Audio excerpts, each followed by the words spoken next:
Chapter 1. The Binding System, A Journey to Immortality. Master, it has been a decade since I last visited your grave. Master, every year I bestow upon you 1,000 billion ancient silver notes. Please do not be frugal in your consumption, should you find it insufficient. I shall provide more. Master, in your next dream, could you refrain from requesting paper maids? It is not that I am unwilling to offer, but your repeated demands for 100 each time are quite taxing on me.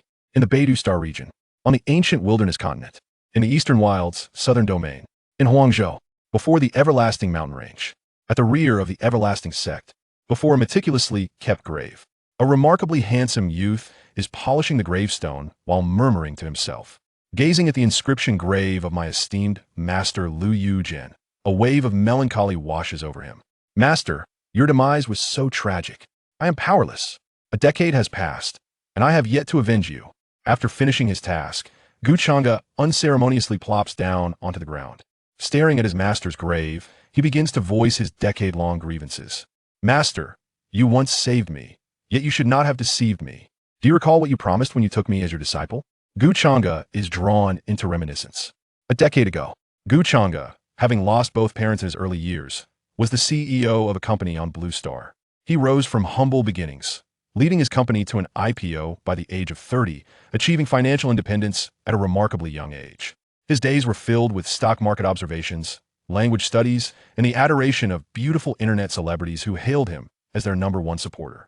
Occasionally, he would indulge in extravagant outings with internet celebrities. While the impoverished could only admire from afar, he could partake. Hith. However, as he indulged more, the monotony became unbearable, and he found himself increasingly disenchanted, particularly with certain voluptuous streamers, whose fans might be oblivious, but he, Changge, was well aware of their manipulative nature. Then, he grew weary of such a life, yearning for true love. However, the elusive true love he found, Yao Mimi, insisted on taking him to northern Myanmar for a trip, only for him to discover it was a ruse. He lost his vast fortune and was ultimately betrayed, left to perish in the wilderness.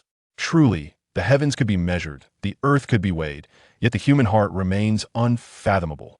One must eventually pay for their indulgences. Upon awakening, he found himself transported to a wild forest in a realm known as the ancient wilderness continent.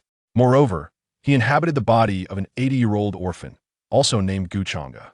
Just as he was about to be devoured by a 10-foot-long phoenix-tailed coxcomb snake, an elder with an ethereal presence descended from the heavens.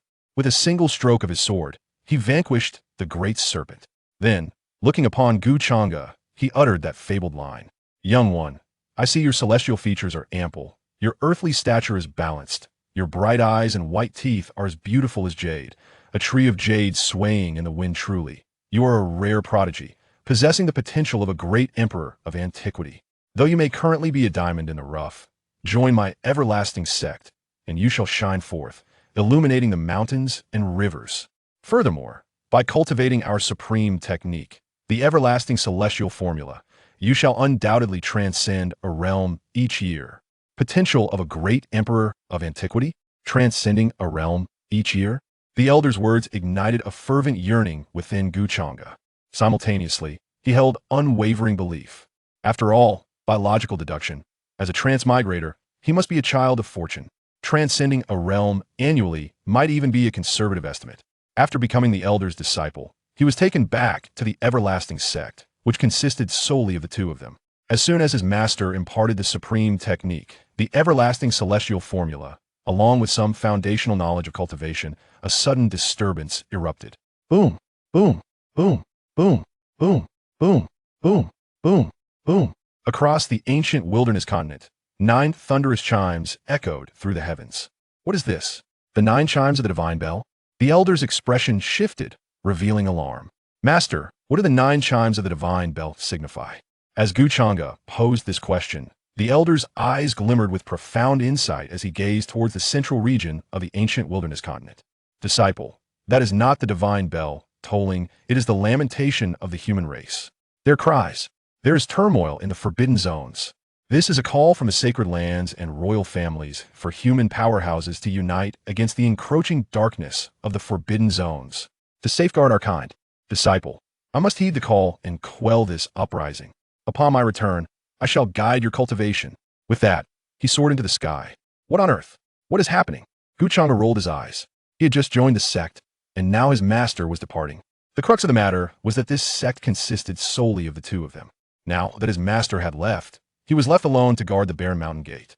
As he watched the elder's retreating figure, Gu Changge anxiously shouted after him, "Master, what if you do not return?" The elder paused, glancing back at Gu Changge. Though his expression bore a hint of reluctance, his gaze remained resolute. "If I do not return, then I shall not return. Some matters require someone to undertake them. If I do not return, you shall henceforth be the 108th sect master of the everlasting sect." As soon as the words left his lips, the elder's figure vanished into the horizon. On that day, supreme beings fell in despair, sages bled, imperial might swept through, and countless human powerhouses perished. The sky wept with blood for a full 10 days. After 10 days, the remains of Gu Changge's master were returned. Yet, the body was not whole. It had been shattered beyond recognition. Only the crucial artifact was preserved. Gu Changge gazed at his master's crucial artifact, sighing within. Very well. At least he has returned to his roots. Subsequently, he erected a tombstone in the rear mountain of the everlasting sect, inscribed with grave of my esteemed master Liu Yujin. He vowed within his heart, once he ascended to the throne, he would surely avenge his master. From that day forth, Gu Changge resided in the everlasting sect, diligently cultivating solely to avenge his master. Indeed, his training in the everlasting celestial formula proved, as his master had claimed, transcend a realm each year. However, the realm in question was prefixed with minor. Thus, Gu Changge was only able to transcend a minor realm each year. 9 full years passed. Now, Gu Changge had only reached the 9th layer of the acquired realm. As he assessed his own cultivation, he felt an overwhelming sense of frustration. Based on the foundational knowledge imparted by his master, he understood that the realms of cultivation in this world were divided into acquired, innate, foundation establishment, golden core, nascent soul, spirit transformation, integration, Tao palace, great power, sage, ancient sage, saint king, great saint, quasi-emperor, and emperor. Each realm further subdivided into 9 layers. Master, you deceive me. What ancient emperor's potential is this? What transcending a realm each year? This is merely the potential of a great disciple. I might not even transcend a realm in 10 years. This is akin to being at the level of a minor talent. I had hoped to ascend to the imperial throne in 15 years to avenge you. But it appears my ancient emperor potential is a mere illusion. Gu Changge gazed at his master's grave, helplessly lamenting. He had believed his master's words were true, that he would transcend a realm each year. Thus, in 15 years, he would attain the status of an emperor. He envisioned himself walking the pinnacle of the immortal path, single-handedly traversing the ages. Little did he know that while dreams may be abundant, reality is often harsh. Now, he was struggling even to chop firewood, let alone traverse the ages. Grumbling aside, the burdens of life must continue. Just as Gu Changge was rising to depart, a mechanical voice echoed in his mind. Ding! Detecting that the host has visited their master's grave for a decade, the filial disciple and virtuous grandson mission is complete, and the system is binding. Gu Changge. What? Filial disciple and virtuous grandson mission? The system is binding? Gu Changge trembled with excitement, his heart soaring with joy. It has arrived. It has finally come. Woo-woo. It's here. Do you know how I have endured these 10 years? Had you come any later, you would not have found me. Gu Changge was so overwhelmed he began to weep. Ding. Rest assured, host, the system may arrive late, but it will never be absent. Indeed, the novels do not deceive me. What essential component for a transmigrator could possibly be absent? Years before he found himself in the ancient wilderness continent, Gu Changge had called out for the system daily, yet received no response. This led him to doubt his very existence as a transmigrator. Those tales of transmigrators possessing systems were nothing but lies. He never anticipated he would need to complete a filial disciple and virtuous grandson mission. Suddenly, Gu Changge felt a wave of irritation wash over him. Damn! Does this mean if his master had not died, he would be forever unable to complete the filial disciple and virtuous grandson mission? Thus, he would never be able to bind the system. Was it necessary to first sacrifice his master to the heavens? Who the hell devised such a scenario? Gu Changge felt an overwhelming urge to hunt them down. Who could fathom the trials he had endured over the past decade? Ding! The system has been bound. Now distributing the novice gift pack. Gift pack 1 grants the host the cultivation of an emperor. What? Cultivation of an emperor? Gu Changge exclaimed in astonishment. Am I now the strongest in the ancient wilderness continent? To comprehend the vast expanse of the primordial continent, one must acknowledge its division into 5 realms: the eastern wilderness, the western desert, the southern ridge, the northern plain, and the central state. Here, countless races and innumerable beings exist, with the number of emperors and formidable warriors being exceedingly rare. The emperor, the pinnacle of the primordial continent, a being of such stature that it can traverse the world with ease. A single name of an emperor can overshadow the current era, resonating through the ages, suppressing the heavens and the earth, commanding the 8 directions, with none daring to claim supremacy. Ahem, considering the host's arduous decade and the noble lineage from Blue Star, the system has graciously upgraded the reward package, bestowing a portion of the Immortal Emperor's cultivation.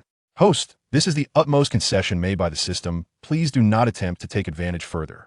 The system presumed that Changge would be dissatisfied with merely the cultivation of an emperor, thus specially upgraded the reward package.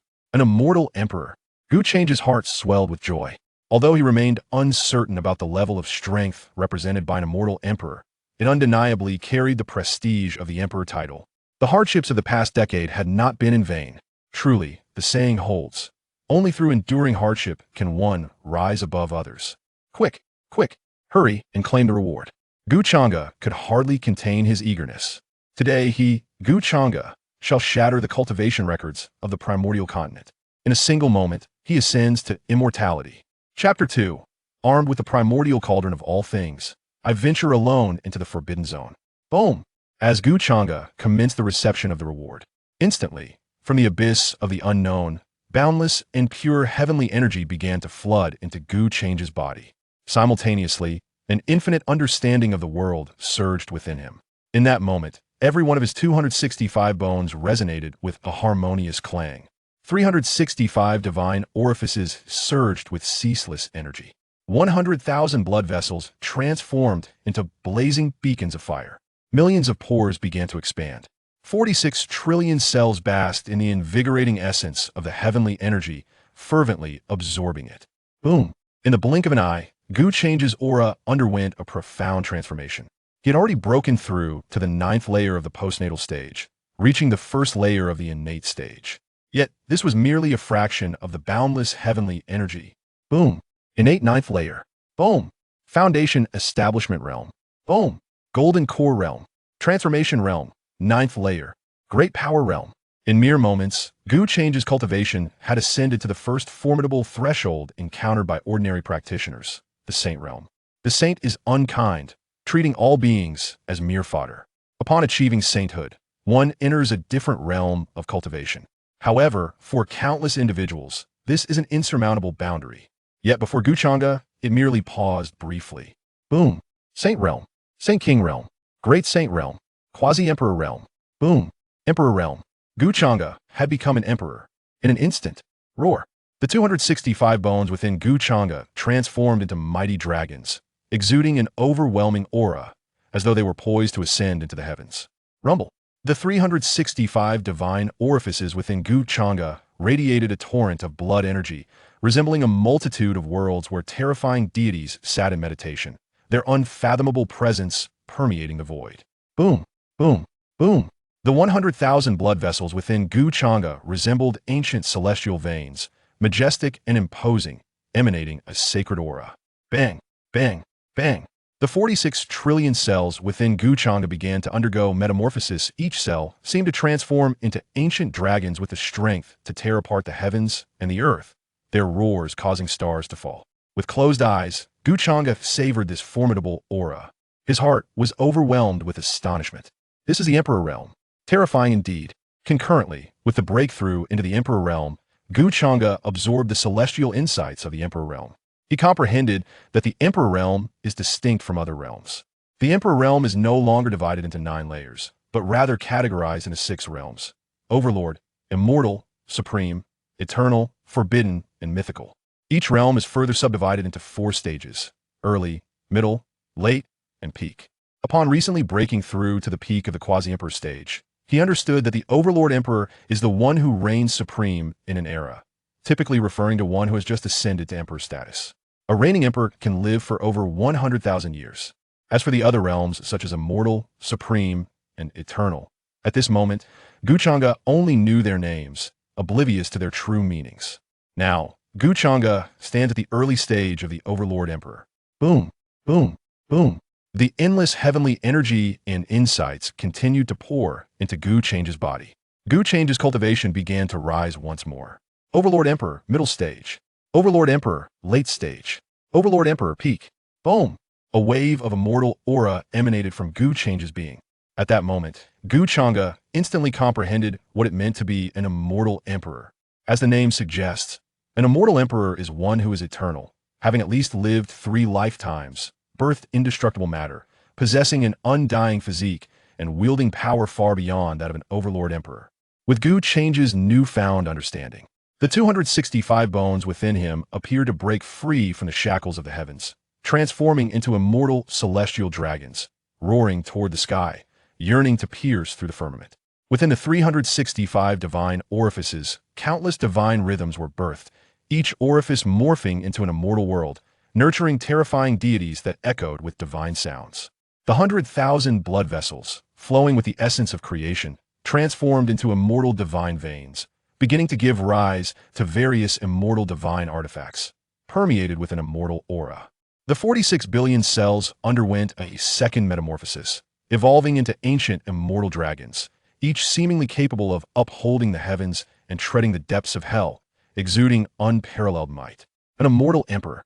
An immortal emperor is born. Hiss. Feeling the power within his body amplify hundreds of times, Changge's expression shifted once more.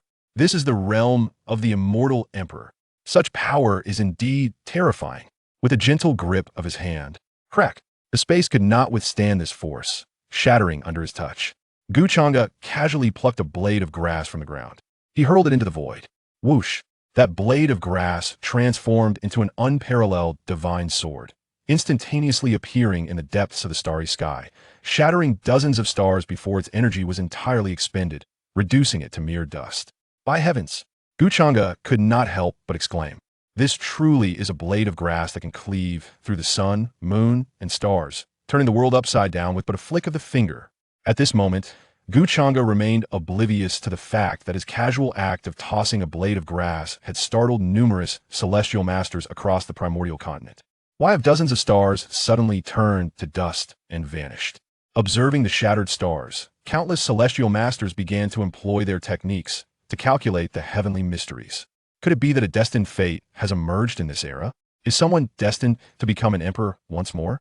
Although the celestial masters are not a sacred ground, they surpass it in significance, for they're the leading figures of divination in the primordial continent. Each time a destined fate arises, they're always the first to know. Thus, countless royal families and sacred grounds regard them as esteemed guests, seeking to ascertain the timing of the destined fate's emergence in advance. This way, they can awaken the sealed imperial sons, princesses, divine sons, and sacred sons from the divine source, ensuring they do not miss the opportunity to contend for the destined fate. Unbeknownst to Changge, the atmosphere across the entire primordial continent had grown tense due to his casual toss of a blade of grass. Even if he were aware, he would remain indifferent. At this moment, the mechanical voice of the system continued to resonate in his mind. Newcomer Gift Pack 2. Reward: the Imperial Weapon of Supreme Path, the Primordial Chi Cauldron. Newcomer Gift Pack 3. Reward: Mythical Level Cultivation Technique, the Hongming Creation Sutra. Hiss. Changge gasped in astonishment, his heart brimming with shock. Dear system, I adore you. The Imperial Weapon of Supreme Path. Such a weapon is of the highest caliber, comparable to that of an emperor. Moreover, the Primordial Chi Cauldron is the pinnacle among imperial weapons. It is the ultimate divine artifact forged by the heavenly Emperor Yi, who gathered 9 types of primal metals to create 9 cauldrons, merging them with the primordial chi, ultimately refining it into an unparalleled divine instrument. It ascended to the status of a celestial artifact. At the peak of imperial artifacts, who reigns supreme? Upon seeing the celestial cauldron, all bow in deference. The primordial chi, with merely a wisp of its essence, can obliterate an entire world. One can only imagine the terrifying might of the primordial chi cauldron. Changge gazed at the ancient and unadorned divine cauldron in his mind, utterly shaken. He understood that although this cauldron appeared commonplace once activated, even the mightiest emperors would falter before its single strike. He then turned his attention to the tome exuding the aura of primordial chaos, where waves of profound energy danced, and the essence of the Tao naturally manifested. Merely casting a glance at it would involuntarily immerse one into a state of enlightenment. This is indeed the legendary technique known as the Hongming Creation Sutra, the method that emerged at the dawn of creation as heaven and earth naturally came into being. Changge gazed upon the Hongming Creation Sutra, filled with exhilaration. It is important to note that within the primal continent, the techniques are categorized from low to high as follows: yellow, profound, earth, heaven, spirit, saint, and divine levels. The Harmony Creation Sutra is indeed of mythic caliber, evidently surpassing even the divine level, commencing with the pinnacle of martial arts. Who could witness such a sight without being stirred? It is akin to an unparalleled beginning. A young heifer aboard a rocket, soaring to celestial heights. Truly, it is astonishing beyond compare. Ding. Allow me to elucidate the system's functionalities to the host, however. Hold on, for the host currently has a matter of utmost importance to attend to. I shall return to this later. Changge, sensing the immense power within himself, interrupted the system's discourse. Gazing upon a vast lake in the central region of the ancient continent, encircled by countless ancient edifices, he coldly declared, Demon Spirit Lake. Your doom approaches. Demon Spirit Lake, a life-restricting zone on the ancient continent, is said to have once been home to deities. And now the inhabitants of Demon Spirit Lake regard themselves as descendants of the divine. A decade prior, the cataclysmic turmoil in the restricted zones of the ancient continent was instigated by Demon Spirit Lake. Changge's master perished at the hands of primordial beings within that very lake. Now, having attained immortality in a single day, Changge's foremost intention is to avenge his master. A gentleman avenges after 10 years. A rogue does so without delay. He has been a gentleman for a decade. But today he shall embrace the rogue. Boom. Changge, wielding the primordial chi cauldron, transformed into a fleeting shadow and stepped forth, already beyond the borders of the ancient continent. With each stride, he traversed across the realms, advancing toward Demon Spirit Lake. Rumbling. The air reverberated with thunderous sounds as Changge progressed, as if the heavens themselves were welcoming the Emperor's departure. Hiss. What is that? Such a terrifying aura. Could it be a saint making an appearance? A saint? I dare say it is at least a holy king, even from a distance of 180,000 miles. That mere presence nearly instilled fear into my very being. In an instant, all who resided in the eastern wilderness of the ancient continent gazed in astonishment at the figure in the void. Meanwhile, within a grand city of the eastern wilderness, an ancient sage, accompanied by his disciple, beheld Changge's retreating silhouette with profound shock. The impact of that figure was overwhelming. Its stature was immensely formidable. Just the silhouette alone radiated an unfathomable terror. His hair cascaded like a waterfall, strands of light interweaving around him, naturally evolving into principles and truths. Thousands of divine resonances descended, resembling beams of ultimate radiance, resplendent and boundless, rendering the heavens dim and the stars devoid of light. This marks the emergence of an emperor among the human race. A fortuitous event for humanity. A fortunate occurrence for the ancient times. Upon contemplating this, the venerable sage knelt down on both knees, paying homage to the direction in which Changge had departed. After a lapse of 30,000 years, our human race witnesses the rise of an emperor once more. We bow before the emperor. Chapter 3. The Human Race? Blood Feast? Hiss. What? An emperor? How can this be? Our human race has not produced an emperor in 30,000 years. How could one suddenly appear? Has this old man lost his senses? Indeed. How could it possibly be an emperor? The crowd gazed at the kneeling elder, their faces etched with skepticism. How audacious. A disciple standing behind the elder radiated a powerful aura of the harmonization realm, roaring at the doubters.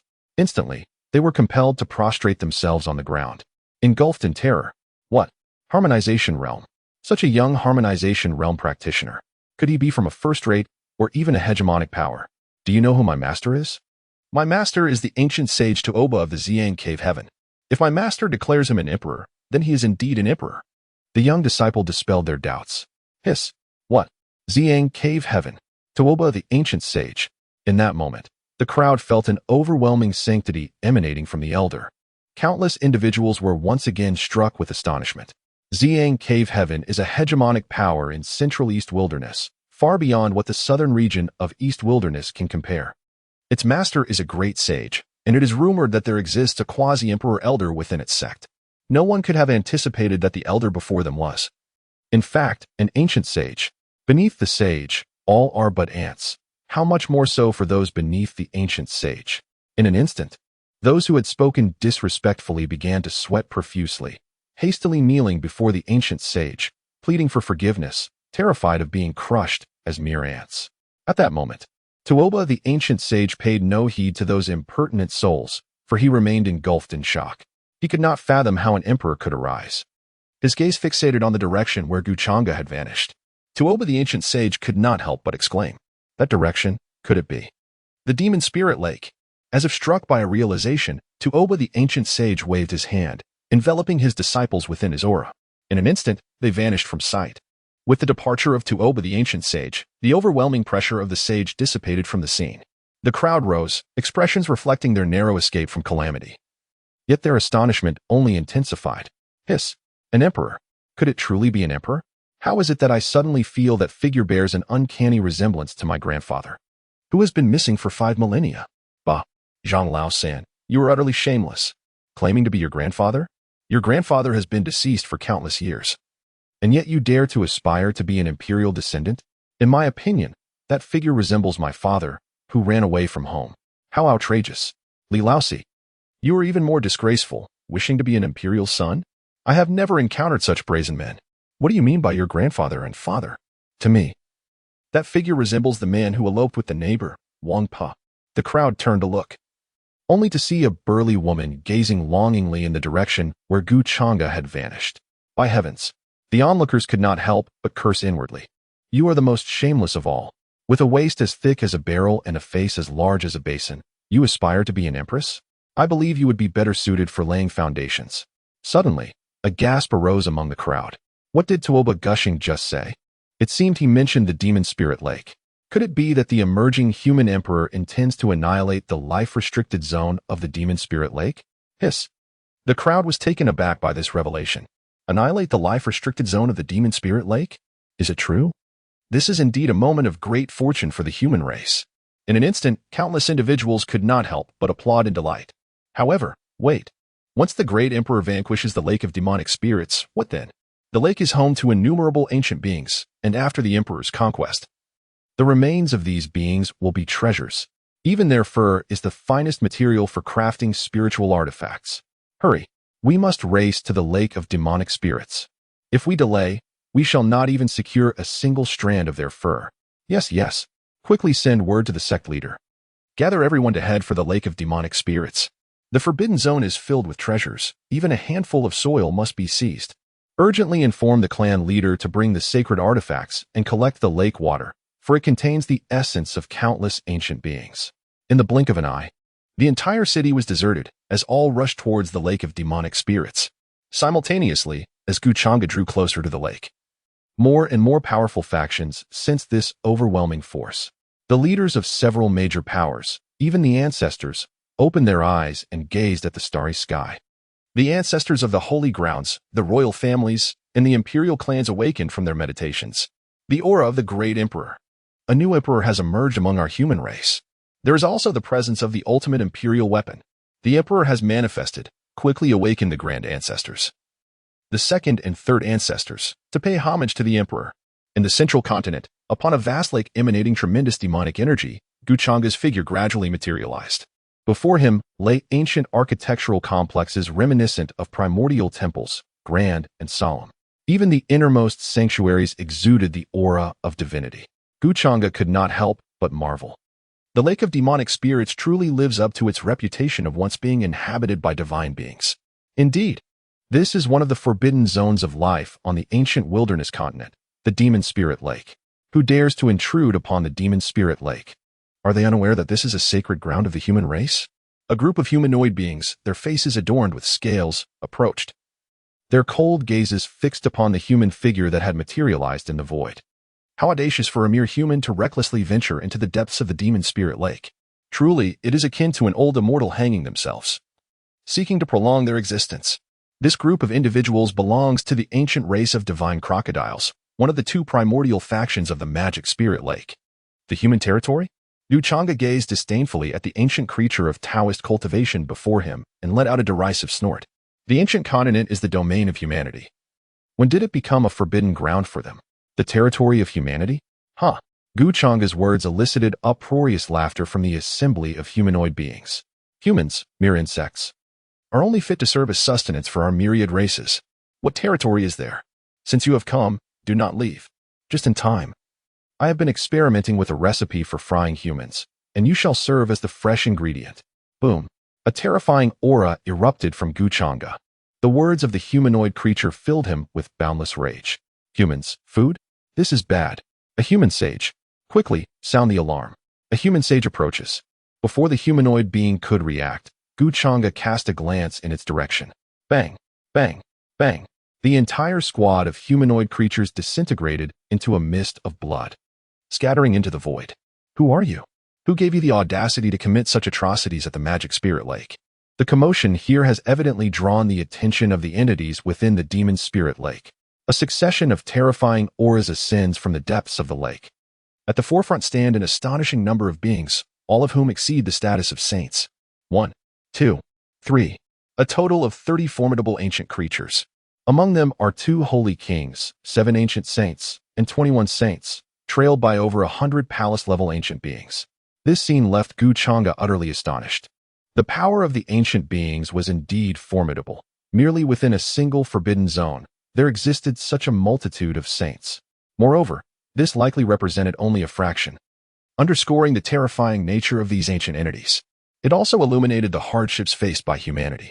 Since Changge had attained the status of an immortal emperor, he was determined to usher in an era of peace for humankind. The life forbidden zone, it shall be eradicated. The ancient beings of the Saint King realm gazed intently at Changge, unable to detect even a trace of his aura. They could only surmise from his earlier exclamations that he was at the saint level. It has been ages since we feasted on the blood of a human saint. How I long for that taste. Sure, the Saint King. It has been quite some time since we encountered a human saint. Could you spare us a small leg? Sure, I would be content with just a foot. I only need a hand. I want. Haha. Agreed. Today, those who come shall partake. They had evidently begun to regard Changge as their trophy, entirely disregarding his feelings, and shockingly commenced to divide him before his very eyes. To treat our saint as mere prey? The more Changge listened, the more his heart seethed with anger. He then waved his right hand gently, and a colossal hand that obscured the heavens materialized above the heads of the ancient beings. An overwhelming pressure emanated from this giant hand. The atmosphere is heavy, not of a saint. The 30 ancient beings are struck with profound alarm. This is a formidable human sage. Flee. Quickly. The multitude of ancient creatures unleashes their full powers in a desperate bid to escape. Yet, beneath the colossal shadow of the descending handprint, they find themselves utterly immobilized, forced to watch helplessly as the gigantic imprint descends upon them. Boom. Boom. In an instant, 30 ancient sages and over 100 palace-level experts are reduced to naught but ashes. Boom. From the depths of the Demon Spirit Lake, a terrifying aura erupts once more. Changge no longer waits for them to emerge. He swiftly plunges into the lake. Enormous handprints rain down. With each strike, countless ancient beings are transformed into blood mist, and numerous divine palaces are obliterated into dust. Save me. Human race, may you meet a dreadful fate. How dare you trespass in my Demon Spirit Lake? My ancestral crocodile clan will not let you go. You have slain my Tianju clan. Our ancestral being will ensure your total annihilation. In that moment, the cries of despair echo throughout Demon Spirit Lake, painting a scene akin to a hellish nightmare. Yet, Changge's slaughter does not wane, for he has glimpsed an even grimmer destiny awaiting the human race. He witnesses humanity being treated as mere carrion, set ablaze, with no envy for the sheep. At this moment, his heart is as cold as ice. Demon Spirit Lake must face judgment. Chapter 4. The 7 ancestors of the lake meet their demise. Demon Spirit Lake must face judgment. This is the deadly decree issued by Changge against the Demon Spirit Lake. No creature within the confines of Demon Spirit Lake is permitted to survive.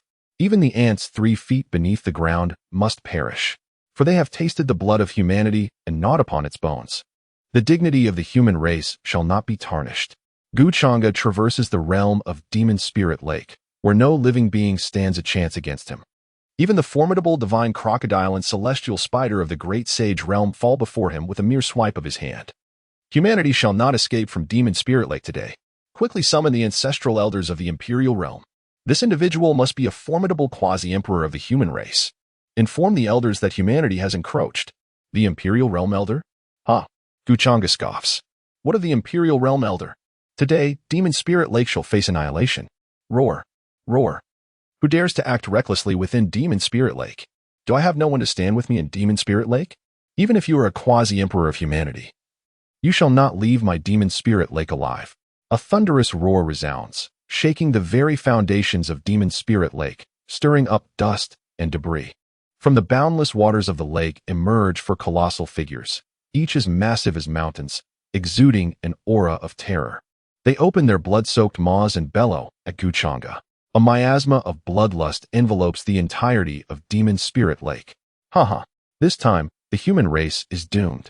Those are the four quasi-emperor ancestors of my divine crocodile clan: Crocodile King, Croc Rome, and Croc Yao. With the emergence of these four quasi-emperor ancestors, his demise is assured.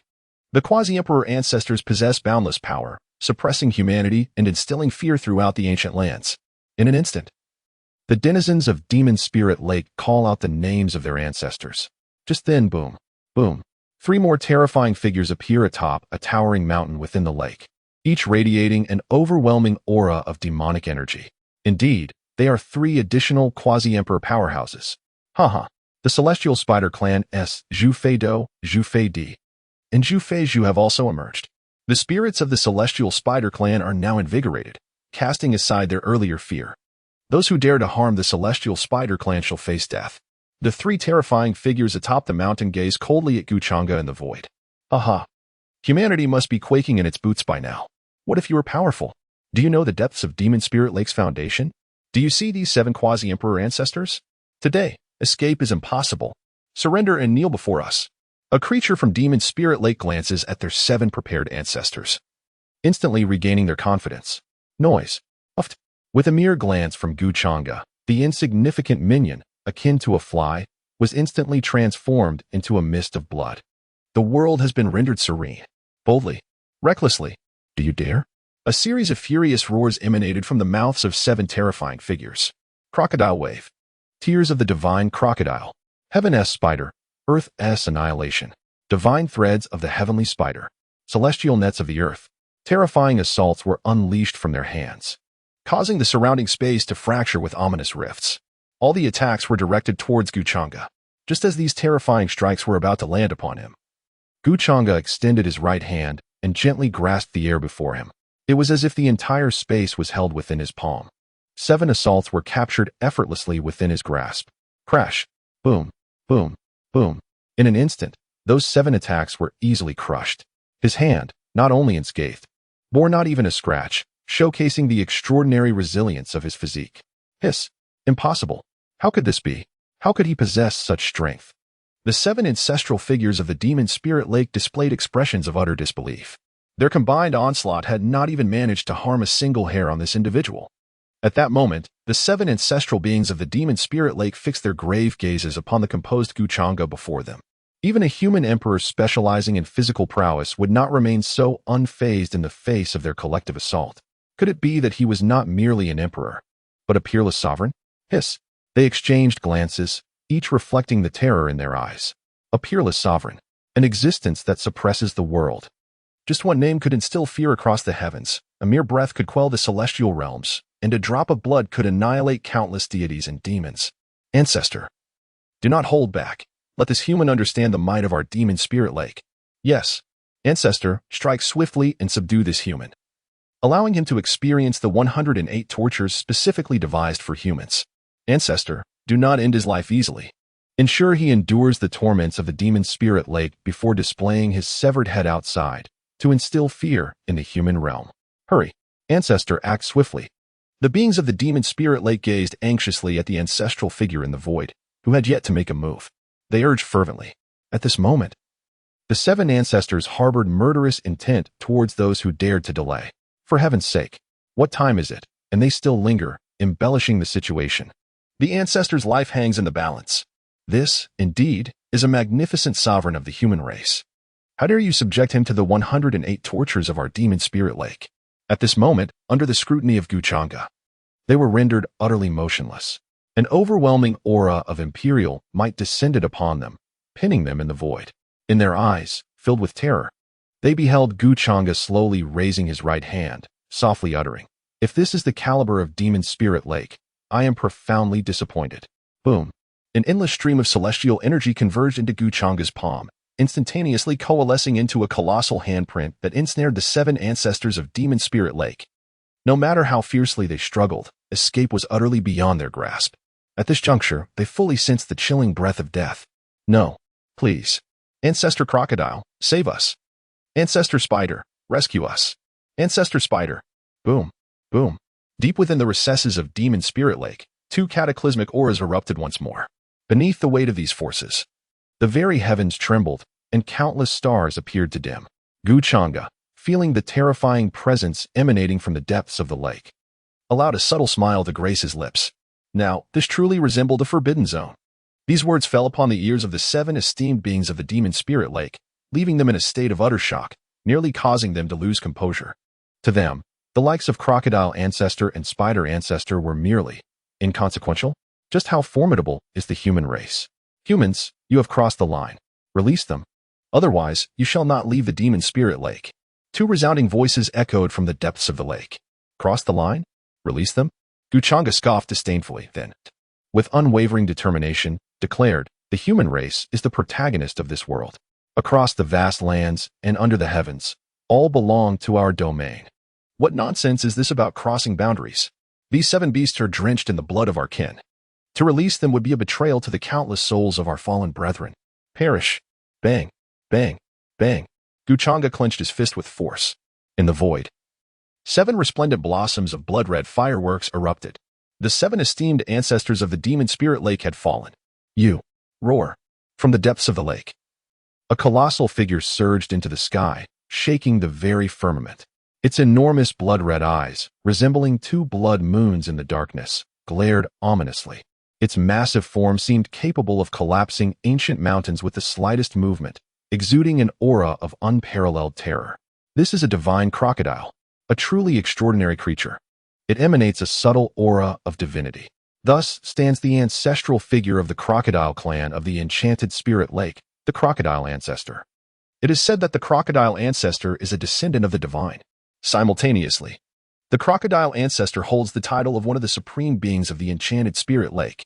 These supremes are akin to emperors and ancient sovereigns, existing beyond the brink of death, having severed a part of themselves to evade the decline of the heavens, extending their lives by devouring the essence of the living. Their power far surpasses that of the quasi-emperors, and some supremes are even on par with the reigning emperors. Behold, its entire form glimmers as if forged from black gold, emanating a shadowy luster, dark and foreboding, reminiscent of a demon emerging from the depths of hell. From its back, a multitude of heavenly swords pierce the sky, resonating with a metallic clang, each a scale of the crocodile, ringing with a sonorous echo. Amidst the metallic vibrations, a suit of black gold armor envelopes the divine crocodile, which transforms into a 2-meter-tall middle-aged man, descending with an imposing presence. He strides towards Changge, shrouded in a swirling black mist, embodying the essence of a dark deity. His gaze is venomous, fixated on Changge with a ghostly intensity. "Human, you are formidable." Boom. Following closely behind the Crocodile Ancestor, an equally terrifying aura erupted from the depths of the enchanted Spirit Lake. A colossal figure emerged, that of the ancestor of the Spider clan, another supreme being of the enchanted Spirit Lake, the Spider Ancestor. 16 enormous spider legs towered like pillars, reaching from heaven to earth. The entirety of its being radiated a dark luminescence, with chilling glimmers manifesting. Before it, an intricate array of silver runes illuminated, resembling an endless tapestry of stars. Upon closer inspection, it was revealed to be a vast web. With a swift motion, the web enveloped the spider, and the Spider Ancestor transformed into an alluringly provocative woman, with long, slender legs exposed, evoking an array of tantalizing thoughts. She exuded an enchanting and seductive aura as she drew near the Crocodile Ancestor. Her sultry gaze fixated on Changge, her crimson tongue flicking across her lips. "Such a handsome human!" exclaimed the Spider Ancestor, a hint of surprise in her tone. "Young man, would you care to stay and keep me company tonight? Damn it, is she attempting to seduce me? To remain by your side would surely lead to being consumed." Changge felt a wave of revulsion at the sight of the transformed Spider Ancestor. Observing her demeanor, it was evident she had devoured countless male beings. Gazing at both the crocodile ancestor and the spider ancestor, Changge was suddenly reminded of the most formidable duo from L0L. Indeed, there was a striking resemblance. You dare to trespass upon the enchanted spirit lake and slay my progeny. Blood for blood. Today, your demise is inevitable. The crocodile ancestor's icy stare fixated on Changge, as if regarding not an equal, but mere prey, his voice dripping with chilling intent. Chapter 5, A Forbidden Zone? Merely a cauldron. Trespassing upon your enchanted spirit lake? Slaying your progeny? Blood for blood? A certain death? As Changge listened to the words of the elder crocodile, her voice grew increasingly frigid. Have you not already slaughtered enough of my kin at the demon spirit lake? Do you treat my people as mere fodder, confined like livestock? How shall this blood debt be repaid? Today, I, Changge, hereby declare the annihilation of your demon spirit lake. Boom. No sooner had the words left her lips than an overwhelming aura surged from her being. What was once the presence of an early-stage Supreme Emperor instantly transformed into that of an early-stage Immortal Emperor. Waves of immortal energy emanated from Changge, instilling in the elder crocodile and the elder spider an unfathomable terror. Her stature was imposing, with hair cascading like a divine waterfall. Strands of light intertwined around her, seemingly evolving into the profound principles of the heavenly Tao. In their eyes, Changge's form continuously shifted, as if she had transformed into an immortal celestial dragon. Striving to pierce through the heavens, she resembled an ancient fairy vein, brimming with boundless creation. Even more, she appeared as an exalted deity, both solemn and sacred. They could sense an overwhelming power emanating from her, as if a mere flick of her finger could shatter the very cosmos. The terrifying aura enveloped both the crocodile ancestor and the spider ancestor, leaving them utterly astonished. The alluringly seductive lips of the spider ancestor parted wide, as if they could accommodate two sausages. This is inconceivable. How is this possible? This is the Immortal Emperor. How can there still be an Immortal Emperor among the human race? Were they not all summoned to the starry battlefield? How could another Immortal Emperor emerge? While the ancestor crocodile and ancestor spider were engulfed in disbelief, in the terrifying forbidden lands of the ancient continent, ancient and formidable beings were awakened from their slumber by this overwhelming aura. They opened their profound eyes, as deep as the ages, and gazed across millions of miles towards the direction of the demon spirit lake. They marveled, exclaiming, "What powerful blood essence! What vigorous vitality! How I long to consume him! Alas, the time for our myriad races to emerge has not yet come. Let him live a few more years." The ancient beings cast their gaze upon the two supreme figures at the demon spirit lake, expressing mild anger. As for the demon spirit lake, a place that has only recently become a forbidden zone for several 100,000 years, heedless of warnings, insatiably devouring the human race, truly unaware of its own mortality. Can the human race truly resist the myriad races with their singular might? Let the demon spirit lake test the current depths of the human race. Whoosh! The ancient beings fell back into slumber. At this moment, countless human powerhouses making their way to the demon spirit lake were equally astonished by this formidable aura. They halted their steps and gazed toward the lake, as if witnessing an unparalleled figure standing in the void, imperial might surging and spreading across the heavens. Billowing aura transforming into smoke, ascending into the clouds. Billions of stars dimmed beneath this figure's presence, and white clouds shattered into fragments under this overwhelming force, revealing a cerulean sky. The Emperor. Truly, our human race's Emperor. We kneel before the Emperor. May the Emperor's reign be eternal, immortal, and indestructible. In a moment, countless human powerhouses knelt in reverence towards the demon spirit lake. Quickly, channel all spirit stones into the worship formation. Unleash full power. Swiftly follow me to support the Emperor. Convey this command from our Holy Lord. All disciples near the demon spirit lake, hasten to the lake to support our human race Emperor. Today, we shall follow the Emperor's footsteps and obliterate the demon spirit lake. After a holy landlord knelt, a series of commands were swiftly issued. Other holy lands and royal families similarly dispatched comparable orders. Boom, boom. Thousands of ancient warships sped towards the demon spirit lake like lightning. At this moment, above the demon spirit lake, recovering from shock, the ancestor crocodile fixed his gaze on Changge, his heart incessantly shouting, "It's fake. It's fake. It must be false. Surely it is an illusion. The human race could never harbor an immortal emperor." Roar. I refuse to believe it. With a thunderous roar, crocodile ancestor shook countless stars, emanating a terrifying aura. Like a demonic deity, he charged towards Changge, his figure seemingly traversing space, appearing several miles away in the blink of an eye. Crocodile ancestor's demonic claws.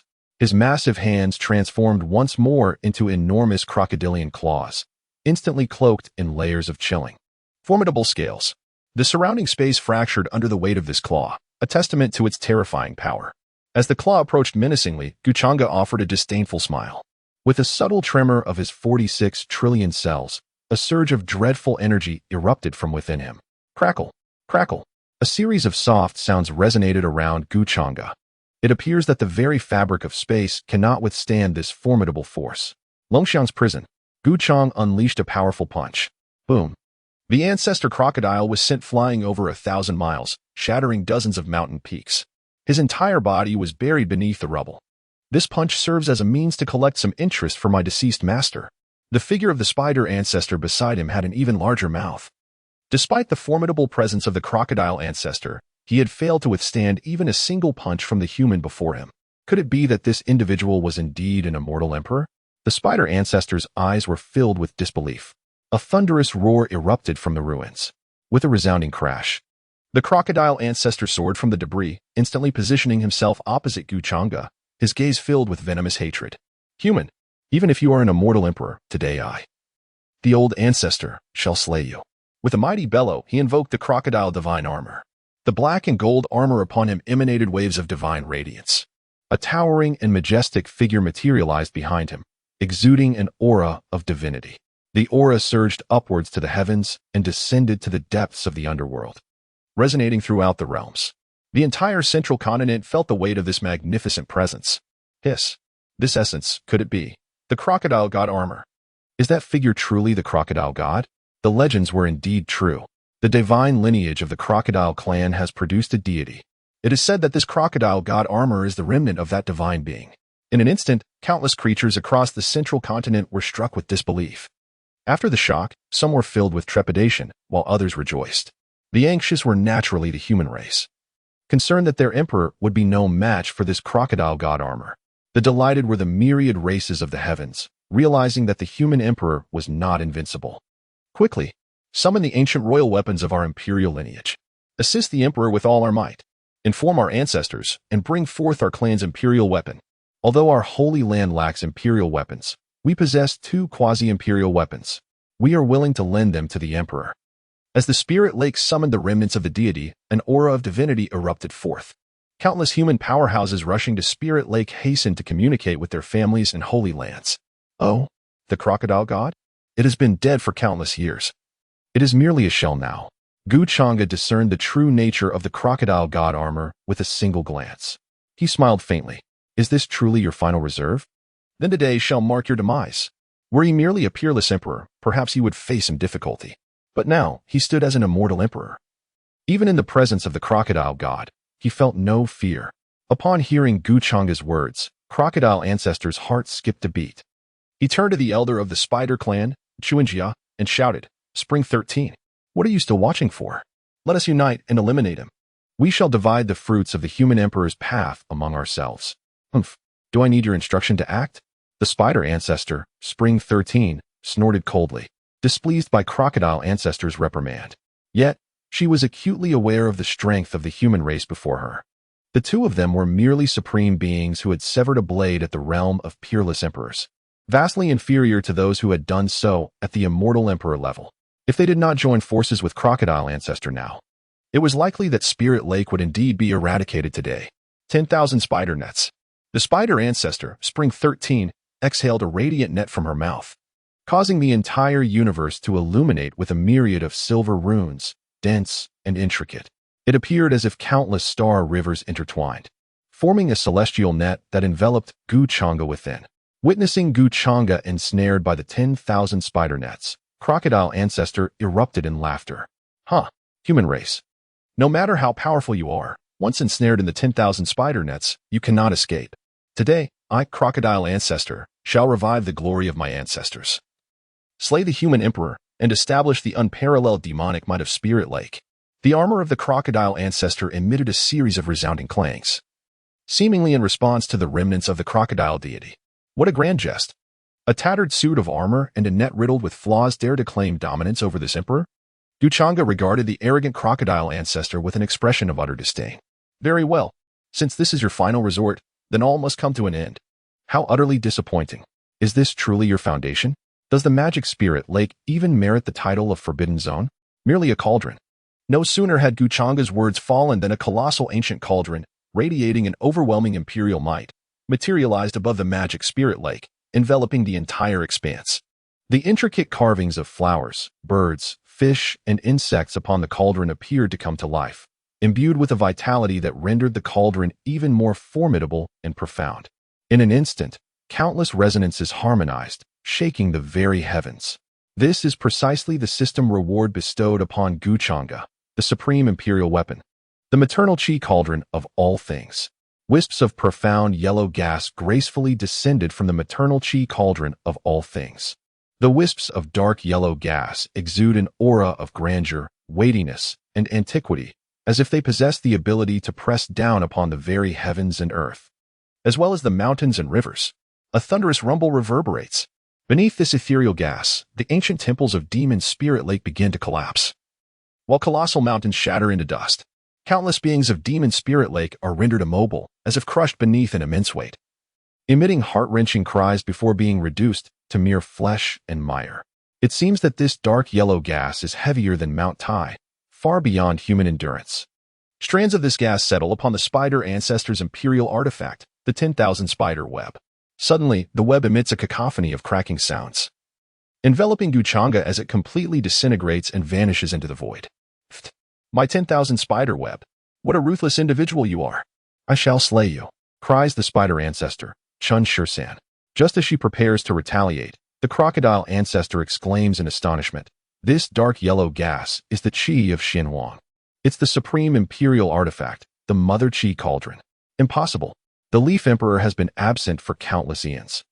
How could his supreme imperial weapon still exist in this world? Who are you?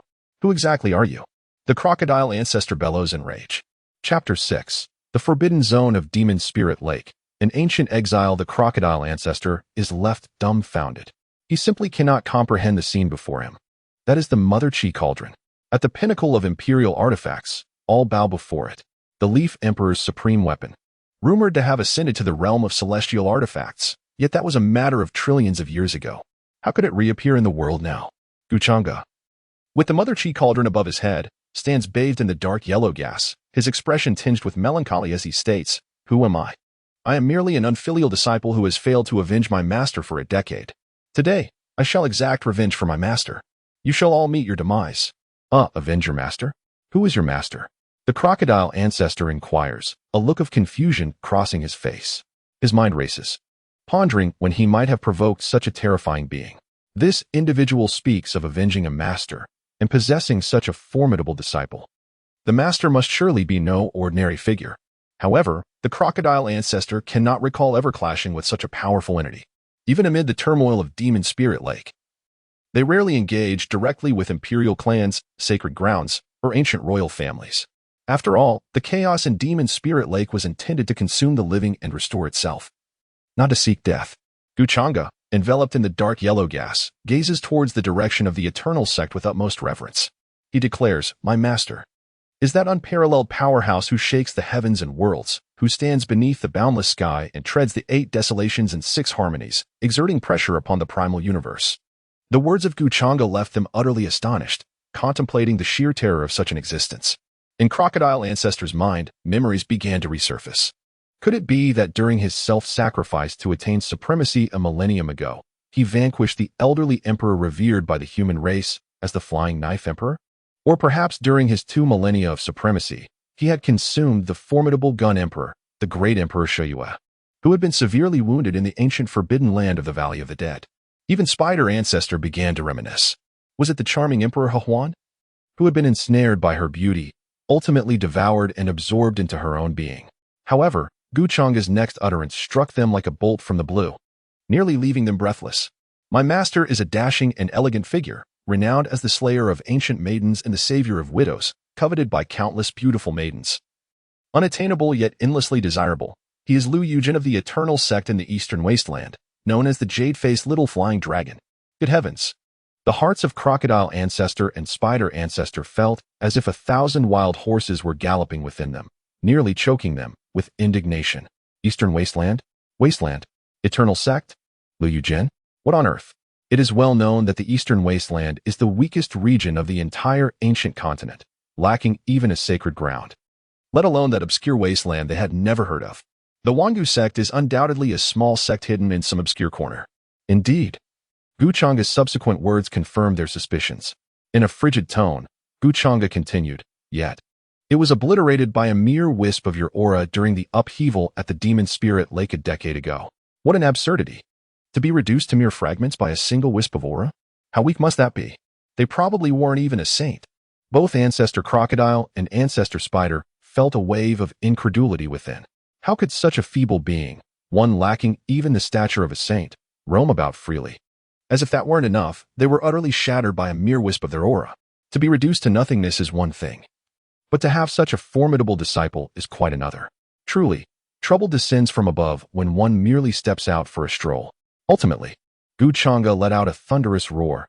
"The enmity for my master is a grudge that cannot coexist.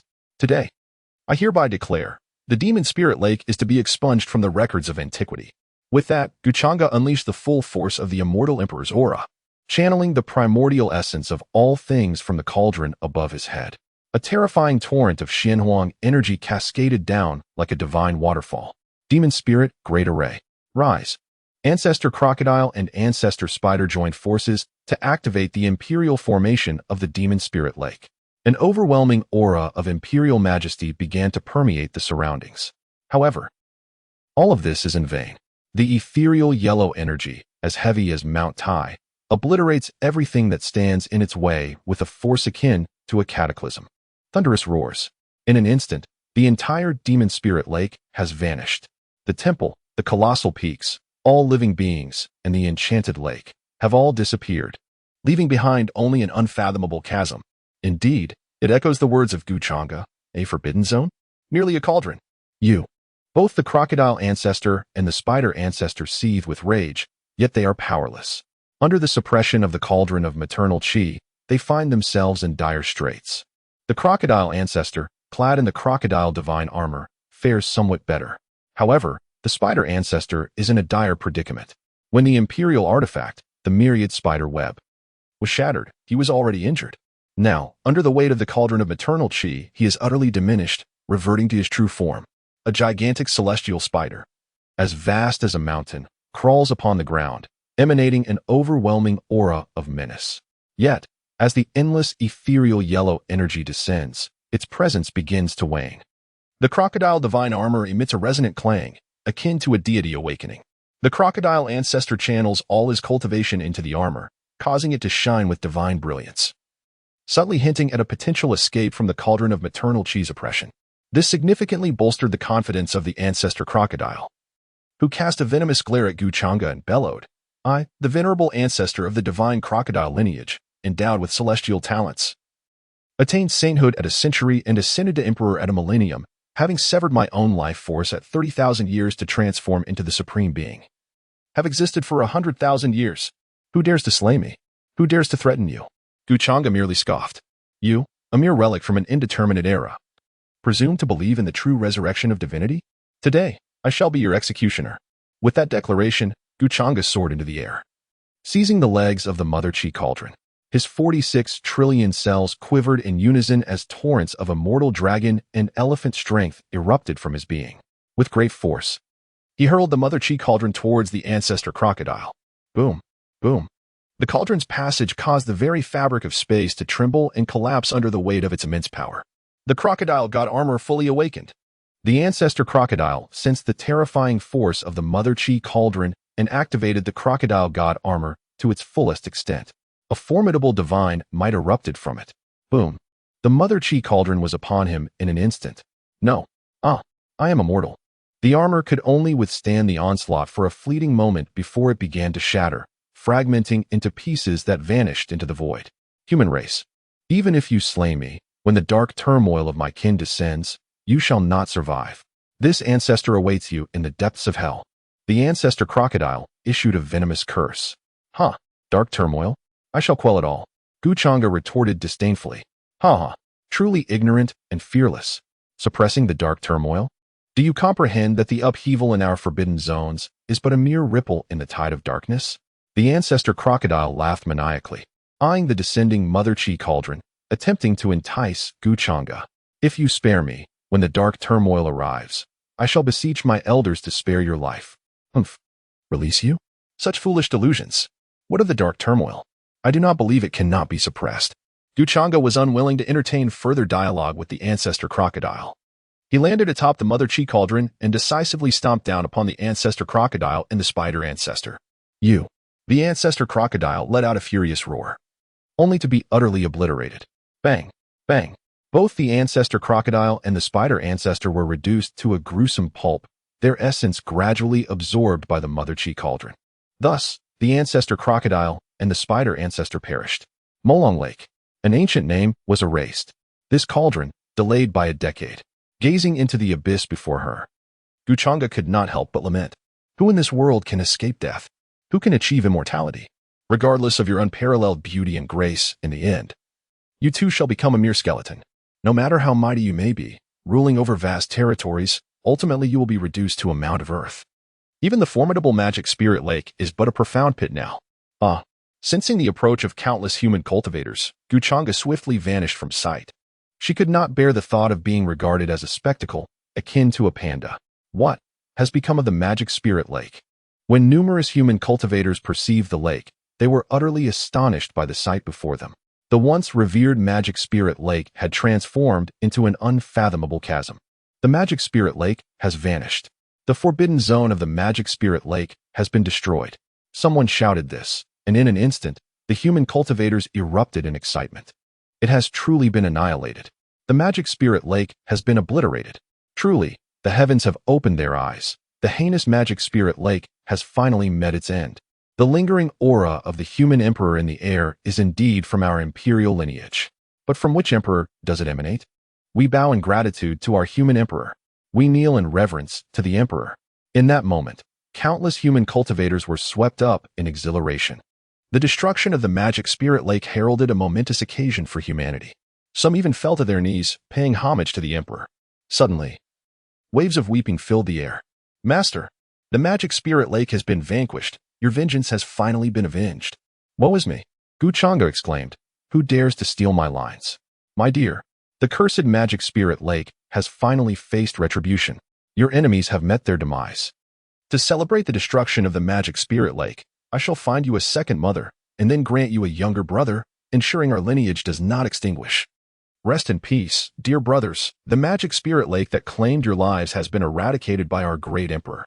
Countless souls who had been devoured by the magic spirit lake began to pay their respects, honoring the spirits of their departed loved ones. Crack! A cacophony of firecrackers erupted. Today marks the downfall of the magic spirit lake's forbidden zone, a joyous occasion for humanity. The clan leader proclaimed, henceforth, all disciples' cultivation resources will be multiplied tenfold. A charismatic clan leader announced a momentous decree to commemorate the annihilation of the magic spirit lake by our human emperor. Today, our Illusion Sound Workshop offers a wave of benefits to our loyal patrons. All women shall be free of charge. We warmly welcome all esteemed guests. A captivating matron licked her alluring lips and seductively addressed the crowd. In the blink of an eye, half of the male cultivators had vanished from the scene. Bah! Men are but creatures of their lower nature. A resentful woman gazed at the vanished men, muttering under her breath. Today, the esteemed leader of the Huhuan sect announces, the Huhuan sect shall be open for a month, welcoming all to engage in discourse, unrestricted by gender or frequency. Dressed in a pink robe, the leader of the Huhuan sect, with delicate fingers poised elegantly, proclaimed yet another significant announcement. What? Whoosh! Whoosh! Not only had a portion of the male attendees disappeared, but a considerable number of women had also departed. Look quickly to see if any rare treasures remain. Indeed, indeed. Even the soil here is precious. Disciples, dig. Leave no soil unturned within a 30,000-mile radius. Gather even the alligator droppings, for they are spiritual fertilizer, suitable for alchemy. And the spider silk, that is spiritual thread, perfect for crafting spiritual garments. Disciples? The elder turned around to find not a single disciple remained. He watched as they hurried towards Huanin Workshop and the Huhuan sect. The elder sighed inwardly. They are still too young, unable to resist temptation. Chapter 7. The boy entangled in darkness as countless human cultivators knelt in gratitude to Changge for vanquishing the demon spirit lake. What was our protagonist, Changge, doing? He was seated cross-legged upon a cloud resembling a cotton candy, his right fist pressed against his brow. He appeared to be lost in deep contemplation. As the clouds drifted leisurely in the sky, within his mind, a poem titled White Cloud was taking shape. From afar, the clouds seemed vast. Upon closer inspection, they were indeed grand. Truly, the clouds are immense. Their magnificence is undeniable. However, beneath his seemingly carefree demeanor, Changge's mind echoed with the words spoken by the alligator ancestor before his demise. The realm of life is merely an inconspicuous ripple in the true tide of dark turmoil. The forbidden zone, a mere inconspicuous ripple. This evoked a sense of astonishment within him. Even the formidable life forbidden zone was but an inconspicuous ripple. One could only imagine the true terror of the impending dark turmoil.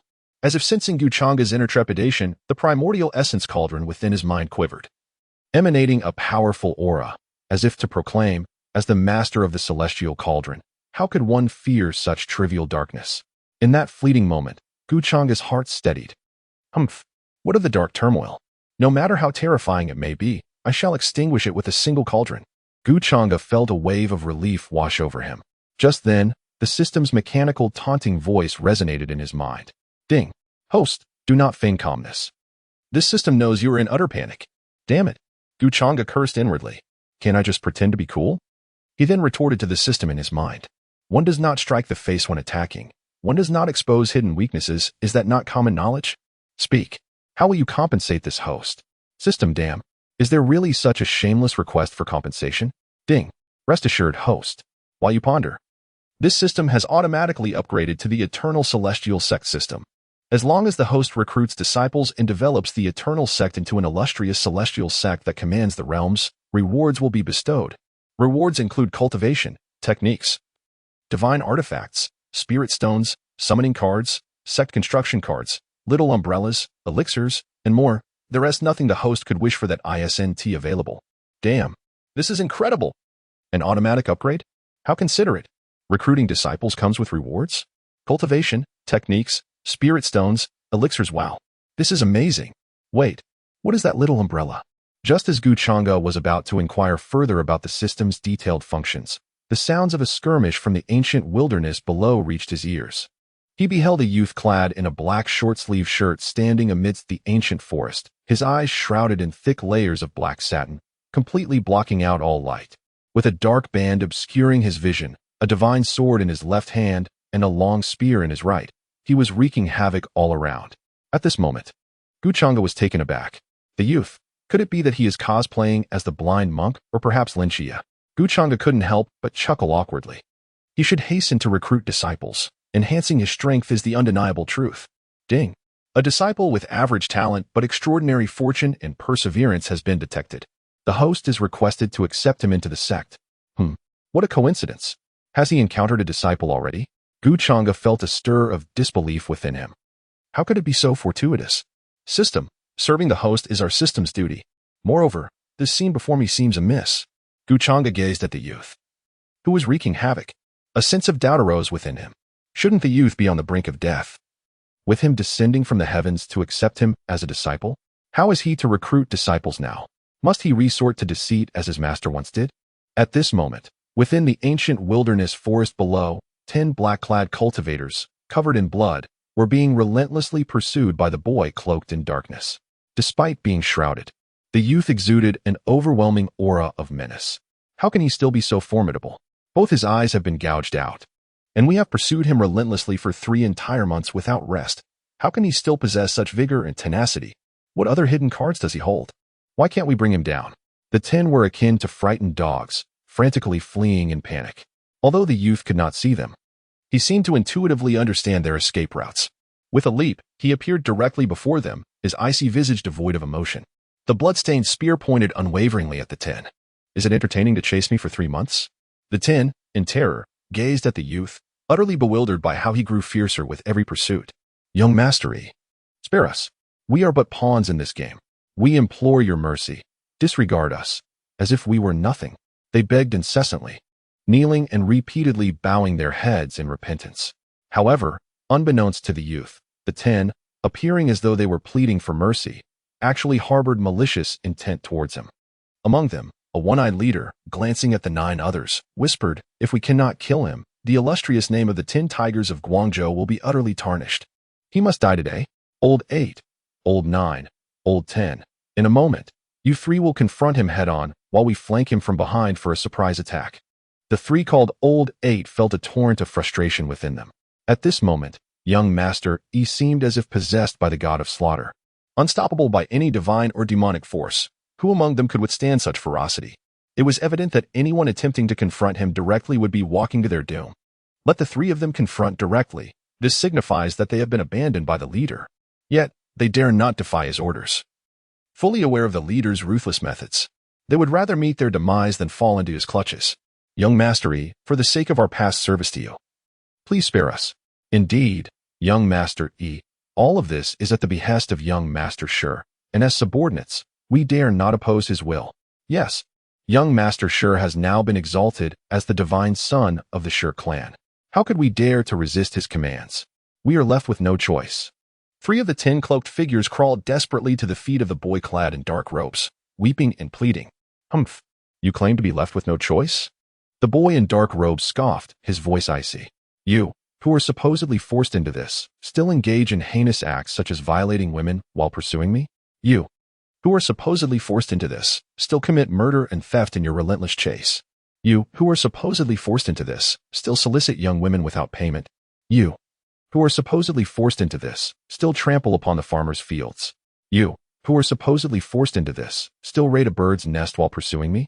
What a fine excuse for being left with no choice. Today, I shall not let you escape. Die." Just as the boy in dark robes raised his spear, poised to strike down the 3 beneath him, they suddenly turned on him. "Die." 3 gleaming poison needles shot towards his forehead. Bang, bang, bang. Although the boy could not see, his reactions were swift. His left hand wielded a divine sword, slicing through the air 3 times, deflecting the poisoned needles away. Then, a voice devoid of emotion echoed, "You truly remain unrepentant. Kill." With a flash, the boy in dark robes unleashed 3 strikes in rapid succession. Before the 3 beneath could react, he had pierced each of their chests, leaving them to perish in agony.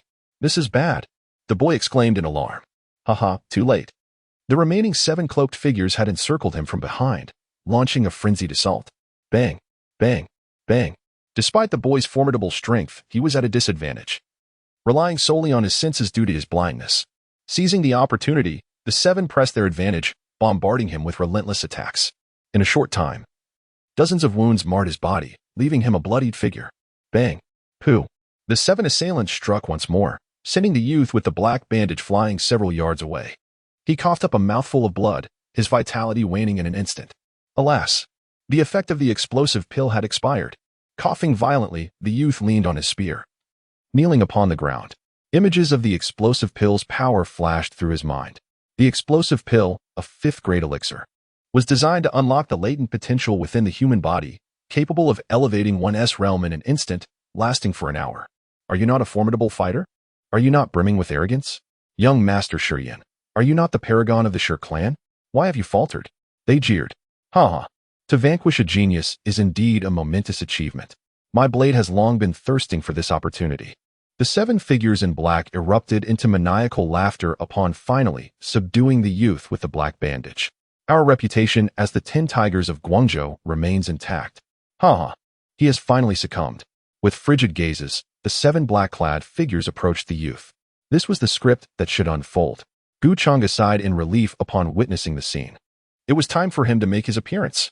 Chapter 8. The epic prodigy, Shi with dual pupils as the 7 figures drew near, one, wielding a large blade, stepped forward, his eyes filled with venomous hatred as he addressed the youth with a shrill voice. "My esteemed young Master Shi, do you remember me, Wang Laowu?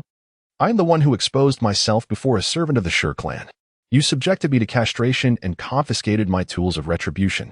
Today, I shall make you taste the agony of losing your treasures. No, I will sever your limbs and turn you into a living corpse, ensuring your suffering is beyond death." Wang Laowu laughed maniacally, feasting his gaze upon the severely injured Shi, his blade thirsting for blood after a long wait. As he sensed Wang Laowu drawing ever closer, Shi's expression darkened. After consuming the explosive pill, he had reached his limits. It appeared that his demise was inevitable today. Not to mention that the desolate ancient forest was devoid of any assistance, even if help were to arrive. The mere mention of the Central State's Sher clan would likely deter any interference. After all, the Sher clan was an ancient royal lineage passed down from the primordial era. Who would dare provoke them? Regrettably, he could not exact vengeance upon his foes. If he could survive this trial, he would undoubtedly trample upon that royal family and overturn the lofty celestial hall, proclaiming that their choices were misguided. His dual pupils were the true embodiment of invincibility. Shi Yin silently vowed in his heart. Yet, there was no room for speculation. Nonetheless, even in death, he, Shi Yin, shall not perish at the hands of these insignificant ants. His life is his own to command, not the heavens. With a sudden surge of resolve, Shi Yin rose to his feet. The pride of a prodigy forbade him from dying on his knees. This unexpected display startled Wang Laowu, who instinctively retreated 3 miles, trembling as he stammered. "Don't come any closer." Even the distant one-eyed dragon felt a sudden tension in the air. By the heavens, he has risen again. Could he be resurrected? However, upon witnessing Shi Yin's movements, their anxiety dissipated. It was not a resurrection, but merely a fleeting revival of spirit. Indeed, no one could maintain such a state for long. Even the most remarkable of tales would not dare to portray it thus. Shi Yin slowly raised the divine sword in his left hand and bellowed, "The heavens are unjust. How can one born with extraordinary eyes find himself buried in this desolate land?" With that, he swung the sword towards his own neck. In an instant, Changge, draped in white, appeared before him, deftly pinching the divine sword between 2 fingers. With a smile, he urged, "Do not be so hasty to embrace death. Wait a moment." "Huh? Who goes there?" Shi Yin was taken aback. Although blind, his senses remained acute. The ability to appear silently before him could only belong to someone of Dao Palace strength or higher. Could it be that the heavens have not forsaken him? Was someone intervening to save him? Yet, what could it matter? Who would dare to rescue him in the face of the formidable Shi clan? Just as his thoughts spiraled into confusion, Changge's voice resonated once more. "Young man, I observe your bright eyes and pearly teeth." However, upon noticing the dark, binding gaze of Shi Yin, he instantly realized he had misspoken. It was all due to his masteress influence. "Young man, I see that your celestial dome is full. Your earthly foundation square. You are like a jade tree standing against the wind. Your demeanor is extraordinary. You are destined for greatness. Would you care to join my Eternal Celestial Sect?" Changge had intended to say the Eternal Sect, but upon reflecting that the name lacked grandeur, he swiftly altered it to the Eternal Celestial Sect, fearing that the young man might refuse to join otherwise. "I am the 108th sect master of the Eternal Celestial Sect. Should you take me as your master, a path of starlit brilliance awaits you, with boundless prospects." What? Shi Yin was bewildered. Was it true that he was here to save him? Had his earlier outcry elicited a response from some divine being? Should he utter another phrase, "In 30 years, the East River shall rise, and in 30 years, the West River shall prevail"? Do not underestimate the youth and poverty. Not only was Shi Yin stunned, but the 7 cloaked figures were equally perplexed. "Brother, could you please grasp the situation? We are in the midst of a pursuit, and here you are, attempting to recruit disciples? The Eternal Celestial Sect? Spare us the deception. Does such a sect even exist in the ancient continent? What a trivial sect from some obscure corner, resorting to a ludicrous name merely for the sake of notoriety." With this thought in mind, Wang Laowu strode forth, his shrill voice piercing the air. "Presumptuous! How dare a mere provincial sect obstruct the stone clan of Zhangzhou in our pursuit of a fugitive? Do you wish to court death?" At this, Changge furrowed his brow. "How dare they interrupt my recruitment of disciples?" Internally, he cursed. "If my disciple forsakes me due to your interference, I shall unearth the graves of your ancestors for 18 generations. Noticing Changge's indifference, Wang Laowu pressed on. "Are you deaf? Enough of your noise." Changge merely cast a glance in his direction, seeking oblivion. In an instant, Wang Laowu was reduced to a mist of blood. What in the world? This display left the onlookers astonished. A single glance, and he annihilated a 7th-tier transformation expert? What manner of formidable being is this? Not merely at the Dao Palace level. At the very least, they are a being of great power. After the transformation into divinity comes the fusion, followed by the Dao Palace. And above the Dao Palace lies the realm of the mighty. Only those of such magnitude possess such overwhelming strength. Shi Yin was taken aback, his mouth agape in astonishment. This individual shows no fear of the Stone Clan. Could they be a newly emerged sect from the hidden realms? It is said that these elusive sects have been passed down since ancient times, harboring not only saints but even emperors among their ranks. Young man, if you dare to harm our people from the Stone Clan, you are as good as dead, no matter how powerful your sect may be. Prepare to bear the wrath of our clan. Kneel and beg for mercy now, and we may spare your sect. Otherwise, we shall annihilate it completely. The companions of the Cyclopean dragon threatened Changge, pointing menacingly at him. After all, in the wild ancient continent, aside from a few sacred lands, which sect would dare to confront the Stone Clan head-on? Clearly, this so-called Eternal Immortal Sect is not among the few that could stand against the Stone Clan. In this world, one must acknowledge their backing. The Stone Clan serves as a formidable foundation for them. What utter nonsense! Nearly a royal clan. Easily dealt with a mere wave of the hand. Changge exhaled once more. Boom, boom, boom, boom, boom. The sound of 5 consecutive explosions erupted.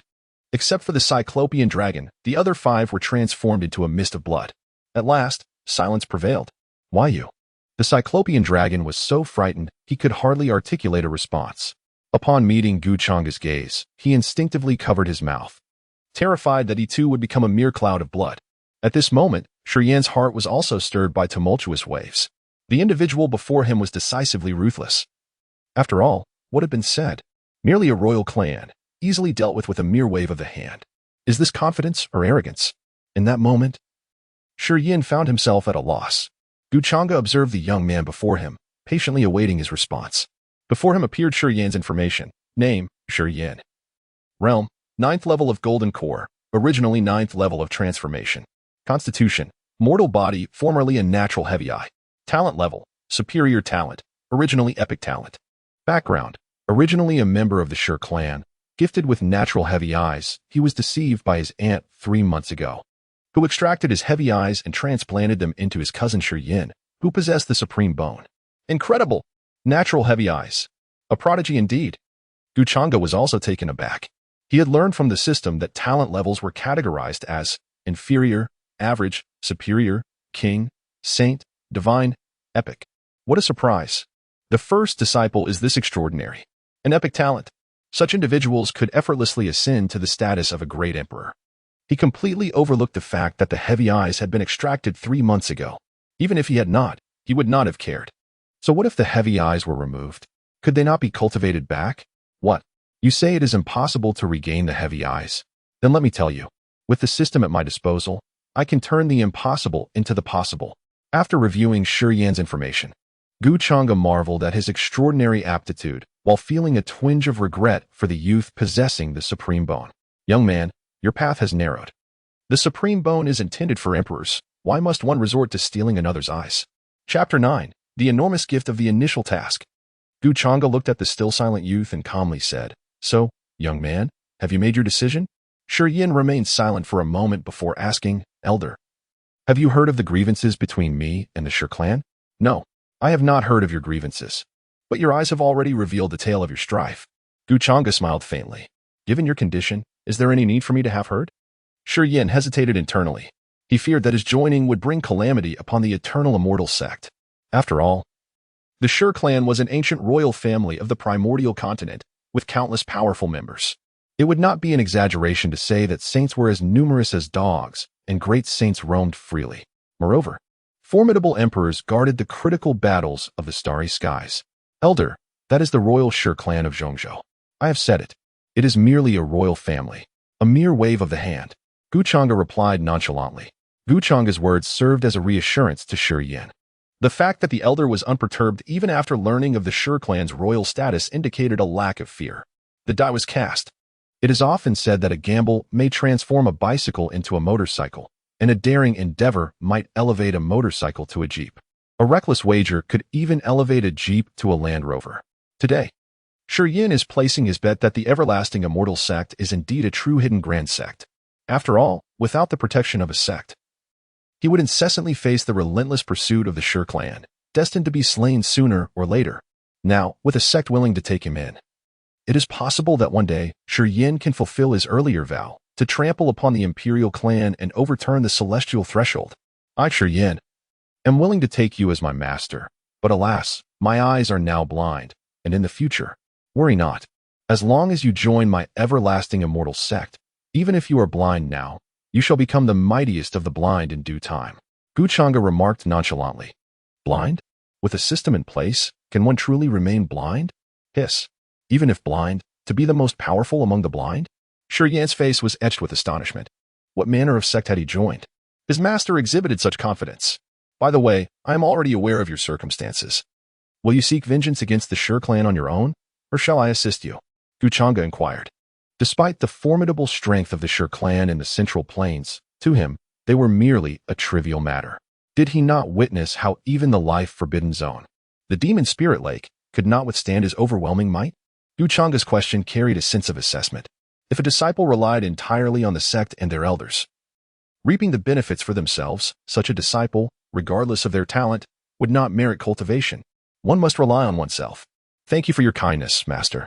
I wish to avenge my grievances myself, Shi declared resolutely. He was born with dual pupils, once a peerless genius, and naturally possessed the pride that accompanies such brilliance.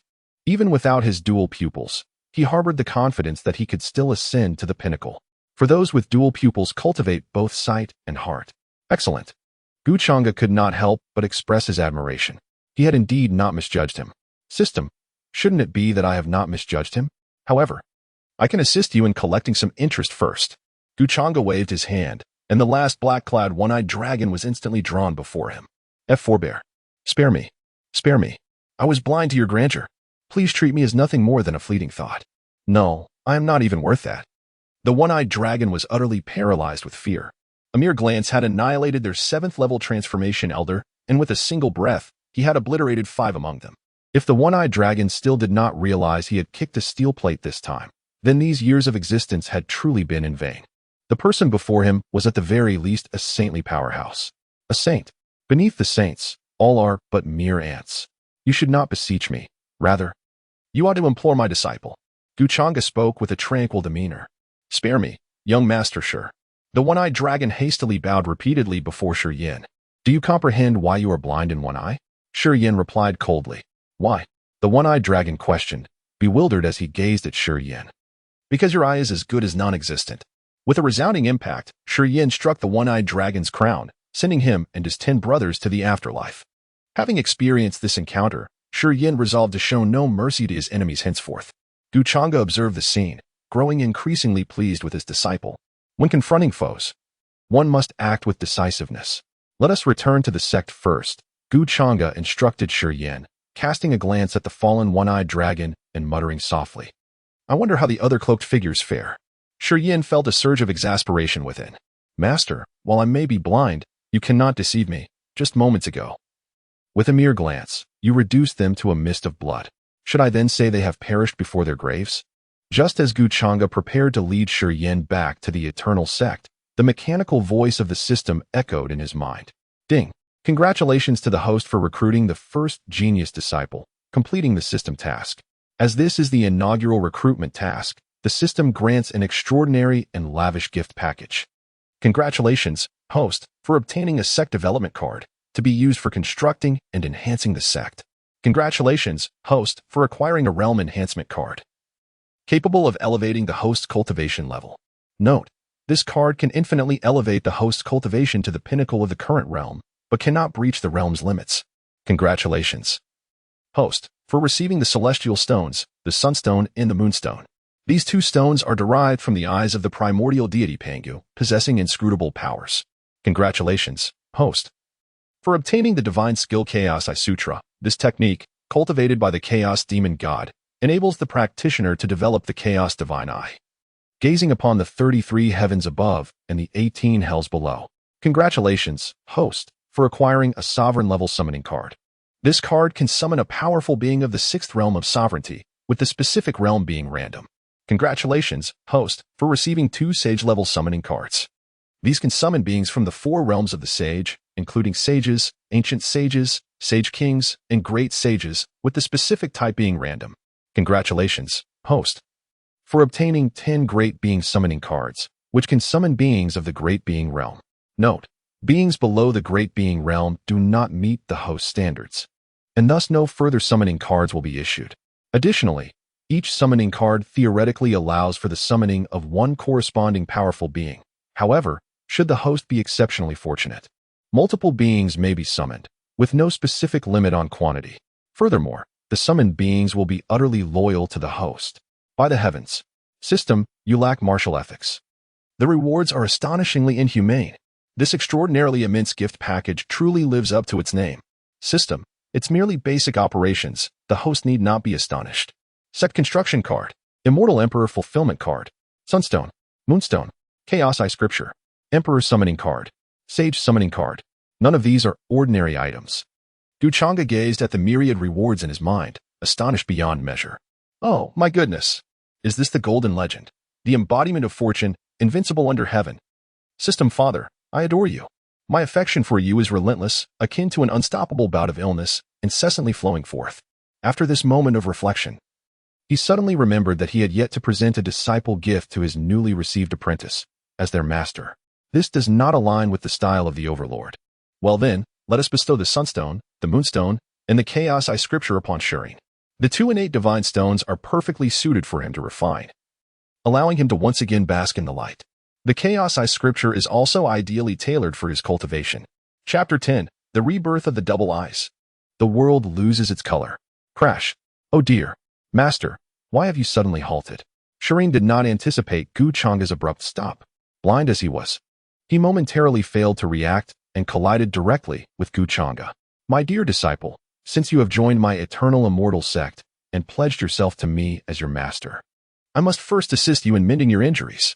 Come, allow me to help you regain your sight. Changge spoke with a smile. What? Regain my sight?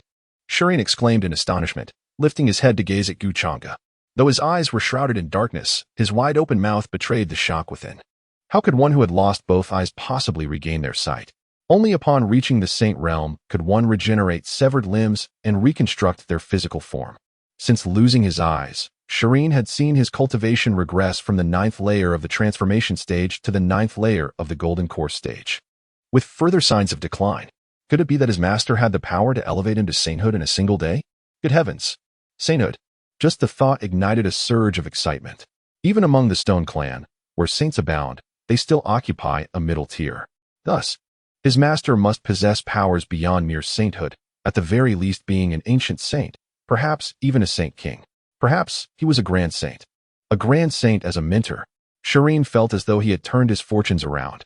Afterward, Shireen gazed at Changge, a hint of glee in his voice as he said, Master, are you truly prepared to impart your cultivation upon me, enabling me to ascend to sainthood and restore my body and eyesight? While this notion may seem a bit hasty, I would not be opposed to it. Changge was taken aback. What the hell? Impart my cultivation? Grant you sainthood? I wouldn't dare to even entertain such thoughts. Not even in a novel would that be written. Slap. Changge smacked Shireen on the head with irritation. What are you thinking? To directly impart you cultivation and make you a saint in a day? The path of cultivation requires one to tread steadily, step by step, to reach the pinnacle. There are no shortcuts. Even for someone like me, it took a decade to achieve the current state. It's not about imparting cultivation, is it? Shireen was momentarily stunned. He then inquired, So, Master, what do you mean by helping me regain my sight? In Changge's hand lay 2 stones, each roughly the size of a fist, exhibiting irregular oval shapes and a grayish-white hue. At first glance, they appeared unremarkable, reminiscent of the pebbles commonly found along the shore. Yet, the aura emanating from these stones invoked a profound sense of reverence, hinting at their extraordinary nature. As Changge unveiled these 2 stones, even though Shiryan's eyes were blind, he could still perceive waves of unsettling energy that stirred his heart. In his awareness, Changge held 2 objects, one radiating the scorching essence of the sun, and the other exuding the frigid essence of the moon. These were the celestial divine stones, the Sunstone and the Moonstone, transformed from the dual pupils of the great Pangu. Once infused into one's own eyes, they would grant the gift of sight anew. Changge's voice, calm and measured, reached Shiryan's ears. What? The celestial divine stones, the Sunstone, the Moonstone, transformed from the dual pupils of the great Pangu. Each word he uttered sent a tremor through Shiryan's heart. No wonder he sensed that one object in Changge's grasp radiated the intense heat of the sun while the other exuded the extreme cold of the moon. It was indeed the transformation of Pangu's dual pupils. Curiously, did not Pangu's eyes transform into the sun and the moon after the creation of the heavens? From whence did the Sunstone and Moonstone originate? Indeed, myths often deceive. Before Shireen could continue his contemplation, Changge had already placed the Sunstone and Moonstone into his hands. I also possess a divine-level technique, the Chaos Eye Sutra, which I shall impart to you as well. The Chaos Eye Sutra is a practice of the Chaos Demon God, capable of cultivating the Chaos Divine Eye, enabling one to gaze upon the 33 heavens above and the 18 hells below. I hope you shall not disappoint me.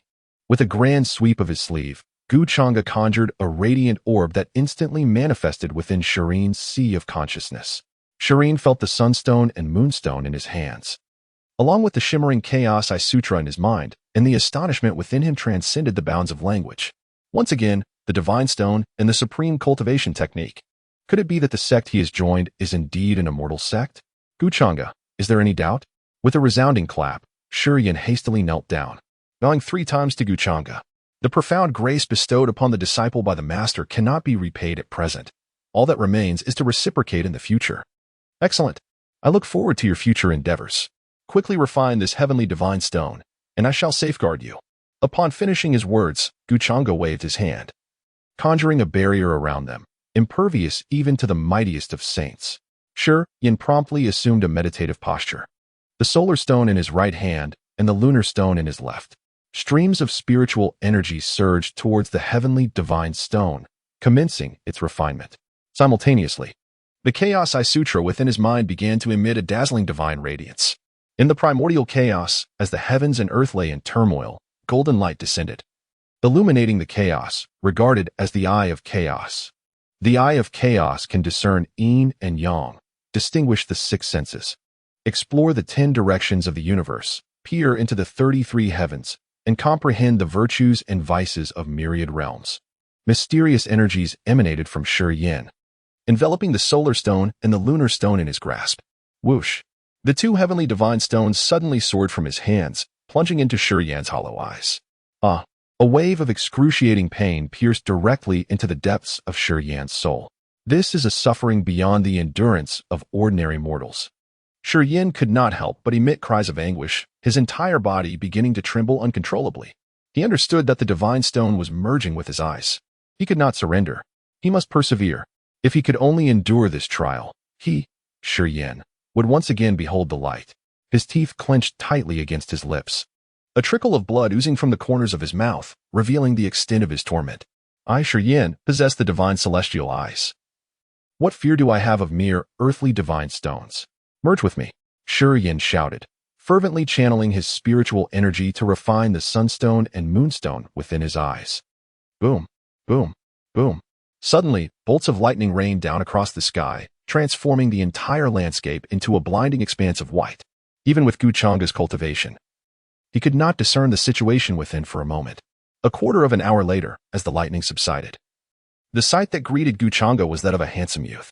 His long, sword-like eyebrows appeared as if meticulously painted, the once lifeless, deathly pale eyes, previously ensnared by darkness, began to emanate a trace of spiritual energy. Within those formerly hollow eyes, golden light flickered, gradually morphing into a crimson hue, and ultimately, astonishingly, transforming into a chaotic blend of colors. These eyes, with just a single glance, evoke an impression of boundless sorrow, profound and unfathomable. Within their depths flickers a terrifying intent to kill, sending shivers down the spine. An overwhelming aura of malevolence emanates from them, as if seeking to annihilate all existence. Resembling a chaotic deity of destruction. The resurgence of the dual pupils. The heavens and earth shift in hue. When the dual pupils blaze with fury, 100,000 corpses lie in their wake. When they weep in sorrow, the cosmos shares in their lament. When they mourn, the universe faces obliteration. This is precisely the rebirth of the forged from the Sunstone and Moonstone by Shireen, seemingly more formidable than before. A subtle aura of chaos envelopes it. Yet, it appears that this transformation has not ceased. Within Shireen's eyes, mysterious powers surge towards his brow, causing it to swell as if something were striving to emerge. A trickle of crimson blood seeps from his forehead. This is dire. Could it be that the celestial stones are rebelling? A sudden shock grips Changge's heart.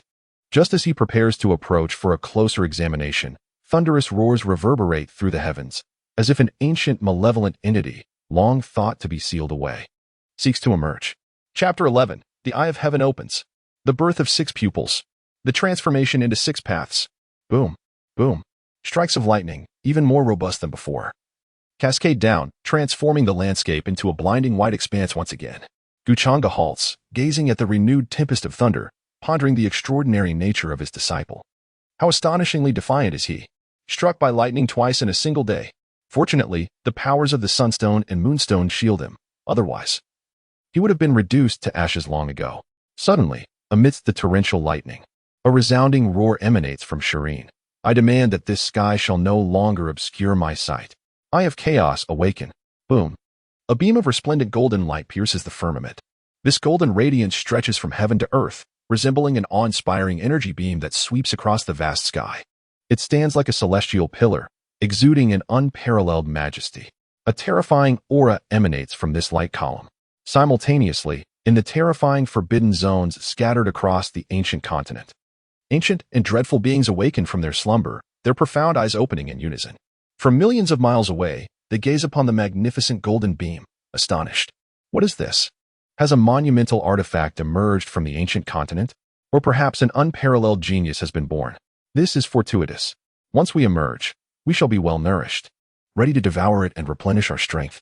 However, let the younger generation venture forth first to test the winds. After issuing commands to the younger generation, the ancient beings within the forbidden zones once again succumb to slumber. Meanwhile, the ancestors of various sacred lands, royal families, imperial clans, and celestial dynasties awaken from their coffins. This is either an extraordinary divine treasure or a prodigious talent. If it is a divine treasure, it must be at the level of immortal elixirs. If it is a talent, it surely possesses the potential of an emperor. Transmit this command swiftly. Dispatch individuals to the eastern wilderness, bearing the essence of our esteemed ancestor. Should any opposition arise, execute without mercy. The head of the family has decreed that the divine maiden shall lead 300 holy guardians to the eastern wilderness, by the edict of the celestial dynasty. The third prince is to wield the imperial weapon and proceed to the eastern wilderness. Thunderous roars resounded. In a fleeting moment, countless factions from the ancient continent dispatched their holy sons, divine maidens, and royal descendants to converge upon the eastern wilderness.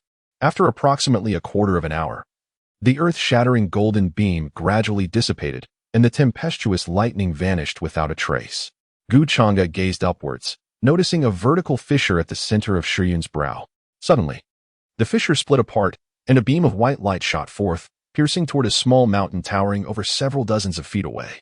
With a thunderous crash, the white light penetrated, causing the mountain to crumble into dust.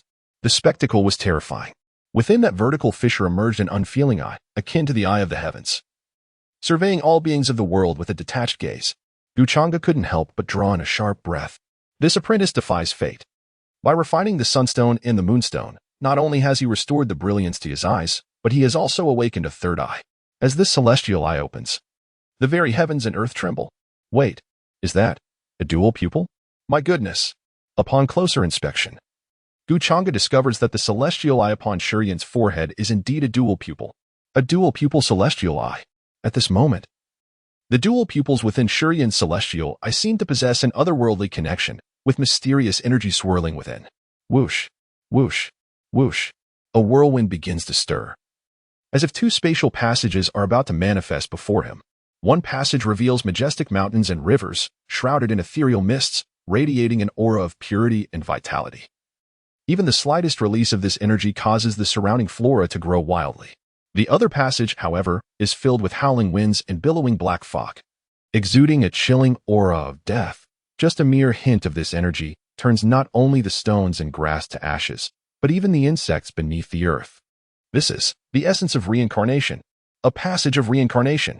The passage imbued with boundless vitality represents the heavenly path, while the terrifying aura of death undoubtedly signifies the path of spirits. Life and death intertwined, regarded as reincarnation. Changge's gaze sharpens, as if faced with a formidable enemy. Reincarnation, the most enigmatic existence in the universe, is not something even the supreme deities or celestial beings can command. He cannot help but glance at the dual pupils in Shireen's other eyes, which also swirl with the essence of reincarnation, seemingly on the verge of opening 4 more passages, yet still remaining dormant. Is it aiming to establish the 6 paths of reincarnation? One eye opens one path. 6 eyes create 6 paths. How exhilarating is the prospect of the 6 paths of reincarnation? Just as Changge yearns to witness the manifestation of the six paths, a resounding boom echoes. It appears that the energy is insufficient. The two passages that Shurian's celestial eye opened collapse with a thunderous crash, while the remaining four remain unformed. Buzz. The celestial eye on Shurian's forehead closes, reverting to a mere slit. With a gasp, Shurian opens his eyes, awakening anew. He raises his hands before his face, joy illuminating his features, and exclaims loudly, I can see. I can finally see. I, Shurian, have regained my sight. With the return of my dual pupils, tremble, heavens. After releasing his excitement, Shurian suddenly perceives a terrifying presence in the distance, a white figure gazing intently at him. That must surely be his newly appointed master. He immediately takes flight, rushing towards the white figure while calling out, Master. Master. Thud. Shurian kneels before Changge, gazing at his remarkably handsome visage, and with fervor declares, Master, is that you? Are you truly my master? Changge, is this disciple's mind not functioning properly? It is just you and me here. I am not your master. Who is your master, then? Yes, my disciple, I am indeed your master. With a flick of her brow, Changge clasped her hands behind her back and gazed at the starry sky, speaking softly. Truly, it is you, master. A master is not only invincible in cultivation but also strikingly handsome. If I were to rank, I would place you second. No one on the entire primordial continent would dare claim the first position, except for me. What is this? You place yourself first, and me second? Changge stumbled, nearly losing her balance. What a travesty. Looking at her narcissistic disciple before her, she felt a strong urge to reshape him anew. Never mind. I shall not stoop to the level of a child. My disciple, today you have extinguished darkness and returned in glory. You are destined to become an unparalleled powerhouse, wielding the sun and moon, and treading upon the duality of yin and yang. You must not disappoint your master. Changge spoke earnestly. Master, rest assured. The disciple shall not let you down. I have now refined the heavenly divine stone, and my dual pupils have been restored, surpassing the chaotic dual pupils I had before. Moreover, by cultivating the chaotic eye sutra you provided, I have additionally awakened the heavenly eye, and it is also a dual pupil. Shurian exclaimed with pride. He then boasted to Changge, Master, when I activated the heavenly eye dual pupil just now, it seemed as though a legacy technique appeared in my mind, called the six paths of reincarnation technique. It appears that if I cultivate these six pupils to perfection, I can unlock the six paths of reincarnation. I shall undoubtedly ascend to the pinnacle of the primordial realm and become the one who transcends the ages. You see, I have only practiced for a few hours, and my cultivation has already leaped from the 9th level of the golden core to the 1st level of the nascent soul. Gazing at the insufferably smug Shurian, Changge retracted her outstretched hand. To strike a person, one must do so in the area they excel. Not bad. You remind me of my younger self. Back then, I broke through from golden core to god transformation in just 1 hour. You still have much to strive for. With that, Changge soared into the air, heading towards the Eternal Sect, leaving Shurian heartbroken. Breaking through from golden core to god transformation in just 1 hour? Hey, master, wait for me. Chapter 12, The Shao Family. Cancel the engagement. East Wilderness. Above the southern domain-s sky, two figures were racing through the winds, leaving countless clouds in their wake. The figure in front wore white robes, appearing calm and unruffled. The figure behind was somewhat gaunt, panting heavily. The two individuals making their way back to the Beidou Sect are Changge and Shurian. Changge could have traversed the distance to the Beidou Sect with ease. Yet he chose to fly back at a measured pace to accommodate the recently recovered Shurian. Master, please, slow down. Wait for me. Your disciple can barely keep up. Shurian exclaimed breathlessly, gazing at Changge's figure ahead. Is it truly so exhausting after such a short distance? Young one, you still have much to improve. It seems that upon our return to the sect, you shall need to engage in more rigorous training, Changge remarked. Observing Shurian's disheveled state, Stone Yun was enveloped in profound frustration, his eyes glistening with unshed tears. Was this truly a journey? We have flown incessantly for 50,000 miles. 50,000 miles. That is an expanse that spans an entire continent. Had it not been for my dual pupils augmenting my endurance, surpassing that of an ordinary 9th-layer Yuanian cultivator, even a transformation stage cultivator would struggle to endure such a lengthy flight. Master, your saintly prowess renders you impervious to fatigue, but I am merely a humble Yuanian cultivator. Changge observed Stone Yun's expression, reminiscent of someone in distress, and spoke softly, Very well. Let us descend and rest before continuing. Shall ya? Allow your exuberance to flourish once more. With a rush, the two descended to the ground and made their way toward a nearby city, Wutan City. Changge gazed upon the city before him, a sense of familiarity washing over him. Come, let us enter the city. Candied hawthorn. Delicious and inexpensive for coins each, 5 for 2. Grilled sausages, sample before purchasing. Honey snow iced tea, 1 sip and you'll yearn for another. Beer, beverages, mineral water, peanuts, sunflower seeds, 8 treasure porridge, an abundance of choices. What a vibrant tapestry of earthly life. Listening to the lively calls of the vendors, Changge could not help but be moved. After all, it had been 10 years since he arrived in the ancient wilderness continent. This was his first visit to a city. The preceding decade had been spent diligently cultivating at the Beidou Sect, all in hopes of avenging his master. Suddenly, a commotion captured their attention. Quick, come and see. The first family of Wutan City, the Shao family, is facing a marriage annulment. Hurry, hurry. It is said that the young master of the Shao family is to be rejected by his fiancée Yi today. What? How can this be? They are the foremost family in Wutan City. Young Master Shao Sanhua is the greatest talent in Wutan City. He began cultivating at 3, entered the innate realm at 7, established his foundation at 9, formed his core at 11, and achieved yuanying at 14. Such a prodigy, who would dare to break off an engagement? How could it be impossible? The greatest talent? That is old news. 3 years ago, the young master of the Shao family suddenly lost all his spiritual power overnight, and his cultivation has been in decline ever since. It is said that he now possesses only innate level prowess.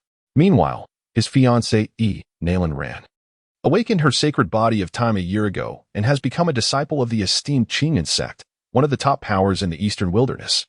She has even become a direct disciple of a master in the sacred king realm. Her future is boundless, and she would naturally not look to the Shao family of Wutan City. Ah, the Changge sect. No wonder. It is said that when the Nalan family first arrived in Wutan City, they were supported by the Shao family to establish themselves, and now, oh, wow. Is this gossip truly that explosive? Hurry, hurry. If we delay, we'll miss out on all the news. One after another, individuals surpassed Changge and continued onward. Listening to the words of the passers-by, Shi Yan's face contorted with anger. He was reminded of the time when his own eyes were gouged out. A tragic fall from the pedestal of genius, as the masses came forth to trample upon him. What a sorrowful plight. What profound injustice. The resemblance between him and the now prominent Shao Sanhu stirred a sense of kinship within him. Observing Changge ahead, he spoke. Master, shall we pay a visit to the Shao family? His intention was to seek retribution for his unfortunate brother, who shared a similar fate. Women, once in power, often forget their humble beginnings. Today, Shi Yan would ensure that this lesson was learned. Do not underestimate the youth in their poverty. As for Nalan Ran's cultivation, the transformation realm, what is there to fear? Shi Yan, with his unique eyes, would not tremble before a mere practitioner of the transformation realm. Even if he were only at the 9th level of the nascent soul, he held no fear even for those at the integration realm.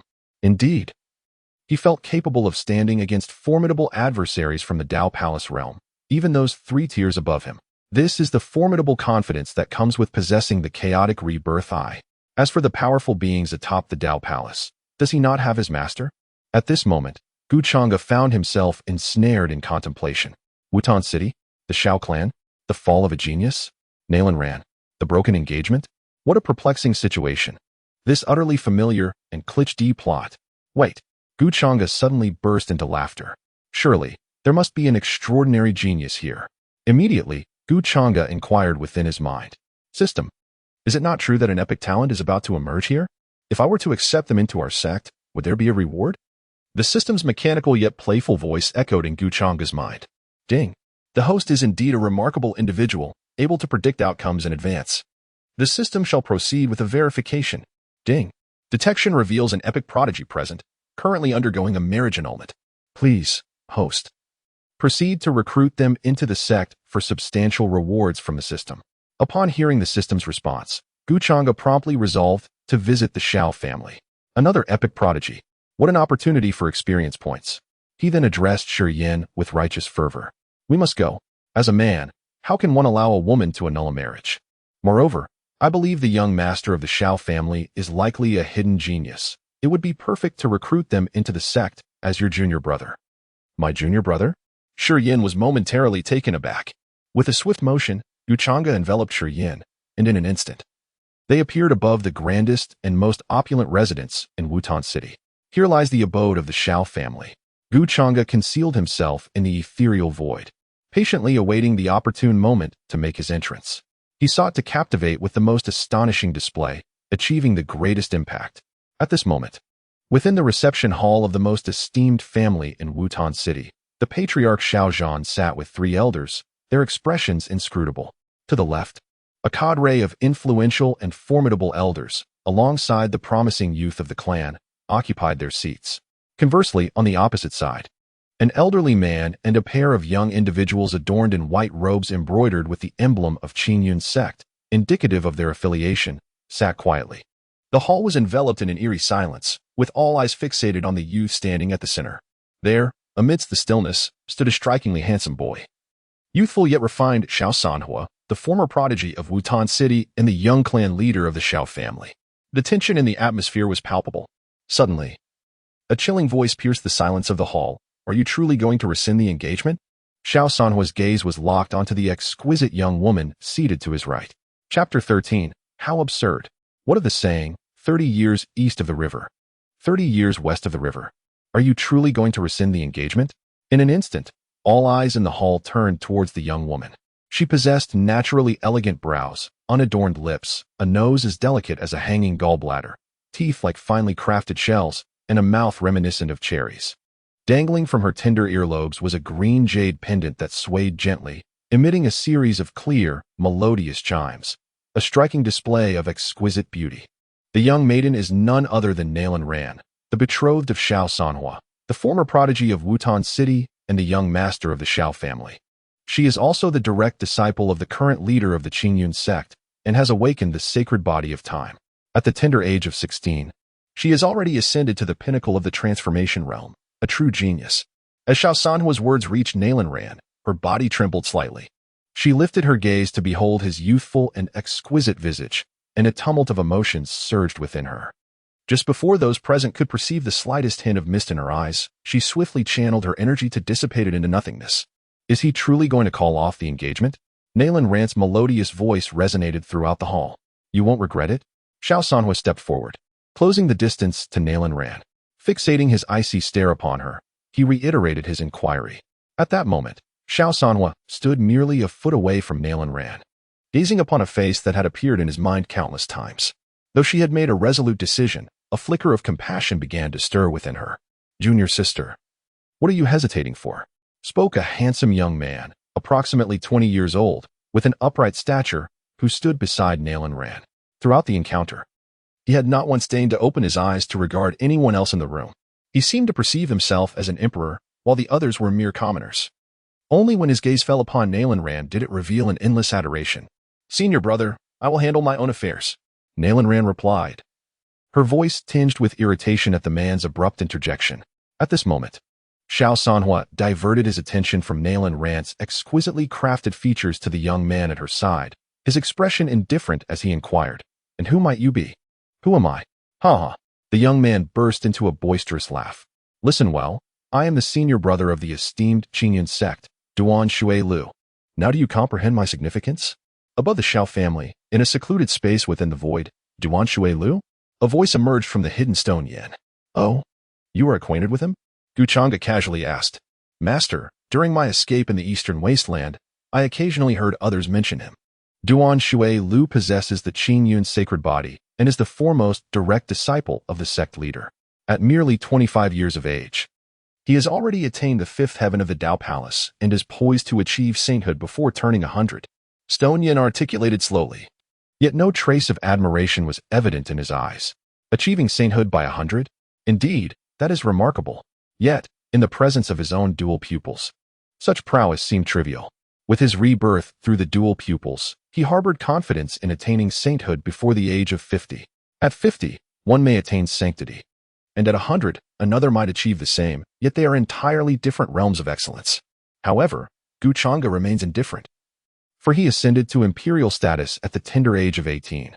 To him, a mere 100 years of sanctity holds no significance. What preoccupies his mind now is the opportune moment to make his move. Yet, the more he observes, the more he senses that the unfolding narrative feels askew. Moreover, He can faintly detect an unusual aura surrounding the Shao family. In the grand hall of the Shao family, Duanshui Lu? I have never heard of such a thing. Shao Sanhu, merely casting a glance, remarked nonchalantly. You. Duanshui Lu pointed an accusatory finger at Shao Sanhu, his expression a tempest of fury. How could he? The esteemed senior brother of Qingyun Sect, a possessor of the sacred body of Qingyun, and one destined for sanctity within a century, be so brazenly disregarded? Boom. In an instant, Duanshui Lu unleashed the formidable aura of the Dao Palace realm, summoning a whirlwind within the hall. He glared fiercely at Shao Sanhu. At that moment, crack. The jade cup in Xiao Zhan's hand shattered under his grip, transforming into a cascade of powder that gently settled upon the floor. A powerful aura emanated from Xiao Zhan, countering Duanshui Lu's overwhelming presence. What an impressive display of authority from the senior brother of Qingyun Sect. A calm voice emanated from Xiao Zhan. The sixth elder of Qingyun Sect, who had been in deep meditation, suddenly opened his eyes, two beams of brilliance shooting forth. The oppressive aura of a sage enveloped the scene. Upon noticing the detestable presence of Xiao Zhan, he mused inwardly. As expected, he then addressed Duanshui Lu, saying, "Lure, do not act disrespectfully. Do not tarnish the dignity of your position as senior brother of Qingyun Sect." Duanshui Lu hurriedly bowed in respect to the sixth elder of Qingyun Sect, inwardly chastising himself. Indeed, why should he contend with a useless individual? He unwittingly diminished his own stature as the senior brother of Qingyun Sect. He remained oblivious to the fact that, beneath his formidable aura, Xiao Sanhu's expression remained unchanged. "Junior sister, you must clarify matters with this trash quickly so we may return to the sect," Duanshui Lu said to Nalan Ran with a gentle tone. "Who are you calling trash?"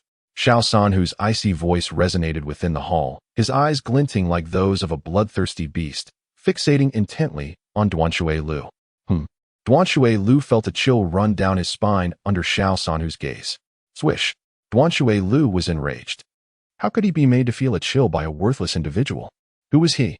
He was the first prodigy in the history of Qingyun Sect with the potential to attain sanctity at 100 years. How could he be unsettled by the gaze of a mere trifle? Subsequently, casting a disdainful glance at the entirety of the Shao family, he venomously remarked, "Do not misunderstand. I am not referring to you, but rather to all present here, who are nothing but worthless." With a resounding thud, thud, thud, the members of the Shao family rose in unison, their eyes flashing with a fleeting crimson light, each one glaring furiously at Duanshui Lu. Even Xiao Sanhu was no exception. His eyes appeared to morph into a deep blood-red hue, as if a formidable force were about to erupt from within him. Just as the situation teetered on the brink of chaos, a calm voice resonated throughout the hall. "I do not regret it." To the astonishment of all, the Shao family members abruptly retracted their imposing aura, turning their gazes toward Xiao Sanhu, awaiting his decision. Xiao Sanhu, gazing at Nalan Ran's exquisite visage, allowed a slight smile to grace his lips before he turned towards the rear hall. A faint voice emerged. "All right. I agree. You may leave." With a sigh of relief, Nalan Ran watched as Xiao Sanhu departed, nearly unable to restrain herself from calling out, "Sanhu, Yen Ran, remember the purpose of this journey." The stern admonition of the Grand Elder echoed behind her. Meanwhile, within the independent space above the Shao residence, Gu Changge and Shi Yen bore witness to the unfolding spectacle below, their expressions filled with disbelief. What on earth is happening? Where's the saying, 30 years on the east bank of the river, 30 years on the west bank? Do not underestimate the youth's poverty. Who penned this tale? And why does it not adhere to the script? How can he possibly take on disciples now, when everything has fallen apart? He was still waiting for the young master of the Shao family, who had been jilted, to utter that classic line. How could it end like this? A wave of frustration washed over Gu Changge's heart. How can one possibly take on disciples in such circumstances? Just as Gu Changge was lost in thought, the powerful Xiao Sanhu was about to enter the inner hall when suddenly, the sixth elder of the Qingyun Sect displayed a shift in demeanor. A formidable aura emanated from him as he burst into laughter. "Haha, the Nine Heavens Sun True Fire Array has been successfully established. Damn the Blood Clan. Prepare to face the purification of the Sun True Fire." Chapter 14.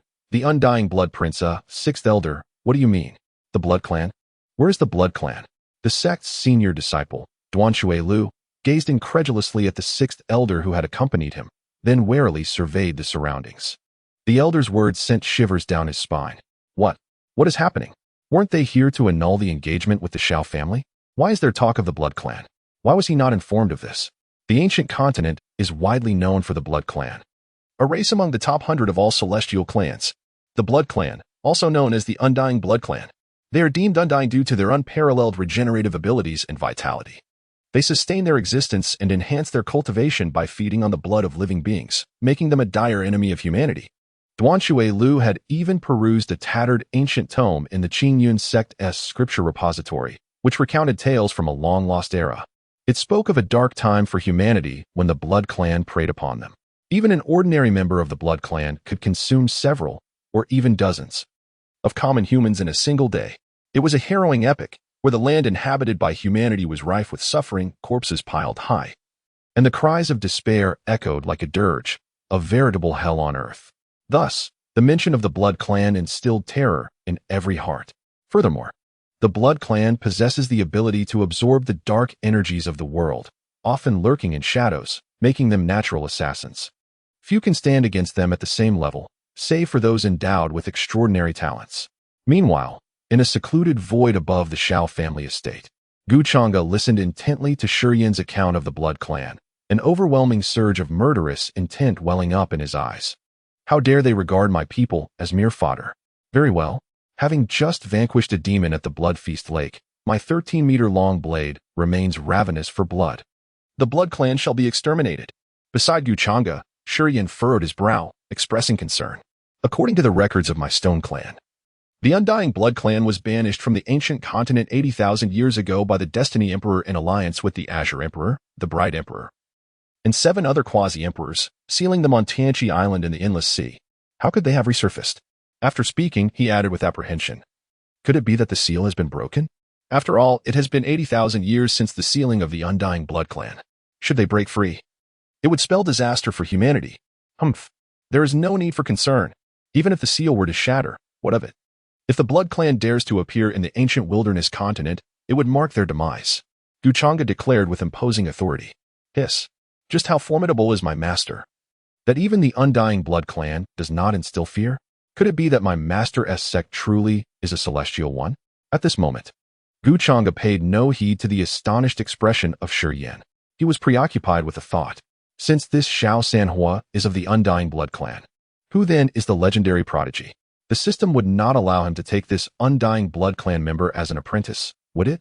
Accessing information on the legendary prodigy. Subsequently, a blue screen appeared in Changge's mind.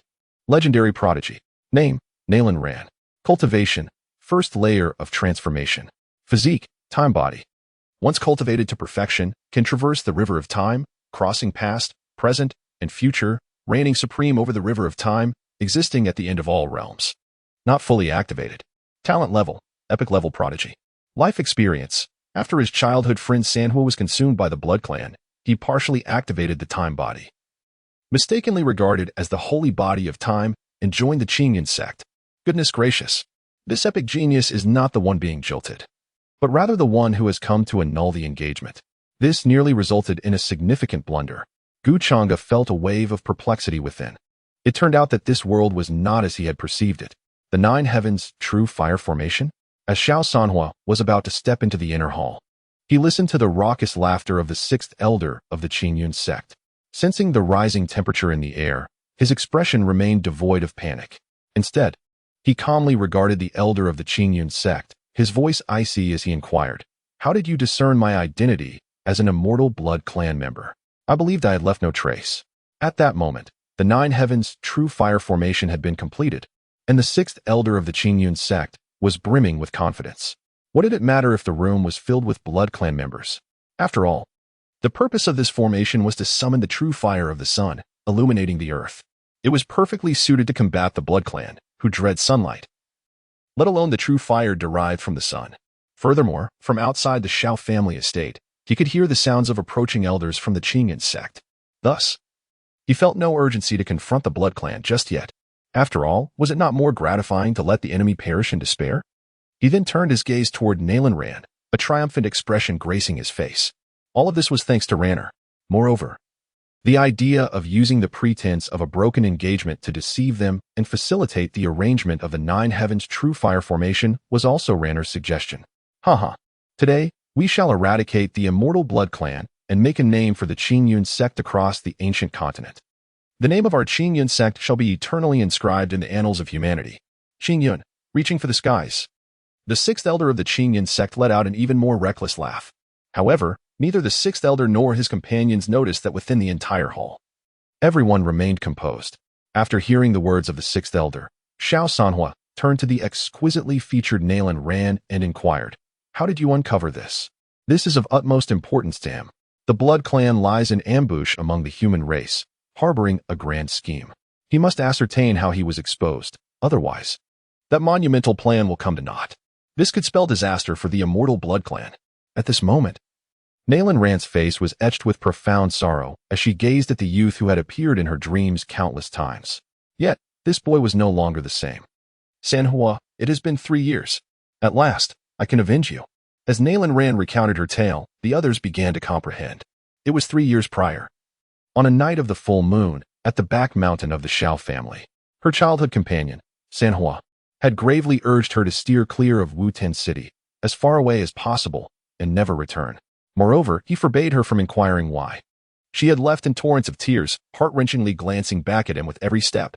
She vividly remembered that night's moon, particularly round and strikingly red, resembling a blood moon. When she turned back for the last time, she saw Sanhua's anguished wails from afar. Following his cries, he suddenly howled at the moon, revealing sharp fangs, while 2 pairs of crimson wings sprouted from his back. The transformed visage of Xiao Sanhua evoked memories of the blood clan that once ravaged the lands of humanity. She realized then that her Sanhua would never return. Her Sanhua had been parasitized by the blood clan. Only then did she understand that his insistence on her departure was a means to protect her. She had initially intended to return for vengeance. However, considering that even the most talented individual in Wuten City, her Sanhua, was no match for the blood clan, she deemed it futile. She resolved to seek mentorship at a powerful sect, and upon strengthening her abilities, return for retribution. Truly, heaven had eyes, and fate favored Nalan Ran. A year ago, she awakened the sacred body of time and was accepted as a direct disciple by the sect master of Qingyun sect. This granted her the opportunity to seek vengeance. That accursed servant. Even in his dying moments, he played a trick on me. The figure of Xiao Sanhua in the hall revealed a countenance of rage. 3 years prior, he had threatened the lives of the entire Xiao family, parasitizing within Xiao Sanhua's body. On that very night of the full moon, he had been fervently absorbing the lunar essence, aiming to completely seize control of Xiao Sanhua. Unbeknownst to him, this boy had found an opening. Xiao Sanhua coldly regarded the 3 from Qingyun sect and spoke with a frigid tone. "I had intended to negotiate with you as an ordinary person to trivialize this matter. Since you choose not to recognize the situation, I shall reveal my true identity and cease this charade. Indeed, I am of the blood clan, the immortal blood clan. I am the 3rd prince of the immortal blood clan." With the pronouncement of the 3rd prince, blood-like liquid began to materialize around him, forming a crimson cloud that exuded a nauseating aura of blood. Chapter 15. My Dao Palace realm is aptly named for this very realm. In the grand hall of the Xiao family, the 3 members of the Qingyun sect fixated intently on the swirling mass of blood energy, as though a terrifying entity were gestating within it. The blood energy continually contracted, growing denser until it ultimately transformed into a humanoid form of sanguine fluid. Suddenly, the blood fluid receded entirely, gradually morphing into a blood armor. Within the armor, a corporeal figure slowly emerged, the 3rd prince of the undying blood clan, finally revealing his true self. He was an exceedingly sinister young man, his complexion unnaturally pale, resembling a face smeared with white powder.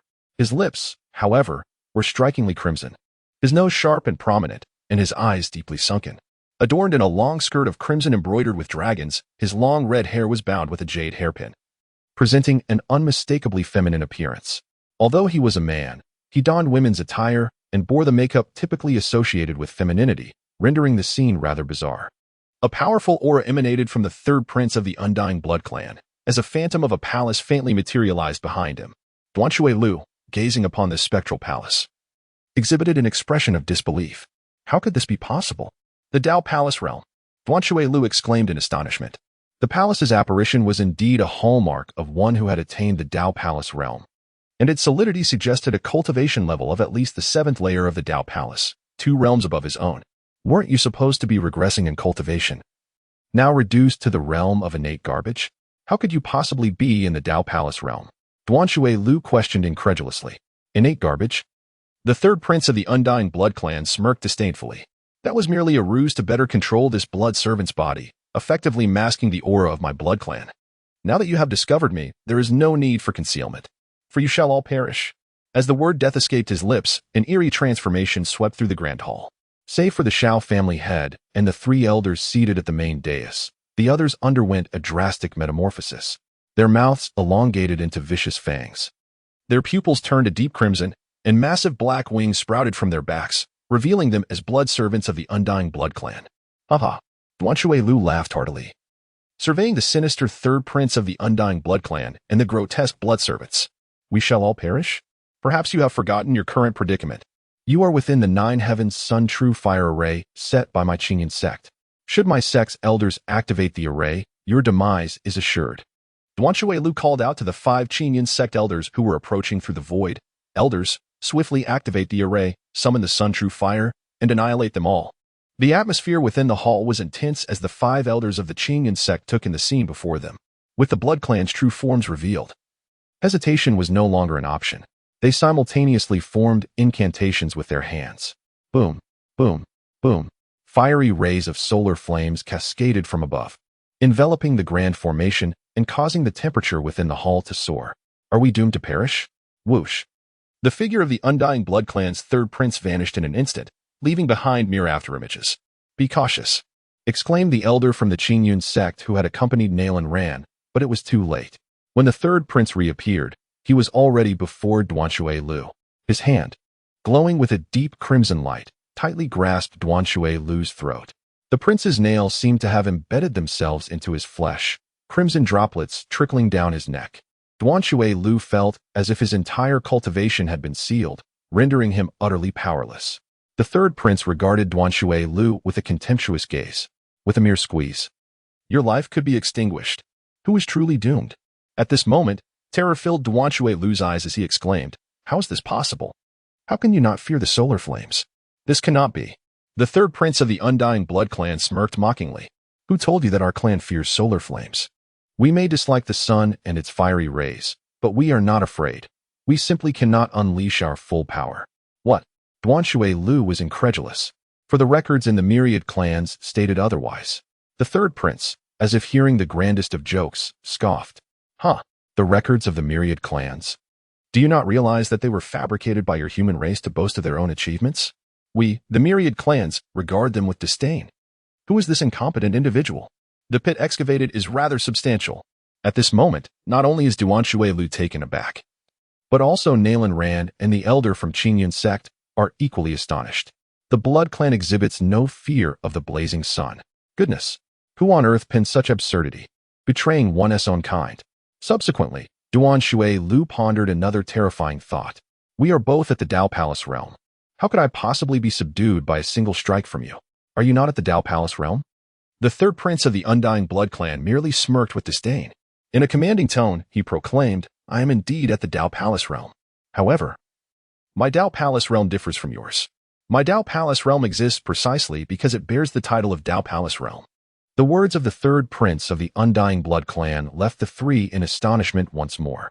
Could it be that the Undying Blood Clan is so formidable, unrivaled within the same realm? Yet, they are mistaken. The third prince's extraordinary talent, coupled with abundant cultivation resources, accounts for his immense strength. Ordinary members of the Blood Clan do not possess such formidable prowess.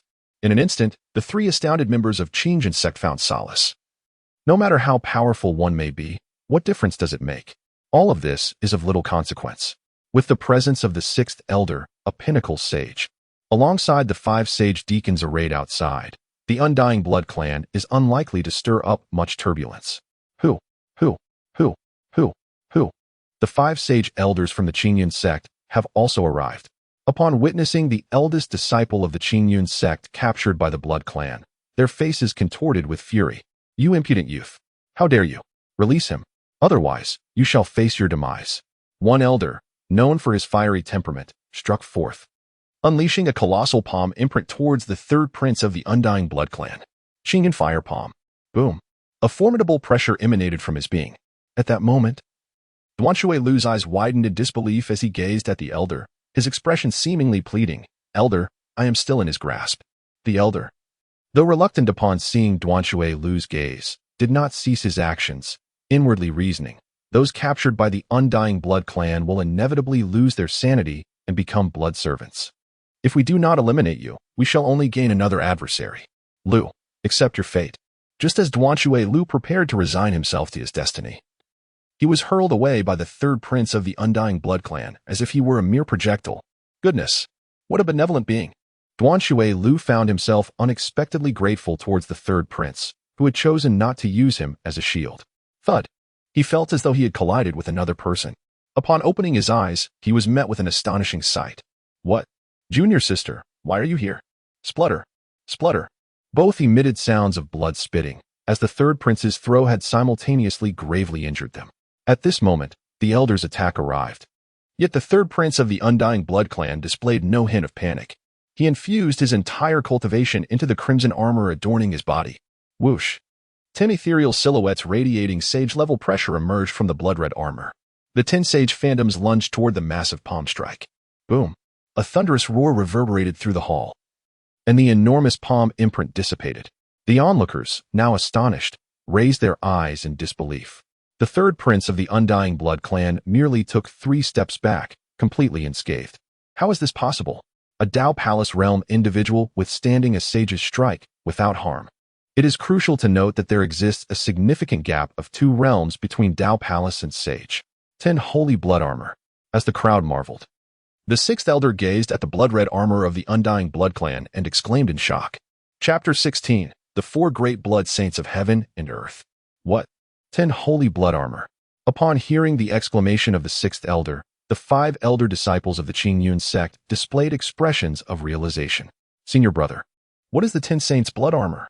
Nalon Ran inquired softly, glancing at the waterbreaker flow beside her. Waterbreaker flow. Gazing at the crimson armor adorning the third prince of the Undying Blood clan, was filled with trepidation as he slowly articulated.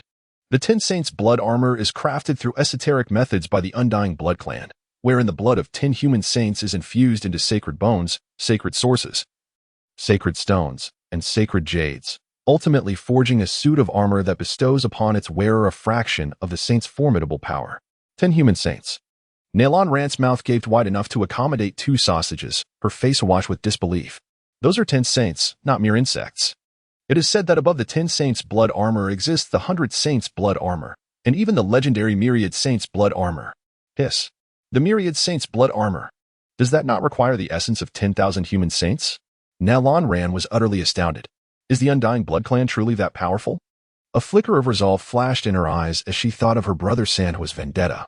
Waterbreaker Flow, too, was astonished to discover that the third prince before them possessed a suit of 10 saints' blood armor. He couldn't help but exclaim, "No wonder he subdued me with a single strike. It turns out he wielded the power of the 10 saints' blood armor. The Undying Blood clan is not as formidable as it seems." Waterbreaker Flow refused to believe he was genuinely that weak. "Humph, it is you again, pesky fly. Do you know why I have not slain you?" The words of Waterbreaker Flow incited the ire of the third prince of the Undying Blood clan. The blood of the human saint body is the most delectable, and it can accelerate our cultivation speed. Keeping you alive is merely to use you as a source of blood. 2 human saint bodies should suffice for me to break through to the realm of great power. The third prince cast a lingering glance at Namlon Ran, his crimson tongue licking his lips. "Foolish junior. Do you think that possessing a suit of 10 saints' blood armor grants you the license to act with impunity? Truly lawless." The 5 law enforcement elders of the Eternal Sect simultaneously unleashed their saintly pressure. At that moment, a voice devoid of emotion emanated from the patriarch of the Shao family seated at the head. "Is Eternal Sect attempting to bully the Undying Blood clan in our absence?" As the words fell, a tremendous force erupted from the patriarch of the Shao family and the 3 great elders. Under the weight of this overwhelming aura, the grand hall crumbled instantaneously into dust. The members of the Eternal Sect hurriedly cultivated their energies to withstand the onslaught. When the dust settled and they looked ahead, they beheld 4 figures whose skin had transformed entirely to a blood-red hue, with veins bulging beneath their skin, producing a sound reminiscent of rushing rivers flowing through their bodies. What a formidable blood aura! The Grand Elder of the Eternal Sect could not help but exclaim, exchanging glances with the other 5 elders, each reflecting their own concerns. Amidst the astonished gazes of the Changge sect members, the four figures seated at the dais sprouted sharp fangs from their mouths, their hands turning a ghastly shade of blue, elongated by claws 5 feet in length. With a swish, 2 pairs of enormous crimson wings emerged from their backs, glistening with a faint metallic sheen. With a thud, each of the 4 figures grew a tail covered in blood-red scales, the tip resembling a deadly arrow, emanating a chilling radiance. This is the true visage of the Undying Blood Clan. The appearance of the 4 startled Nayland ran, eliciting an involuntary gasp. The saint of the Undying Blood Clan. The Grand Elder of the Changge sect exclaimed in shock. The prowess of the Undying Blood Clan can be discerned from the number of their fleshly wings. Those beneath the saint rank possess a single pair of blood wings, while those above the saint rank boast 2 pairs. And the emperors of the Undying Blood Clan are endowed with 3 pairs of wings. Strike! Bellowed the 6th Elder, eager to seize the moment of surprise against the Undying Blood Clan. Qingyun Flame Palm, Qingyun Leg, Qingyun Sword Technique, Qingyun Secret Technique. Waves of immense palm force and sharp swordplay surged towards the 4 saints of the Undying Blood Clan. Aha, splendid! The 4 saints of the Undying Blood Clan responded not with fear, but with delight. 3 of them immediately engaged, with one confronting 2 saints from the Changge sect. Blood River Palm. The palm of the Undying Blood Clan's saint radiated a deep crimson glow. Dark blood energy surged forth, countering the incoming palm force with a divine strike. A claw, the size of a grinding stone, took shape. The malevolent aura of the Blood Clan warping the air as it relentlessly advanced towards the elders of the Changge sect. Even while facing 2 opponents, it retained the upper hand. Before long, apart from the peak Saint 6th Elder, the other 5 members of the Changge sect bore multiple wounds. Impossible! How can they be this strong? I refuse to believe it. The 5 elder attendants of the Changge sect cried out in furious disbelief. Boom! At this moment, the 6th Elder sent one saint of the Undying Blood Clan flying, shouting towards the 5 elder attendants, "Hold your ground, my esteemed colleagues. I shall summon the sect master." With that, he soared away without a backward glance towards the outskirts of the Shao clan. Damn! The 5 exclaimed in unison, their admiration for the 6th Elder evident. Humph! Do you think you can escape before the 4 great blood saints of heaven and earth? Sneered the only saint of the Undying Blood Clan who had not yet engaged. With a subtle flutter of his 2 pairs of blood wings, his figure vanished. When he reappeared, it was directly before the 6th Elder. Return, he commanded, and an overwhelming aura erupted from his being. Blood River Palm. As the palm descended, the 6th Elder immediately sensed a suffocating pressure. The prowess of this bloodline entity was on par with his own, reaching the pinnacle of sainthood, yet its strength far surpassed his. With a resounding thud, the 6th Elder was propelled back into the hall. By this time, the battle within the hall had concluded. The 5 elder stewards of the Changge sect had all lost their combat capabilities, lying defeated on the ground. They glared furiously at the 6th Elder, their eyes filled with a murderous intent that could have slain him countless times over. 5 of you, I apologize, but I couldn't summon the sect master. The 6th Elder exclaimed. How could he dare to utter such words? The 5 stewards inwardly cursed him. At that moment, the 3rd prince of the Undying Blood Clan approached step by step, addressing the members of the Changge sect. I offered you a chance to leave, yet you refused. What was the necessity of this folly? He then turned to the 4 blood saints, proclaiming, Heavenly Blood Saint, these human saints are yours to enjoy. As for these 2 human bodies, I shall keep them for myself. The 4 blood saints promptly bowed in gratitude. Thank you, 3rd prince, they exclaimed, their eyes gleaming with a bloodthirsty light. 6 human saints.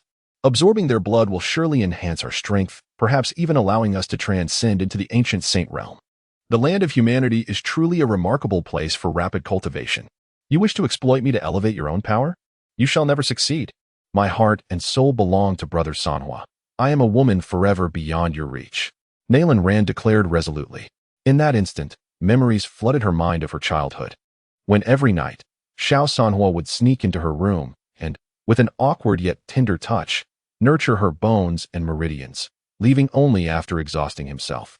Day after day, year after year, his profound devotion etched deeply in her heart. Her purpose in life was to avenge Brother Sanhua, but with that hope now extinguished, she saw no reason to continue living. Suddenly, a dagger appeared in her hand, poised for self-infliction. Just then, 2 figures materialized within the hall, Gu Changge and Shi Yan, who had been waiting for the right moment to strike. Miss, do not take your own life, just yet. One of them urged. Who are you? Nayland Rand demanded, her gaze shifting to the 2 figures. Upon seeing the youthful boy behind the white-clad figure, her heart momentarily faltered. Brother Sanhua, is it truly you? Is this a final glimpse before my demise? Brother Sanhua, do you know? I have missed you so dearly. Chapter 17. A Saint of the Undying Blood Clan? A single palm to end it all. In the grand hall of the Shao family, as Nalan Ran was lost in her thoughts.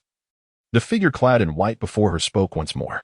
My dear girl, I perceive a darkness clouding your brow, a vacant gaze in your eyes. Your lips cracked and your tongue parched, and your spirit seems to be in disarray. Today, it appears that ominous portents loom ahead. Would you be willing to join my sect? I would gladly accept you as my personal disciple and assist you in dispelling this dreadful omen.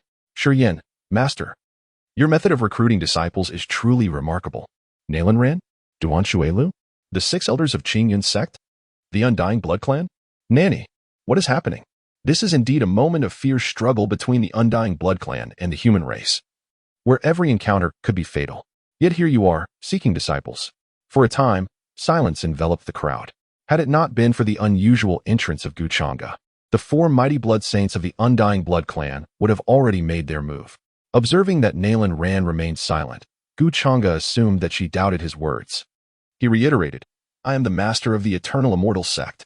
If you choose to become my disciple, I can effortlessly eliminate these mere calamities for you and avenge your grievances.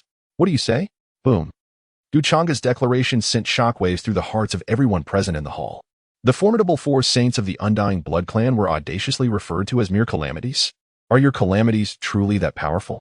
What manner of sect is this Eternal Celestial Sect? I have never encountered it before. Is the sect master truly that formidable? Do the sages merely appear as insignificant figures in his eyes? Who do you consider to be insignificant? The 3rd prince of the Undying Blood Clan fixed his gaze intensely upon Changge, speaking in a low voice. An aura of malevolent blood energy emanated from the 10 holy blood armors adorning him. Despite the peculiar manner of his entrance, he had been on the ancient continent for quite some time, yet had never even heard of this so-called Eternal Celestial Sect. Naturally, he found it hard to believe that such a sect possessed genuine might. It was likely yet another obscure little sect lurking in some corner. This individual must surely be employing some unique means to go unnoticed during his arrival. Changge, ignoring the 3rd prince of the Undying Blood Clan, boldly proclaimed to capture Nalan Ran's interest.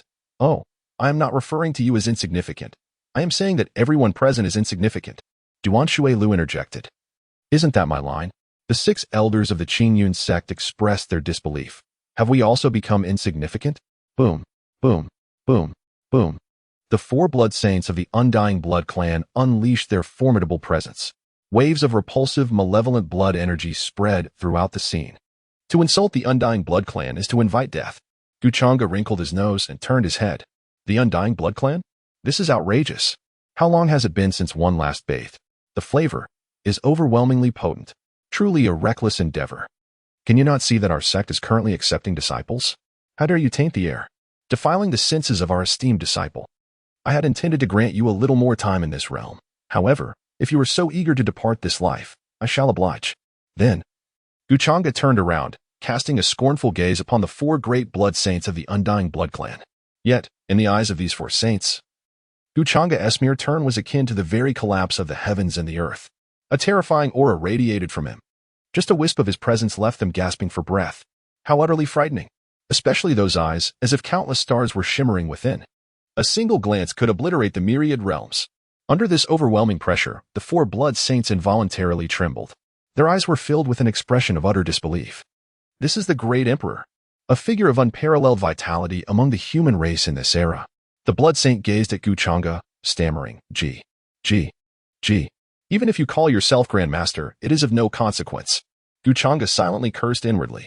He slowly raised his hand towards the 4 great blood saints, conjuring a colossal spiritual handprint, which he directed towards them.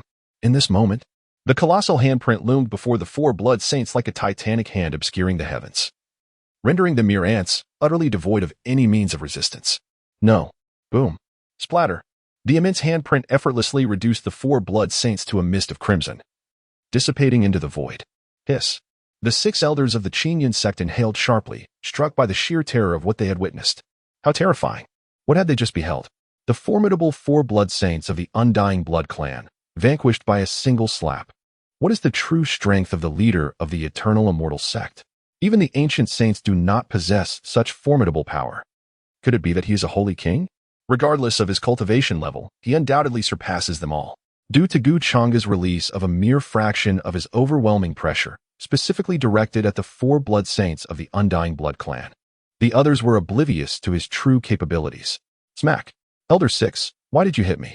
Duan Shui Lu exclaimed, touching his cheek in bewilderment as he looked at Elder 6. Does it hurt? Indeed, Duan Shui Lu affirmed. Elder 6 appeared visibly relieved. Then it's a good sign. You are not dreaming. Duan Shui Lu was left perplexed, realizing he had been treated like a test subject. We pay our respects, esteemed senior. After confirming that it was not a dream, Elder 6 and the others hastily bowed to Changge. At this moment, the 3rd prince of the Undying Blood clan also tensed, casting a wary glance toward Changge. Is he a great sage? He had overheard the unfinished words of the Heavenly Blood Saint.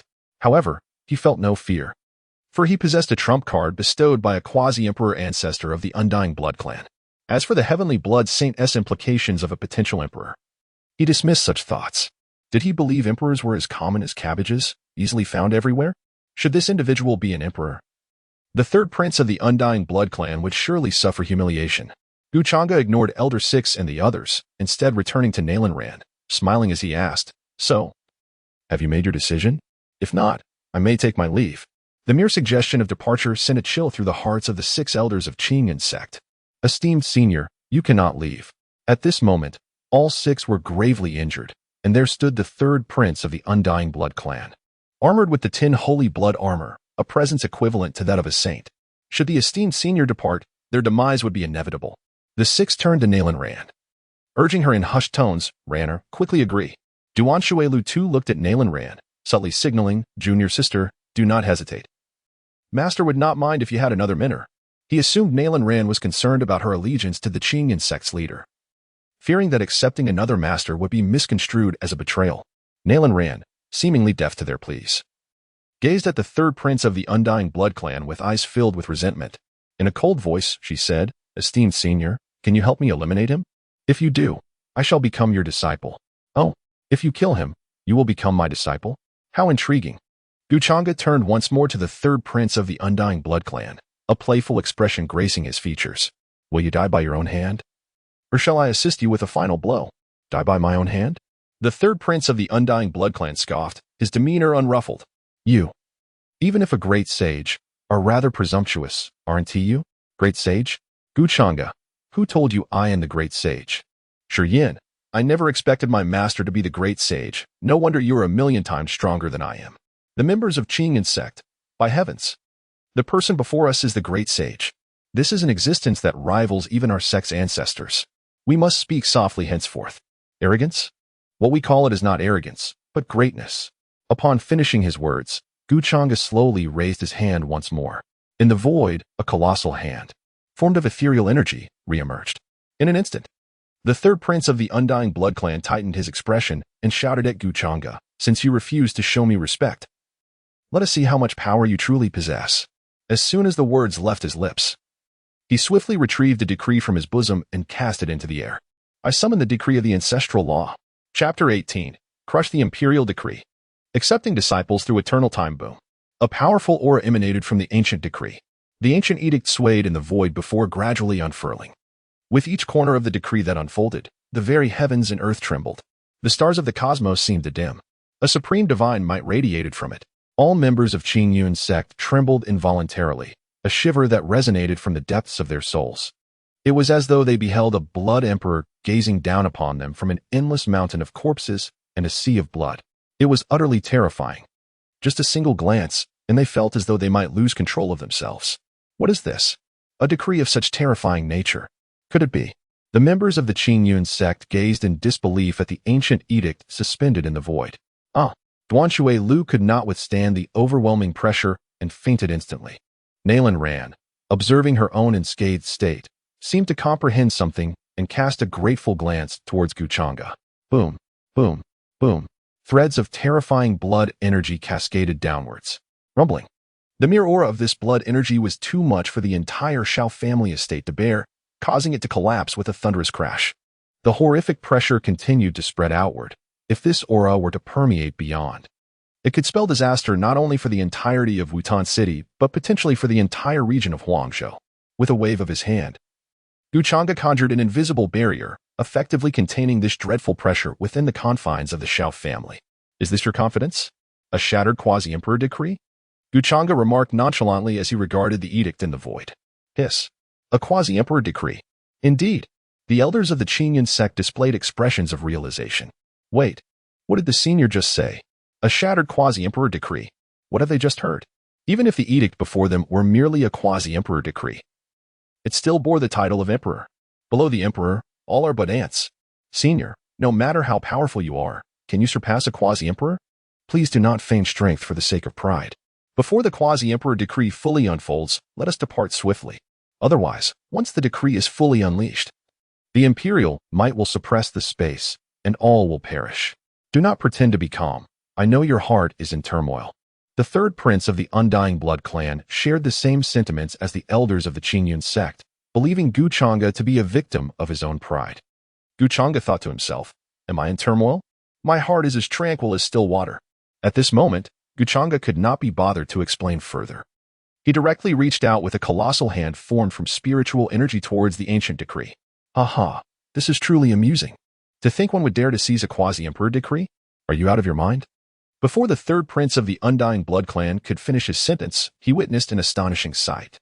That colossal hand disregarded the supreme imperial might emanating from the quasi-emperor decree and, with a gentle grasp, captured the decree effortlessly. What a piece of worthless paper. Too coarse even for wiping, Changge declared with a tone that demanded astonishment. Bang! The quasi-emperor decree was crushed in Changge's grip. Goodness! Coarse? Too coarse for wiping? Each decree from the quasi-emperor is crafted from the silk of the ethereal, nine-colored silkworm. Not only smooth to the touch, but also as light as a feather and as agile as the wind. Observing Changge shatter the quasi-emperor decree, the elders of Qingyun sect were filled with an expression of deep resentment. What a travesty! Such an egregious waste. Please, do not offer it to us. We would gladly bear its roughness. Ah, my quasi-emperor decree. I shall take your life for this. The third prince of the Undying Blood clan let out a furious roar. It took him 300 arduous years to beseech that ancient ancestor of the Undying Blood clan for a decree. 300 years of toil, now utterly obliterated in an instant.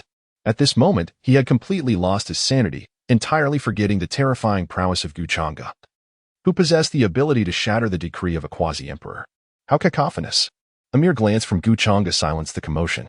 Bang! The third prince of the Undying Blood clan emitted not even a whisper before disintegrating into a mist of blood. His sacred armor of 10 saints instantly reduced to metallic shards. Roar! Just as Changge shattered the decree of the quasi-emperor. Within a vast and shadowy subterranean space of the ancient continent, gaunt figures of the human race were shackled against the walls by blood chains. The faint aura of sanctity radiating from them revealed that they were, in fact, human saints. At that moment, their blood flowed through the chains into the blood pool situated at the center of the underground chamber. A beast-like figure sat cross-legged within the immense blood pool, suddenly opening its eyes and unleashing a thunderous roar. Who dares to destroy my decree, O ancestor? When this blood god reaches full potency, it shall be the day of your demise. Roar! The figure let out another resounding roar, devouring an endless torrent of blood. A mere glance. The Undying Blood Prince, clad in the 10 holy blood armor, was shaken to his core, causing even the formidable armor to shatter. What sort of gaze is this? It is terrifying beyond measure. The elders of the Qingyun sect were now stunned into a state of numbness. How could it seem even more formidable than the ancestor of the Qingyun sect? The 6 individuals were utterly silenced, afraid to even breathe loudly. Woe is me! They are all gone. All perished. Brother Sanhua, your vengeance has finally been avenged. Nalan Ran wept openly. Over the past 3 years, she has endured an overwhelming burden. Were it not for the unwavering obsession of avenging Xiao Sanhua, she would have succumbed long ago. After weeping, Nalan Ran gazed at the approaching Changge, her eyes brimming with remorse. Senior, I apologize.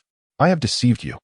My bond with Brother Sanhua was sealed with a promise. Until the mountains crumble, the rivers run dry, winter thunders, summer snows, and heaven and earth unite. Shall I dare to part with you? For these 3 years, had it not been for the desire to avenge Brother Sanhua, I would have long departed alongside him. Now that his vengeance has been fulfilled, I must honor the vow made to him. If there is a next life, I shall again be your disciple. At that time, I shall surely gather grasses to weave a ring, to repay your kindness. Gu Changge's eyes revealed admiration. What a passionate and loyal woman she is. Truly, it can be said, among the myriad words in the world, none is more lethal than the word love. Such a disciple is undoubtedly bound to be accepted. Gu Changge gazed at Nalan Rand, who had already succumbed to despair. He understood that only by igniting the flicker of her will to live could he truly save her.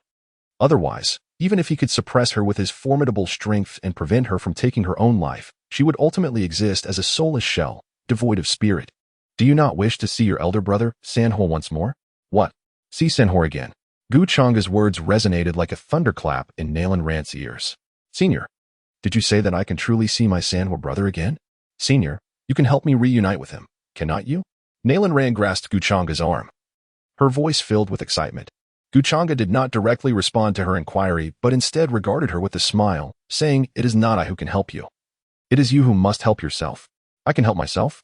Nalan Rand replied, her expression tinged with confusion. "Do you know what your true constitution is?" "What constitution? Am I not the sacred body of time?" Nalan Rand's bewilderment deepened. Gu Changge met her gaze and spoke solemnly. "Incorrect. You are not the sacred body of time. You are the body of time itself, the eternal body of time. I can impart to you the cultivation techniques of the time body, guiding you on how to refine it to its utmost peak. Once you achieve the pinnacle of the time body, you shall traverse the river of time, journeying through the past, present, and future. Above the river of time, you shall reign supreme. When all realms are annihilated, you will stand alone. At that moment, you will possess the power to reverse time, returning to a point in the past to seek out your Sanhua brother. What? The body of time. The eternal body of time. Traversing the river of time, journeying through all of history and the future. Reigning supreme over the river of time. Surviving when all realms are obliterated. Nalan Rand was astonished. Am I truly so formidable? Shi Yin was equally taken aback. The master is about to accept the sister disciple. And she turns out to be so extraordinary. She rivals even his chaos-heavy eyes. The 6 elders of Changge sect were even more astonished. Our Changge sect is destined to rise. Chapter 19. Not for immortality. Only to await your return in the river of time. Boom. Gu Changge's words reverberated in Nalan Rand's mind like a thunderous explosion. The body of time. To traverse the river of time, journeying through past and future. To reverse time.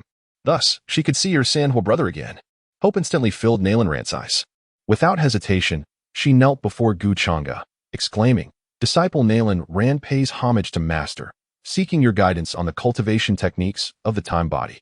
With that, Nalan Rand bowed 3 times before Gu Changge, each bow resonating loudly. Shi Yin remarked, "How wonderful. I have just taken on a disciple and already have a sister. In the future, I shall become a doting brother. Any man who approaches my junior sister shall become my adversary." The 6 elders of the Changge sect exclaimed in unison, "We have bowed. We have bowed. She is truly bowed. Our aspirations for the rise of the Changge sect have failed." Simultaneously, the voice of the system echoed in Gu Changge's mind. "Ding, ding. Congratulations, host, on recruiting your second genius disciple, thereby completing the system task. As this is the first female disciple, the system shall bestow an extraordinarily grand gift package." Gu Changge mused. Could it be that every first-time occurrence merits an extraordinarily grand gift package? "My dear disciple, rise quickly. The ground is cold." Upon receiving the extraordinarily grand gift package, Gu Changge, filled with excitement, assisted Nalan Rand to her feet. Finally, it settled. Why does it feel so arduous to take on a disciple? System, did you not arrange the script properly? Next time, let us have something simpler. This is far too taxing on the mind. The system replied. What does it have to do with me? I too am merely following an arrangement. However, the disciple was one that he grew increasingly fond of, possessing both loyalty in heart and pride in spirit. With one hand pointing to the heavens and the other to the earth, he proclaimed with authority, Disciple, by following your master, achieving the path to immortality shall be a mere formality. Upon hearing Gu Changge's words, Nalan Rand did not display much excitement. Instead, she cast her gaze over the entire Shao family estate and, with a somewhat melancholic expression, replied, I do not seek immortality. I merely wish to await the return of my brother Sanhua amidst the currents of time. The disciple appears to be profoundly enamored, inquiring of the world, what is love? That it compels one to pledge life and death. Gu Changge quietly sighed within. It seems that I can only guide them gradually in the days to come. Subsequently, pointing to the stone-faced Shi Yin behind him, he smiled and addressed Nalan Rand. Ranner, this is my eldest disciple, Shi Yin, who is also your elder brother. You are now my second disciple. Nalan Ran respectfully saluted her elder brother. Upon closer observation of Shi Yin, Nalan Ran felt as if two young fawns were concealed within her heart, beating rapidly. It seemed as though an impulse was on the verge of eruption. This senior brother is truly handsome. I can't help but wish to bear his children. Oh dear. Nalan Ran, what are you thinking? You were bound by a lifelong promise to Brother Sanhua. How could you ever abandon that commitment? Indeed, I must not forsake my vow. I am pledged to Brother Sanhua for eternity. Avert your gaze from impropriety. Refrain from inappropriate thoughts. Do not act upon them. Yet, he is undeniably striking. Greetings, junior sister. Fear not. With your senior brother here, no one can harm you. Any man who approaches you shall be my foe, Shi Yin declared, thumping his chest in assurance. His words caused Nalan Ran's eyes to twinkle with stars once more. Such a valiant senior brother. Just as formidable as Brother Sanhua was in his time. Now, let us return to the sect, Gu Changge announced as he prepared to lead the two away. Suddenly, he noticed several individuals from Changge's sect. Ah, I nearly forgot about them, Gu Changge thought to himself, turning to regard the members of Changge's sect. This left several members of the Changge sect trembling in fear. Could it be that the elder intends to silence them permanently? Gu Changge casually addressed the elders of the Changge sect. Now, my dear companions from the Changge sect, why don't you accompany me back to the Eternal Immortal Sect? I trust you have no objections? Objections? Who dares to voice any dissent? Nonsense. This is indeed a great sage. They did not even dare to raise their voices, let alone obstruct his passage. No objections. No objections. Senior, please take him away. And you, Ranner, must diligently cultivate in your esteemed sect, lest you tarnish the reputation of the Changge sect. Upon realizing that Gu Changge had no intention of silencing anyone, Elder Lu let out a sigh of relief and quickly whispered, then I kindly ask you to convey to her master, the leader of the Changge sect, that if they wish to see Ranner, they may come to the Wangu mountain range in the Wild State to visit her at the Wangu Xianzhou. Not a bother. Not a bother. Elder Lu's head shook vigorously like a rattle. Gu Changge pondered for a moment, his expression darkening as he added, as for those onlookers outside, please attend to them and prevent any excessive panic. Regarding today's events, you all understand. Elder Lu patted his chest and assured, rest assured, Senior, we understand. We understand. With a swift motion, Gu Changge tore through the fabric of space, vanishing with Shi Yin and Nalan Ran. Elder Lu, what did that senior mean by his last words? Surely it meant to keep it a secret. How could you not grasp that? Fool. Li Dazue reprimanded the several elder stewards. Ah, did that senior leave?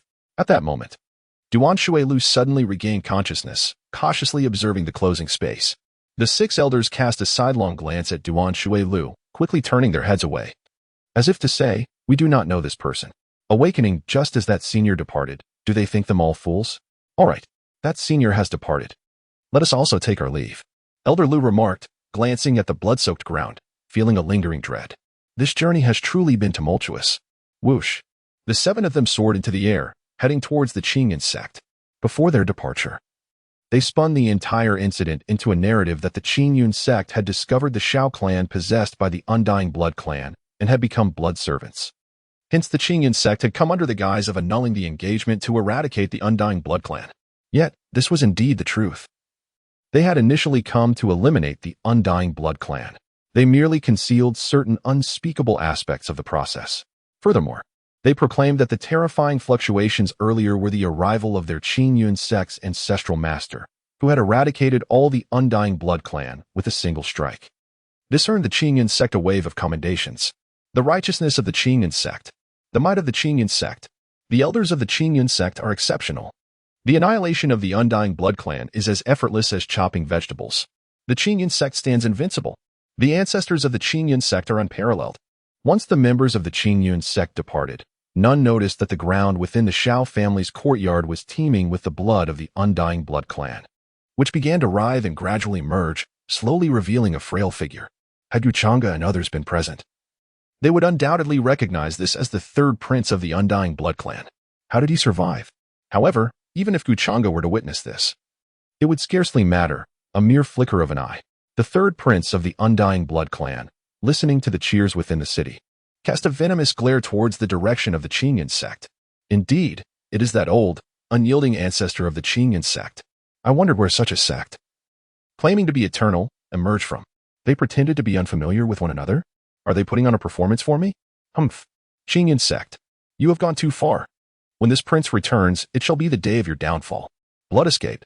Whoosh. The third prince of the undying blood clan transformed into a pool of blood and gradually vanished beneath the ground. Chapter 20.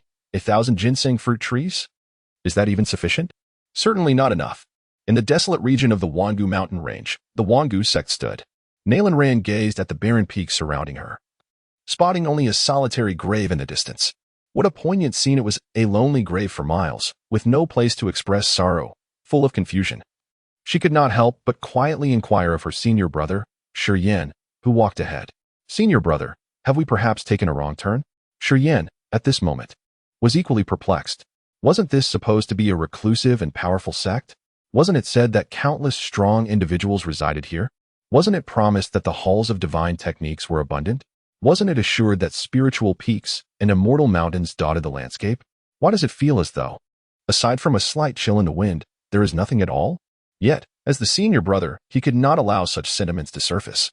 He could not admit that it was his first time visiting the sect. As the senior brother, he had to maintain an air of authority. Otherwise, how could he command respect in the future? With a serious expression, Shi Yan addressed Nalan Ran, junior sister, one must not judge solely by appearances. Do not be deceived by superficial phenomena. Just like in love, beautiful bodies are common, yet intriguing souls are rare treasures. In truth, our sect is an earthly paradise, replete with countless celestial veins and palatial realms that rise endlessly. What you observe is merely the facade, with Gu Changge's cultivation level. Shi Yan and Nalan Ran's words were naturally absorbed without a hitch. He could not help but feel quite satisfied with Shi Yan as a disciple. He possessed half of the charisma he once had. Utter nonsense delivered with the utmost seriousness. However, since Shi Yan had spoken so, he could not allow the other party's deceit to be exposed. He gently raised his hand and declared, "Disciples, behold." Internally, he silently invoked, "System, utilize the sect construction card." Understood, host. Boom, boom. In an instant, the winds and clouds shifted and the heavens dimmed. Ethereal energy surged forth as mountains rose majestically from the earth, standing tall between heaven and earth, serving as a beacon through the ages, enlightening all things.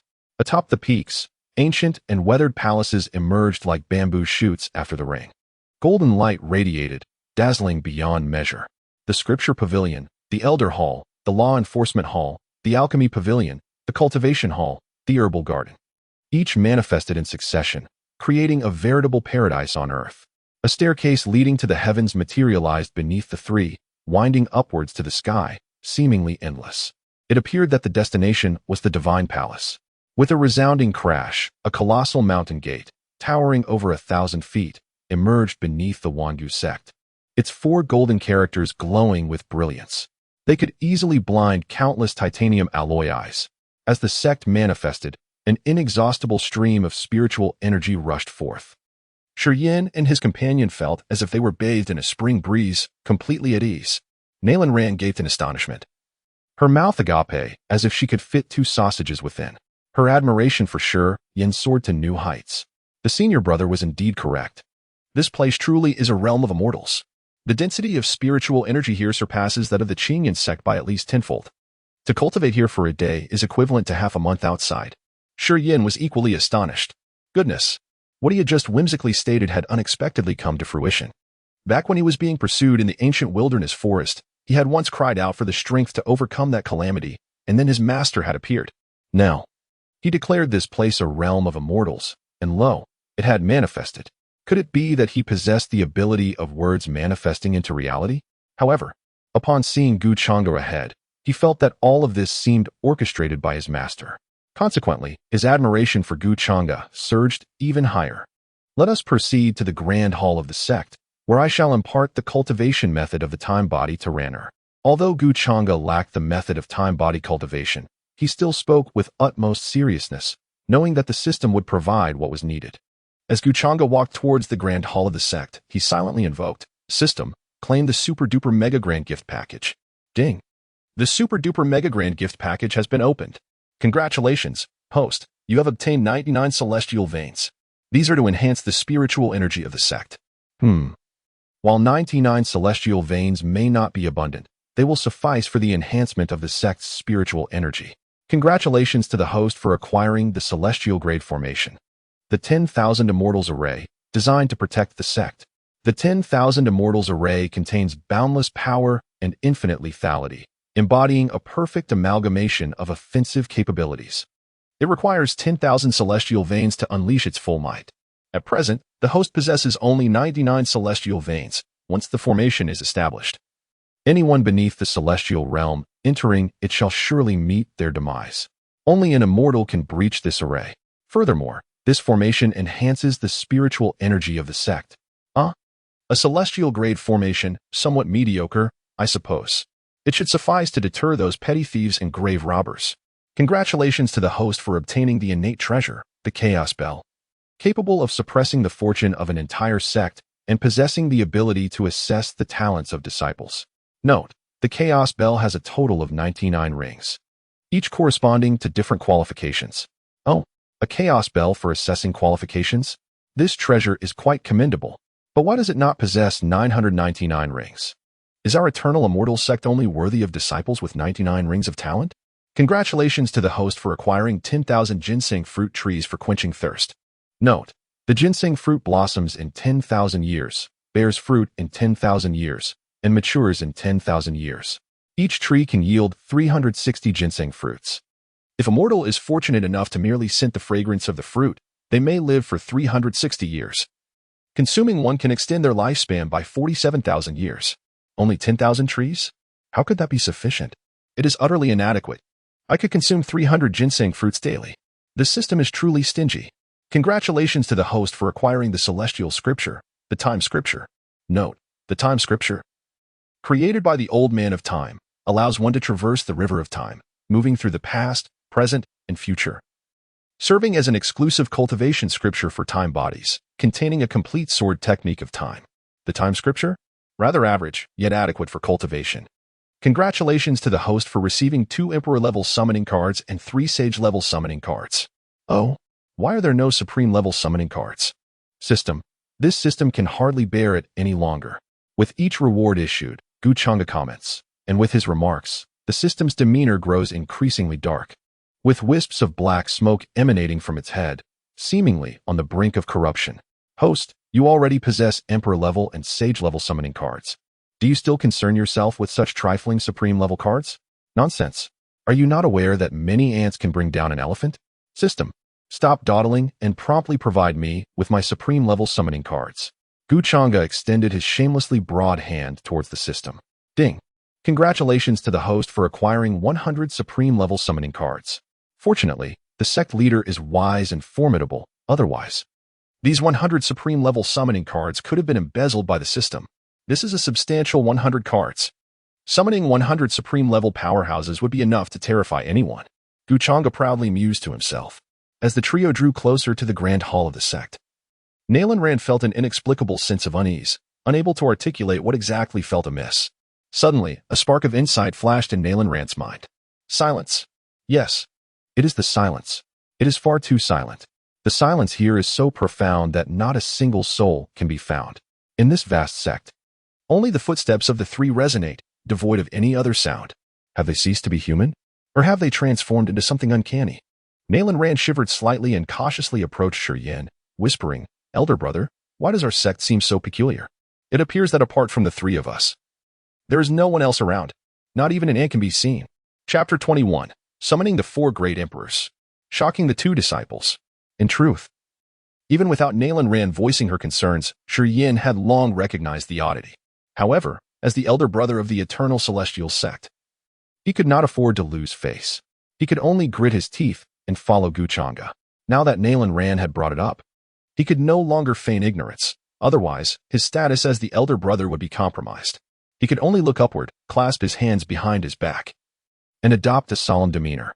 He slowly proclaimed, Junior sister, you are misinterpreting the situation.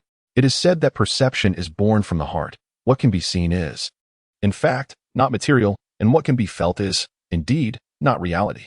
Shi regarded Nalan with utmost seriousness and continued, in truth, our sect is a hidden great sect. All disciples have ascended to the ranks of elders or supreme elders. They are either in seclusion or venturing out to hone their skills.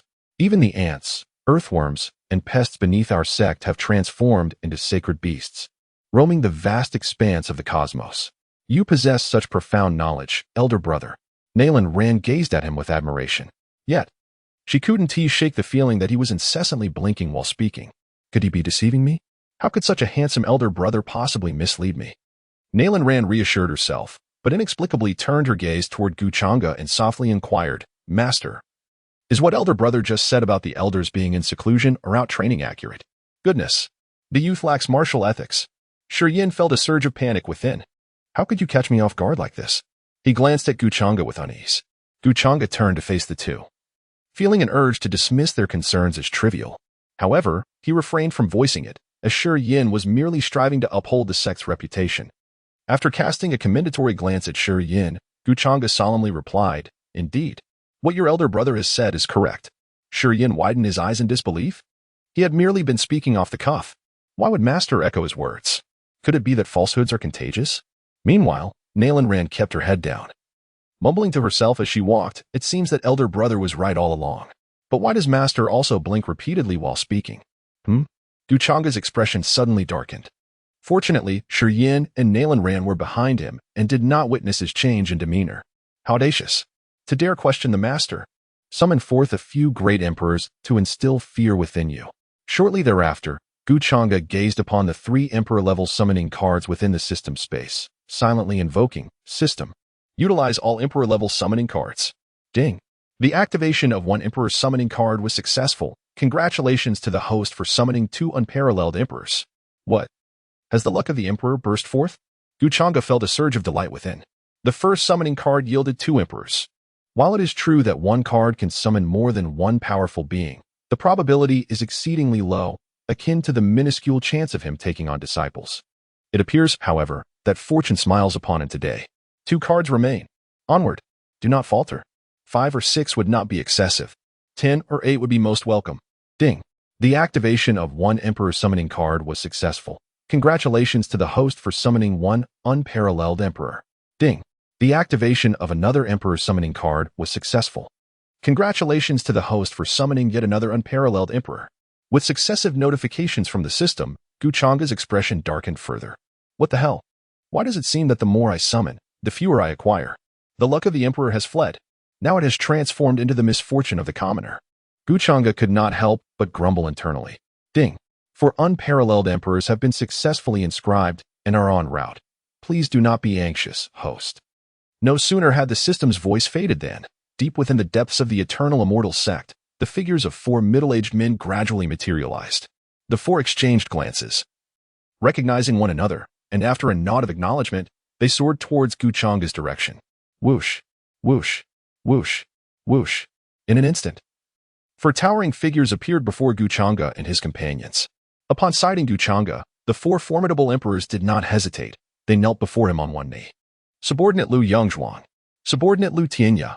Subordinate Lu Xuehua. Subordinate Lu Chunsheng. We pay our respects to the sect master. How did these 4 individuals manifest? Why is there no sense of presence whatsoever? Moreover, facing them feels akin to confronting mighty emperors, causing one's very soul to tremble and one's composure to waver. Yin and Nalan Ran exchanged glances, each perceiving the palpable fear reflected in the other's eyes. Is this truly the might of the sect's formidable warriors? This is truly remarkable, more powerful than the ancestors of their respective families. Nalan Ran, the senior brother, is right. Yin, the master, is indeed correct. Changge looked at the astonished Yin duo, feeling utterly delighted. Little one, are you frightened? Smiling, he addressed the 4, saying, Rise, please. Once the 4 stood up, Changge pointed towards a mountain peak in the east. That mountain shall serve as your training ground henceforth. Since it lies to the east, and you 4 share the surname Lu, let it be named Mount Ludong. Go forth. Yes. The 4 respectfully bowed and instantly vanished, as if they had never existed. At this moment, the now aware Yin gazed at Changge with excitement and softly inquired, Master, are these 4 the ancestors of the sect? Ancestors. They are merely 4 ordinary inner elders who have just returned from their trials. The sect's ancestors have yet to return from their journeys. After speaking, Changge headed directly towards the sect's grand hall, leaving the 2 in a state of astonishment. Such beings, more powerful than their own ancestors, are merely ordinary elders in the sect? This is utterly terrifying. Concepts of sacred lands, imperial ancestors, and dynasties now seem like mere refuse in the hearts of the two. Only the Eternal Immortal Sect stands as the true great sect. Why do you linger? What are you waiting for? At this rate, you won't even reach the Grand Hall before nightfall. Very well. Allow me to escort you. With a grand gesture, Changge enveloped the two. Whoosh. When they opened their eyes once more, they found themselves within an extraordinarily resplendent hall. Changge sat majestically at the head of the hall. Here, I have imparted to you the Chaos I Sutra with diligent practice. Achieving the status of a great emperor will be as effortless as drinking water. Today, I shall not teach you any other techniques. Changge's calm voice resonated throughout the hall. Yes, I shall undoubtedly heed my master's teachings. I will strive diligently, take my master as my model, and regard the title of emperor as merely the starting point of my cultivation. The path of the starry sky shall be my ultimate destination. Shi Yan replied with a respectful bow, his gaze resolute. This child is indeed teachable. Changge nodded with a smile. As his disciple, one must be able to gaze up at the stars above and look down upon the vast firmament. At this moment, Nalan Rand felt somewhat bewildered. What are these masters and senior brothers? One claims that achieving the status of a great emperor is as simple as drinking water, while the other asserts that one should regard the emperor as merely the starting point of cultivation. You two are merely boasting in a competition of exaggeration. Even the Sky Explosion Gang would hesitate to boast so boldly. However, my dear, you are inherently a being of time, yet you have not fully awakened. I shall impart to you a volume of the Time Sutra to assist you in activating your temporal essence. As Changge's words faded, a stream of thought surged forth, transmitting the celestial scripture of the Time Sutra into Nalan Rand's sea of consciousness. Chapter 22. 3 Astonishments for 2 Disciples, Rewarding the 9 Dragons' Divine Chariot Bus. A wave of thought, rich with boundless information, instantaneously surged into Nalan Rand's mind. The Time Sutra. Nalan Rand gazed at the shimmering 3 large characters in his mind, accompanied by an intricate tapestry of countless symbols. He could not help but exclaim in astonishment. Despite the multitude of characters, in a mere instant, Nalan Rand comprehended the entirety of the information. The Time Sutra was indeed created by the Elder of Time. This is a tome of celestial scriptures. The Elder of Time is the foremost entity of the temporal realm. He has cultivated the essence of time to its zenith, thereby creating the transcendent scripture known as the Time Sutra, which governs the cosmos. He traverses the river of time, witnessing the past, present, and future, eternally residing within its currents. In pursuit of the origins of time, he left behind the Time Sutra and ventured towards the source of the temporal river. As Nalan Rand delved into the understanding of the Time Sutra, she closed her eyes and began to contemplate. A myriad of strange, mottled colors enveloped her surroundings. At that moment, in Shi Yan's eyes, it appeared as though Nalan Rand had transcended this very space and time. Secretly, she opened her celestial eye and beheld a shocking scene. The flow of time around her oscillated, at times hastening, at others slowing. The fabric of time itself became chaotic. Yet she remained untouched by its turmoil. What a terrifying mastery of time. In the Shao family, he had only heard Changge speak of the ancient time entity and felt no particular impression. Now, upon witnessing it firsthand, he grasped the true horror of the time entity, the ability to manipulate time itself. Such is the power of time, one of the most elusive principles to master in existence. In the Stone Clan's repository, he had once glimpsed an ancient, yellowed tome. Inscribed within were these words: among the myriad paths of the universe, time reigns supreme, while space holds respect. Fate remains unyielding, and causality reigns. Annihilation is boundless, and creation is unparalleled. Chaos presides, while order is exalted. Power is paramount, and reincarnation governs the realm. The might of time is evident. It is a fearsome force, unmatched by all but a select few principles of power that can contend with it. Sister is truly formidable, yet she still pales in comparison to me. After the initial shock, a wave of pride surged within Shi Yan. He had now begun to grasp the power of reincarnation. Once he fully masters it, the force of reincarnation could very well rival, if not surpass, the power of time. Moreover, he possesses the chaotic double pupil. Sister, it is impossible for you to surpass your elder brother. You shall remain beneath me. To eclipse me, you must wait for another life. Shi Yan secretly reveled in his thoughts. Changge watched Nalan Rand in serene contemplation with a smile. Even Shi Yan, at the Yuanying realm, could perceive the power of time surrounding Nalan Rand. As an immortal emperor, he could naturally discern it without the need to exert his cultivation. And he could not help but nod inwardly in approval. Indeed, only a time entity is worthy of being a disciple of our sect. Nalan Ran opened her eyes. In that moment, she felt an immense surge of power within her, far surpassing her former self. In her previous state as the saint body of time, capturing the essence of time required her to attempt it 1,000 times before achieving success. Now, she sensed that there was no need for her to actively seek out the time imprints. They swirled around her, as if imploring her to seize them. It is important to note that to cultivate the laws of time, one must first capture these time imprints. Thus, what was once an arduous endeavor for her as the saint body of time now seemed effortless in her current form as the body of time. This is akin to a young cow riding a rocket, soaring to the heavens. However, how do you feel, Rana? Are you experiencing any discomfort? Changge inquired with concern. Thank you, Master, for bestowing this divine method. I feel significantly more powerful, tenfold or more. Moreover, mastering the laws of cultivation has become increasingly effortless. Nalan Ran expressed his gratitude towards Changge. That is splendid. Changge nodded in satisfaction. As the esteemed first and second disciples of our sect, as well as the elder brother and sister within the sect, you must lead by example and remain diligent in your cultivation. In the future, our sect will recruit more disciples, and it is imperative that you set a good precedent. Do you understand? We shall diligently heed the teachings of our master. We will undoubtedly uphold your esteemed reputation and bring glory to our sect. Shi Yin and Nalan Ran promptly replied with a bow. Very well. Go and continue your cultivation. Oh, by the way, given your journey, you must be parched. Here, partake in some ginseng fruits to quench your thirst. As Shi Yin and Nalan Ran prepared to turn away, Changge called out to them. Shi Yin, Nalan Ran. Oh, our master is rather generous. There are fruits to enjoy.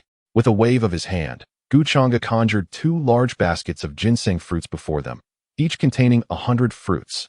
Upon seeing the 2 substantial baskets, each filled with 100 ginseng fruits, Shi Yin and Nalan Ran's pupils widened in shock, their bodies trembling with astonishment.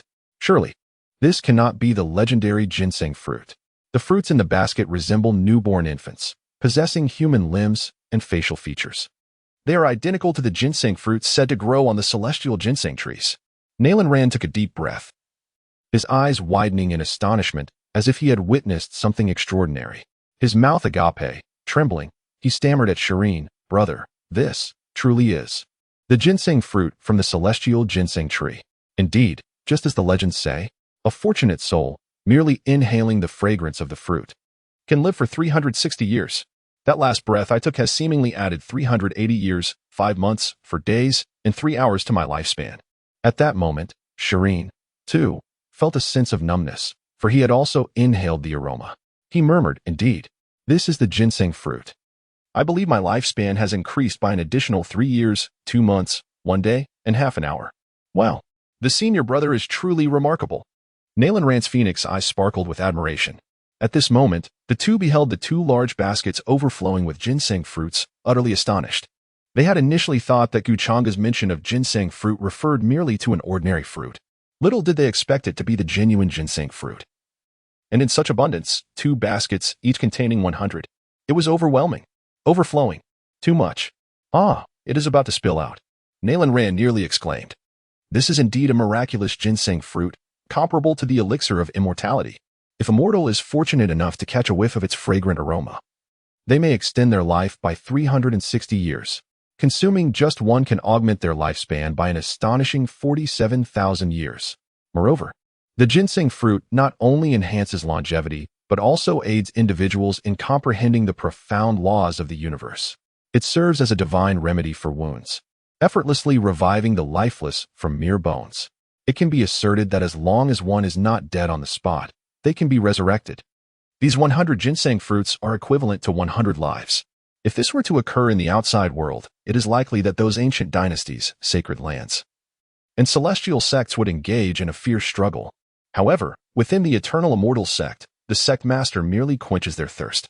Goodness, the sect master truly is magnificent. Nonetheless, having such a magnificent master is indeed a blessing. Changge observed the expressions of the 2 disciples, relishing the effect he had intended to achieve. The disciples expressed their gratitude for their master's generosity. They hurriedly stowed the ginseng fruits into their personal storage artifacts, fearing that a moment's delay would result in Changge reclaiming them. Seeing the flustered expressions of his two disciples, Changge waved his hand dismissively. All right, you both may go and cultivate. The sect currently consists only of us few. Feel free to choose any room. After the two disciples departed, Changge was just about to utilize the rewards obtained from accepting disciples when the system's mechanical voice resonated once more in his mind. Ding! Detected that the host has astonished the two disciples 3 times in one day, completing the hidden 3 astonishments in a day task. As a reward, the host receives the supreme imperial weapon, the 9 Dragons Divine Chariot. Note: the 9 Dragons Divine Chariot is drawn by 9 majestic 5-colored dragons of the Emperor realm. My goodness! Another reward. And it's a supreme imperial weapon. It truly is more than I could ever use. The rewards are overwhelming. What a source of worry. However, Changge seems to revel in his worries. Let him be troubled day after day. He shall worry himself to death. Wait a moment. What is this? A hidden task? What exactly is a hidden task? Changge suddenly stumbled upon a new term. Chapter 23. The 9 Dragons Made? Who could possibly withstand such a thing?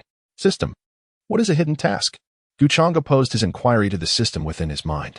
Ding. The system periodically issues tasks that are easily accomplished and invisible to the host, referred to as hidden tasks. As long as the host completes them, the system shall bestow rewards upon the host. The variety of hidden task items is extensive, ranging from cleaning a speck of dust, rescuing an ant, retrieving a nest of bird eggs, assisting an elderly woman who has fallen, aiding a monk in renouncing his vows, to helping a courtesan find a partner, and so forth. Without listing them all, there is nothing the host cannot conceive of that the system cannot issue. Amazing indeed. Changge silently gave the system a thumbs up. This system is truly remarkable. The hidden tasks appear extraordinarily impressive. Should one attempt to cleanse a speck of dust? Let us see what rewards may be bestowed. Changge felt a surge of excitement. Just then, a thunderous roar echoed through the air. Is there an aircraft? Changge's heart skipped a beat. Ding! The 9 Dragons Divine Chariot has materialized. Please take note, host. With a sweep of his Immortal Emperor level consciousness, Changge instantly discerned the situation outside. Above the ancient mountains, a colossal bronze divine chariot emerged from the void, emanating terrifying and overwhelming imperial might. The celestial bodies dimmed in its presence. The bronze chariot bore various marks, resembling scars from blades, imprints of palms, footprints, bite marks, and lash marks. All traces seem to narrate the tales of earth-shattering battles once fought. At this moment, Shi Yin and his companion, en route to the training square, found themselves equally astounded by the terrifying pressure emanating from above the sect's grand hall. Na Lanran gazed at the bronze divine chariot suspended in the void, trembling as he spoke. Senior brother, could that possibly be a supreme divine weapon? Perhaps. Shi Yin replied absently. Well, Master is incredibly powerful. He possesses a supreme divine weapon. Na Lanran looked at the sect's grand hall with admiration. At this moment, Shi Yin's heart was even more astonished. Hailing from the illustrious Shi clan of the central continent, he had the fortune of witnessing the ancestral artifact of his clan, a stone cauldron. Yet, the bronze divine chariot before him exuded an aura even more formidable than that of the Shi clan's ancestral artifact. It is important to note that the Shi clan's ancestral artifact is indeed an imperial weapon. What does this signify? This indicates that the bronze chariot before me is indeed an imperial weapon, even more formidable than the ancestral artifact of the Stone Clan, the Stone Cauldron. Truly, the sect is powerful. I must diligently cultivate, lest I tarnish the reputation of our sect. In an instant, a message surged into Changge's consciousness, the 9 Dragons Chariot. The unparalleled chariot of the Celestial Emperor. Wherever it traverses, all races bow in submission, the heavens yield. Simultaneously, Changge grasped the essence of this supreme imperial weapon. As he gazed upon the colossal chariot suspended in the void, he murmured, "It is simply too grand. A bit smaller, please." With a thunderous rumble. As soon as Changge's words fell, the bronze chariot began to shrink until it was reduced to the size of his palm. Come. With a swift motion of his hand, the bronze chariot instantly appeared in Changge's grasp. He scrutinized the chariot closely, utterly captivated by its charm. This is indeed the chariot of an immortal emperor. Traveling in this vehicle will undoubtedly be extraordinarily impressive. This is far superior to the vehicle he once referred to as Ma-something, La-something in his previous life. Compared to the 9 Dragon Divine Chariot, it is simply trivial. This truly is a remarkable spectacle, akin to a young cow enjoying a hot spring, exuding an impressive aura. Moreover, it possesses both offensive and defensive capabilities. This system is truly remarkable.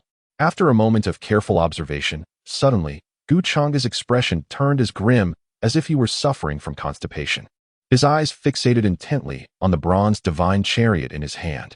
The more he gazed upon this bronze divine chariot, the more it resembled a coffin. As the bronze divine chariot diminished in size, it transformed into a perfectly square box, save for its lack of a lid. This is nothing short of a coffin, if accompanied by the nine-headed divine dragon. Hiss! What a majestic nine dragons divine palanquin. Goodness! This should indeed be referred to as Nine Dragons' Pole. The final character, however, was left unspoken by Changge. How exasperating!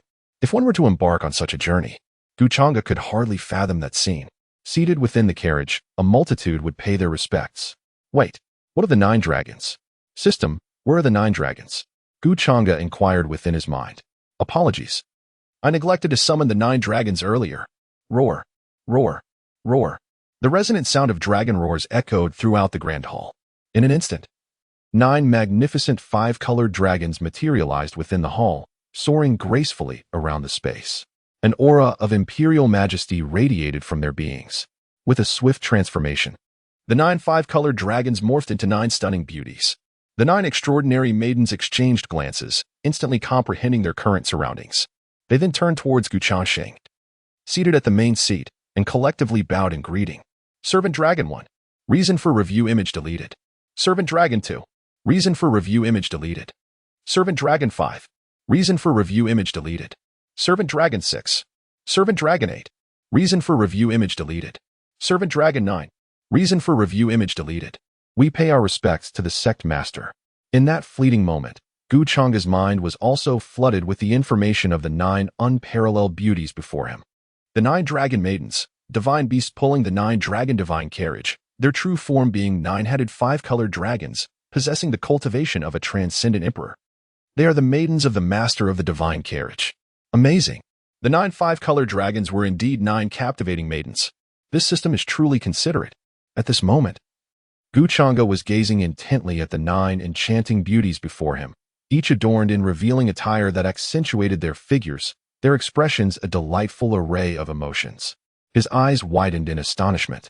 Each of the 9 maidens of the dragon stood as a paragon of unparalleled beauty, embodying coldness, warmth, and allure. An unforgettable sight indeed. Is this the Jiolong maid? Which man could possibly withstand such a temptation? It is utterly insurmountable. Any man fortunate enough to encounter this would likely find himself ensnared, unable to escape. Changge suddenly pondered the presence of these 9 unparalleled beauties, questioning the necessity of the bronze divine palanquin. I shall not ride in a palanquin. I desire to mount a dragon, to ride 9 dragons at once. An exultant cry echoed within Changge's heart. Suddenly, however, his body betrayed him, trembling uncontrollably, as he beheld the array of beauties bowing in deference. Beads of sweat broke forth, drenching him. Changge sighed inwardly, lamenting, it is always like this.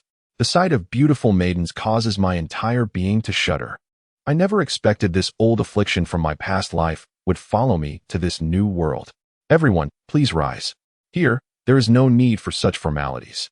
Changge gazed upon the expanse of pristine white displayed by the bowing figures, and his trembling intensified.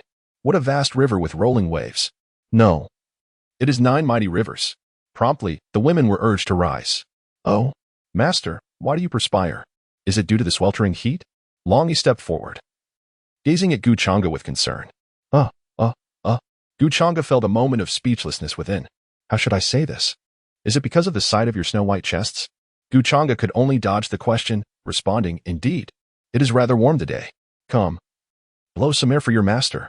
Certainly, master. Should all 9 of us sisters blow for you together, or shall I do it alone? Longi asked, somewhat shyly. If it is convenient, let it be all 9 of you together. Changge replied slowly. After all, many hands make light work. Yet, there lingered an odd sensation in the air. 3 hours later, Changge finally felt rejuvenated, his spirit soaring. Looking at the 9 enchanting beauties beside him, he smiled and said, Well, Longi, I have now recovered and no longer require your assistance. You may take your rest. That mountain to the west shall henceforth be named 9 Dragons Mountain. It will be your future sanctuary. Master, are you truly well? Long Yi inquired. Sensing that Changge might still need another hour, she blinked playfully, her eyes glinting with mischief. Ah? Changge was momentarily taken aback. Upon witnessing the expression on Long Yi's face, he realized he had been teased. Oh, you dare to jest with your master. Let me show you the might of your master. Chapter 24. Ascending to the pinnacle of the Immortal Emperor. A glimpse into the Supreme Emperor realm. At the Grand Hall of the Wangu sect, Changge observed the playful expression on Long Yi's face and spoke solemnly. Indeed, I do feel I still lack a little. Long Yi, you remain. The others may return. What? Master, I. Long Yi's expression changed drastically. Did she have to stay? Alone to assist Changge? After all, the 9 of them had just spent 3 hours blowing air, and her mouth still felt numb. If she were to remain solo, would it not cost her life? Immediately, she begged, No, no, no. Master, I believe you are well enough. I shall join my sisters in their cultivation. With that, she vanished from the hall in an instant. Giggles echoed in the air. This scene elicited a hearty laugh from Long Air and the others as they paid their respects to Changge. We take our leave. Whoosh, whoosh, whoosh. The 9 enchanting maidens vanished from the grand hall in an instant. Changge, observing the retreating figures of the ladies, wore a playful smile upon his visage. He chuckled to himself, wondering if they could truly escape the grasp of their master. Once the maidens had disappeared from sight, a realm enhancement card materialized in Changge's hand. He resolved to elevate his cultivation level, for a man endowed with strength need not fear the advances of women. Moreover, the presence of the 9 beauties had nearly overwhelmed him. It was evident that his cultivation was insufficient. Thus, a man must possess power. System, activate the realm enhancement card. Ding. Congratulations, host, on the successful use of the realm enhancement card. Before Changge could fully comprehend the situation, waves of potent spiritual energy descended from the unknown void, flooding into his being. Alongside this formidable energy came an endless comprehension of the heavenly Tao. Changge's cultivation surged at an astonishing pace, from the early stage of the undying emperor, to the mid-stage, the late stage, and finally to the pinnacle of the undying emperor. Boom. Within Changge, 265 bones thirstily absorbed this tremendous cosmic energy, emanating a fierce aura as if they were on the brink of divinity. Roar, roar. The sound of dragon roars resonated from the seemingly divine bones. These 265 bones transformed into authentic undying celestial dragons, rearing back and roaring towards the heavens, yearning to shatter the firmament. Vaguely, it appeared that these celestial dragons opened their eyes, radiating an overwhelming presence, as if they were the supreme ancestral dragons.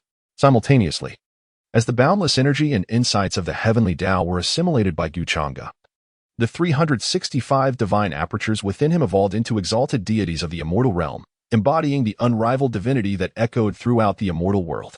Countless immortal artifacts, transformed from 100,000 bloodlines into eternal divine veins, erupted in vigorous growth, maturing in an instant and transitioning into a truly immortal and indestructible state, as if each artifact were a divine elixir of immortality. The 46 billion cells evolved into ancient immortal dragon elephants, each unleashing earth-shattering roars, adorned with resplendent golden scales that trembled the very heavens with a mere quiver. Thunderous roars reverberated. Thunderous roars echoed. Changge's body continued to absorb the terrifying spiritual essence of heaven and earth. However, regardless of how much he absorbed, his realm remained stagnant at the pinnacle of the Immortal Emperor, unable to make even the slightest advancement. He recognized that he had encountered a bottleneck in his cultivation. The next realm should be that of the Supreme Emperor, yet at this moment, he knew nothing about it. Is there no direct way to break through? Changge murmured to himself. Suddenly, a thought struck him, the Hongming Creation Sutra. He recalled the mythic-level technique awarded by the system, the Hongming Creation Sutra. Perhaps within this sutra lay the secrets to ascending to the Supreme Emperor. Boom. A torrent of immense information surged into Changge's mind. Heaven and earth are profound and yellow, the universe vast and desolate. Chaos existed before the heavens. The Hongming still lies before the chaos. All things in the world arise from creation. The infinite gives birth to the ultimate. As each enigmatic phrase resonated in Changge's consciousness, he reflected on his prior cultivation journey, having ascended from the 9th layer of the acquired realm to the early stages of the Immortal Emperor. Now, he had further progressed from the early stages to the pinnacle of the Immortal Emperor. Such rapid advancement, even with Gu Changge's numerous insights granted by the system, still conceals many profound realizations that elude comprehension. However, at this moment, as the primordial transformation mantra resonates within his mind, Gu Changge appears to enter an enigmatic state. In an instant, all those seemingly nebulous insights from the various realms crystallize into complete understanding. Crackling sounds reverberate within Gu Changge's body. This signifies a complete fusion of the realm and the corporeal form. At this moment, his realm can be deemed profoundly stable. He feels an unparalleled lightness permeating his entire being. Previously, he resembled a youth burdened with weighty struggles. In stark contrast to that moment, he now believes he could vanquish 100 of his former self if he were to confront the demon's spirit lake at this instant. He feels as though a mere finger could obliterate the entire expanse. With a hum, Gu Changge opened his eyes, and 2 resplendent beams of light emanated from them. Akin to divine radiance, instantly erasing the void before him, penetrating a staggering 100,000 miles before fading away. This was merely an unintentional act on his part. If he were to exert himself fully, what kind of terror would ensue? Gu Changge could not help but exclaim, "Truly, it is worthy of being called a mythical-level technique. This is utterly absurd." At this moment, Shi Yin, who had just arrived at the cultivation square of the Eternal Immortal Sect, gazed in astonishment at the sky above. "Junior sister, I believe I just saw a flash of light darting overhead. Did you notice it?" "Huh? Light? What are you talking about, senior brother?" Nalan ran, engrossed in experiencing the wonders of the temporal body, looked surprised by Shi Yan's inquiry. She then raised her head to the sky and slowly replied, "What light could there possibly be? Surely, senior brother, your eyes are deceiving you." As Nalan gazed upon Shi Yan's handsome visage, complemented by the vertical eye on his forehead, an unusual feeling stirred within her. She murmured to herself, "Senior brother, I believe you are the light." Seeing Nalan's response, Shi Yin presumed he had indeed made a mistake and thus sought a quiet spot to resume his cultivation. Within the grand hall of the sect, after practicing the primordial creation technique, Gu Changge comprehended the essence of the Supreme Emperor. The Supreme Emperor is defined as the unparalleled sovereign, the highest among emperors, exalted above all, hence the title Supreme. This entity has lived for more than 10 lifetimes, equating to over 108 million years. After the Immortal Emperor has transcended to the utmost, one becomes the Supreme Emperor. The Supreme Emperor can be regarded as the sovereign among emperors. At this moment, having rectified all deficiencies in his realms, Gu Changge exuded an aura of supremacy. If a peerless emperor were present, even a mere breath from him would suffice to compel obedience. In this state, Gu Changge could be considered half a step towards the Supreme. Exhaling deeply, he released a breath. Boom. The space before him began to collapse in waves. Such power from merely half a step towards supremacy made Gu Changge ponder what immense strength a true Supreme Emperor would possess. He sighed, "Alas, I wonder when I shall reach the level of Supreme Emperor." He understood that, given his terrifying cultivation speed of 1 realm per year, it would likely take him thousands of years. But I have the celestial veins. Might enhancing the sect's spiritual energy shorten this duration? Gu Changge looked towards the 99 celestial veins within the system space. Chapter 25. Fusion of 99 celestial veins. A 1,000-fold increase in the concentration of heavenly spiritual energy. Gu Changge gazed into the system space, where 99 colossal dragons, each radiating a powerful aura and measuring millions of feet in length, resided. This is not a dragon, but rather a celestial vein. Were it not for the suppression of the system's space, it would likely transform into a colossal dragon and swiftly escape. After all, celestial veins possess consciousness, especially one that stretches for 100,000 zhang. It is on the verge of transformation. Gu Changge felt quite satisfied. 100,000 zhang. Not too shabby. Quite commendable. It is a perceptive system. By the way, the system mentioned that the effect would be enhanced with the 10,000 immortals array. In an instant, Gu Changge vanished from sight, reappearing above the Wangu Xianzhou. With a wave of his hand, he commanded, 10,000 immortals array, activate. Thunderous roars echoed as the Wangu Xianzhou trembled, mountains rising and shifting positions. Senior brother, there's an earthquake. Hurry and calm master to a safe place. Nalan ran, startled from her meditation by the tremors of the Wangu Xianzhou, called out to Shi Yin. Shi Yin pointed to Gu Changge in the sky. Our Wangu Xianzhou has just emerged. This is likely master setting up the protective formation. There's no need to panic, junior sister. Being of the Stone Clan, an imperial lineage from Zhengzhou, he was well versed in such matters and recognized this as a normal phenomenon of array formation. However, the commotion created by his master was indeed quite significant. Even the grand formation of the Stone Clan's ancestral land could not compare in magnitude. The ancestral formation of the Stone Clan could withstand the might of an emperor. The Wangu Xianzong truly possesses deep foundations, and his master is extraordinarily formidable. Oh, so it is master setting up the formation. You nearly scared me to death. Senior brother knows so much, Nalanran said, her heart still racing as she patted her chest. Moments later, everything settled down. A transparent barrier enveloped the entire Wangu Xianzong. At this moment, without Gu Changge's consent, even an emperor-level expert could not enter. All right, it is time to arrange the celestial vein, Gu Changge declared. A miniature spirit dragon materialized in his hand, and no matter how it struggled, it could not escape his grasp. Go. With a casual wave, Gu Changge sent the spirit dragon hurtling toward the ground. Thunderous rumblings resounded once more as the Wangu Xianzong shook violently, as if the earth itself were convulsing. A mountain suddenly surged upward, releasing boundless celestial energy. Instantly, the concentration of spiritual energy throughout the Wangu Xianzong soared several levels. This time, there was no need for Shiyun to explain. Nalanran understood it on his own. Senior brother. Master can actually manipulate the spiritual veins with his bare hands. Such a feat is utterly terrifying. The spiritual veins, born of nature's bounty, are formed from the convergence of earthly and celestial energies, serving as a vital source for cultivators seeking to harness these ethereal forces.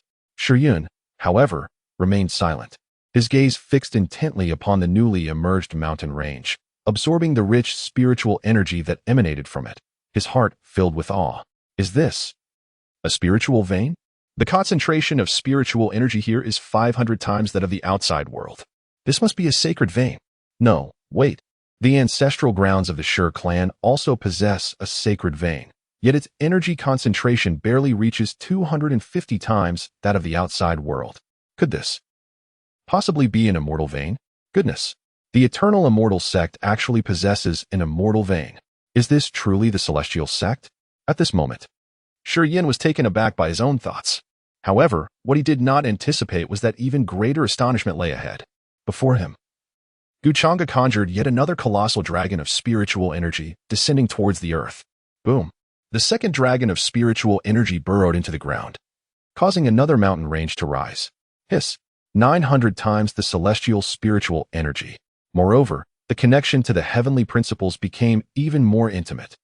Feeling the surging concentration of spiritual energy around him, Shiyun's heart trembled, his eyes widened in disbelief, and he could not help but exclaim, "This is a celestial vein."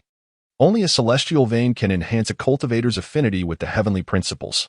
Spiritual veins and holy veins merely elevate the concentration of spiritual energy. A celestial vein? 2 celestial veins? Nalanran was astonished by Shiyun's words, gazing at him in disbelief.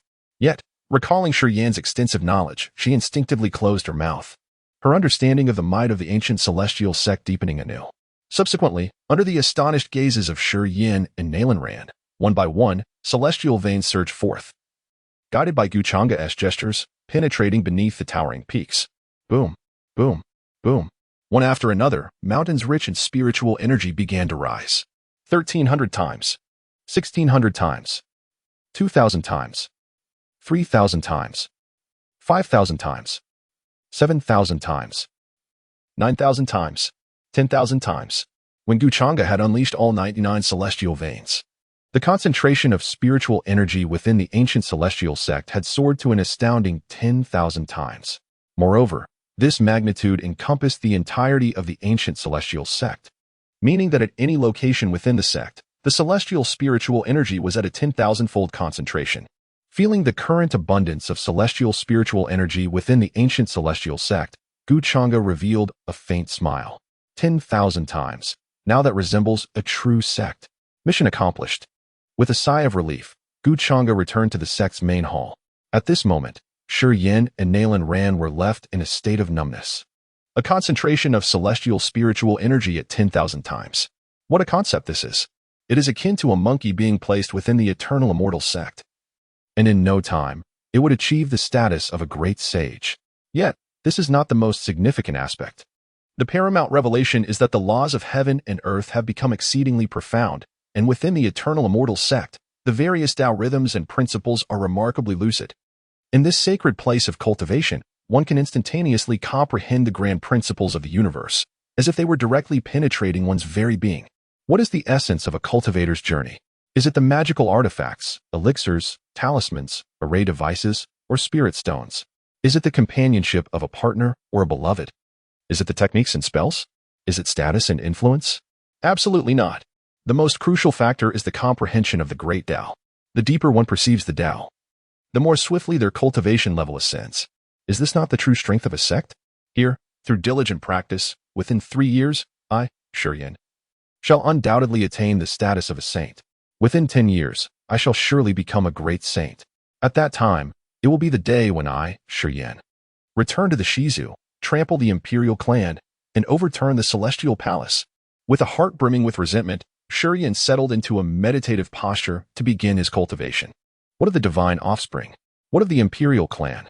After 3 years of cultivation within the Eternal Immortal Sect, I shall dare to challenge the imperial clan. At this moment, Nalanran could not help but draw a comparison between the Eternal Immortal Sect and the Changge sect. This comparison suddenly reveals that the once resplendent Changge sect, previously deemed immensely vibrant, pales in insignificance before the Eternal Immortal Sect. Truly, one exists in the heavens, while the other languishes on the ground, yet the latter must dig 3,000 feet deeper. Beneath lies the Changge sect, of course. Inhaling deeply, she savored the ethereal essence.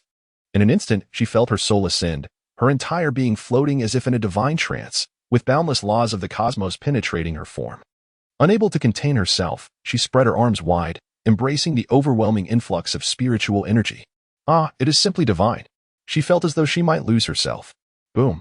In that fleeting moment, Nalanran's aura surged from the first to the second level of the transformation stage. Her alluring lips parted in astonishment. Even she was taken aback. With but a single breath, she had transcended the first level. Such news, when spoken, would likely elicit disbelief. It is simply absurd. As if the very essence of absurdity has opened the door to absurdity itself. Chapter 26. The Great Sage Guards the Mountain Gate. Boom. Boom. Boom. As Nalanran was struck with astonishment, a series of breakthrough sounds resonated nearby. She turned her head to see that Shurian had consecutively broken through 4 realms, ascending from the 1st to the 5th stage of the Yuan-Ing. Hiss. Truly, the senior brother is remarkable. His breakthroughs surpass her own. No, she must cultivate with fervor. She cannot allow her senior brother to remain above her. She too shall ascend to greater heights. You are strong, but I shall be stronger. Boom. Boom. In that moment, the cultivation square echoed with the sounds of their breakthroughs. Within the grand hall of the sect, Changge felt the rich spiritual energy of the heavens and earth surrounding him, which brought a slight comfort to his heart. However, after a brief moment, his expression darkened. What the hell? The astonishing concentration of spiritual energy, a staggering 10,000 times greater, proved to be of little use to him. He could sense that his current cultivation speed had only improved marginally compared to before. To illustrate, prior to the establishment of 99 celestial veins, it would take him a millennium to reach the pinnacle of the Supreme Emperor. Now, even with the 10,000-fold celestial energy, he would require an arduous 9,999 years to attain the same status. Did he truly care about that single year? A 10,000-fold increase in celestial energy had merely afforded him an additional year. Changge felt a wave of exasperation wash over him. Simultaneously, he silently resolved that he would need to seek out more celestial veins in the future to enhance the spiritual energy of his sect. If he could gather 1,000 celestial veins, the density of the celestial energy would reach a staggering 100 million times. At that point, it was likely that he would only need a mere 1,000 years to become a Supreme Emperor. Yes, that would be his next modest goal. Subsequently, Changge produced a multitude of summoning cards, 5 Saint-level summoning cards and 110 Grandmaster-level summoning cards. The sect still felt rather desolate, and he intended to summon some powerful beings to serve as elders and disciples. After all, as the leader of a sect, he could not possibly attend to every matter personally, could he? For instance, once the sect's grand formation was established, there would naturally need to be individuals stationed to guard the mountain gate. Would he truly entrust that task to the 2 newly recruited gatekeeping disciples? That would indeed make them mere gatekeepers. Changge decided to first utilize the saint-level summoning cards. After all, this was a celestial sect, was it not? Employing saints to guard the mountain gate seemed entirely reasonable. With this thought, Changge mentally intoned, "System, activate the saint-level summoning card." Ding. Congratulations to the host for successfully utilizing a saint-level summoning card. summoning 5 eminent grand saints of the ninth heaven. Gasp. One saint summoning card had directly summoned 5 formidable beings. Moreover, they were among the top-tier saints. Oh my goodness. The golden legend had returned. The luck of the European emperor had once again graced him. Changge felt an overwhelming sense of joy in his heart. Soon thereafter, the mechanical voice of the system echoed continuously in Changge's mind. Ding. Congratulations to the host for using another saint-level summoning card. Once more summoning 5 eminent grand saints of the ninth heaven. Ding. Congratulations to the host for using a saint-level summoning card. Summoning 2 more eminent grand saints of the ninth heaven. Ding. Congratulations to the host for using a saint-level summoning card. Summoning yet another eminent grand saint of the ninth heaven. Ding. Congratulations to the host for using a saint-level summoning card. Summoning 1 more eminent grand saint of the ninth heaven. Though the last 3 summoning cards did not yield 5 grand saints, Changge was already quite satisfied. With 5 summoning cards, he had successfully summoned a total of 14 grand saints, averaging 3 powerful beings per card. Such extraordinary fortune is simply astonishing. Ding. 14 formidable saints are currently being inscribed. Ding. The inscription is complete. They are now materializing. Buzz. Within the grand hall of the sect, 14 youthful figures suddenly appeared, each strikingly handsome.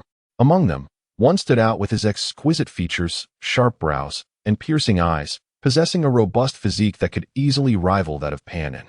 The 14 figures exchanged glances, instantly grasping their current predicament. They clasped their hands in respect towards Changge seated at the head of the hall. Subordinate Xiao Dalong. Subordinate Xiao Erlang. Subordinate Xiao Qilong. Subordinate Xiao Xiyalong. Subordinate Xiao Shurxilang. Greetings, Sect Master. Sensing the overwhelming aura of the 14 saints, Changge smiled and said, Excellent. Please rise, everyone. Our sect is currently short-handed, so you shall serve as external elders. Pair up, take turns daily, and be responsible for guarding the mountain gate. Understood. The 14 men respectfully bowed to Changge before vanishing from the grand hall in an instant. Watching their disappearance, Changge murmured, Having saints guard the mountain gate should suffice for now. In the future, I'll summon a few emperors to take on the task, otherwise, it would be too embarrassing. With a wave, Changge summoned 110 powerful summoning cards. System, utilize the powerful summoning cards. Ding. Congratulations, host. For using 110 powerful summoning cards, successfully summoning 108 formidable beings of the 9th level. The powerful summoning cards can actually be used together? Truly, they are of ant-like quality. Changge couldn't help but sigh internally. Wait, 108? That is too short. Even if they're ants, what does it mean to be short too? Do you not know that many ants can bring down an elephant? Ding. Due to the powerful summoning cards being ill-suited for the hostess identity, the system has automatically discarded 2 inferior cards. Oh, I see. This system is quite understanding. It can converse and manage affairs well. Changge praised the system in his mind. Ding. 108 formidable beings are currently being inscribed. Ding. Inscription complete. They are now. Wait. Changge directly halted the system from materializing the 108 formidable beings. Is there any need for that? If all 108 manifest in the hall, will it even hold them? Moreover, do such powerful beings deserve to be personally received by this sect master? These 108 formidable individuals can barely serve as sect labor disciples. Let us materialize them throughout the sect to perform menial tasks. Ding.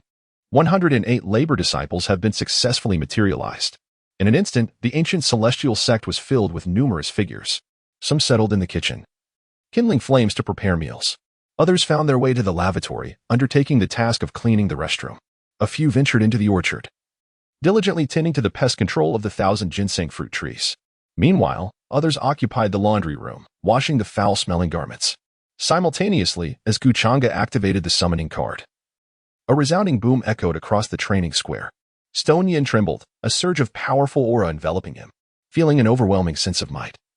His confidence soared as he finally broke through to the transformation stage once more. This newfound strength felt vastly superior to his previous self. Could it be attributed to the additional he had acquired? Stone Yin pondered in bewilderment. Yet, this scene stirred a tempest within Na Lanran's heart, achieving such a significant breakthrough in a single day. What an extraordinary phenomenon! Although it is said that cultivating in such a dense atmosphere of spiritual energy yields the most remarkable results, leading to instantaneous breakthroughs in one's realm, it is entirely normal. Just as she did earlier, achieving a breakthrough with a mere breath. However, as time progresses, the efficacy of such cultivation gradually diminishes.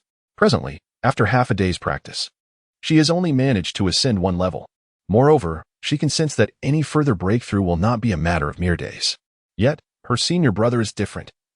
He can continuously advance. Indeed, he surpasses her. No wonder he holds a position above her. Just as she was preparing to resume her cultivation, the voice of Shi Yin reached her ears. Junior sister, look quickly. A shooting star. It headed towards the sect's mountain gate. Chapter 27. The mighty sweep away leaves in the cultivation plaza of the Eternal Immortal Sect. Shi Yin called out to Nalan Ran. Junior sister, look quickly. A shooting star. It headed towards the sect's mountain gate. Huh. I see nothing. Senior brother must be joking. Nalan Ran followed the direction of Shi Yin's finger, but spotted nothing. Doubts began to cloud her mind. Perhaps senior brother's eyesight isn't quite reliable. Junior sister, it's real. Just a moment ago, I counted approximately 14 shooting stars. They zipped by like a car. Shi Yin urged, quickly make a wish. They say the faster the shooting star, the more likely your wish will come true. Senior brother, if you keep this up, junior sister will become upset. Nalan Ran thought Shi Yin was merely teasing her. In broad daylight, where could shooting stars possibly come from? And what nonsense about faster shooting stars granting wishes? Such tricks are meant for young girls. At that moment, Shi Yin, astonished, pointed towards the distant sky and exclaimed, Junior sister, look. This time it's a meteor shower. A meteor shower. Nalan Ran gazed in the direction Shi Yin indicated. Indeed, streaks of light were descending from the direction of the sect's grand hall towards various locations within the Eternal Immortal Sect. Suddenly, Nalan Ran voiced her uncertainty. Senior brother, those seem to be figures. Figures? Shi Yin's heart stirred. His eyes each manifested two pupils, swirling with chaotic divine light. The chaotic double pupil. In an instant, the distant light appeared as if it were within arm's reach, revealing the silhouettes of individuals. Under the gaze of his chaotic double pupil, the physical conditions of those individuals became crystal clear. Those individuals, their Tao palaces are stable, and their Tao rhythms are beginning to manifest. Shi Yin exclaimed in astonishment. Gasp! They are formidable beings. The stability of their Tao palaces and the manifestation of their Tao rhythms were indicative of those transcending the Tao palace realm. The streaks of light were, in fact, powerful entities. Could they be the elders of the sect awakening? Shi Yin was utterly astounded. Upon a cursory count, there were approximately over 100 meteors, signifying the presence of more than 100 formidable beings of the great ability realm. The sudden emergence of such a multitude of powerful entities is a rarity. Even in the realm of the Stone Clan of Central Continent, it is not that the Stone Clan lacks such numbers, but rather that witnessing so many at once is an uncommon phenomenon. At this moment, Nalan Ran was entirely oblivious to the words spoken by Shi Yin. Instead, she gazed in astonishment at Shi Yin, or more precisely, at his eyes. In disbelief, she uttered, Senior brother, are you a natural dual-eyed being? A natural dual-eyed being surpasses even the divine. This is a terrifying constitution. Since ancient times, those with dual pupils have cultivated to a level comparable to that of ancient deities. Mere dual pupils, hardly worth mentioning, Stone Yin humbly remarked. However, anyone observing his haughty demeanor, with nostrils flaring and an air of superiority, would find it difficult to discern his humility.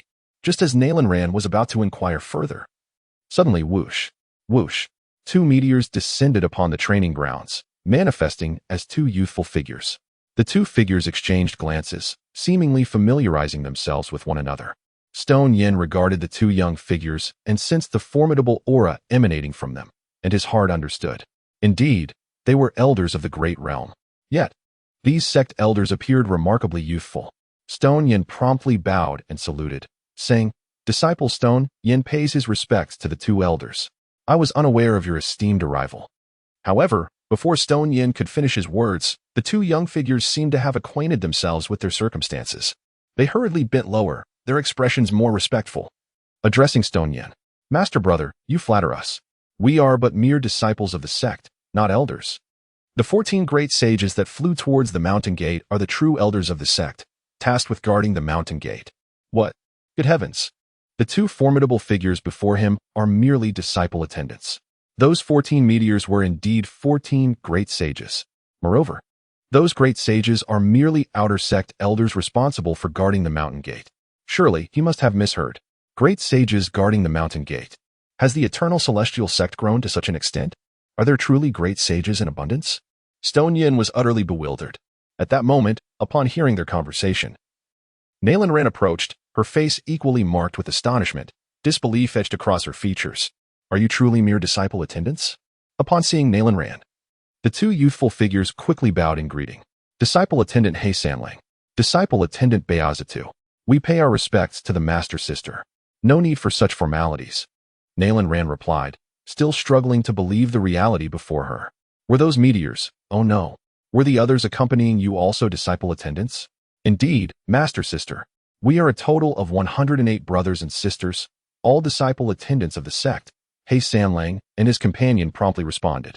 Simultaneously, they inquired in hushed tones, Master brother, master sister, if there is nothing else, we shall return to our attendant duties. You may go. Do not mind us. Stone Yin hastily replied. Rustle, rustle, rustle. Amidst the astonished gazes of Shi Yin and Nalan Ran, the two inexplicably conjured two brooms from seemingly nowhere and commenced to sweep the fallen leaves from the training square. Both Shi Yin and Nalan Ran were rendered speechless by this scene. A formidable being sweeping leaves? In the Qingyan sect, those at the level of a formidable being are typically elders in charge of external affairs. Yet, in the Wangu Shinzo, such a being is merely a menial disciple assigned to the task of sweeping leaves. If this were to be disclosed, one would likely be deemed insane, thought Nalan Ran. Shi Yin shared a similar sentiment. Even among the esteemed members of the Stone Clan, a formidable being at the Grandmaster level would typically hold the rank of a chief guardian. How could one possibly be relegated to sweeping fallen leaves? At that moment, both individuals gained a profound understanding of the sect's might, casting their gaze upon the Grand Hall with an even greater sense of reverence.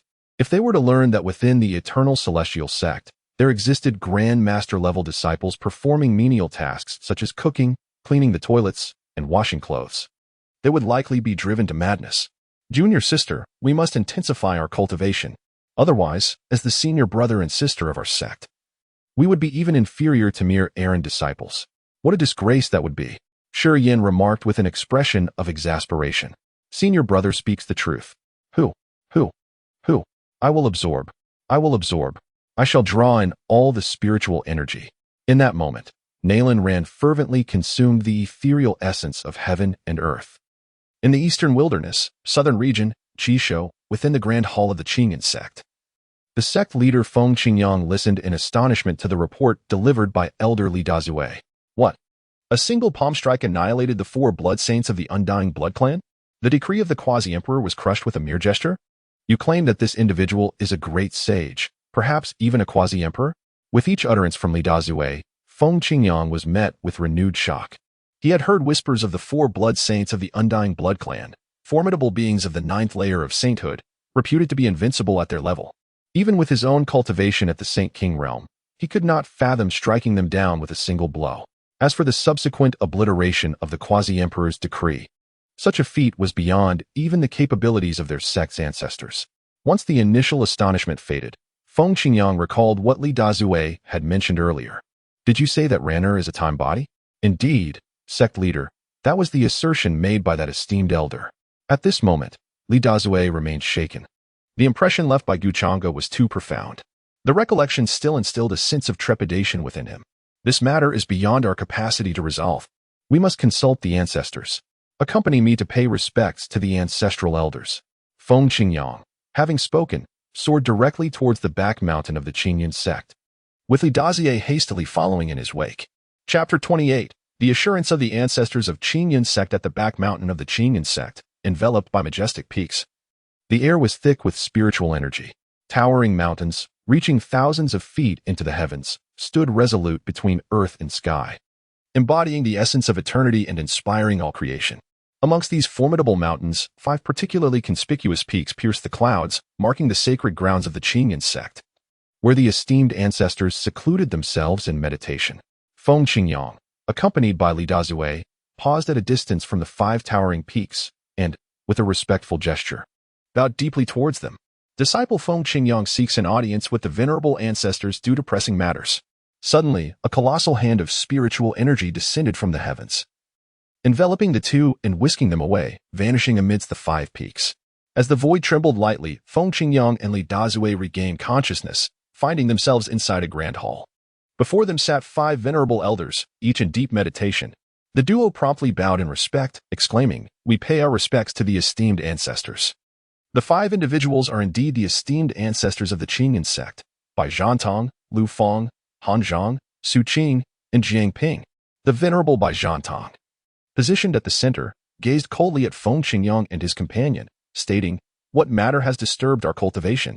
If there is no just cause, I shall ensure you experience the full extent of my power." Returning to the ancestor, "I dare not." Feng Qingyang quickly stammered, aware of his own limitations. Despite holding the title of sect master, he felt utterly insignificant before these formidable beings of the great sage realm. Without reaching the great sage, one remains but an insect. Especially before the most powerful of the 5 ancestors, the grand ancestor of the Qingyan sect, who had attained the 7th level of the great sage. Subsequently, Feng Qingyang recounted what Li Dazue had conveyed. What? The time physique. Bai Zhantong rose abruptly, an aura befitting a great sage emanating from him. Feng Qingyang and his companion felt as though they were in the presence of a divine entity. With a thud, they succumbed to the overwhelming pressure and knelt before him. At that moment, Bai Zhantong's eyes brimmed with astonishment as he looked at Feng Qingyang. "Are you certain it is the time physique and not the temporal sacred body? I had personally welcomed that female disciple upon her entry into the sect, for she possessed a sacred body, a potential future great sage. How could it have transformed into a time physique so swiftly?" Grand Ancestor, it was Elder Lu who said so, Feng Qingyang, feeling the weight of immense pressure akin to that of 10,000 mountains, hastily absolved himself of the matter. Bai Zhantong's starlight gaze shifted towards Li Dazue, who instantaneously felt an increase in pressure, as though his very bones were on the verge of shattering, and he quivered in fear.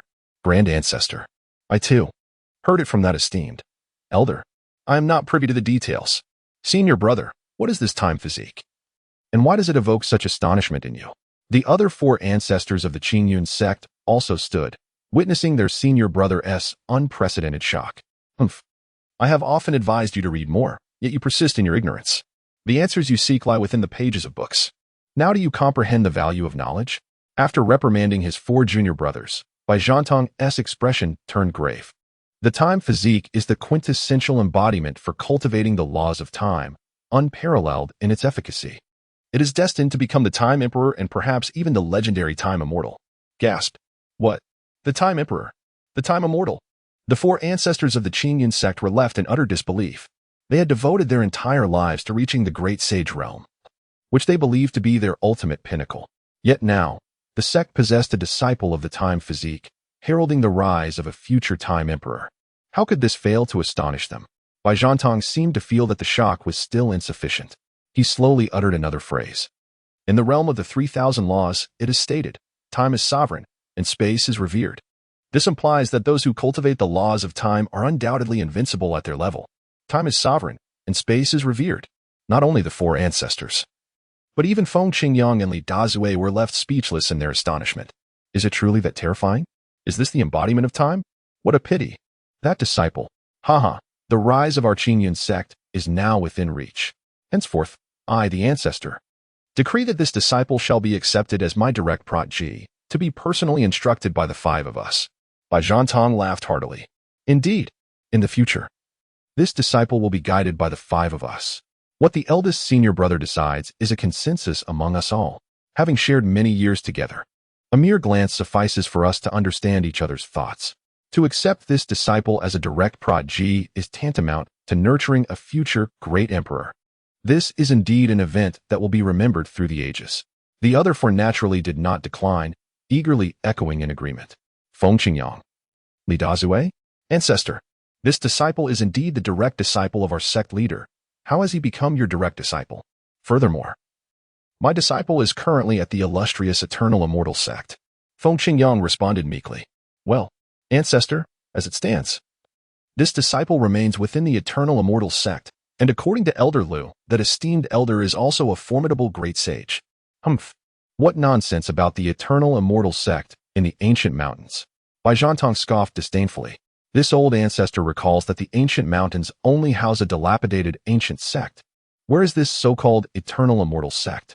I suspect that this so-called Eternal Immortal Sect is merely the ancient sect. To dare deceive the disciple of this old ancestor is to be utterly oblivious to the eyes of Yama. And what do you mean by formidable strength? Is it merely about crushing a tattered decree of the quasi-emperor? Do you even understand what a quasi-emperor decree entails? It embodies the essence of the quasi-emperor. Just a wisp of imperial might can collapse an entire world. If that truly is a quasi-emperor decree, even if it is in tatters, it cannot be resisted by a mere great sage. You have been deceived. At best, it is merely a talisman resembling a quasi-emperor decree. That individual's strength is hardly impressive. Moreover, this old ancestor has already mastered the 10th form of the azure cloud palm, the overwhelming tide. In the eastern wasteland and southern domain, there is none I fear. What? The ancestor has already perfected the 10th form of the azure cloud palm, the overwhelming tide. This is indeed the most formidable technique of the Qingyun palm. Practitioners of the Qingyun sect cultivate the Qingyun skill, which is a lower-grade sacred-level martial art. Within the Qingyun skill lie two supreme techniques, the sunflower pointing finger and the Qingyun palm. The Qingyun palm, as mentioned by Bai Zhantong, is one of these two exceptional techniques. The Qingyun palm comprises 10 forms, and if one masters the final form, known as the overwhelming mountain, one can unleash the power of a higher-grade sacred-level technique. In other words, Bai Zhantong's Qingyun palm currently possesses the ability to wield the might of a higher-grade sacred-level martial art, the power of a higher-grade sacred-level technique. While it may not guarantee invincibility against opponents of the same realm, it at least allows one to remain undefeated when contending against adversaries 1 or 2 minor realms higher. Presently, Bai Zhantong has attained the 7th level of the Great Sage realm, meaning he is not at a disadvantage even against those at the 9th level of the Great Sage realm. Moreover, the overall strength of the eastern wilderness and southern region is relatively weak, with the Great Sage being the pinnacle of power there. This is also the source of Bai Zhantong's confidence. Feng Qingyang, with a look of surprise, promptly congratulated Bai Zhantong, exclaiming, "Congratulations, ancestor! Congratulations, ancestor! The supremacy of Qingyun in the southern domain is just around the corner. I shall head to the Wangu Xianzong to reclaim the future of our Qingyun sect." With that, Bai Zhantong prepared to set off. "Master brother, there is no need for you to go personally. We can handle this matter," several other ancestors interjected. "Not at all. This way, we can better demonstrate our regard for the temporal body. Furthermore, it has been ages since I last moved. The southern domain has likely forgotten the illustrious reputation of our Qingyun grand ancestor. I must set an example." As soon as the words left his lips, Bai Zhantong's figure vanished from the hall. Chapter 29. How dare you flaunt your trivial skills in front of the master? Above Qingzhou Bai Zhantong, the grand ancestor of Qingyun sect, unabashedly exuded the aura of a great sage, trailing a long plume of white smoke as he disappeared into the horizon. The surrounding factions were left in astonishment. Is that not the grand ancestor of Qingyun sect? Look at the density of the smoke behind him. Goodness! He has reached the pinnacle of the 7th heaven of great sage. This old fellow has truly concealed his cultivation. No wonder he was able to annihilate the Undying Blood Clan's hidden team of saints among the human race. Haha. Fortunately, I too possess concealment, or I would not stand a chance against this old six.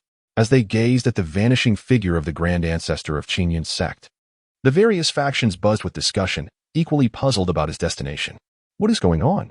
Why is the grand ancestor of Qingyun sect making such a grand display? Did he not just obliterate the Undying Blood Clan and earn unparalleled renown? Strange. Strange. Could it be that he has discovered yet another group of myriad races causing turmoil among humanity, prompting his expedition to eradicate them? The grand ancestor of Qingyun sect truly serves as a model for us all, dedicating himself tirelessly for the sake of humanity. Quick, let us follow. We cannot allow Qingyun sect to claim all the glory. We shall go too. Master, what if the grand ancestor of Qingyun sect does not return? I believe such renown should rightfully belong to Qingyun sect. We ought to stick to our minor tasks of enjoying music and entertainment. Disciples of the respective factions? 2 days later, relying on memories from centuries past, Bai Zhantong arrived at the entrance of Wangu sect, having visited the Wangu mountain range once before. A wave of disdain washed over him as he observed the same dilapidated peaks, devoid of any vitality. Suddenly, Bai Zhantong's attention was drawn to the towering mountain gate emblazoned with the 4 golden characters Wangu Xianzong. This gate is indeed quite grand. However, without sufficient strength, it merely seeks to attract attention. Our Qingyun sect is distinctly different. We possess strength. Eventually, we shall elevate the gates of our sect to towering heights, which will be even more magnificent. Subsequently, Bai Zhantong fixed his gaze upon the four characters Wangu Xianzong, his expression darkening. He scoffed. Do they believe that adding the character Xian transforms it into a true immortal sect? If mere words held power, then we, the Changge sect, could simply rename ourselves the one supreme sect of all realms above and below, which would be far more formidable. Bai Zhantong's contempt for the Wangu Xianzong grew even more pronounced. Such a sect, known only for its ostentation, is hardly capable of nurturing worthy disciples. This conviction further solidified his determination to rescue the disciple endowed with the essence of time. People of the Eternal Ancient Sect, heed my words. I am the venerable ancestor of the Changge sect. Swiftly return my disciple to me. Otherwise, do not blame me for my lack of leniency. Bai Zhantong refrained from storming in to demand his disciple. For the master of the Eternal Ancient Sect had vanquished the Immortal Blood Clan and had even rescued members of his own Changge sect. Despite his domineering nature, Bai Zhantong still acknowledged this debt of gratitude. Who dares to act so audaciously before the gates of the Eternal Ancient Sect? Boom, boom. Two figures, exuding a formidable and astonishing aura, appeared before the entrance of the Eternal Ancient Sect. These two individuals are precisely Xiao Shi and Xiao Shire. Today, it is their turn to stand guard at the mountain gate. The previous 10 brothers on duty experienced no incidents. However, on this day, it seems audacious for someone to rally a call in front of the sect. They regard them with disdain. The two individuals coldly gaze at the distant patriarch of the Changge sect. The imposing aura of the great sage at the ninth heaven inadvertently emanates forth. Thunderous roars resound. The might of the duo causes the very heavens and earth to shift in hue. Hiss. What? A great sage. Moreover, one who has reached the level capable of inciting celestial changes. Bai Zhantong's eyes widen in disbelief as he beholds the two figures materialize. Fear grips him, causing his legs to weaken, nearly toppling him to the ground. What in the world? Using a great sage at the ninth heaven to guard the mountain gate? Do you think a great sage is as common as cabbage? Wait. Suddenly, Bai Zhantong observes these two figures and seems to have an epiphany, bursting into laughter. Aha! You truly dare to employ illusions to deceive this old ancestor. Such petty tricks, how audacious to attempt them here. Witness my Changge palm shatter your illusions. Indeed, what a formidable presence the great sage at the ninth heaven embodies. Within our Changge sect, a superlative force, that is the level of ancestral authority, even within hegemonic powers. Such beings are revered and treated as esteemed elders. How could they possibly serve merely as gatekeepers, and to appear simultaneously in pairs? This must be an illusion. Bai Zhantong's face turned ashen. Damn it, he almost fell for their trick. Fortunately, he had come alone this time. Otherwise, he would have lost face in front of his juniors. Those who dare to toy with the ancestor must bear the brunt of his wrath. A force as overwhelming as a landslide. Xiao Shilong's expression darkened. A mere seventh layer of the great sage dares to make a move? This is a blatant disregard for the dignity of my Eternal Immortal Sect. Submit to me. Boom. Xiao Shilong conjured a colossal hand of spiritual energy.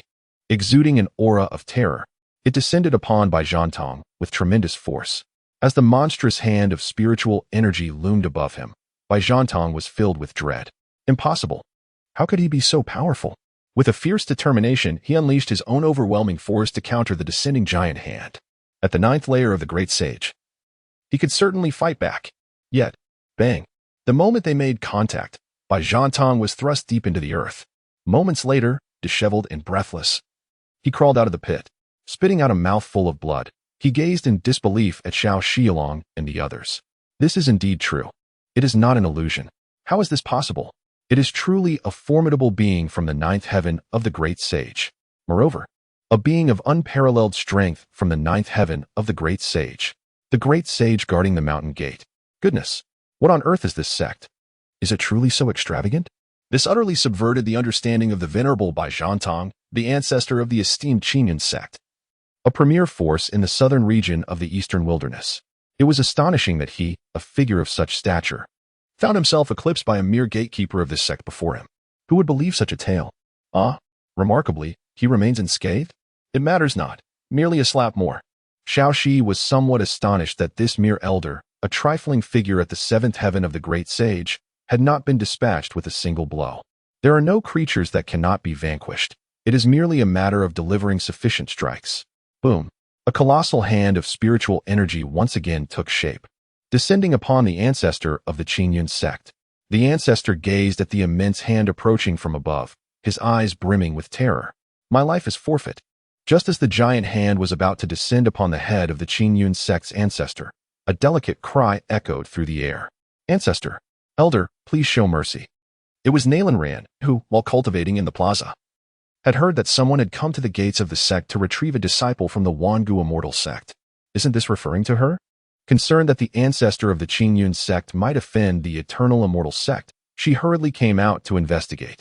It is worth noting that the Eternal Immortal Sect has 14 Grand Elders solely responsible for guarding the mountain gate. In contrast, the Eternal Sect has only 5 Grand Masters, and they are all ancestors. This is hardly on the same scale.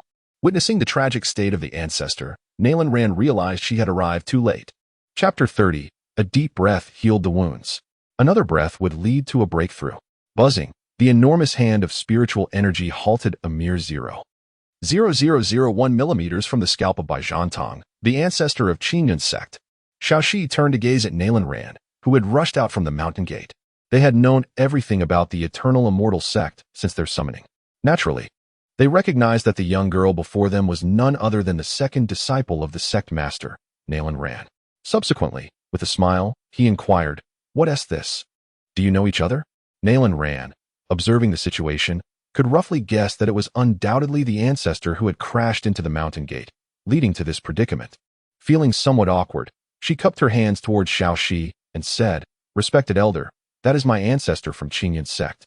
I hope you will show mercy and refrain from striking him down." Ha ha, so we are all on the same side. Xiaoxi erupted into hearty laughter. What do you mean by striking him down? We are merely engaging in friendly sparring, aren't we, my fellow cultivator from Eternal Sect? After speaking, he waved the colossal hand of spiritual energy that lingered above the ancestor's head and gently tapped Baizhantong on the forehead. He then retracted the hand. Nanny? Sparring. Is it your idea of sparring to strike someone to the brink of death? The venerable ancestor of the Eternal Sect dared not voice his thoughts. Observing the colossal hand of spiritual energy gradually dissipating above him, he hastily clasped his hands in reverence towards Xiaoxi Lang. What my esteemed friend has articulated is indeed correct. We are merely engaged in a friendly exchange. It appears there was a misunderstanding regarding the elder. Nalan swiftly approached the venerable ancestor of the Eternal Sect, expressing her concern. Ancestor, you too must not take this so seriously. It is merely a sparring session. Are you quite all right? The ancestor replied, Seriously? And what do you mean by claiming I am fine? Are your eyes deceiving you? Did you not notice the large pool of blood? Oh right. Ancestor, what brings you here? Did I not instruct Elder Lu to return and inform you that I would come back to visit once I achieved some progress in my cultivation? Nalan, with her sparkling eyes, inquired of the Eternal Sect's venerable ancestor. Ahem. Well, my dear, it is not that I am overly concerned about your well-being here, fearing you might not have enough to eat or rest adequately. I worry you might be deceived by some obscure minor sect. The venerable ancestor stammered, realizing he could not disclose that he was actually seeking someone from the Eternal Immortal Sect. Given that the only guardians at the mountain gate were 2 formidable beings of the 9th heaven, to speak of seeking someone would be tantamount to courting disaster. Unintentionally glancing at Xiaoxi Lang and his companion, the ancestor felt a shiver run through him as he noticed their unwavering gaze. He hastily continued, however, "It appears that the new sect you have joined is quite commendable. Ranner, have you transcended to the 4th level of the transformation of spirit? I recall you had only reached the 1st level upon departing the sect. How is it that you have ascended 3 levels in merely half a month?" Baizhantong suddenly realized the substantial growth in Nalan's aura compared to before. All of this is a blessing bestowed by the sect master. Moreover, the concentration of spiritual energy within the Eternal Immortal Sect is vastly superior to that outside. 1 day of cultivation here equates to 6 months outside. Nalan lifted her proud neck, gazing towards the grand hall of the Eternal Immortal Sect. 1 day of cultivation equating to 6 months outside? Do you truly believe this is a realm of immortals? The esteemed ancestor of the Eternal Sect gazed at Nalan, who resembled an imperious swan, and was momentarily rendered speechless. The ancestor was well aware of the sect's remarkable nature, yet this seemed excessively grandiloquent. Such boastfulness is truly unbecoming, revealing a lack of worldly experience. Nonetheless, knowing that you are diligently cultivating here brings me some solace. I shall take my leave and return to the Eternal Sect now. Bai Zhantong spoke with a hint of urgency. How could he not be anxious? He was still nursing his injuries. If he did not swiftly recover, it could jeopardize his foundational cultivation. In the future, he might not only find it difficult to advance, but could even regress. The gravest concern would be the risk of falling into oblivion. Ancestor, since you are here, please do not rush away. Ranner would love to show you around the sect and introduce you to the esteemed elders. And the sect leader, Nalan Rand, cheerfully suggested. Esteemed elders. Does your sect have many elders, Ranner? Bai Zhantong's expression shifted. Are there truly many elders like this? Are you certain there is no mistake? This is indeed the great sage's 9 heavens, not the 9 heavens of the mighty. Indeed, there are 14 outer sect elders guarding the mountain gate, like elders shall, and 4 inner sect elders as well. 14 outer sect elders, and 4 inner sect elders. If the outer sect elders are at the great sage's 9 heavens, then the inner sect elders must be quasi-emperors? Thud. Bai Zhantong was nearly brought to his knees by this thought, his legs trembling in shock, but fortunately, Nalan Rand was there to support him. Ancestor, you've traveled quite a distance, your legs are weak. You should rest with Ranner inside the sect. I will seek guidance from the sect master. Nalan Rand looked at the ancestor of Qing Yun's sect with concern. The weakness in my legs is not from walking but from your fright. The ancestor of Qing Yun's sect replied, just as Nalan Rand was about to inquire with Changge. A refreshing voice echoed at the mountain gate of the Eternal Immortal Sect. Ranner, since it is you with the ancestor of Qing Yun's sect, please enter. We shall speak in the main hall of the sect. The recent fluctuations of spiritual energy at the sect had already alerted Changge, who was in meditation, thus making him acutely aware of everything occurring outside the sect. Thank you, Master. Nalan Rand respectfully bowed towards the direction of the sect master's hall. Ancestor, the sect master has granted permission. Let us hurry inside. Nalan Rand exclaimed joyfully. After all, being a girl, she enjoyed showing off to her family. Now, the Qing Yun sect was indeed her family. Very well. Since the sect master of Eternal Immortal Sect has spoken, it would be rude for the ancestor of Qing Yun's sect not to enter. To disregard the Eternal Immortal Sect would be to slight the 2 elders guarding the mountain gate. If the 2 elders feel slighted, a sparring match may ensue. Have you not seen how they are already rolling up their sleeves? Since we are here, we might as well settle in. I am curious to see what kind of cultivation environment allows 1 day of training here to equate to half a year outside. The ancestor of Qing Yun's sect followed Nalan Rand through the mountain gate. Boom. Just as they passed through, an overwhelming wave of rich spiritual energy, almost liquid in form, rushed in from all directions, soaking Bai Zhantong's cheeks. At the same time, in Bai Zhantong's eyes, the rules of heaven and earth before him seemed to thicken immeasurably. Within the sect, various Tao rhythms and principles became extraordinarily clear, transforming into celestial birds and extraordinary beasts that materialized in the void. Even the grand Tao of heaven and earth seemed to penetrate into his very being. By the heavens!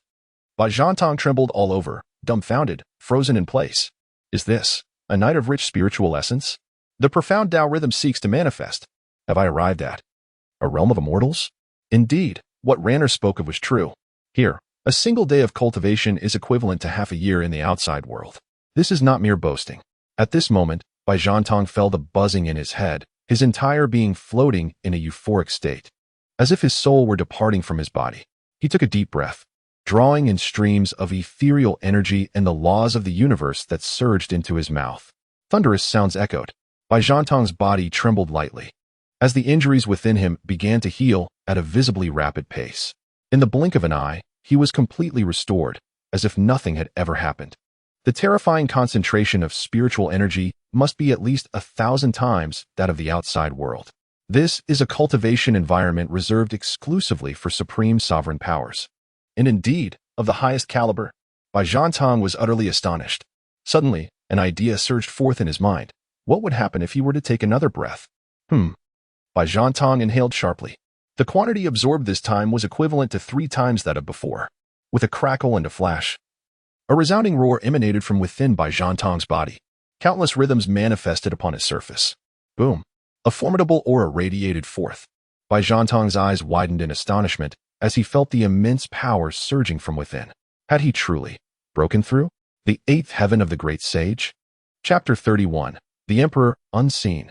At the entrance of the Eternal Immortal Sect, Bai Zhantong stood there in a daze, entirely oblivious to Nalan Rand, who had already walked far away. At this moment, His heart was filled with an overwhelming sense of unreality. Had he truly made such a breakthrough? So simple? Who could have anticipated that after being trapped at the pinnacle of the seventh heaven of the great sage for a millennium, he would achieve a breakthrough merely by taking a breath? He felt as though he had spent these 1,000 years in the guise of a mere dog. What of the venerable ancestor of the Changge sect? What of the 10th style of the Changge palm? Let them all be damned. The ancestor only wishes to breathe in this place. Inhale. Inhale. Again, inhale. Ancestor, why do you linger here? Hurry and depart. As Baizhantong was lost in his musings, the urging voice of Nalan Ran echoed from ahead. Oh, ancestor, I shall depart this instant. I shall depart. Baizhantong hurriedly kept pace with Nalan Ran, ascending the steps toward the heights. Yet, along the way, he did not forget to fervently draw in the spiritual essence of the Eternal Immortal Sect. This gives rise to a peculiar spectacle. The venerable ancestor of the Changge sect, Baizhantong, resembles a fervent admirer, inhaling deeply one moment and then the next, embodying an air of insatiable longing as he murmurs to himself. This area possesses slightly denser spiritual energy. That area has a greater abundance of Taoist essence. Ancestor, what are you saying? Nothing. I was merely remarking on how refreshing the air within the Wangu Immortal Sect is. Indeed, the sect master has arranged for 99 immortal veins here. Nalan Ran proclaimed with pride. What? Immortal veins? 99 of them? Good heavens! Baizhantong collapsed to the ground in shock. One must understand that the gathering of heavenly and earthly spiritual energy can form spiritual veins, and when these veins gain sentience, they can evolve into sacred veins. When sacred veins take on a tangible form, they can advance to divine veins. As for immortal veins, they exist solely within the immortal realm. To think that the Wangu Immortal Sect has arranged for not just one, but 99 immortal veins. Baizhantong inhaled even more eagerly. Oh dear, ancestor, how did you fall? Are you all right? I'm fine. Let us hasten our departure. Simultaneously, Baizhantong's mind was filled with contemplations. Is this Eternal Immortal Sect truly a hidden great sect, rather than the once renowned Eternal Sect? Yet, why does this sect seem to lack followers? As I ascended the steps, I encountered no one aside from the elder guarding the mountain gate. I hesitated to extend my spiritual perception throughout the entire sect, considering that even the gatekeeper was a formidable sage at the ninth heaven. And there were 4 esteemed inner gate elders who might possibly be on the brink of becoming emperors. Just then, a voice echoed from above the stairs. Greetings, senior sister. Oh, is that you, Samling? Why have I not seen Baozi? Nalan Ran inquired, gazing up at the young man. The individual before them was none other than Samling, the humble disciple who had previously descended upon the cultivation square. The leopard they referred to was, in fact, another person known as Leopard Head. As the crowd grew more acquainted, their titles became more casual. Leopard had an urgent matter today, so I am left to clean these steps alone. Oh, how laborious. In service of the Eternal Ancient Immortal Sect, Nalan Ran passed by Samling, accompanied by the ancestor of the Changge sect. At last, I have encountered a living soul. Baizhantong habitually scanned Samling with his spiritual sense. Hiss! What? A being of great power. The person before him astonishingly possessed the cultivation of a great ability. To think that someone of such formidable prowess was engaged in sweeping leaves. Baizhantong had initially assumed Samling to be merely a disciple of foundational cultivation, only to discover that he was, in fact, a disciple of great might. The disciples of the Eternal Immortal Sect indeed possess remarkable quality. However, the rules here are somewhat unsatisfactory. Baizhantong gazed at Nalan Ran ahead of him and inquired softly, Ranner, are the regulations of the Eternal Immortal Sect truly so extreme? It is well known that within the Changge sect, those of substantial prowess typically serve as outer elders, at the very least as sect officials. How could they be relegated to such menial tasks? This is the work of the miscellaneous disciples. Perplexed, Nalan Ran inquired, is it really so? The ancient immortal sect appears to have no strict regulations. Living and cultivating here seems quite effortless. Why do you say otherwise, ancestor? He then pondered. But why does that powerful disciple need to rake the fallen leaves? Isn't that against the customs of the ancient immortal sect? Oh, I see now. You are referring to Samling. He is, after all, a miscellaneous disciple, and these tasks are part of his duties. Wait a moment. What do you mean by that? He is merely a miscellaneous disciple? A powerful being reduced to such a status? Baizhantong was utterly bewildered. What he had witnessed today had completely shattered his understanding. A being of such prowess relegated to the role of a mere miscellaneous disciple? Indeed, ancestor. The sect master has mentioned that our ancient immortal sect is a reclusive great sect that has only recently emerged. The true disciples have all been promoted to elders, either in seclusion or undertaking their own adventures. Nalan Rant's words sent another shiver down Beidou Star's spine. So, all the disciples have been elevated to elders. Are they akin to the guardians of the mountain gate? Is this a hidden sacred land? A sanctuary? The pinnacle of existence in the ancient continent? At this moment, Beidou Star inhaled even more fervently. Upon reaching the main hall of the sect, he was struck with a sense of dread as he realized that his cultivation in the eighth heaven had not only stabilized but had also ascended to the pinnacle of the early stage, merely a step away from advancing to the mid-stage of the eighth heaven. This left him in a state of astonishment. It turned out that there truly exists a method to enhance one's cultivation solely through the power of breath, something he had previously dismissed as sheer folly. After this revelation, Beidou Star silently made a resolute decision. Patriarch Ran has brought the ancestor. Nalan Ran respectfully bowed to the grand hall. Enter, came Changge's authoritative voice from within. Beidou Star followed in Nalan Ran's footsteps as they stepped into the hall. The moment they crossed the threshold, a terrifying pressure enveloped the space. The higher one's cultivation, the more profound the sensation. At that moment, Beidou Star felt an overwhelming dread in his heart. This overwhelming pressure, it feels akin to standing before a divine being. Moreover, the essence of the Tao here is profoundly rich, and the spiritual energy is exceedingly dense. Could it be that the master of the Eternal Immortal Sect is truly an emperor? Hiss! The very thought startled him. Beidou Star, filled with trepidation, lifted his gaze towards the throne. There, upon the majestic seat, sat a towering figure, surrounded by myriad Tao principles swirling around, seemingly evolving the very essence of the Tao and its tenets. Especially those eyes, which appeared to shimmer with countless stars, embodying the annihilation of myriad worlds in an instant. A dazzling radiance enveloped the figure entirely, obscuring its true visage.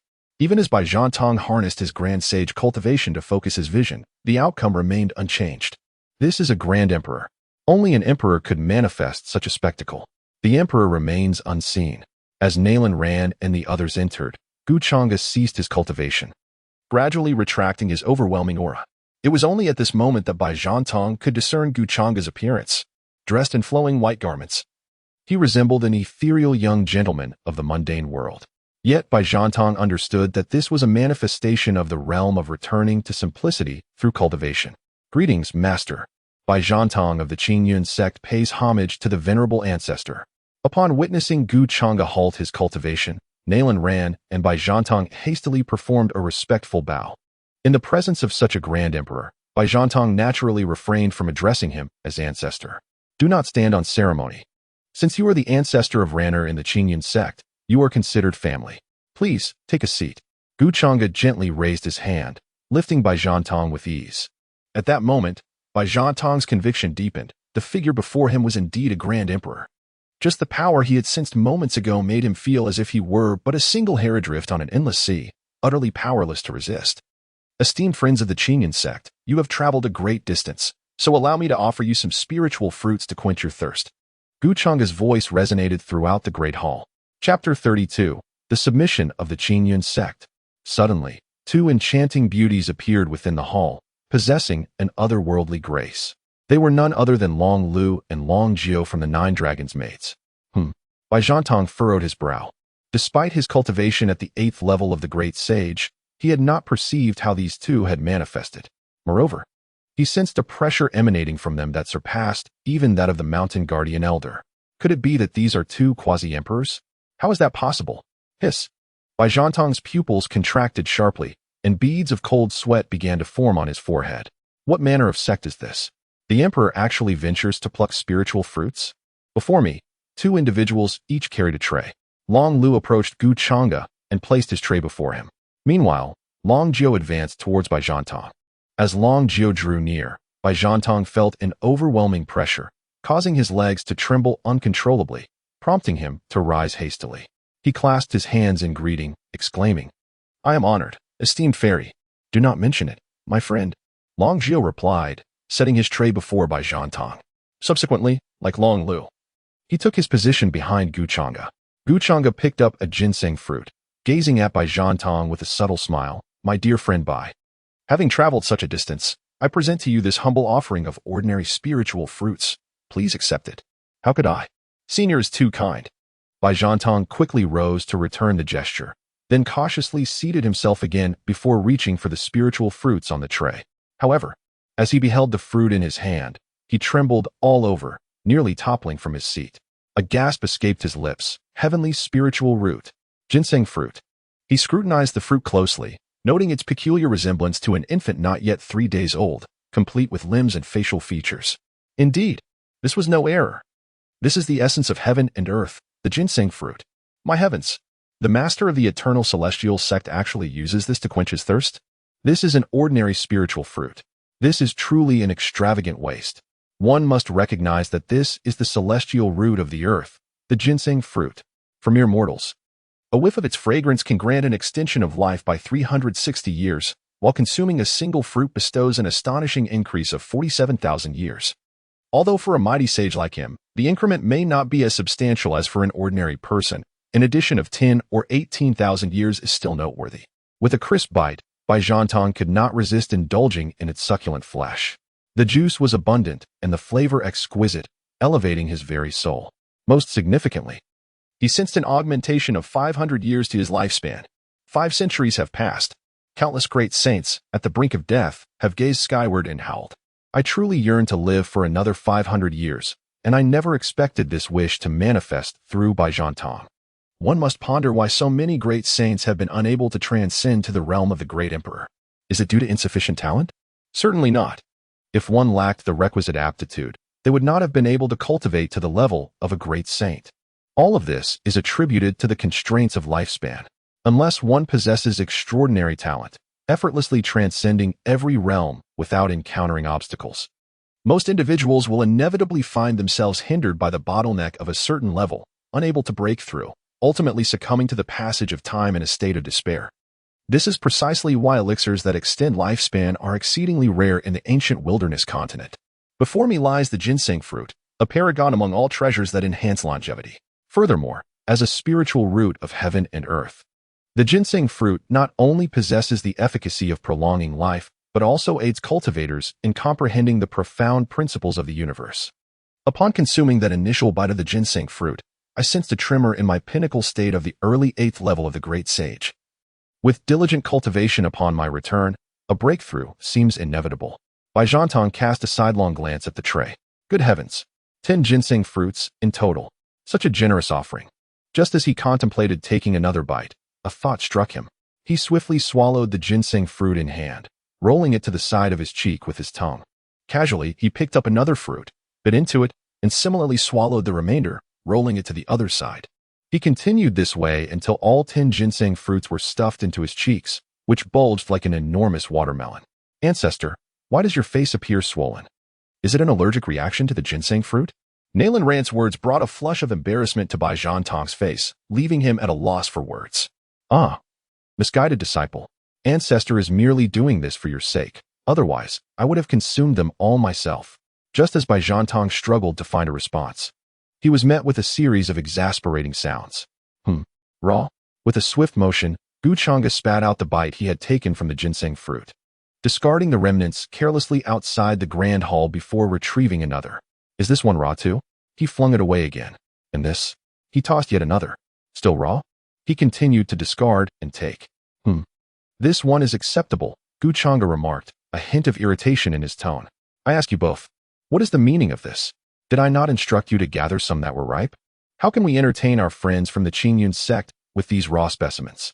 This scene left Bai Zhantong utterly astounded, nearly causing him to expel the ginseng fruit from his mouth. He hastily rolled it back with his tongue. I don't mind at all. If you're not going to eat it, you can give it to me. Discarding it? What a waste. What a waste. Bai Zhantong fixed his gaze on the ginseng fruits discarded by Gu Changge, observing as one was swept away by San Lang, mistaking it for refuse. A profound expression flickered in his eyes. Behind Gu Changge, Long Lu and Long Jiao cast a resentful glance at her. In a delicate tone, they remarked, Sect Master, we cannot be blamed for this. You consume 300 ginseng fruits daily, and the ripe ones have long been devoured by you. That. Please remember to remind our esteemed sect master to eat a few less next time. Gu Changge managed an awkward smile. Oh my, 300 ginseng fruits in a single day? A cough escaped him as Bai Zhantong was once again taken aback, almost swallowing the 10 ginseng fruits in his mouth whole. Ancestor, what troubles you? Nayland Ran approached Bai Zhantong, gently patting his back. Answers, no. Matter, Bai Zhantong stammered, his speech hindered by the 10 ginseng fruits filling his mouth. Suddenly, he turned to face Changge at the main seat, shifting the ginseng fruits to ensure he could speak properly. With a serious demeanor, he addressed her, esteemed sect master. I have a rather reluctant request. I'm uncertain whether I should voice it. Oh, a reluctant request? Changge narrowed her eyes. Could it be that he wishes to reclaim Nayland Ran? The esteemed leader of this sect cannot possibly acquiesce. Changge inadvertently exuded a hint of imperial aura. This mere trace of presence nearly suffocated Bai Zhantong, prompting him to quickly clasp his fists and articulate his humble request. Esteemed leader, your esteemed sect has only just emerged and may not yet be well acquainted with the outside world. Although my Changge sect is not a dominant power, we do possess some influence in the southern region of the eastern wilderness. I wish to offer our allegiance to your esteemed sect, serving as your eyes and ears in the external realm. Furthermore, I aspire to remain within your esteemed sect and contribute, albeit modestly, to your noble cause. This is the resolution that Bai Zhantong has steadfastly determined. In the ancient continent, weaker factions often find their growth reliant upon the support of more powerful entities, venerating them as their superior sect. The subordinate sect pays homage to the superior sect, rendering services in return.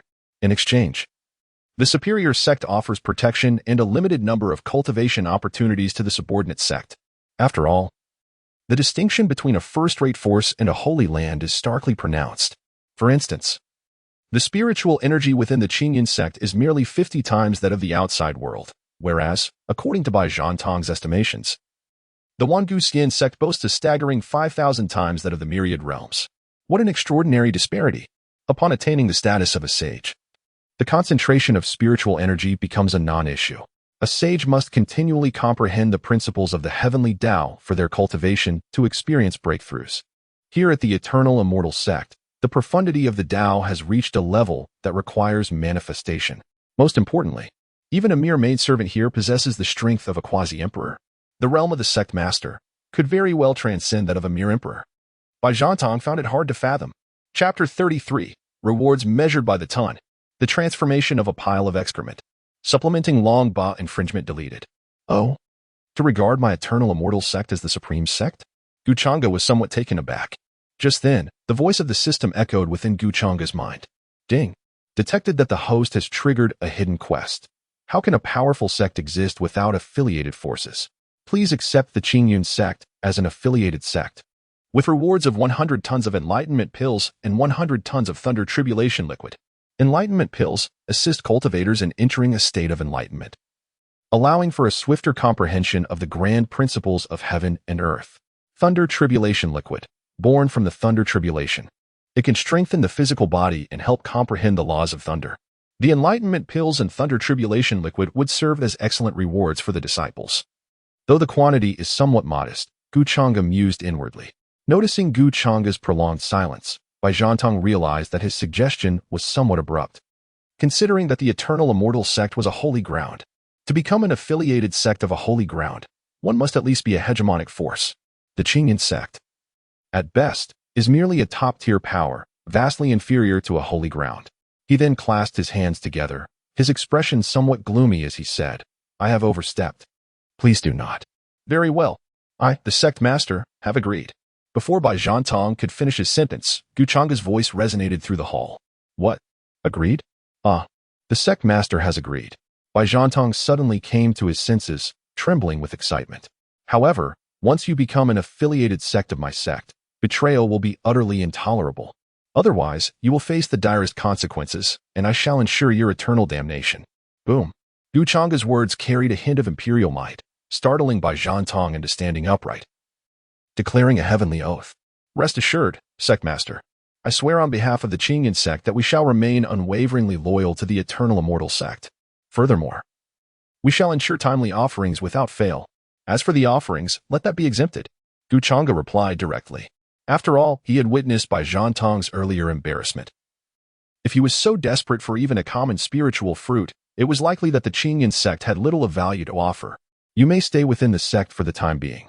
Your future cultivation quotas will depend on the performance of the Changge sect. Changge made arrangements for the Changge sect. Having ascended to the position of the supreme sect, it was customary to allocate a few training slots to the subordinate sections. Thank you, Sect Master. Thank you, Sect Master. Bai Zhantong exclaimed with uncontainable joy, relieved to have finally secured his place. As for his position, Changge found himself in a bit of a quandary regarding how to arrange it appropriately. An inner elder might seem a tad insufficient in strength, while a servant disciple would undoubtedly be a bit of an indignity. As for taking him as a personal disciple, he was still unworthy of such an honor. The fact that you can accept the Changge sect as a subordinate sect is already a tremendous blessing. No need for any specific title. Zhantong expressed a desire merely to serve as a gatekeeper, quietly guarding the mountain gate of the Wangguxian sect, preventing any nefarious individuals from entering. Observing Changge's hesitation, Bai Zhantong promptly took a stand, speaking with conviction. All right, you shall serve as an outer elder, responsible for guarding the mountain gate. Changge felt quite satisfied with Bai Zhantong's performance. After all, who wouldn't appreciate a perceptive and considerate subordinate? Thank you, Sect Master. Bai Zhantong beamed with delight, secretly rejoicing within. However, what Changge did not realize was that Bai Zhantong harbored his own ulterior motives for wishing to become an outer elder guarding the mountain gate. If the Sect Master has no further matters, I shall report to the mountain gate. Bai Zhantong seemed to have already begun to embrace his new role. Ranner, you should accompany him and introduce him to the disciples and elders. Yes, Master. Nalan Ran and Bai Zhantong exited the Grand Hall. As they descended the steps, Nalan Ran turned to Bai Zhantong and inquired, Old Ancestor, do you think the Sect Master will agree to make the Changge sect a subordinate sect? How could he dare refuse? If he does, I shall replace him. Bai Zhantong replied with bravado. He then glanced around, ensuring no one was in sight. Before pulling Nalan Ran aside, from his mumbling lips, he retrieved 10 partially bitten ginseng fruits, presenting 5 to Nalan Ran with urgency. Ranner, look, ginseng fruits. Quickly take them. But don't let anyone else see. These are treasures. Consuming one can grant you 47,000 years of life. Nalan Ran reacted with confusion. Old Ancestor, your face is swollen. It's not an allergy, is it? Gazing at the 10 partially consumed ginseng fruits in Bai Zhantong's hands, Nalan Ran nearly lost his meal from 5 days prior. Stunned, he hesitated to accept the offered ginseng fruits. Ranner, don't be shy. We are both from the Changge sect, and we should look out for one another in the Wangguxian sect. Quickly take them, and please refrain from calling me Old Ancestor. Simply refer to me as Elder. Bai Zhantong assumed that Nalan Ran was merely feeling shy and quickly urged her to accept. Observing the anxious expression of the venerable ancestor of the Changge sect, Nalan Ran felt an overwhelming sense of gratitude. Although she had only been part of the Changge sect for a year, the entire sect had imparted upon her a profound sense of belonging, enveloping her in warmth. However, at that moment, seeing the 10 saliva-soaked ginseng fruits that Bai Zhantong had retrieved from his mouth, Nalan Ran found it difficult to accept them. After all, these were the fruits that the ancestor had painstakingly salvaged with his own lips. Moreover, they were quite unpalatable. Noticing that the ancestor was about to insist further, she quickly interjected, Ancestor, please keep these ginseng fruits for yourself. My master has already bestowed upon me in abundance. As she spoke, Nalan Ran directly extracted a whole basket of ginseng fruits from her spatial pouch. Goodness, a whole basket. Bai Zhantong stared at the overflowing basket of ginseng fruits before him, his expression becoming exceedingly awkward. He had exerted considerable effort to procure just 10 ginseng fruits, yet here lay an entire basket before him. What a poignant situation for him. It appears that aligning with the Eternal Celestial Sect as the Supreme Sect was indeed a sagacious move. This is truly a grand sect. Ancestor, please take half for yourself. Later, do share some with my master. Naturally, the master referred to by Nalan Ran is Feng Qingyang, the sect leader of the Changge sect. Hurry, my dear. Stow it away. The ancestor has more than enough. As for that young lad Feng Qingyang's portion, I have already made arrangements. Bai Zhantong winked at Nalan Ran, speaking in a mysterious tone. Already made arrangements? Nalan Ran raised her delicate brows, puzzled by the ancestor's words. Follow me. Bai Zhantong led Nalan Ran through a series of twists and turns until they arrived at a small earthen mound. This is the spot. Look, over there. Bai Zhantong hastened forward, picking up an object. Nalan Ran focused her gaze. Isn't that the ginseng fruit that the master disdainfully bit into? finding it somewhat undercooked? Old ancestor, you? Nalan Ran was utterly astonished. Thankfully, no one witnessed this. Otherwise, it would have been a tremendous embarrassment. Nevertheless, Bai Zhantong was quite pleased with himself. This is precisely what the old ancestor prepared for that young Fengqing Yang. Moreover, follow me. Bai Zhantong led Nalan Ran to gather 2 more ginseng fruits. Upon reaching the 4th location, they found nothing at all. This shouldn't be the case. I distinctly saw it in this direction. Bai Zhantong remarked, puzzled. Old ancestor, look at that. Could it be? Nalan Ran pointed at a pile of excrement with only a handle protruding. Ah, so that's where it is. No wonder I couldn't see it. Bai Zhantong pinched the handle with his hand and directly pulled the ginseng fruit from the pile, completely unconcerned about the substance it was tainted with. Old ancestor, this. Is it still edible? Nalan Ran said with evident distaste, the word excrement unuttered. Bai Zhantong, however, understood her implication but dismissed it nonchalantly. You mean it's contaminated with excrement, right? Let me tell you, old ancestor, don't be disheartened by the fact that this ginseng fruit is sullied. Just consider this pile of excrement. Once, it was merely excrement, but infused with the essence of the ginseng fruit, at this moment, it transforms into a longevity elixir. Perfect for our second brothers and their companions who have little time left. Subsequently, amidst Nalan Ran's astonished gaze, Bai Zhantong packaged the entire pile, wearing an expression of sheer delight as if he had stumbled upon a treasure. Chapter 34. Old Ancestor, you truly are a great intellect. Come, there is one last location. Bai Zhantong led the way down the mountain. Nalan Ran, utterly speechless, thought to herself, Old Ancestor, I have a whole basket. You should take just a few for now. Let us not embarrass ourselves so. She simply could not afford such humiliation. Suddenly, she recalled that her father and the elder of the Nalan clan were due to arrive in a few days. If they were to witness such antics, she would have even less face to remain at the Eternal Ancient Immortal Sect. Hastily, she took out a communication talisman and conveyed some crucial information to them, urging them to exercise restraint upon their arrival. Junior sister, what brings you here? Why have you not been cultivating today? You seem rather hurried. What is your purpose? A voice tinged with reprimand came from ahead, belonging to Shi Yan. In response to her senior brother, she replied, Today, I am accompanying the old ancestor of Changge sect to pay respects to our master, as Changge sect has now become a subordinate sect of the Eternal Ancient Immortal Sect. The old ancestor currently serves as an elder of the outer sect, tasked with guarding the mountain gate. I am escorting the old ancestor to report at the mountain gate. Nalan Ran hurriedly clarified, fearing that her senior brother might misunderstand her as being lazy. Simultaneously, she was concerned that the ancestor might reveal what they were searching for, which would be quite awkward. Oh, it is the elder. Disciple pays respects to the elder. Shi Yan clasped his hands in greeting. There is no need for such formalities. Young friend, may I inquire your name? Bai Zhantong, not daring to presume too much, recognized that the person before him was Nalan Ran's senior brother. Undoubtedly a disciple of the sect leader.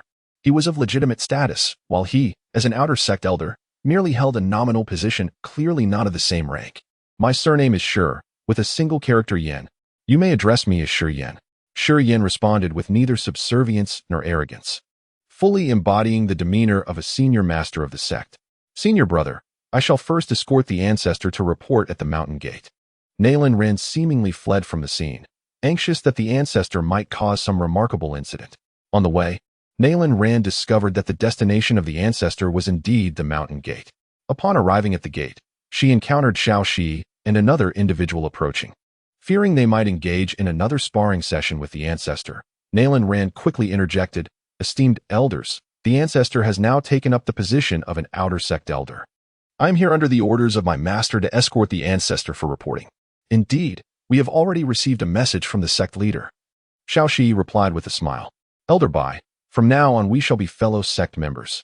I hope we will have opportunities for some spirited exchanges in the future. I have met with both elders Xiao, and I look forward to your guidance in the days to come. Bai Zhantong hastily returned the greeting. I shall first familiarize myself with the surroundings of the mountain gate, so I won't take up more of your time, Bai Zhantong said, quickly pulling Nalan Ran away. In this scene, Xiao Shi Lang and his companion are deeply impressed by the dialogue of Zhan Tang. The venerable ancestor of the Changge sect is truly a dedicated individual. Upon arrival, he immediately immersed himself in his duties. They must diligently guard the entrance, ensuring that outsiders do not surpass them. Ancestor, where are we headed? As Nalan Ran noticed by Zhantong leading her further into a secluded area, a sense of foreboding welled up within her. Could it be that the ancestor intends to? This seems rather improbable. However, Ranner will not comply. We have arrived. Here, let us commence, Bai Zhantong suddenly declared. At that moment, Nalan Ran was lost in her own reverie. Upon hearing Bai Zhantong's words, she involuntarily murmured, Ancestor, the gap in our ages is too vast. We cannot. Ranner, what are you hesitating for?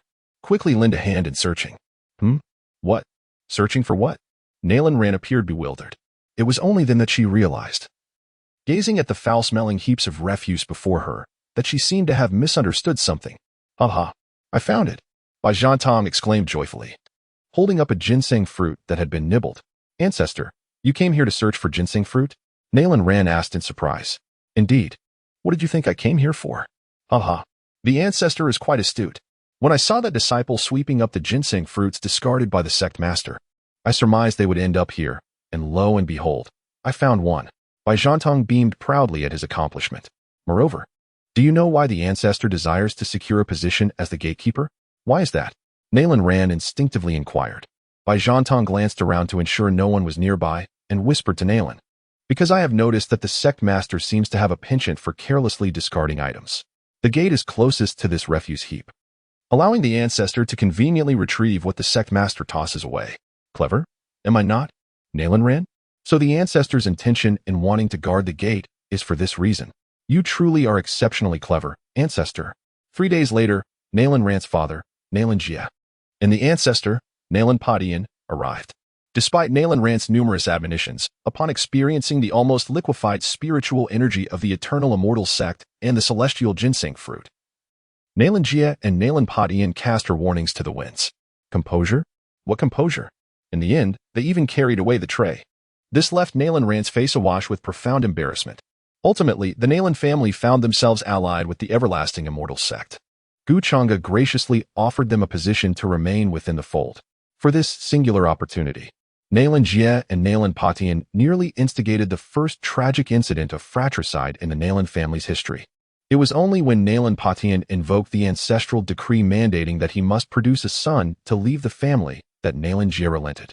Although the Nalan family is not particularly prominent, their forebear, Nalan Padian, possesses merely the cultivation of a mere capable being, having only achieved his breakthrough within the everlasting Immortal Sect after drawing upon its essence thrice. Yet, due to the merit of his exceptional descendant, Changge, recognizing Nalan Ran's standing, bestowed upon Nalan Padian the esteemed position of outer elder responsible for guarding the mountain gate. Thus, he and Bai Zhantong had each other's backs, ensuring they would not feel isolated. The following day, at noon, Bai Zhantong and Nalan Padian had just completed their shift with Xiao Dalong and Xiao Erlang. Upon activating the communication talisman he carried, it began to emit a persistent beeping sound. Having recently arrived at the Eternal Ancient Immortal Sect, he was mindful of not being too casual. During his watch, Bai Zhantong had kept the talisman deactivated. He promptly infused it with spiritual energy, and the voice of Feng Qingyang resonated through. Ancestor, are you still there? How is everything? Have you located the so-called Eternal Sect? Have you brought Ranner back? Is that Eternal Ancient Immortal Sect a fraud? Second Ancestor and the others are quite worried about you. Damn it, what a predicament! Bai Zhantong exclaimed in surprise. Having forgotten the presence of the two elder Xiaos, he hastily ceased channeling energy into the talisman, feeling quite embarrassed as he turned to Xiao Dalong and Xiao Erlang, saying, Children can be thoughtless and speak recklessly. He then fled the scene. Returning to his chamber, Bai Zhantong swiftly retrieved the communication talisman, infused it with spiritual power once more, and conveyed to Feng Qingyang, Ancestor, I am perfectly well, do not worry.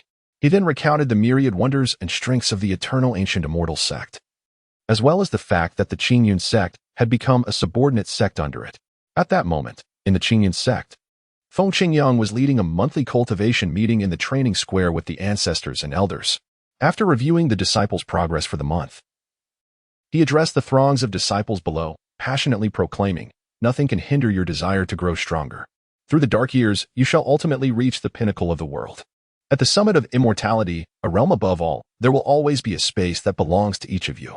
Do not lament the solitude of cultivation. One day, you shall achieve fame that echoes across the land. Today, a mere servant. Tomorrow, a sect leader. I was born with purpose. like the great ping soaring with the winds. I shall ascend 90,000 miles.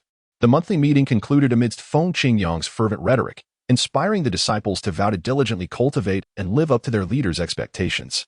Just as Feng Qingyang was preparing to depart, his communication talisman began to beep again. He quickly took it out, and upon seeing the sender's identity, he excitedly called out to the 4 ancestors hovering in the air. Ancestors. Ancestors. The Grand Ancestor has sent a message. What? The senior brother has sent a message? The 4 ancestors of Qingyun sect instantly appeared beside Feng Qingyang. Second Ancestor Lu Fang was the first to seize the talisman, directly infusing it with spiritual power. And soon Bai Zhantang's voice was heard. Ancestor, I am perfectly well, do not worry. Here in the Eternal Celestial Sect, life is indeed splendid. The sect stands as a realm of ethereal beauty, with spiritual energy far surpassing that of the Azure Cloud sect. I have taken it upon myself to designate the Eternal Celestial Sect as our superior sect. For the time being, I shall remain here. Having accepted a position within the Eternal Celestial Sect, preparing to cultivate my skills. What? The Azure Cloud sect has become a subordinate sect of the Eternal Celestial Sect. The 4 venerable ancestors and Feng Qingyang exchanged bewildered glances, sensing a disarray in the atmosphere. Did not the ancestors venture to the Eternal Celestial Sect to request personnel? How could they not only lose themselves, but also drag the entire Azure Cloud sect into this predicament? Has the ancestors' mind become muddled? Elder brother, you have not been deceived, have you? Recently, I have heard rumors of swindlers in the eastern wilderness preying upon the elderly for their life savings. Lu Fang remarked, addressing the communication talisman. Nonsense. Who could possibly deceive me? From the other end of the talisman, Bai Zhantang's voice came, filled with exasperation. Does your elder brother appear to be so easily fooled? It seems I must reveal my trump card. The wonders of the Eternal Celestial Sect are beyond your imagination. Let me mention just one detail. On my very first day here, the sect master bestowed upon me 5 ginseng fruits that extend lifespan. What? Ginseng fruits? The 4 venerable ancestors exclaimed in astonishment. Elder brother, are you referring to those ginseng fruits? If so, that is extraordinary. They are the roots of heaven and earth. The finest treasures that enhance longevity. Just one can add 47,000 years to one's life. 47,000 years. Despite their present robust appearances, they each have but a few thousand years left. Should they fail to ascend to the quasi-emperor realm, their fates will soon return to the soil. However, given their talents, a few thousand years may not suffice to achieve such a breakthrough. With a single ginseng fruit, their lifespans would undoubtedly be significantly extended, greatly increasing their chances of reaching the quasi-emperor realm. Indeed, it is that ginseng fruit. Bai Zhantang, hearing the astonished voices of the 4 disciples, spoke with pride. How dare anyone suggest that I, your elder brother, have been deceived? You dare to use the roots of heaven and earth to swindle the elderly? Elder brother, do you still have any spare ginseng fruits? The 4 venerable ancestors spoke to Bai Zhantang with newfound courtesy. What kind of person do you think I am? That I would forget you? With our master gone, as your elder brother, I must assume the role of your guardian. Of the 5 ginseng fruits awarded to me by the sect master, I have only consumed 1 and reserved 1 for each of you 4. Please send someone to retrieve them. Over at the Eternal Celestial Sect, Bai Zhantang wore the expression of an elder fondly caring for his juniors. Elder brother is magnificent. The 4 venerable ancestors exclaimed in unison. What elder brother? He should be hailed as Master, the Magnificent. Yes, yes. Master is indeed magnificent. For the sake of the ginseng fruit, the 4 venerable ancestors of the Qingyun sect have cast aside their dignity. You dare to mention dignity? That is, after all, the ginseng fruit. Dignity? Humph.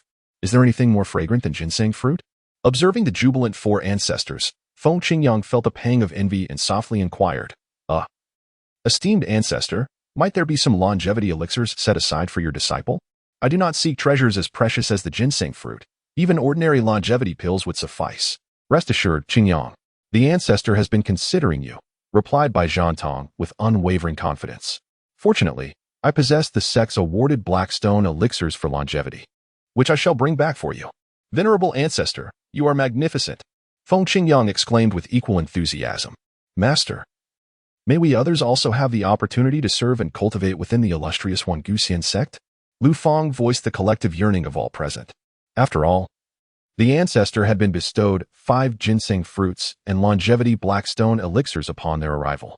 How could this not stir the hearts of others? They wished to go as well. The sect leader has stated that for the time being, only one spot will be available, and additional spots may be granted in the future, contingent upon contributions to the Changge sect. Well then, if there are no further matters, I shall return to my cultivation. Bai Zhantong said with a hint of urgency. He felt that he was on the verge of breaking through to the mid-stage of the great sage's eighth heaven. Cultivating here is truly exhilarating. His realm was visibly advancing at an astonishing pace. He was determined not to waste a moment. Oh, esteemed ancestor, may I inquire what position you hold in the Eternal Immortal Sect, given your great sage prowess? Perhaps an intersect elder? Just as Bai Zhantong was about to terminate the conversation, Feng Qingyang suddenly posed an inquisitive query. Qingyang, why do you ask such a thing? The eldest senior brother, who can procure precious treasures such as the longevity-enhancing ginseng fruit and the miraculous blackstone pills, undoubtedly holds a position of at least vice sect leader or a high-ranking elder in the Eternal Immortal Sect. How could he merely be an intersect elder? Lu Feng scolded Feng Qingyang. Following this, he turned to the communication talisman, seeking affirmation. Isn't that right, eldest senior brother? Ahem. Bai Zhantong stumbled slightly, nearly losing his balance. His expression darkened, unsure of how to respond. Should he admit to being merely a gatekeeper? Well, due to confidentiality reasons, I cannot disclose my specific position. In any case, you must understand that anyone wishing to enter or exit the Eternal Immortal Sect requires my consent. With that, Bai Zhantong concluded the communication and resumed his cultivation. Gasp. Anyone entering or exiting the Eternal Immortal Sect requires the esteemed ancestors, eldest senior brothers, approval. The others were left astounded. The esteemed ancestor, eldest senior brother, holds a truly lofty status within the Eternal Immortal Sect. Prosperity awaits. The Changge sect is on the rise. We shall produce 5 quasi-emperors. Well then, the eldest senior brother has instructed us to send someone to retrieve the ginseng fruit. As the second in command of the Changge sect, I shall not shy away from this significant responsibility. You 3, stay here and manage the sect with Qingyang. The second elder is on his way. Lu Feng declared with conviction, just as he was about to rise. Hold on, second elder. If you go to fetch the ginseng fruit, I fear we may not even catch a glimpse of you again. Indeed, who does not know that our second elder has a penchant for gluttony? The other 2 elders, Su Qing and Jiang Ping, chimed in agreement. You all. Lu Feng's eyes widened in disbelief. Do you truly perceive me in such a light? Do you not hold any awareness of your own thoughts? The 3 murmured among themselves. You all. Lu Feng, flustered and indignant, glared at his 3 junior brothers and said with exasperation, then who do you suggest should go? Shall we send the 3rd one? I estimate that if he goes, he will truly be gone. What about the 4th? By the time we find him, he might be in some lover's bed, oblivious to our search. Or should we send the 5th? Given his notorious lack of direction, it is likely that by the time we are laid to rest, he would still be lost. Unable to locate the Eternal Immortal Sect, Han Zhang and the others exchanged glances, their expressions brimming with unvoiced thoughts. Having been together for over a millennium, the 5 brothers were intimately familiar with one another's temperaments. It simply cannot be you who goes. Shall we then venture forth as a quartet? Lu Feng retorted, his tone laced with irritation. Just as the 4 ancestors seemed poised to engage in a quarrel, Feng Qingyang hastily interjected, speaking with deference. Esteemed ancestors, might it be more prudent to allow Qingyang to take on this task? Chapter 36. Gu Changge's worries and daydreams you wish to send me? The 4 ancestors fell into a contemplative silence upon hearing Feng Qingyang's suggestion. This appears to be the most effective solution at present. Feng Qingyang, upon his departure, would undoubtedly refrain from acting alone, considering that his wife and daughter remain within the Changge sect. Otherwise, the esteemed elders would surely make him acutely aware of the tempest that is the Chao Wei. Furthermore, as the Changge sect is a subordinate sect of the Eternal Celestial Sect, it is inevitable that various interactions will ensue, allowing Feng Qingyang, as the sect leader, to establish familiarity for future dealings. Most importantly, should all 4 of them depart, there is a risk that the neighboring sect, known for its cunning, may seize their homeland, leading to irreparable regret.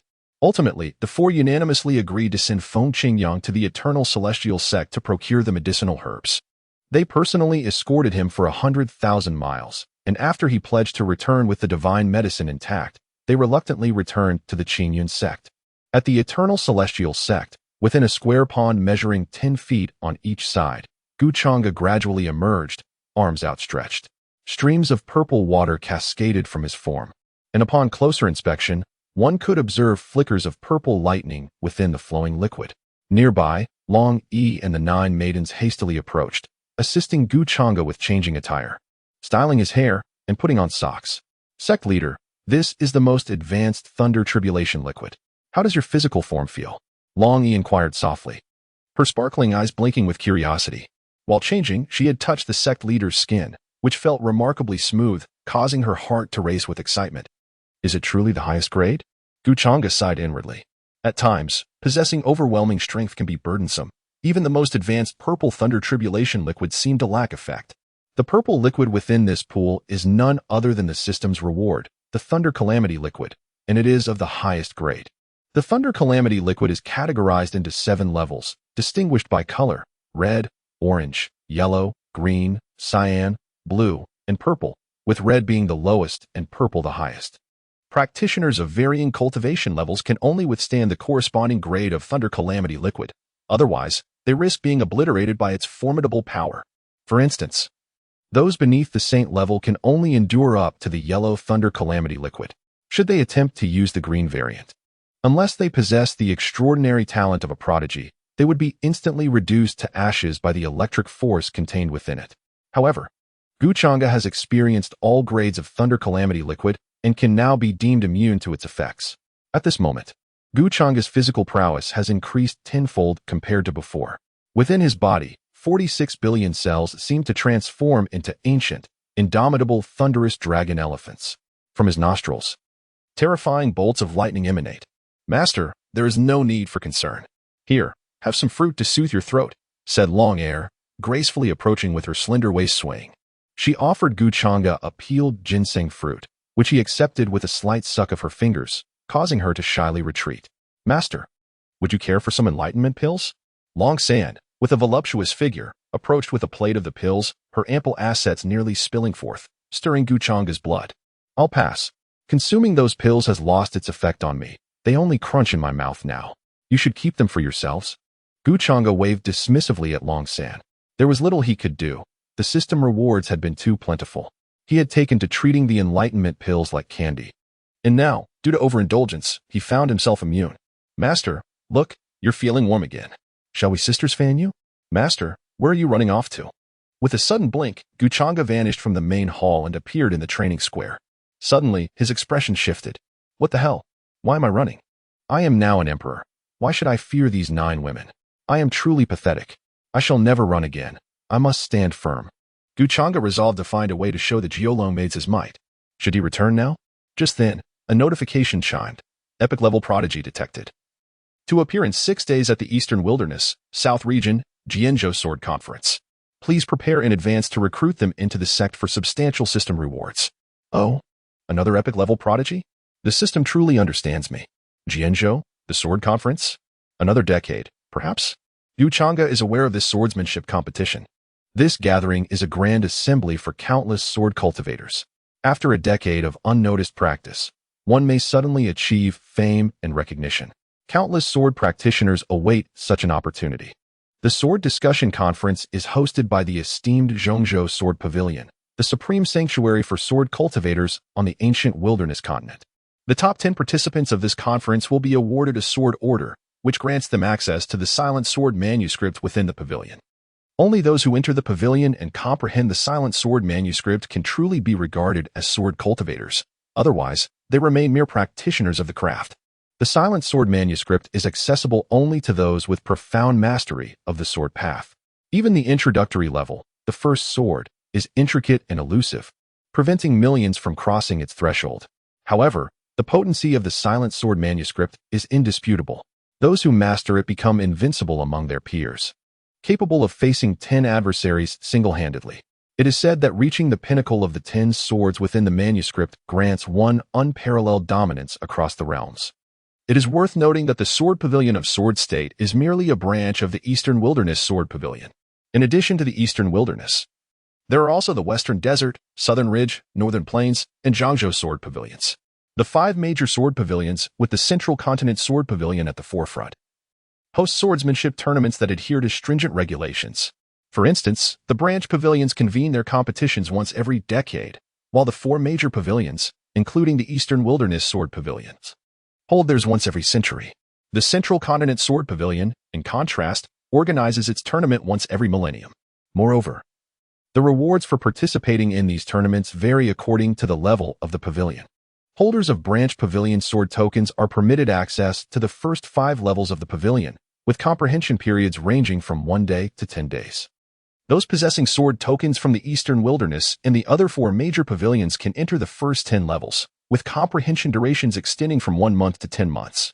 Meanwhile, holders of the Central Continent Sword Pavilion token may access the first 17 levels, excluding the 18th, with comprehension spans from 1 year to 10 years. Consequently, each swordsmanship tournament at the pavilion attracts a multitude of prodigies and formidable warriors. 6 days, you say? We shall discuss that later. Changge resolved to head to 9 Dragon Mountain at once, eager to demonstrate his prowess to the 9 Dragon Maid. Suddenly, the voices of Shi Yin and Nalan Ran echoed from behind him. We pay our respects to the master. Oh, what brings you here? Upon seeing his 2 disciples approaching together, Changge found himself lost in contemplation. Could it be that the eldest and second disciples have reached a consensus? This is indeed a favorable outcome, sparing the master from worrying about their lifelong commitments. After completing our cultivation, we are prepared to head to the training square for mutual sparring, thereby validating our progress. After all, relentless toil without respite is detrimental to one's practice. Cultivation requires a balance of exertion and relaxation to ascend to greater heights, Stone Flame stated earnestly. Nalan Ran interjected. Did not the senior brother just say that the training was exhausting, and that he wished to take me to the grove adjacent to the training square to play games? Indeed, you exhibit the same demeanor as your master in his youth, Changge remarked, gazing at his 2 disciples with immense satisfaction. Diligence, perseverance, strength, unity, and love. By the way, how have your cultivations progressed?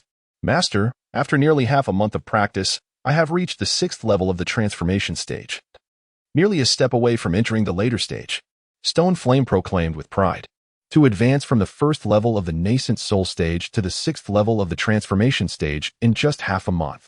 An astounding leap of 15 minor realms and 1 major realm. Truly an unparalleled speed in cultivation. Excellent. You are swiftly approaching 1/10 of your master's cultivation speed. Continue to strive. Changge praised Stone Flame. And you, Ranner? Nalan Ran hesitantly replied. How am I to respond, you 2 prodigies? Master, I have only managed to reach the 3rd level of the transformation stage, she said shyly. In truth, considering her half-month progress of advancing 2 levels in the transformation stage, she was indeed a genius among geniuses, surpassing 99.99999 of the denizens of the ancient wilderness continent. Yet, standing before her master and senior brother, she felt quite insignificant. Unbeknownst to her, Stone Flame was originally at the 9th level of the transformation stage. But due to the loss of his dual pupils, his cultivation had plummeted to the golden core stage. Now, he was merely restoring his former level, which naturally led to an extraordinarily rapid cultivation pace. As for Changge, was he even comparable? Well, not bad. You both must intensify your training.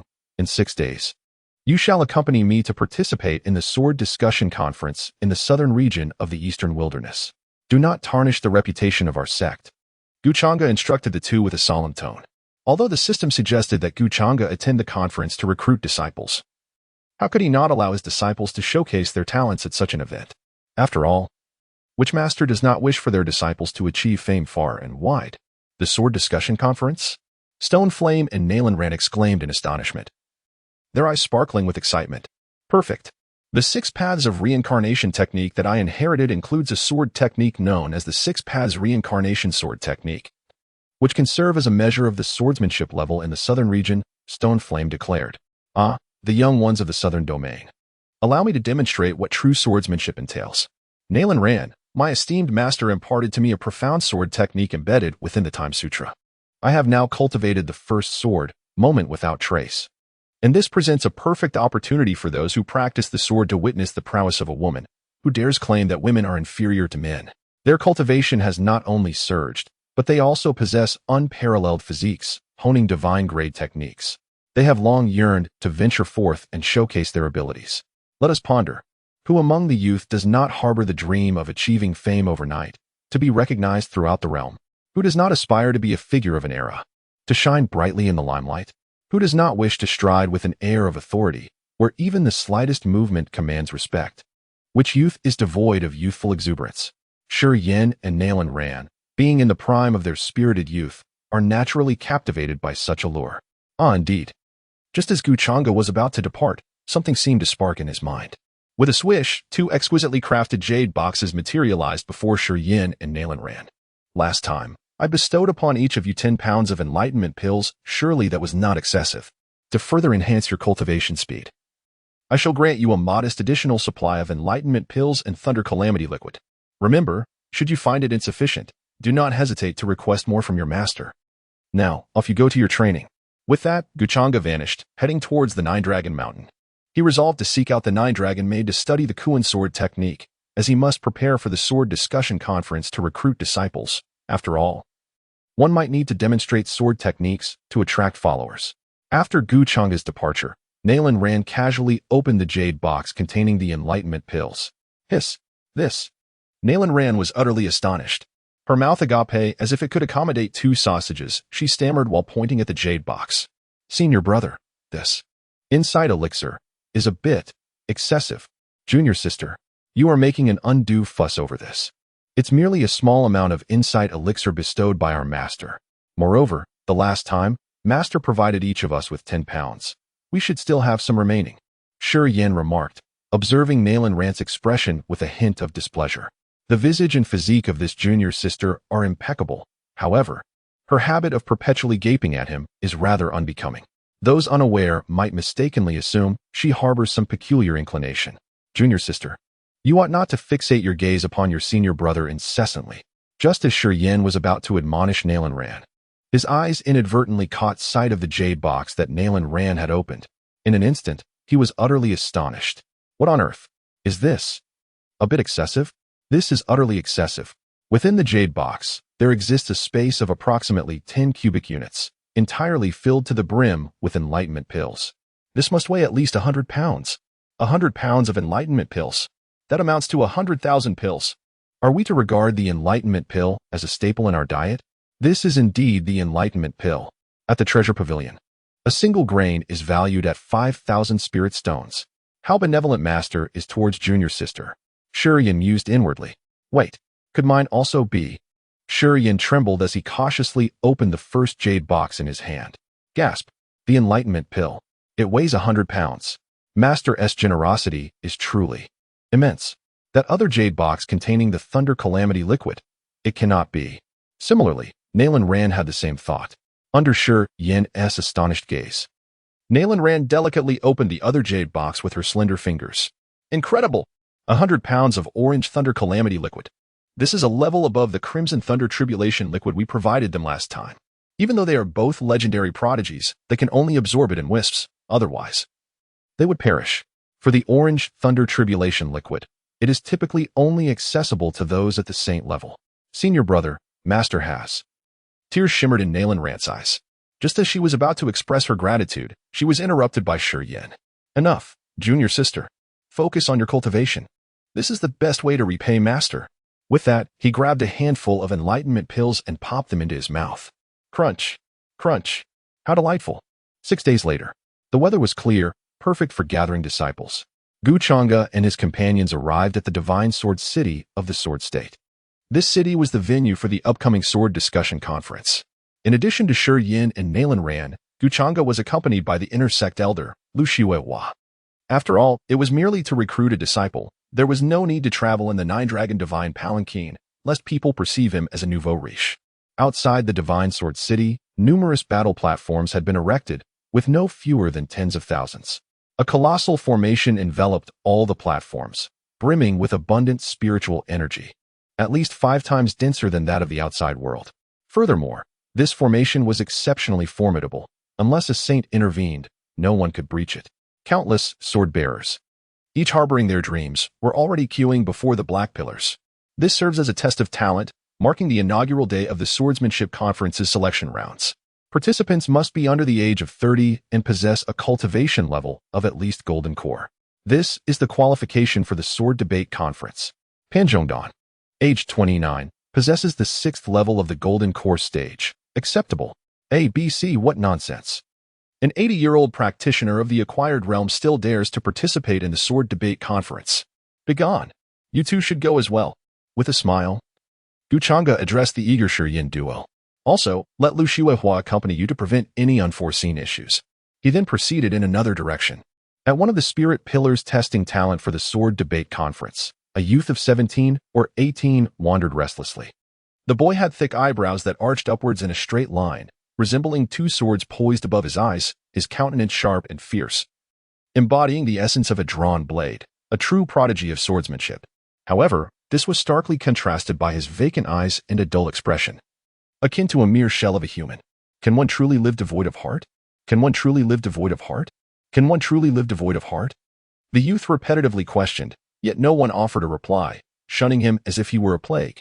Alas, this once prodigious sword genius, endowed with a natural sword heart, was defamed as a traitor by the 10,000 Sword Sect, having his sword heart forcibly extracted, and now he had become. Shu, lower your voice. Do you wish to court death? That is the 10,000 Sword Sect. What is there to fear? This is not their territory. Can the 10,000 Sword Sect truly dominate everything? It is undoubtedly for the sake of the sword heart. Clang. A brilliant flash of sword light appeared. Ah, whoa. The one who had just spoken clutched his mouth in agony, blood gushing forth. A group of disciples clad in the garb of the 10,000 Sword Sect approached. How dare you comment on the affairs of the 10,000 Sword Sect? This time, we shall merely sever your tongue. Next time, it will be your head. Begone. Those witnessing this scene dared not utter a word. After all, this was the 10,000 Sword Sect, a dominant force in the southern region. Not to mention the 10,000 Sword Sect. Even this group of disciples before them were all at least at the nascent soul stage, with the leader possessing the first level of the transformation stage. This exemplifies the formidable power of a supreme force. Just as everyone was astounded by the might and dominance of the 10,000 Sword Sect, they suddenly noticed a young man in white slowly approaching Jian Tongtian. Chapter 38. The Disciple of Jian Tongtian. Instantly annihilating 100 disciples of the 10,000 Sword Sect. The young man clad in white is none other than Changge. As Changge gazes upon Jian Tongtian, information about him materializes before his eyes. Name, Jian Tongtian. Realm, postnatal ninefold, originally nascent soul 9th level. Physique, innate sword heart, extracted, chaotic sword body, partially awakened, supreme sword spirit, partially awakened, peerless sword soul, partially awakened. Talent level, top-tier epic talent, partially awakened. Personal background. Born with an innate sword heart, he was betrayed by his senior sister, who was in collusion with the son of the Grand Elder of the 10,000 Sword Sect, leading to the extraction of his sword heart. In a moment of profound sorrow and despair, he began to awaken his chaotic sword body, supreme sword spirit, and peerless sword soul. With the chaotic sword body safeguarding his physical form, the supreme sword spirit protecting his 7 souls, and the peerless sword soul guarding his 3 souls. He managed to retain his immortality, albeit transforming into a mere shell of his former self, a soulless walking corpse. Astonishing. An innate sword heart, a chaotic sword body, a supreme sword spirit, a peerless sword soul, a top-tier epic talent. At this moment, Changge's heart is filled with an exclamation of disbelief. Remarkable. This seemingly dull youth before him is indeed a top-tier epic talent, and such an immensely powerful one at that, possessing 4 supreme physiques. While an ordinary individual would achieve the status of an emperor with merely 1, this person astonishingly possesses all 4. Is attaining the status of a great emperor as effortless as drinking water? This imparted to Changge a sensation akin to that of a heavenly progeny. Just as Changge was enveloped in astonishment, Jian Tongtian, in a state of dazed oblivion, approached her. Can a being devoid of heart truly exist? A vegetable may survive without a heart, yet a human cannot. However, should you choose to take me as your master and join my Eternal Immortal Sect, rest assured, even if your head were to be severed, you would still endure. By the way, I am the 108th generation leader of the Eternal Immortal Sect. Changge gazed at the strikingly handsome Jian Tongtian and boldly proclaimed, "What? Taking disciples? Surviving even without a head? Who is this person? Such arrogance. The Eternal Celestial Sect? I have never heard of it. It is likely just another obscure sect attempting to seize opportunities at the sword discussion conference. Each time this grand event occurs, lesser sects arrive to scout for talent. After all, the conference attracts a plethora of prodigies, each one a paragon of excellence. For minor sects, these individuals represent unparalleled genius. A profound silence enveloped the onlookers.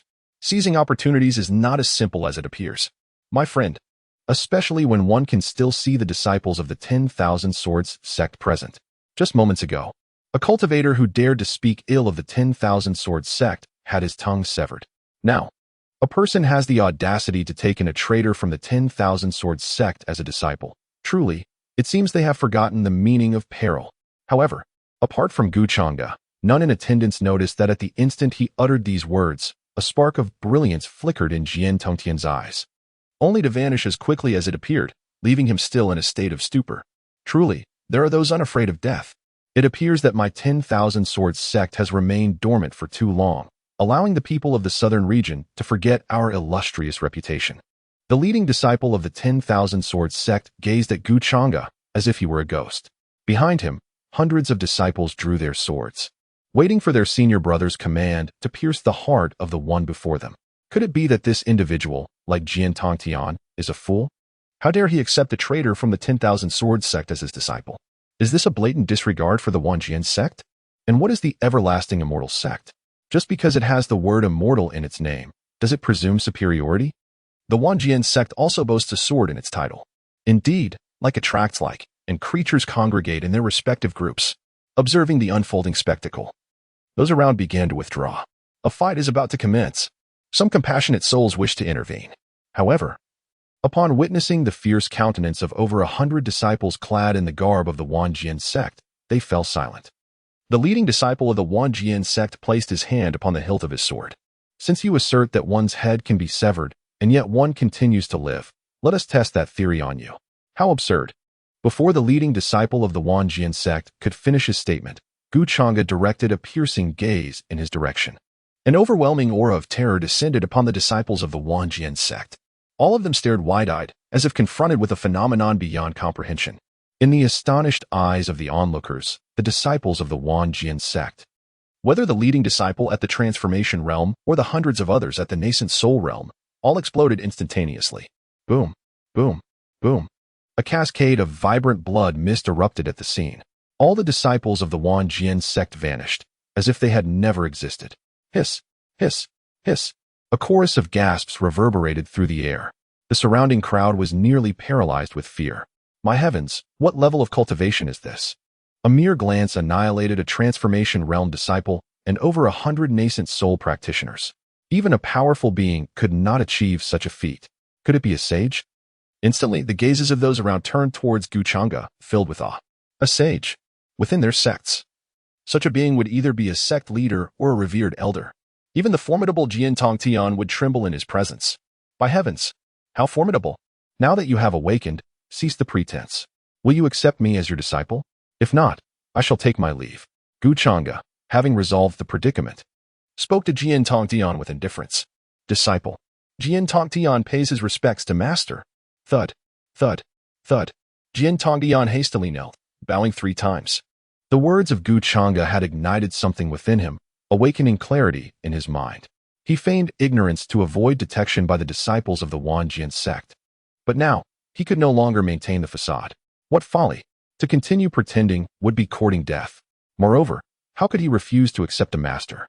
The individual before him had just obliterated over 100 disciples of the Wanjian sect. This debt would surely be laid at his feet. If he did not accept the master now, once the senior departed, he would not know how he might meet his end. Whoosh! Changge whisked Jian Tongtian away in an instant, vanishing from sight. Finally, he has departed. That was terrifying. I nearly soiled myself. I have indeed soiled myself. What a fright. This individual dared to annihilate over 100 disciples of the Wanjian sect. Truly, they are oblivious to the peril they have invited upon themselves. How unfortunate for Jian Tongtian. The Wanjian sect is known for its tyranny, and leading this expedition is the renowned elder Ji Kuan, infamous for his ruthless demeanor. A formidable powerhouse at the 9th heaven of the Saint King realm. This is dire. We must flee. With the Wanjian sect's notorious nature, they will undoubtedly not spare us mere bystanders. Participating in this sword conference is no longer an option. While fame is significant, life itself holds greater value. I shall wait for the next decade. In an instant, all present scattered like frightened birds, desperately seeking escape from the scene. Some returned to their sects or families, abandoning the sword conference altogether. Others resorted to drastic measures such as shaving their heads, applying false beards, knocking out teeth, or donning disguises, resulting in a multitude of unfamiliar faces at the gathering. With a swift motion, Changge and Jian Tongtian landed upon a nearby peak. Senior, this mountain has already been claimed by us. The leader of a minor power that occupied the peak bowed respectfully upon witnessing the sudden arrival of Changge and his companion. After all, to breach their established formation indicated a power level at least that of a saint. Changge paid them no heed. With a mere wave of his hand, 100 insight pills materialized in the hands of the minor power's leader. Insight pills. 100 of them. The leader gasped, Senior, this mountain is yours to command. Please, make yourself at home. I shall take my leave to another peak. With that, the minor power's leader departed with his disciples, leaving behind even the formation they had set. Master, there are no other peaks in the vicinity. One disciple whispered. The number of participants attending the sword conference exceeds millions. The peaks surrounding the divine sword city have long been claimed. It is said that even for a simple act of nature, one must venture 500 miles away. With these 100 insight pills, what need is there to attend the sword conference? Let us return with our master and come back in another decade. Mighty Yin Temple shall rise. Chapter 39, a specially grand gift. Jian Tongtian unleashes his full power upon the mountain peak. A mechanical voice echoed in Changge's mind. Ding. Congratulations, host, on recruiting a top-tier, epic-level prodigy disciple, thereby fulfilling the system's task. As a reward for this exceptional achievement, the system grants you a specially grand gift package. Congratulations, host, for receiving a boundary-breaking card, which can elevate your cultivation level. Boundary-breaking card. It disregards boundary barriers. As long as the current realm is perfected, using this card will allow entry into the next realm. The system truly understands my needs. Changge had been contemplating how to break through to the Supreme Emperor realm, and here the system provides timely assistance. It's as though a pillow appears just as one feels drowsy. Congratulations, host, for acquiring a piece of the celestial divine stone, the 9 apertures sword stone. According to ancient lore, there exists a celestial stone endowed with 9 apertures, capable of exhaling and inhaling sword chi like an adept cultivator. Should it be refined into the heart of a practitioner, it may transform into the 9 aperture sword heart. Congratulations to the host for acquiring the celestial scripture of the Heavenly Dao Sword Technique. The Heavenly Dao Sword Technique. An overview. Invincible. There are no invincible beings. Only unrivaled sword techniques. It is most suitable for those who cultivate the sword. Congratulations to the host for obtaining the Heavenly Dao Sword, the Celestial Slash. Forged by the ancient god of swordsmithing, capable of cleaving the heavens and the earth, it can only be wielded by those who practice the Heavenly Dao Sword Technique. The 9 aperture sword stone, the Heavenly Dao Sword Technique, and the Celestial Slash are perfectly bestowed upon the newly accepted disciple. Congratulations to the host for receiving 10,000 Bodhi trees. The Bodhi tree. It aids cultivators in unlocking the door to wisdom, comprehending the mysteries of the universe, accelerating their cultivation, and enhancing their prowess. The fruit of the Bodhi tree, the Bodhi seeds, can similarly assist cultivators in augmenting their spiritual and magical energies. The Bodhi tree. A treasure greater than the enlightenment pill. Though the enlightenment pill is commendable, it is merely a consumable item.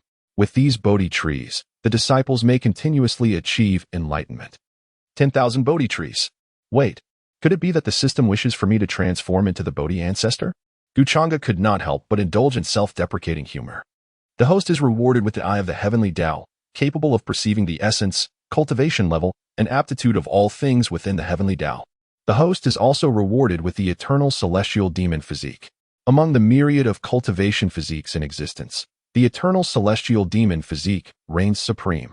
Celestial pertains to the Yang, while Demon pertains to the Yin. Their fusion can lead to the attainment of the Supreme Path. The Eye of the Heavenly Tao. The Eternal Celestial Demon Physique. Finally, worthy rewards have been bestowed. Truly, this is an exceptionally extraordinary gift package, surpassing even the immensely grand ones. At this moment, even Changge could not help but praise the system. A promising disciple indeed. Congratulations to the host for acquiring 3 Emperor-level summoning cards. Congratulations to the host for obtaining 5 Sage-level summoning cards. Congratulations to the host for receiving 100 Mighty-level summoning cards. Although the latter 3 rewards are astonishing, they merely embellish the grandeur of the preceding ones. At this moment, the voice of Jian Tongtian resonated in Changge's ears. Master, is it truly possible for the heartless to live? Gazing at the formidable master he had just pledged allegiance to, Jian Tongtian felt a mixture of astonishment and apprehension, fearing that this might all be a dream. After all, the white moonlight he had adored for 8 years turned out to be a mere facade. Though he had come to his senses, he remained a heartless individual. Throughout the archaic continent, there had never been a record of a heartless person surviving. He could not fathom why he had not perished. Remove the question mark. In our eternal celestial sect, nothing is impossible. Changge smiled warmly at the bewildered Jian Tongtian. Now that you have taken me as your master, I shall resolve your current predicament. Exhale. In the narrative of Changge, a mystical stone is presented to Jian Tongtian. This remarkable stone is adorned with 9 apertures, through which the sword energy of the universe is ceaselessly drawn and absorbed. With wide eyes, Jian Tongtian pondered in his heart. What manner of divine stone is this? It absorbs sword energy autonomously, much like a cultivator. Perceiving Jian Tongtian's bewilderment, Changge elucidated, this is the 9-aperture sword stone. A celestial divine stone endowed with 9 apertures, capable of inhaling and exhaling sword energy just as a cultivator does. Should you refine it? You may forge a 9-aperture sword heart. Once refined, it will restore the missing sword heart within you. The 9 apertures. Sword stone. Is it truly for me? Jian Tongtian exclaimed in astonishment. This is indeed the 9-aperture sword stone. He had encountered it in an ancient tome belonging to the 10,000 Sword Sect, which spoke of a mystical sword stone that possesses natural apertures, capable of expelling and absorbing sword energy like a cultivator, thereby augmenting its own strength. The greater the number of apertures, from 1 to 9, the more extraordinary the sword stone becomes. Sword stones with fewer than 6 apertures can assist sword cultivators in accelerating their training. A 6-aperture sword stone can absorb sword energy for cultivation. Those with 7 or 8 apertures have developed a semblance of intelligence, enabling them to comprehend the sword path independently. Akin to a corporeal sword cultivator, which is exceedingly formidable, the 9-aperture sword stone possesses a level of intelligence almost comparable to that of a human. It can attain enlightenment and transform into a sacred spirit, and a fully realized sacred spirit can contend with an emperor. Before him lies a 9-aperture sword stone that has the potential to evolve into a fully realized sacred spirit. Although this transformation will take an extensive period, it will ultimately become a sacred spirit capable of battling an emperor. Changge disregarded the astonishment of Jian Tongtian and continued. Do you know why you lack a heart yet still live? Why? Why is that? You were born with a sword heart, a chaotic sword body, a supreme sword soul, and an unparalleled sword spirit. When your sword heart was extracted, the latter 3 qualities began to awaken. The chaotic sword body protects your physical form. The supreme sword soul safeguards your 7 spirits, and the unparalleled sword spirit shields your 3 souls, allowing you to remain alive. Today, I shall assist you in fully awakening the other 3 qualities, after which you will become an unparalleled genius in the sword path. And achieving the status of a sword immortal will merely be a matter of time. Hiss. What? Jian Tongtian was rendered speechless by shock. Is that remarkable? A natural sword heart, a chaotic sword body, a supreme sword soul, an unparalleled sword spirit. As a sword cultivator, he naturally understood the significance of these 4 qualities. Each of these attributes could enable one to become an unrivaled sword emperor. This is precisely why the senior sister he cherished for 8 years sought to conspire against him, all in a bid to seize his sword heart. Now, he astonishingly possesses 4 distinct physiques, a feat that could easily pave the way to becoming a sword immortal. Disciple expresses profound gratitude to the master. Jian Tongtian promptly knelt, repeatedly bowing before Changge. Rise. Changge gently waved his hand, an invisible force lifting Jian Tongtian. Expand your consciousness.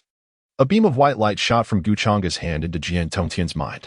This is the heavenly path sword technique. It will assist you in completely awakening your 3 physiques. Quickly refine the 9-aperture sword stone to complete your sword heart and awaken your 3 physiques. Your master shall safeguard you. After expressing his thanks once more, Jian Tongtian sat cross-legged. Streams of spiritual energy enveloped the 9-aperture sword stone, beginning the refinement process. Whoosh.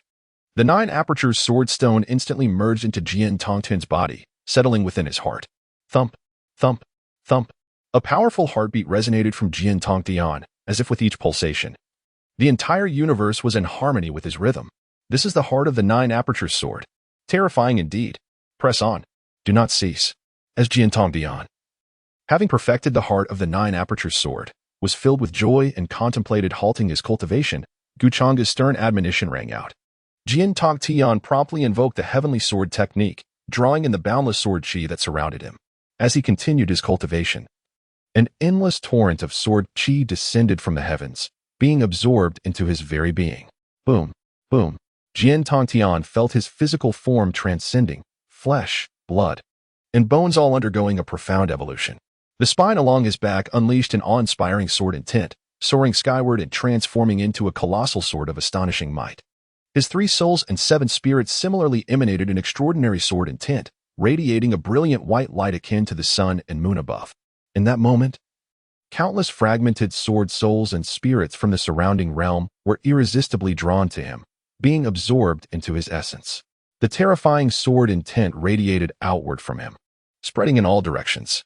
Throughout the sword discussion conference, numerous cultivators testing their swords felt their blades quiver in response, as if an unparalleled sovereign among swords had been born, eliciting reverence and congratulations from all. This extraordinary phenomenon left everyone astounded, prompting them to hastily secure their respective swords. This scene equally astonished the masters of swordsmanship within the Sword City. Chapter 40. The fates gears of the sword soar to the heavens begin to turn.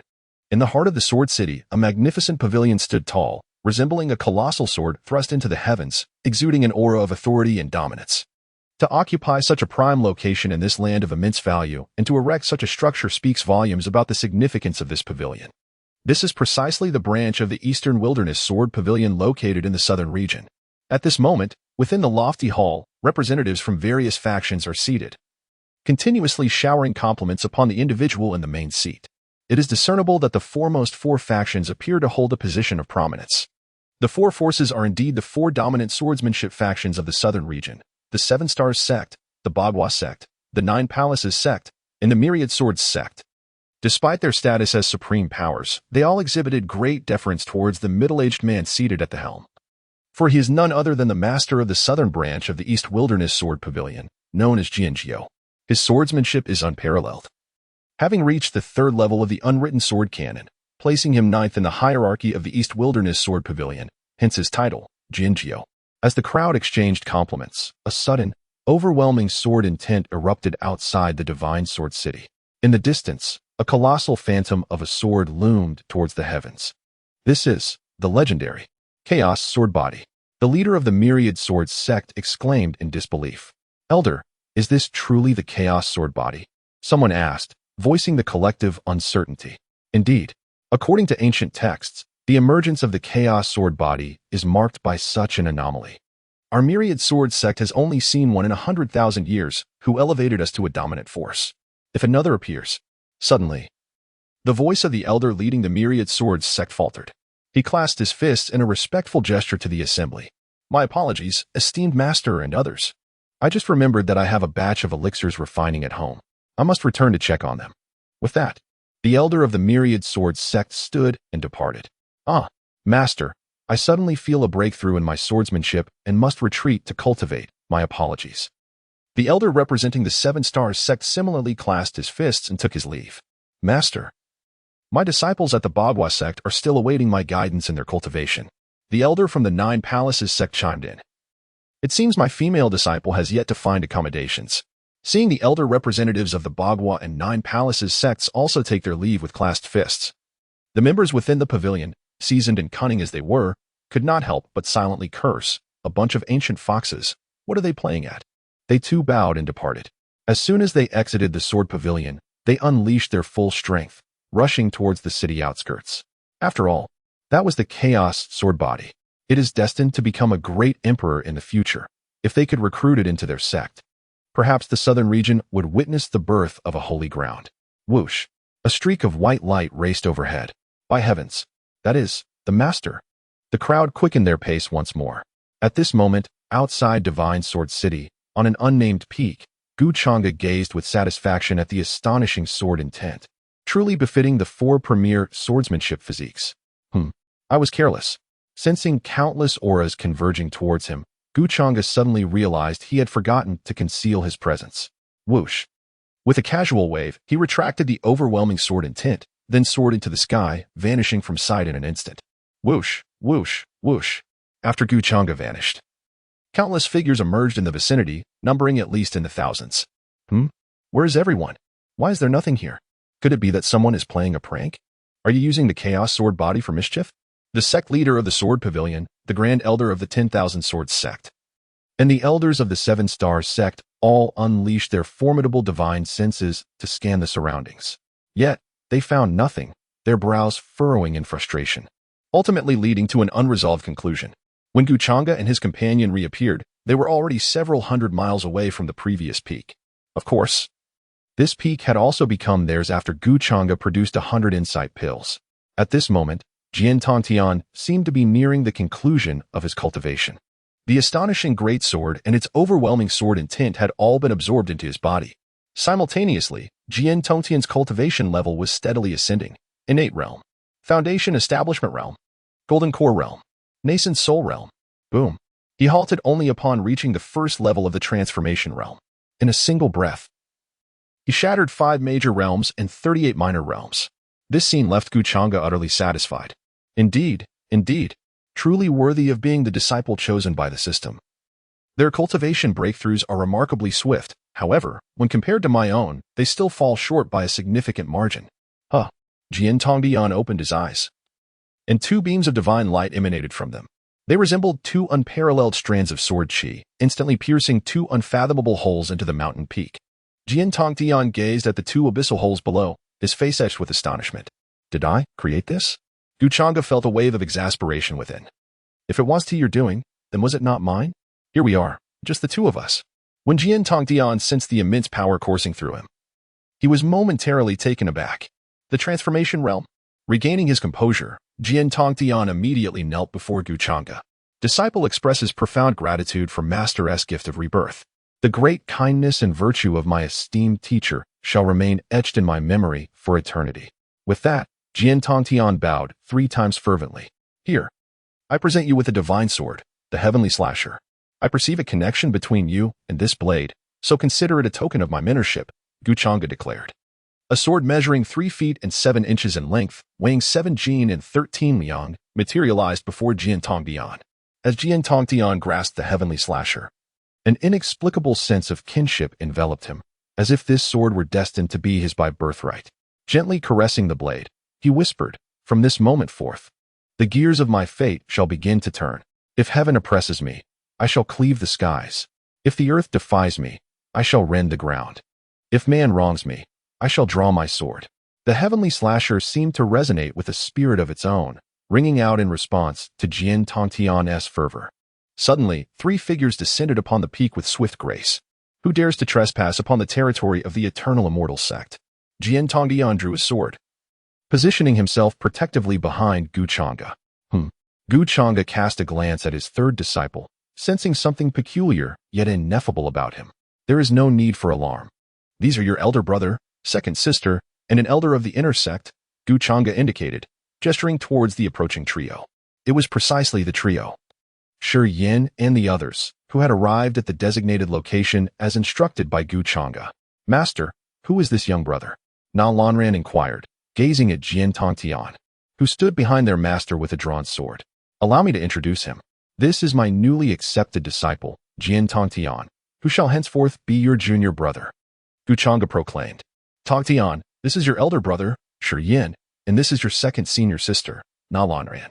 In the days to come, may you all treat one another with respect and affection, support each other, cultivate together, and strengthen our Eternal Immortal Sect. Greetings, elder brother. Greetings, 2nd senior sister. I hope to receive your guidance in the future. Jian Tongtian bowed earnestly. Greetings, junior brother. There is no need for formality with your elder brother. What is mine is yours, and what is yours is mine. Here, have some fruit to soothe your throat, and some candy beans to stave off hunger. Shi Yin smiled as he spoke, producing 3 ginseng fruits and a handful of enlightenment pills to offer to Jian Tongtian. Fruit? Soothe my throat? Candy beans? Stave off hunger? Judging by my elder brother's aura, he must be at the divine transformation realm, yet he carries such trifles with him? Jian Tongtian pondered in bewilderment. Wait a moment. Is that ginseng fruit? Enlightenment pills? Good heavens. You consume ginseng fruit for a soothing throat. Enlightenment pills to stave off hunger? Jian Tongtian felt his mind spinning. Ginseng fruit, a treasure of the heavens and earth, grants mortals who consume even one the lifespan of 47,000 years. Each one, upon emerging, is sold at an exorbitant price. Enlightenment pills, exquisite spiritual elixirs, allow cultivators to instantly enter a state of enlightenment upon consumption. Each one is worth 5,000 spirit stones. And here lies a handful, totaling 20. The newly joined sect exhibits a certain audacity. Chapter 41, The 10 Ancient Sects and 9 Streams. The Sword Discussion Conference demonstrates its might. Just as Jian Tongtian was engulfed in astonishment, Nayland Rand presented him with a Tao Enlightenment pill and 2 ginseng fruits. Placing them into his hands, "Sister has little to offer you, similar to your senior brother. Here are some fruits and jelly beans." Fruits? Jelly beans? Goodness. It appears that in the Eternal Celestial Sect, everyone treats heavenly spiritual roots and ginseng fruits as mere fruits, while the supreme spiritual pills, Tao Enlightenment pills, are regarded as candy. Jian Tongtian felt a wave of melancholy wash over him. He was at a loss for how to accept them. By the way, you all should accompany Tongtian and register for the Sword Discussion Conference as well, Changge remarked to the 3, who appeared exceedingly amiable. Just as Jian Tongtian was about to depart, a thought struck him. Master, the one leading the Wan Jian Sect's team at the Sword Discussion Conference is the Grand Elder Ji Kuan, a formidable presence at the 9th level of the Sacred King Realm. Are you concerned that your recent actions against a disciple of the Wan Jian Sect may invite their vengeance? Changge responded with a faint smile, suddenly exuding an overwhelming aura. Fear not. Remember this. Before my Eternal Celestial Sect, even the emperors need not instill fear. Everything shall be shielded by your master. Boom. Changge's words reverberated in Jian Tongtian's ears like a clap of thunder. What? The Eternal Celestial Sect does not fear even the emperors? The sect will protect us. Could it be that there exists an emperor-level powerhouse within the Eternal Celestial Sect? With this realization, Jian Tongtian immediately straightened his posture. Oh. Jian Tongtian has regained his composure. He then followed Shi Yan and the others to register. The following day, the Sword Discussion Conference officially commenced. Thousands of battle platforms operated simultaneously, and the clashes were fervent and extraordinarily intense. Among the hundreds of thousands of applicants for the position of monk, nearly 80% are Golden Core practitioners, while close to 20% are nascent soul cultivators. Additionally, there are only about 100 individuals at the transformation stage, accounting for less than 1/10,000th of the total. After all, achieving the transformation stage before the age of 30 is an exceedingly rare accomplishment, with each individual possessing extraordinary talent.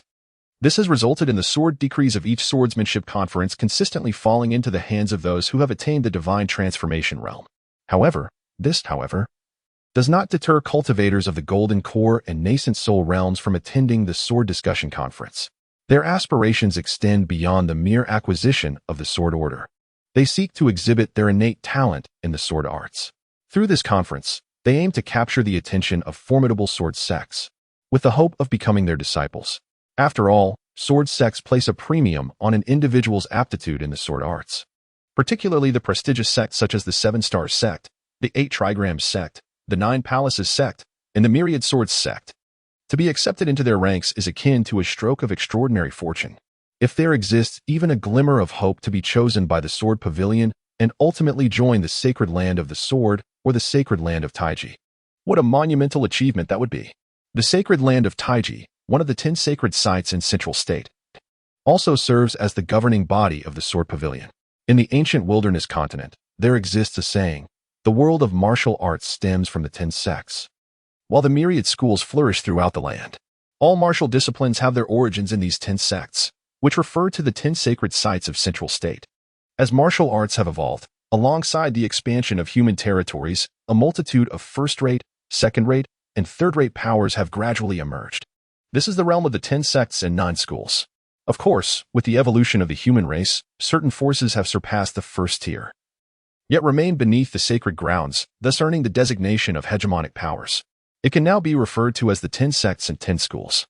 The Sword Pavilion governs the Tai Chi sacred land, which boasts a rich legacy and has transmitted its teachings to 10 major branches. Among those participating in the Sword Discussion Conference are the 7-Star Sect, the Bagua Sect, and the 9 Palaces Sect, which are precisely the 3 principal branches of the Tai Chi sacred land. As this Sword Discussion Conference is solely hosted by the Eastern Wilderness Southern Region branch, these 3 sects have only sent elders, not their respective leaders. Moreover, the disciples present are merely inner disciples, not direct heirs. At this moment, While the sword discussion conference is in full swing, in the very center among the myriad battle platforms, 10 platforms stand starkly empty, devoid of participants. The crowd seems to have an unspoken understanding, deliberately circumventing these 10 platforms. In truth, those with discerning eyes recognize that these 10 platforms are reserved for the 10 strongest individuals of the transformation realm, the rightful bearers of the 10 sword orders. As time passed without anyone stepping onto the platforms, suddenly, a young man clad in a robe embroidered with the sun, in a flash, appeared upon one of the platforms. Haha, since no one dares to ascend, I, Jing Changshu of the Sun God Sword Sect, shall not hold back. Humph, what is the Sun God Sword Sect? I have never heard of it. I, Yaoyong of the Demon Sword Sect, have come to challenge you. The two formidable practitioners of the transformation realm immediately engaged in combat. With each wield of their swords, they fought with great fervor. The battle platform was alive with a tempest of sword energy. After a brief quarter of an hour, a cry echoed, how could I, Jing Changshu, possibly lose? I refuse to accept this. Sun God Sword. Humph. I, Yaoyong, began my sword training at the age of 3, achieved minor success by 5, comprehended sword intent by 6, and at 7, I was undefeated across the realm. How could you possibly be my match? Behold my self-created Dugu Jiu sword. Break for me. Jing Changshu was struck by a sword to his wrist, causing his weapon to clatter to the ground, and he himself was unceremoniously kicked off the platform by Yaoyong. In this round, the Sword Demon Sect triumphed. Following the lead of one, the remaining 9 battle platforms soon found challengers. In an instant, the air was filled with the clash of swords as spectators gathered in throngs. Suddenly, one particular battle platform captured everyone's attention. Who is this woman? Judging by her age, she appears to be merely 20, yet she has already reached the 4th level of the transformation realm, her swordsmanship reaching an extraordinary pinnacle, as if the frost had descended. On the platform stood a stunning barefoot woman, her figure standing tall and proud, her sword techniques both resplendent and audacious, with streams of sword energy swirling around her. Before long, she vanquished opponent after opponent, eliciting waves of applause. With her unparalleled beauty and exceptional swordsmanship, she naturally attracted a multitude of male admirers. When Jian Tongtian laid eyes on this woman, his expression shifted dramatically. Shurian, who had been thoroughly enjoying the display of the woman's prowess, suddenly noticed Jian Tongtian's change in demeanor and inquired, "What's wrong, junior brother? Do you fancy her?" Jian Tongtian, filled with indignation, replied, "Brother, she is my senior sister from the 10,000 Sword Sect, Chao Qianri. It was she who extracted my sword heart and transplanted it into herself."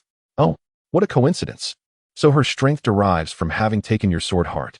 I never imagined she was merely a beautiful facade, lacking true substance. In that case, you should confront her and release your anger. I will take care of any repercussions." At that moment, Shurian, gazing at the enchanting woman, found her appeal diminished. After spending a day in her company, he had learned of Jian Tongtian's tribulations. He was astonished to discover that beneath her proud and striking exterior lay such a cruel heart. It is indeed true what they say: the more beautiful the woman, the more ruthless her disposition.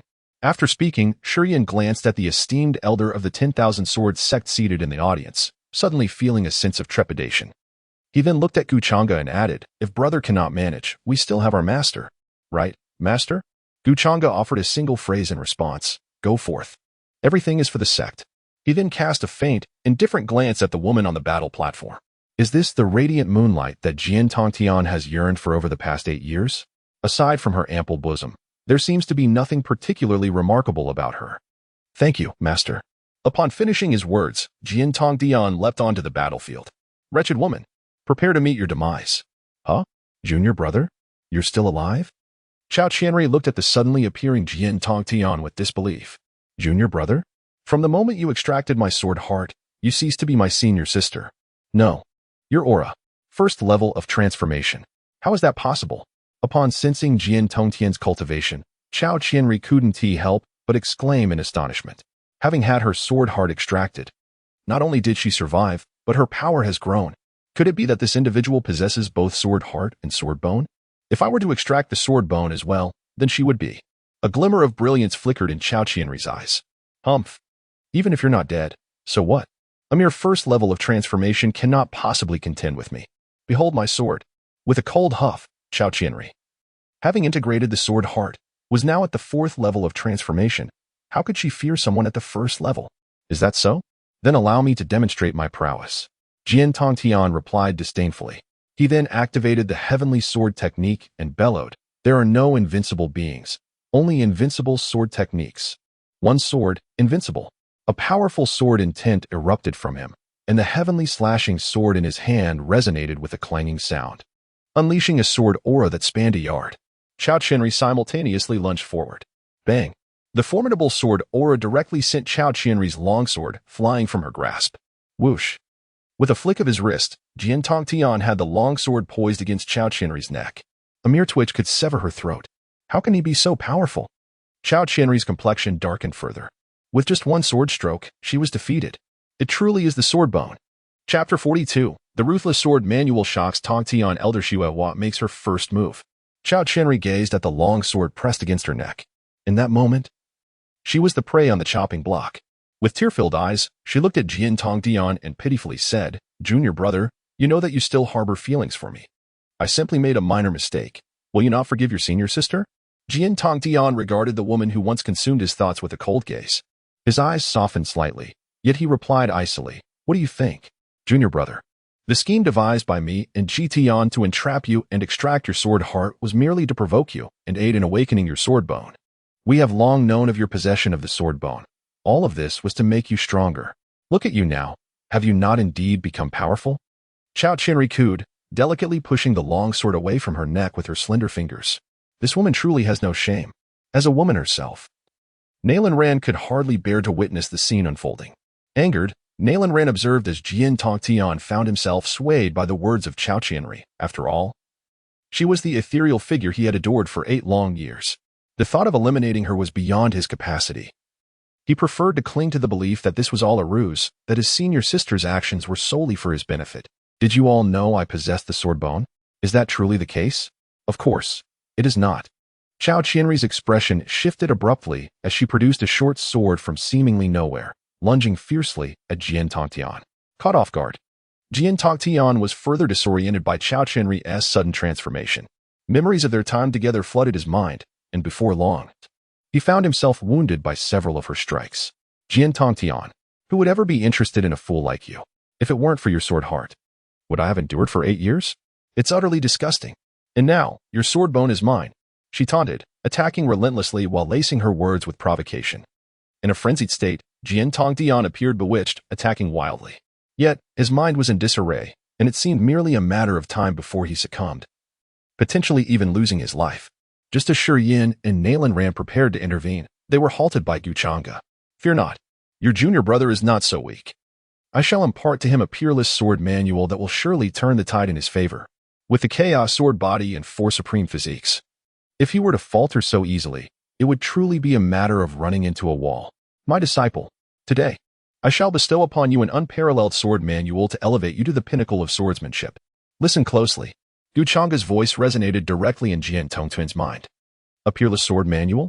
Just as Jian Tongtian pondered this, Changge's voice continued to echo in his consciousness. The manual was named the Heartless Sword Manual. Overview of the Sword Manual. In the heart, there are no women. Draw the sword, and divinity follows. First technique, forget the one you love. Second technique, draw the sword to sever worldly ties. Third technique, fury shall cleave the old flame. Fourth technique, women are the most bothersome. Fifth technique, lock the heart in seclusion. Sixth technique, cut off the soul of infatuation. Seventh technique, do not become a lover. Eighth technique, with every strike, slay the deity of love. Ninth technique, wave the sword to sever the mundane. 10th technique, annihilate all divine beings. This sword manual consists of 10 techniques, and once you grasp them all, you shall be invincible in the world. At this moment, Jian Tongtian, who found himself at a disadvantage, muttered to himself, in the heart, "There are no women. Draw the sword, and divinity follows. The first technique, forget the one you love. The heart's beloved." As Jian Tongtian gazed upward at Chao Qianri, his eyes instantly radiated brilliance. "Forget the beloved. Thank you, master. I have comprehended. Truly, this is an unparalleled sword manual. Such formidable power." Waves of potent sword energy emanated from Jian Tongtian. Goodness, has he truly understood? Changge thought to himself, he must be speaking nonsense. Jian Tongtian, wielding the heavenly slashing sword, lunged towards Chao Qianri. The emotionless sword manual. First move, forget the beloved. Second move, Draw the sword and sever the mundane. Bang! With just 2 moves, the short sword in Chao Qianrui's grasp was once again sent flying by Jian Tongtian. As she beheld Jian Tongtian, who had grown even stronger, disbelief washed over her. Is this the tremendous power of the sword bone? The third move of the emotionless sword manual, fury severing the old flame. The heavenly slashing sword plunged directly towards Chao Qianrui. This time, Jian Tongtian will not hold back. How dare you? Bang! Bang! Bang! Just as the heavenly severing sword was about to pierce through Chao Qianrui, a figure intervened, forcefully dislodging the sword from Jian Tongtian's grasp. Jian Tongtian, I had intended to spare your life, but it seems you remain oblivious to your impending doom. Today, I shall send you to the western heavens. Is it you? Ji Tian. Today, we shall settle both old and new grievances. Jian Tongtian glared at the young man before him, his heart brimming with boundless hatred. It was him. The very one who not only slandered him, but also took away his beloved by Yue Guang.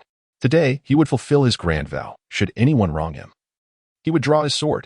How could a mere first-level transformation of divinity compare to my 6th-level transformation? Ji Tian scoffed disdainfully. Junior sister, you should retreat and rest. Allow your senior brother to teach him a lesson. Thank you, senior brother. You are so formidable. I admire you greatly. Chao Qianrui playfully flirted with Ji Tian before gracefully retreating. You scandalous pair. Prepare to meet your demise. The two individuals brazenly displayed their affection before him.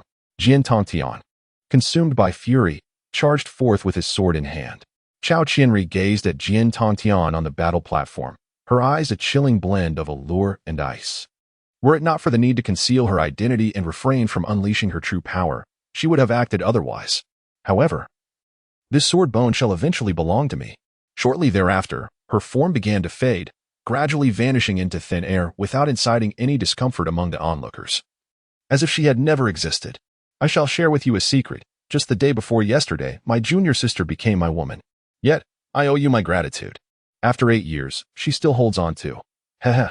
Ji Tian, observing the approaching Jian Tongtian, wore a lewd grin.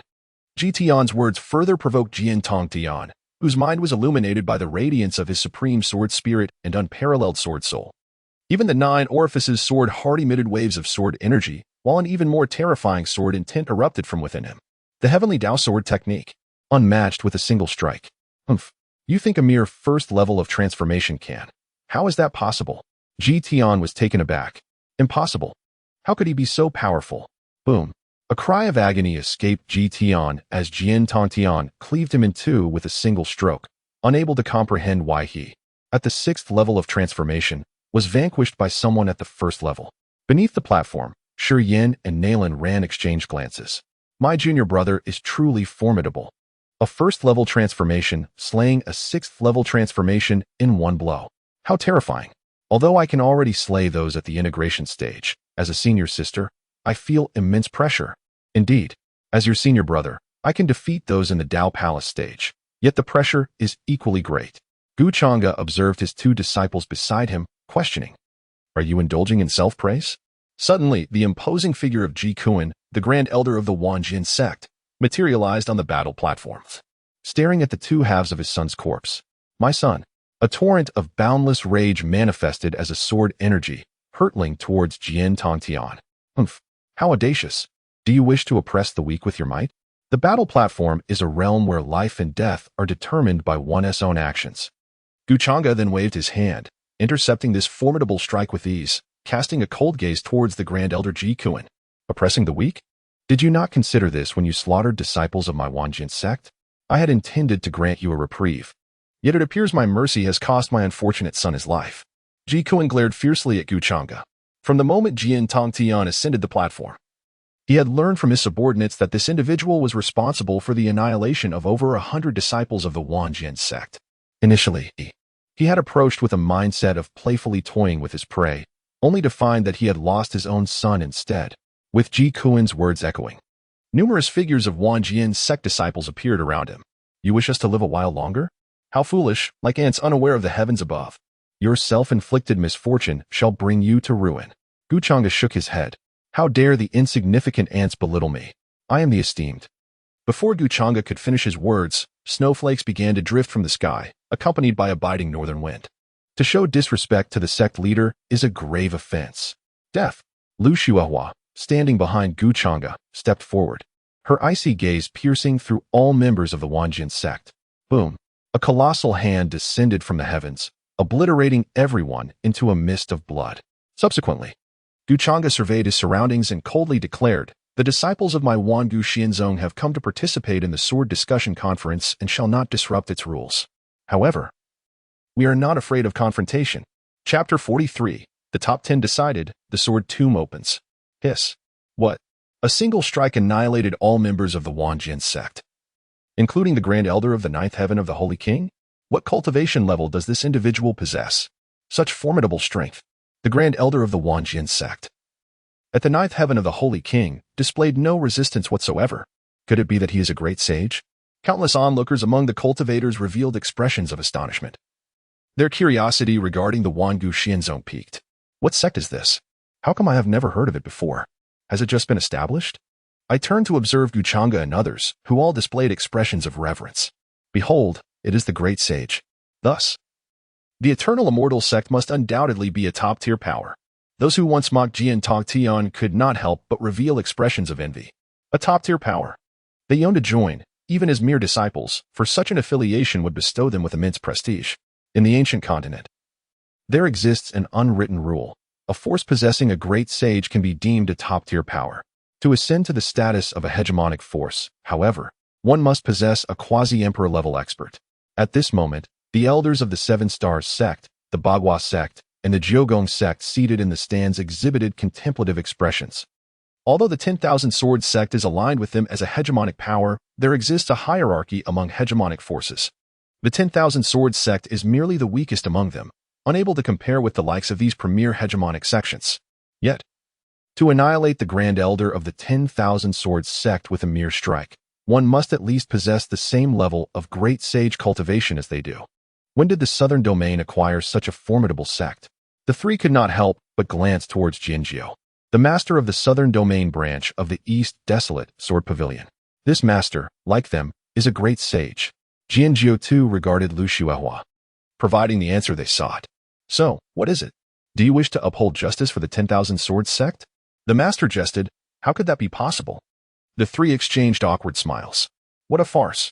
A sect that stumbled upon fortune, ascending to hegemonic status 100,000 years ago through a chaotic sword body, hardly warranted their intervention. Observing this individual's mannerisms, it seemed he was not here to incite trouble. In my opinion, let this matter rest. The sword discussion conference shall proceed. Everything shall be dictated by the master's decree. Although they too were great sages, Jianjiu was a sixth-layer great sage, equivalent to their sect master, while they were merely second-layer great sages. Furthermore, Jianjiu belonged to the Tai Chi Holy Land. In terms of power, a single Jianjiu could effortlessly overpower the three of them.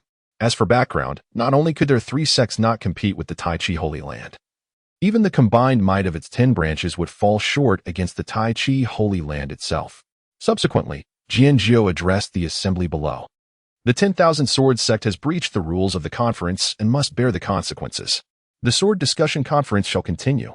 Gu Changge cast a glance at Jianjiu above and instantly comprehended the underlying rationale. Everything must be determined by strength.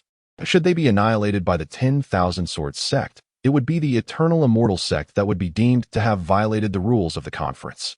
However, for Gu Changge, it mattered little. He was but a minor deity, an inconsequential matter. In the blink of an eye, several individuals stepped forward to challenge Jian Tongtian, hoping to seize an opportunity. After all, for these contenders, the first level of the transformation god was merely the lowest tier. Why not to target the soft fruit? Yet, who could have foreseen that Jian Tongtian would exhibit such an uncharacteristic ferocity? With the heavenly Dao sword technique, he was invincible with a single strike. Every challenger who approached him fell to defeat in an instant.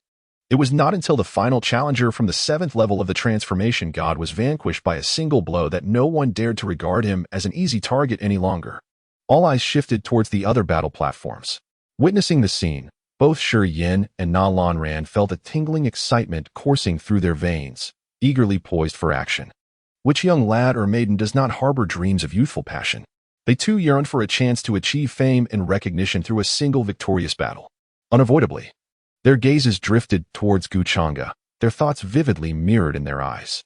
"You may go," Gu Changge declared. "Thank you, master. We shall take our leave." Yin and Nalan and darted forth like liberated canaries, swiftly ascending to the arena. But do exercise caution in your strikes, if it is unnecessary. Do not take a life, Changge added with a final admonition. After all, to take a life would tarnish one's virtue. They were, after all, individuals of principle. What? Do not take a life? The crowd was momentarily silenced in disbelief. How can you possess such confidence in your disciples? Do you not fear that boasting might lead to a slip of the tongue? Thus, it can be asserted that this place is a congregation of the most exceptional swordsmanship talents from the southern region. For a relatively obscure sect like yours to boast even one prodigious disciple is remarkable, yet you audaciously dare to utter, "Do not kill anyone," regarding the other two disciples? Do you, perchance, view those present as mere refuse? Fortunately, Changge remained oblivious to the sentiments of the crowd. Otherwise, he would have undoubtedly informed them. In my eyes, those gathered are not worthless. Rather, it is the entirety of the southern region that is deemed so. In the following moments, amidst the astonished gazes of the onlookers, the divine sword wielded by Yin emanated a profound aura of sword energy. This energy caused the opponent's weapon to quiver incessantly, as if it were expressing a sense of trepidation and submission, akin to confronting a primordial behemoth. The adversary appeared entrapped in a cycle of reincarnation, dazed and unable to discern reality from illusion, rendering them utterly defenseless against a single strike. This is the reincarnation sword technique that Shuri acquired from the 6 paths of reincarnation. Once unleashed, the reincarnation sword technique immerses one in the cycle of rebirth.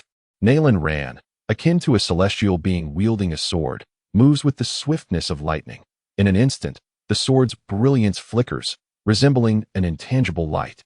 Often before the adversary can react, Nalan Rant's blade has already been poised at their throat. The technique she employs is derived from the sword art of time within the Sutra of Time. At present, Nalan Rand has only mastered the first layer of the instant sword technique, which, upon execution, leaves no trace. Truly formidable, this sect has defied the heavens. 3 swordsmanship prodigies have emerged in succession. At this moment, the crowd suddenly realizes that what was previously dismissed as mere boasting now seems credible. Their gazes towards Changge have shifted from disdain to reverence. Strength commands respect, regardless of the setting. Half a day later, the top 10 were determined. Among them, 3 hailed from the Eternal Immortal Sect, 2 from the 7 Stars Sect, 2 from the Beidou Sect, 2 from the 9 Palaces Sect, and 1 from the Demon Swords Sect.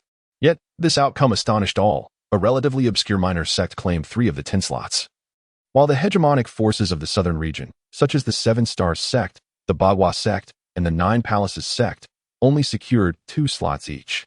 This inevitably provokes a flurry of speculation. Could it be that the Eternal Immortal Sect is a hidden sect? It seems that within the southern region's eternal mountain range, there exists a sect known as the Eternal Sect. I wonder what connection it has with this Eternal Immortal Sect. The disciples of the 3 dominant powers of the 7 Stars Sect gazed at the astonished crowd with expressions of disdain.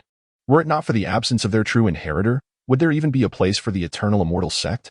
At this moment, Changge had delivered 10 sword tokens into the hands of 10 individuals, smiling as he declared, with this sword token, you may participate in the Eastern Wilderness Sword Pavilion's Sword Discussion Conference. You may also venture to the Central Continent's Sword Pavilion to comprehend the wordless sword manual. Thus, the Sword Discussion Conference came to an end. However, not a single person from the major powers chose to depart. They all lifted their heads, their eyes brimming with excitement as they gazed at Changge. They understood that an exhilarating moment was imminent. Akin to maidens in waiting for the toss of the embroidered ball, Changge observed this scene. What? Is there more to come? Changge did not keep the crowd waiting for long. With a sweeping gesture of his hand, a colossal stone tablet descended from the heavens, emanating a fierce sword aura. What is this? It resembles a gravestone. A young man, gazing at the massive stone tablet, voiced his inquiry. Hey, you don't know this? You must be quite uninformed. Oh, esteemed brother, please enlighten me. I am Wei Xiangzhu of the Qingmu sect, and I invite you to Wan Chun Tower afterwards. Haha, what is this Wan Chun Tower? I, do along, am most fond of helping others. A robust man, shouldering a hefty blade, laughed heartily. To be precise, this is indeed a gravestone. The gravestone of the sword. It is the key to unlocking the sword tomb, hence it is referred to as the gravestone of the sword. After each sword discussion conference, the Sword Pavilion's members will unlock the sword tomb, allowing sword practitioners to enter.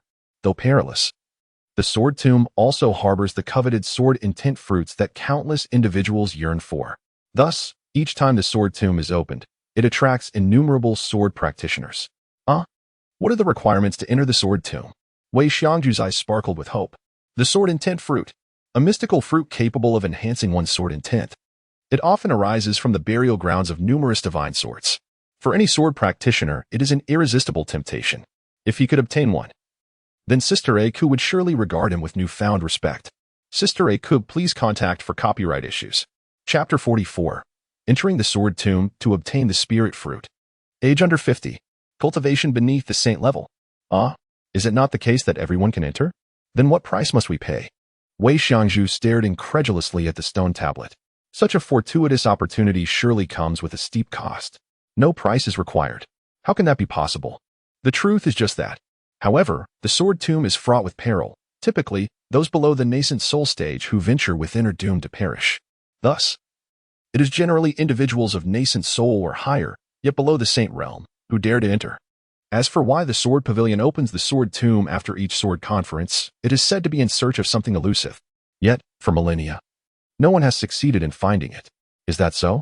Wei Xiangju exclaimed, a look of enlightenment adorning her features. Thank you, my friend, for clarifying this. I shall certainly treat you to a visit at Wanshan Tower afterward. Duo Long, slightly irked, replied, I have already stated that aiding others is my duty. Please do not insult my profession further. Just as Wei Xiangju was about to express her admiration, she noticed Duo Long smirk lewdly. Sometimes, a little relaxation is precisely what one needs to better assist others, he remarked. Prepare all the ladies at Wanshan Tower, Xiao Chui, Xiao Hua, and Xiao Lan. At that moment, the voice of Jian Jiu resonated from the stone tablet. The conditions for entering the sword tomb are well known to you all, so I shall not elaborate further. The heavens are boundless, and the cosmos lends its laws. The sword tomb opens, with Jian Jiu performing a spell. A resounding boom echoed as a massive black door split open before the tablet. An eerie aura emanated from within, as if this portal connected to the netherworld. Once you enter the sword tomb, fate will dictate life and death. Please, step forward. The crowd gazed at the ominous portal, their hearts brimming with uncontainable excitement. The sword tomb had been unveiled. Father, I shall surely find the sword intent fruit within the sword tomb and cultivate the supreme sword intent. Await my glorious return. Go. My son, do not worry about your father's welfare. Your mother has conceived another brother for you. Brother, go with peace of mind. I will look after your wife. You need not fret. I shall ensure she lacks for nothing. With you caring for your wife, brother, I can finally embark on my journey. Just a word of caution. Be wary of the neighbor, Sheeman. My husband.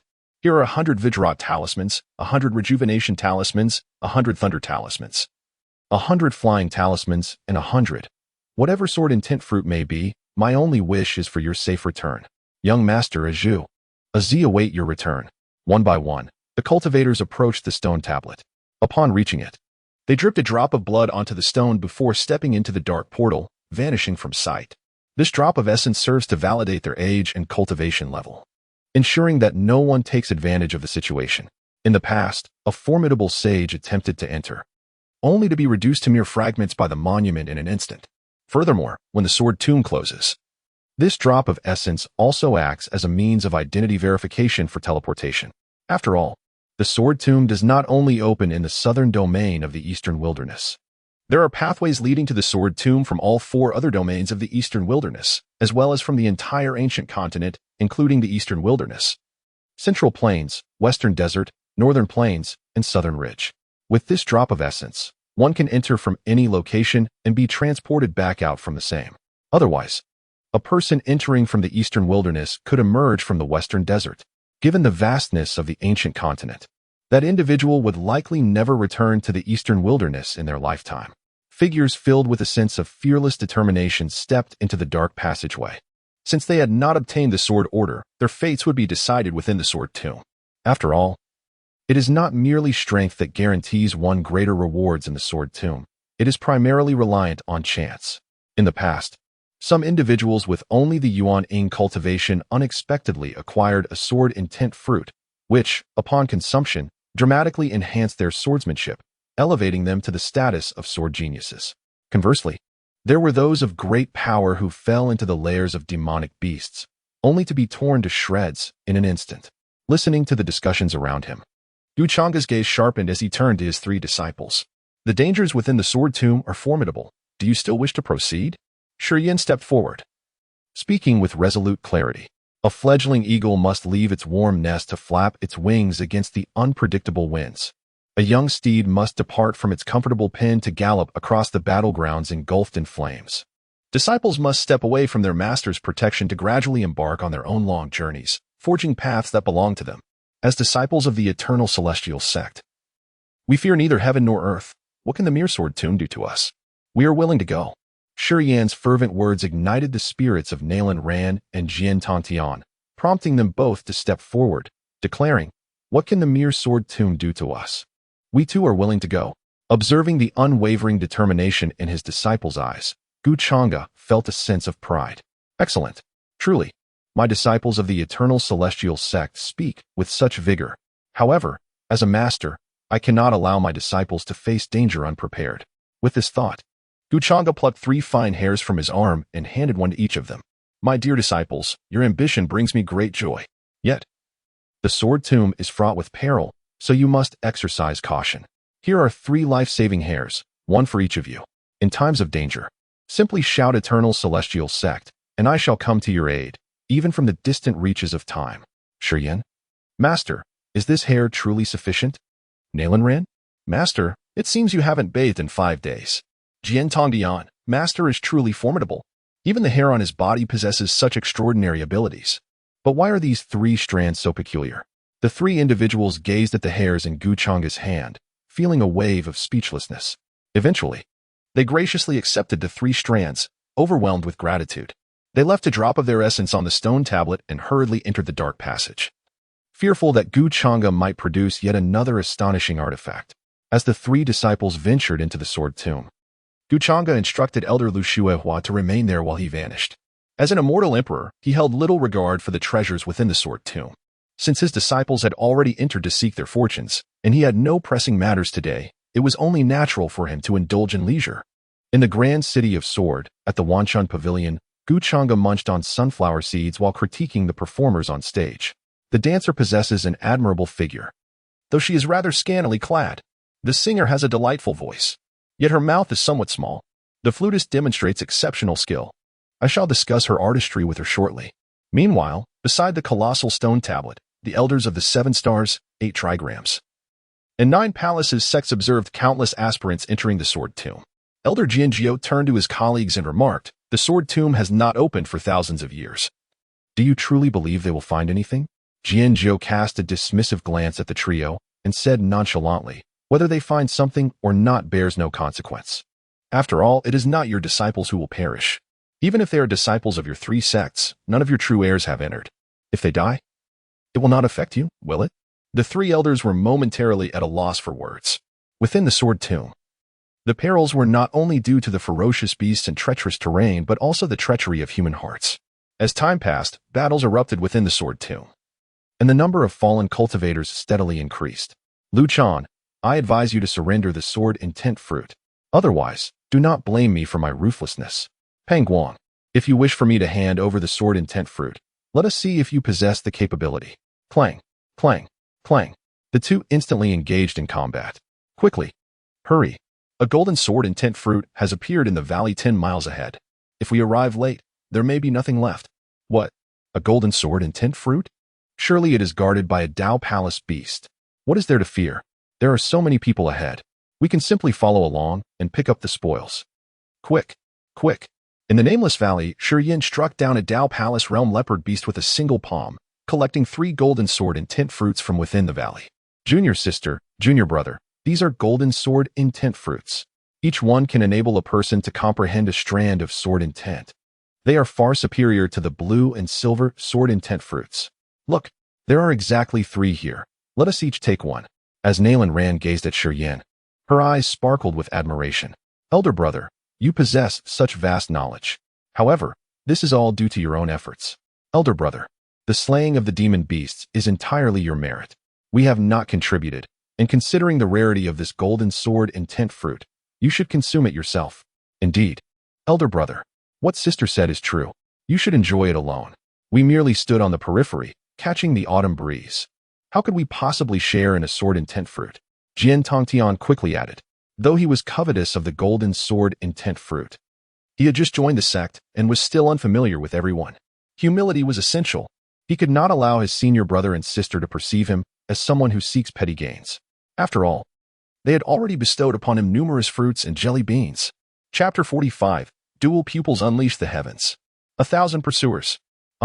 Since neither of you wish to partake, I shall reluctantly indulge myself, Shi Yin remarked, feigning disappointment as he looked at the two.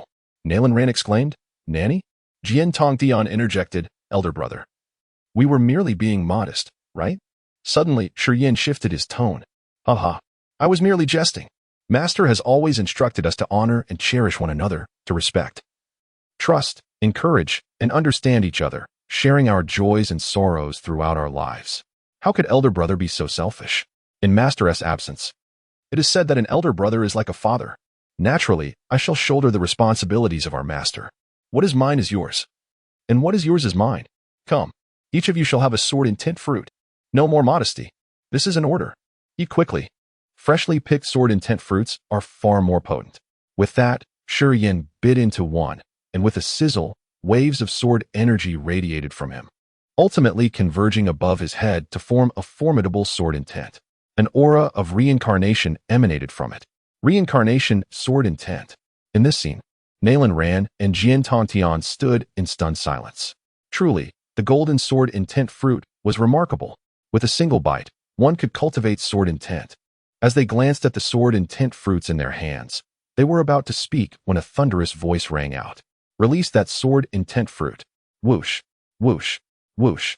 Dozens of figures descended from the sky, landing in the nameless valley.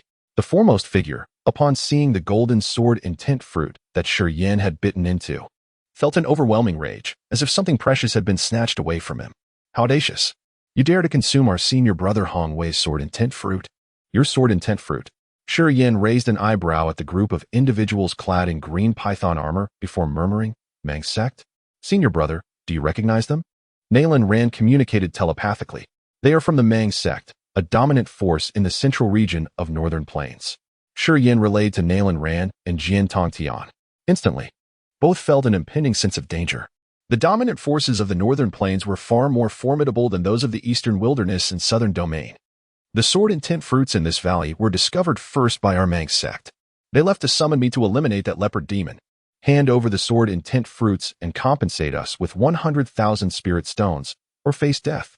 The leader of the Mang Sect, exuding an aura of formidable power, spoke imperiously.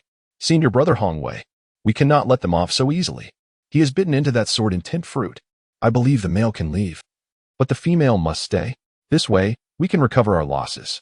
The leader of the Mang Sect cast a satisfied glance at this subordinate. You know how to handle matters.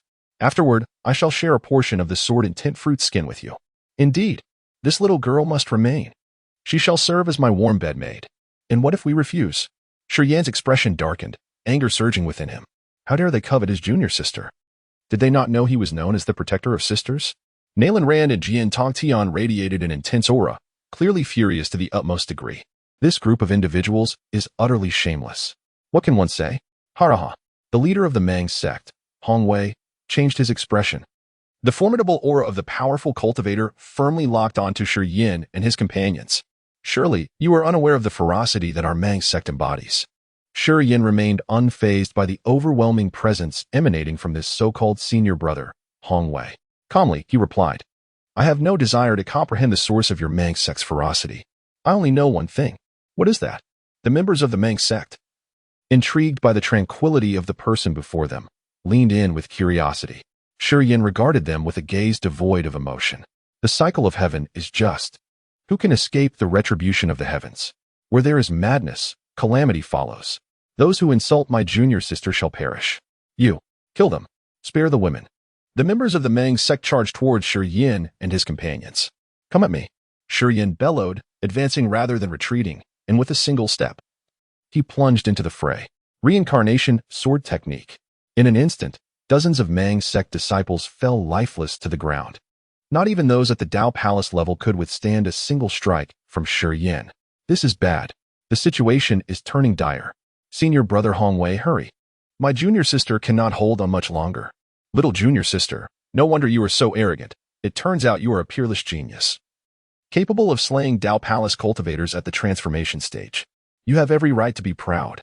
However, today you shall still meet your demise. I, Li Hongwei of the Mang sect, take great pleasure in extinguishing geniuses. Boom. Li Hongwei radiated a powerful aura as he unleashed a punch toward Shi Yan. Junior sister, junior brother, step back. I am about to unleash my power. 6 paths of reincarnation fist. Shi Yan cast aside his divine sword, opting instead to meet Li Hongwei's strike with his own fists. Rumbling, the surrounding peaks shattered under the force of their clash, disintegrating into dust. On the ground, Nalan Rand and Jiantong Tian witnessed their senior brother's formidable might and refused to be outdone. They sprang into action, determined to stand alongside him rather than behind. Time Sword Technique. Heavenly Dao Sword Technique. An invincible strike. Puff, puff, puff. The two surged into the ranks of the Mang sect like tigers among sheep, mercilessly reaping the lives of their adversaries. Damn it! Witnessing his fellow disciples falling one after another, Li Hongwei seethed with rage. He was prepared to unleash his full strength. You shall all perish. It is you who will die. Shi Yan's eyes glimmered with a terrifying light, transforming into heavy pupils, from which emanated an overwhelming aura. Heavy pupil of the heavens. Boom. A primordial aura emanated from his being. Terrifying, enigmatic patterns radiated from his piercing eyes, accompanied by the resonance of divine voices. A soft, ethereal glow composed of these mysterious patterns enveloped Li Hongwei, the disciple of the Mang sect. No, how could this be? You are a person of the dual pupils. In that moment, Li Hongwei's previous composure shattered, and he was gripped by sheer terror. A dual pupil individual. The person before him was, astonishingly, a wielder of dual pupils. Those with dual pupils possess the power to subdue all adversaries in the world. Hiss. My senior brother is indeed a dual pupil wielder. No wonder he is so formidable. My senior brother must have an extraordinary lineage. Nalan Rand felt an unusual abundance of twinkling stars in his eyes today. Even if I perish, you shall not find peace. Boom. In his final moments, Li Hongwei unleashed his spiritual energy, projecting the visages of Shi Yan and his companions into the skies above the Sword Tomb. Simultaneously, a voice echoed forth. Fellow cultivators in the Sword Tomb, these 3 possess over 100 golden sword and tint fruits and 3 sword orders. I, Li Hongwei of the Mang sect, have sacrificed my life to affirm this. Swiftly come forth to eliminate the 3. The golden sword and tint fruits and the sword orders are rightfully yours. By the heavens. Shi Yan delivered a punch that reduced Li Hongwei to a mist of blood, his face contorted with fury as he gazed into the void. Li Hongwei is truly malevolent. How outrageous. In his quest to eliminate them, he shamelessly slanders them, claiming they possess hundreds of golden sword and tint fruits and 3 sword orders. Although he inadvertently spoke the truth regarding the 3 sword orders, the number of golden sword and tint fruits is far from accurate. Junior sister and junior brother, quickly conclude the battle and depart. Shi Yan sensed a powerful aura rapidly approaching this way, though he possesses the strength to vanquish formidable cultivators. It is evident that those rushing toward him are not merely 1 or 2, but rather a throng of mighty beings. These individuals, for the sake of the sword and tint fruit and the sword order, have abandoned all sense of dignity, even if he manages to slay a handful of them. What of the 80 or even 800 that remain? They can wear him down. After the 3 dispatched all the disciples of the Mang sect, they hastily made their exit. Hurry. Over there, someone has acquired over 100 golden sword and tint fruits. And the sword order. We must kill. Over 100. Each person could easily claim 2. Come with me to seize the sword and tint fruits. Quick, pursue. Do not let them escape. The 3 made their way toward that direction. Swiftly, in an instant, the number of cultivators trailing behind Shi Yan and his companions swelled increasingly.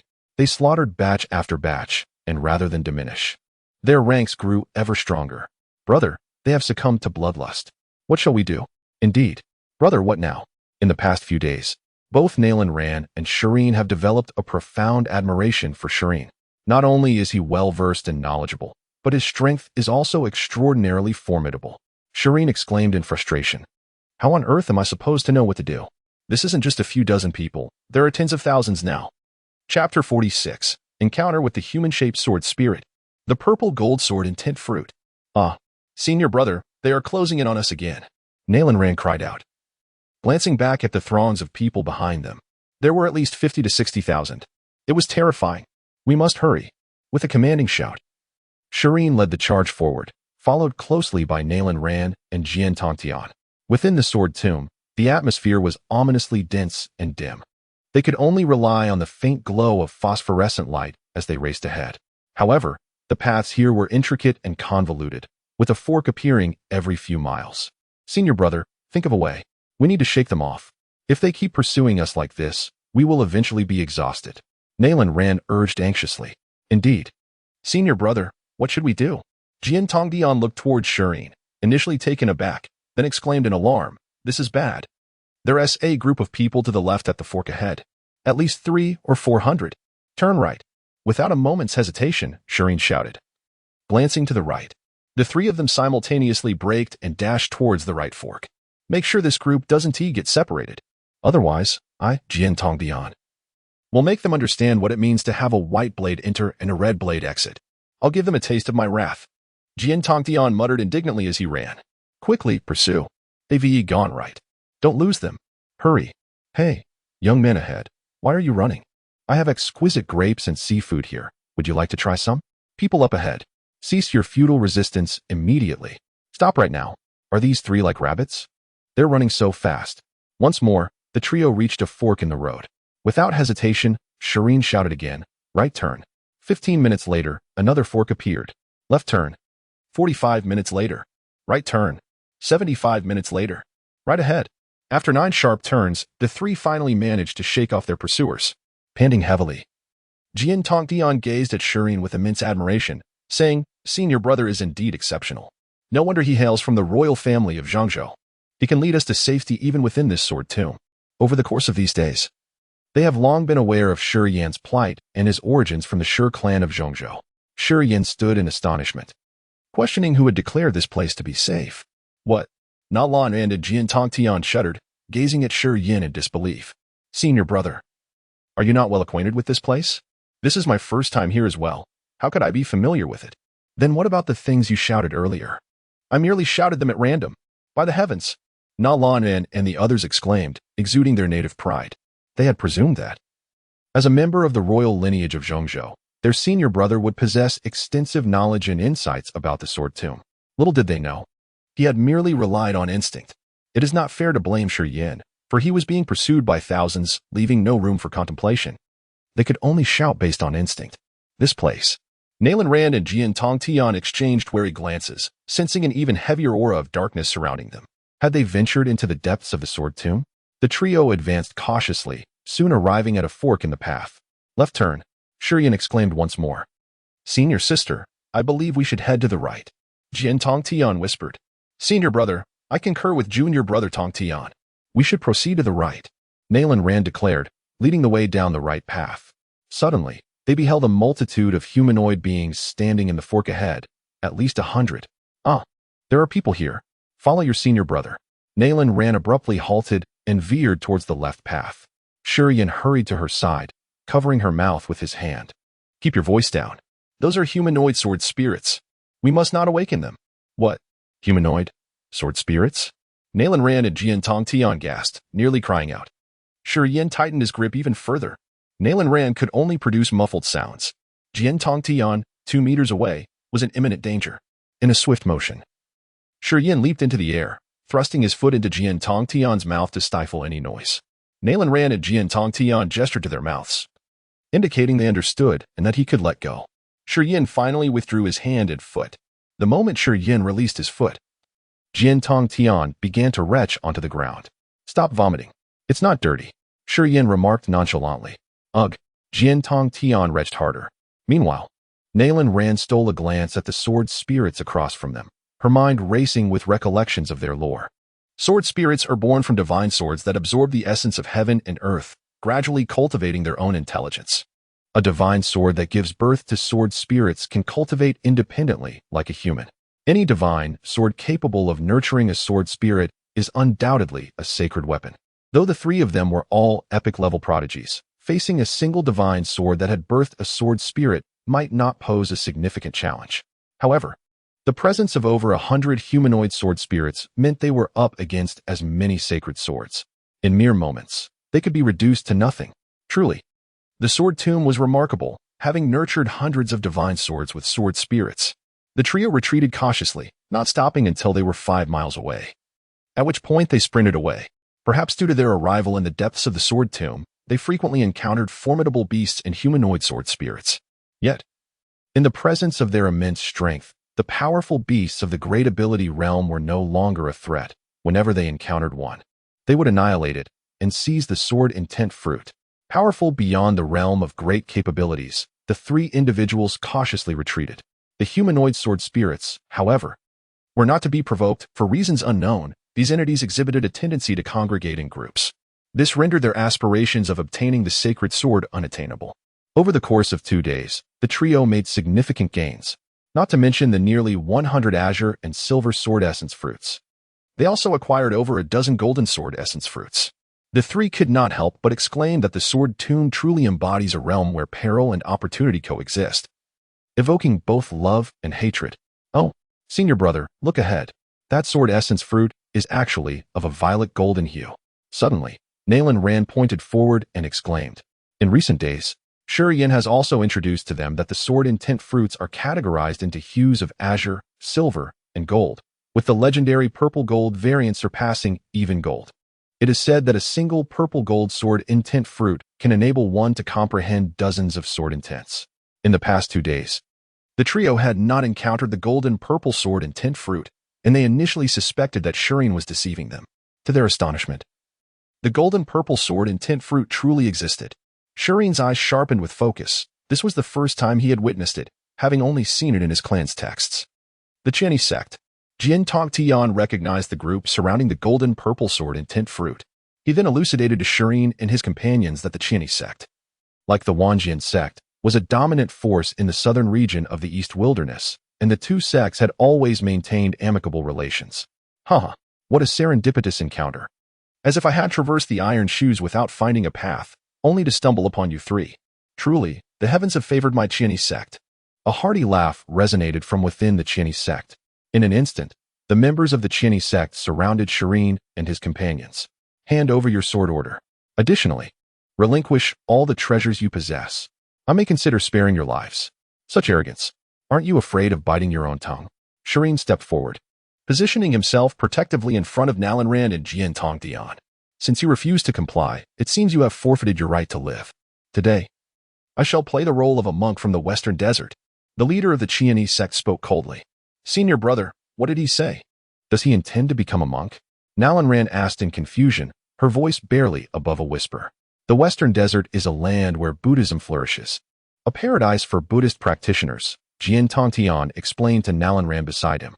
It is rumored that there is a monk of the Tang surname in the western desert who claims to travel to the western paradise for scriptures and then sends people away. His implication is that he wishes to send us to the western paradise. To send us to the western paradise? Let us see who sends whom first. Jian Tongtian. A commanding voice emerged from the crowd of the Changge sect. You are quite difficult to find. Then, an enchanting figure stepped forth from among the members of the Changge sect. This figure is truly captivating. Chapter 47. The defeated Chao Qianri. The art of divine mobility. Chao Qianri, the sword, like a celestial tooth, seemed ready to shatter.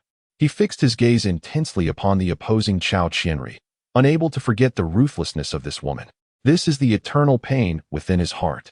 Oh, does the grass disciple know that individual? The leader of the Changge sect gazes fervently at Chao Qianri. That gaze seems as though it wishes to devour Chao Qianri entirely.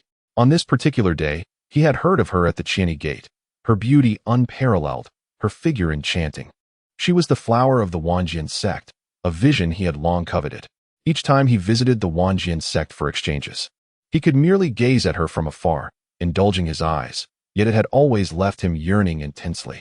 During this trial at the Sword Tomb, I never anticipated that I would have the opportunity to accompany this lady, thus I must strive to perform admirably, hoping for a chance to bask in her elegance. Brother Liu, he is the one I mentioned to you, the Sword Tongtian, Chao Qianri playfully remarked to Liu Renjia of the Changge sect. Oh, so it is him. Worry not. This minor figure in the transformation realm, I shall handle him for you. Brother Liu of the Changge sect, already enraptured by Chao Qianri's charming voice, assured with a pat on his chest. Given that the Changge sect is adjacent to the Eastern Desolation and the Western regions, They are participating in the sword conference of the Western region, thus unaware of the circumstances surrounding the Southern Domain's sword contest. Their acquaintance with Shi Yin and the others was solely the handiwork of the reckless Zhong Li Hongwei. Go. Capture them for me. The woman and the man must be taken alive. The fates of the others are inconsequential. Humph. Capture us? What a joke. Shi Yin scoffed coldly and took the lead in attacking. Since negotiation was off the table, it was time to let strength speak. Nalan Ran followed closely behind Jian Tongtian. In an instant, the atmosphere surged with spiritual energy and sword intent surged forth. Ah, so powerful. How is this possible? They are all in the transformation realm. How can they be so formidable? Who dares to claim this is merely the transformation realm? Can the transformation realm possess such strength? Brother, save me. In a matter of moments, the Changge sect not only failed to subdue Shi Yin and his companions, but also suffered considerable losses. Humph. Useless. You cannot even capture 3 mere transformation realm figures. Brother Lu of the Changge sect, witnessing his disciples' failure to subdue the trio before Chao Qianri, felt a surge of humiliation and anger. With a roar, a nearly tangible Dao palace manifested above his head, its overwhelming presence bearing down upon Shi Yin and his companions. The esteemed Brother Lu of the Changge sect is indeed a formidable figure at the Dao palace realm. You have provoked my ire. Kneel before me. A colossal palm imprint, conjured from spiritual energy, surged towards Shi Yin and his companions. How dare a mere Dao Palace practitioner utter such audacious words? A look of disdain flickered in Shi Yin's eyes, and he did not even invoke his dual pupils. Instead, he unleashed a powerful fist towards the enormous handprint. The 6 paths of reincarnation fist. An aura of reincarnation emanated from Shi Yin's being. Bang! The massive palm imprint shattered upon impact. Shi Yin, undeterred, charged directly towards Brother Lu of the Changge sect. What? How is this possible? Brother Lu's eyes widened in disbelief, unable to comprehend the unfolding events before him. Is this still the realm of transformation? However, before he could ponder further, Shi Yin had already charged before him. Lu Renjia hastily summoned all his spiritual energy, forming a protective shield of ethereal force. Rip! The ethereal barrier crumbled before Shi Yin's fist as if it were merely made of paper, torn apart in an instant. With a resounding thud, Shi Yin's punch struck his chest, propelling him backward. Blood erupted from Qian Yimin's Lu Renjia, his face paling to a deathly gray as he stared in disbelief at Shi Yin. How could he be so formidable, despite being 2 realms above him? He had been vanquished in a single blow. In that moment, he finally grasped the depth of despair his junior brother had experienced earlier. Meanwhile, Nalan Ran and her companion had dispatched all the members of Qian Yimin. After 2 days of trials in the Sword Tomb, they had transformed into decisive warriors, showing no mercy to their foes. Chao Shimi, you must flee. They are all prodigies. Lu Renjia shouted urgently towards Chao Qian as he witnessed Shi Yin and his companions advancing step by step. This scene inevitably reminded Jian Tongtian of his own past, when he too was once in a similar situation. This is the epitome of a sycophant. Yet, to everyone's astonishment, Chao Qianri did not flee. Instead, she advanced steadily towards Shi Yin and his companions. As she passed by Lu Renjia, her face twisted in disdain. Truly useless. I intended to utilize you to eliminate Jian Tongshan and his ilk, but it seems I must take matters into my own hands. With a swift motion, a blade of sword energy sliced through the air, obliterating Lu Renjia's head. Even in death, he could not comprehend the reason behind his demise. What a ruthless woman. Jian Tongshan, are you surrendering willingly, or shall I be the one to strike? Chao Qianri's expression remained impassive as she regarded Jian Tongshan, entirely dismissive of Shi Yin and the others. You, a defeated foe, still have the audacity to suggest that my disciple should surrender? Before Jian Tongshan could respond, Nalan Ran mocked him. A defeated foe? Ha!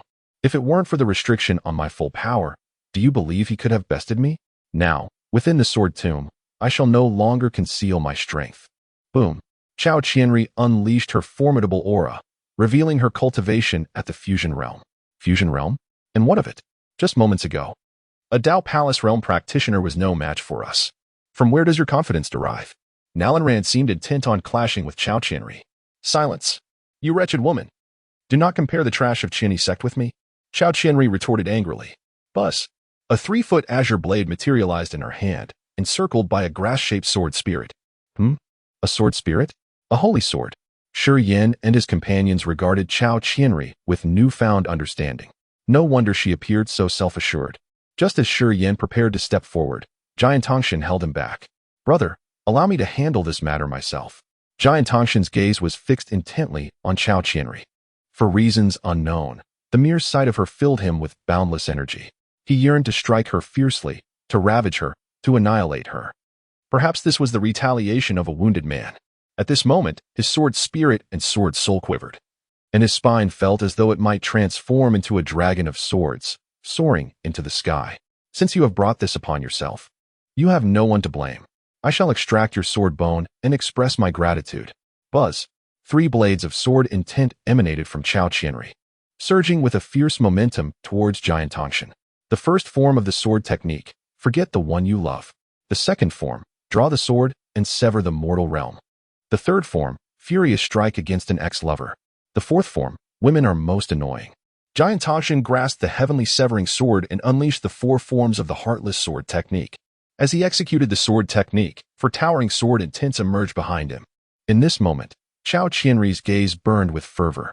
Truly, she was a natural sword body, having cultivated 4 sword intents in a remarkably brief period.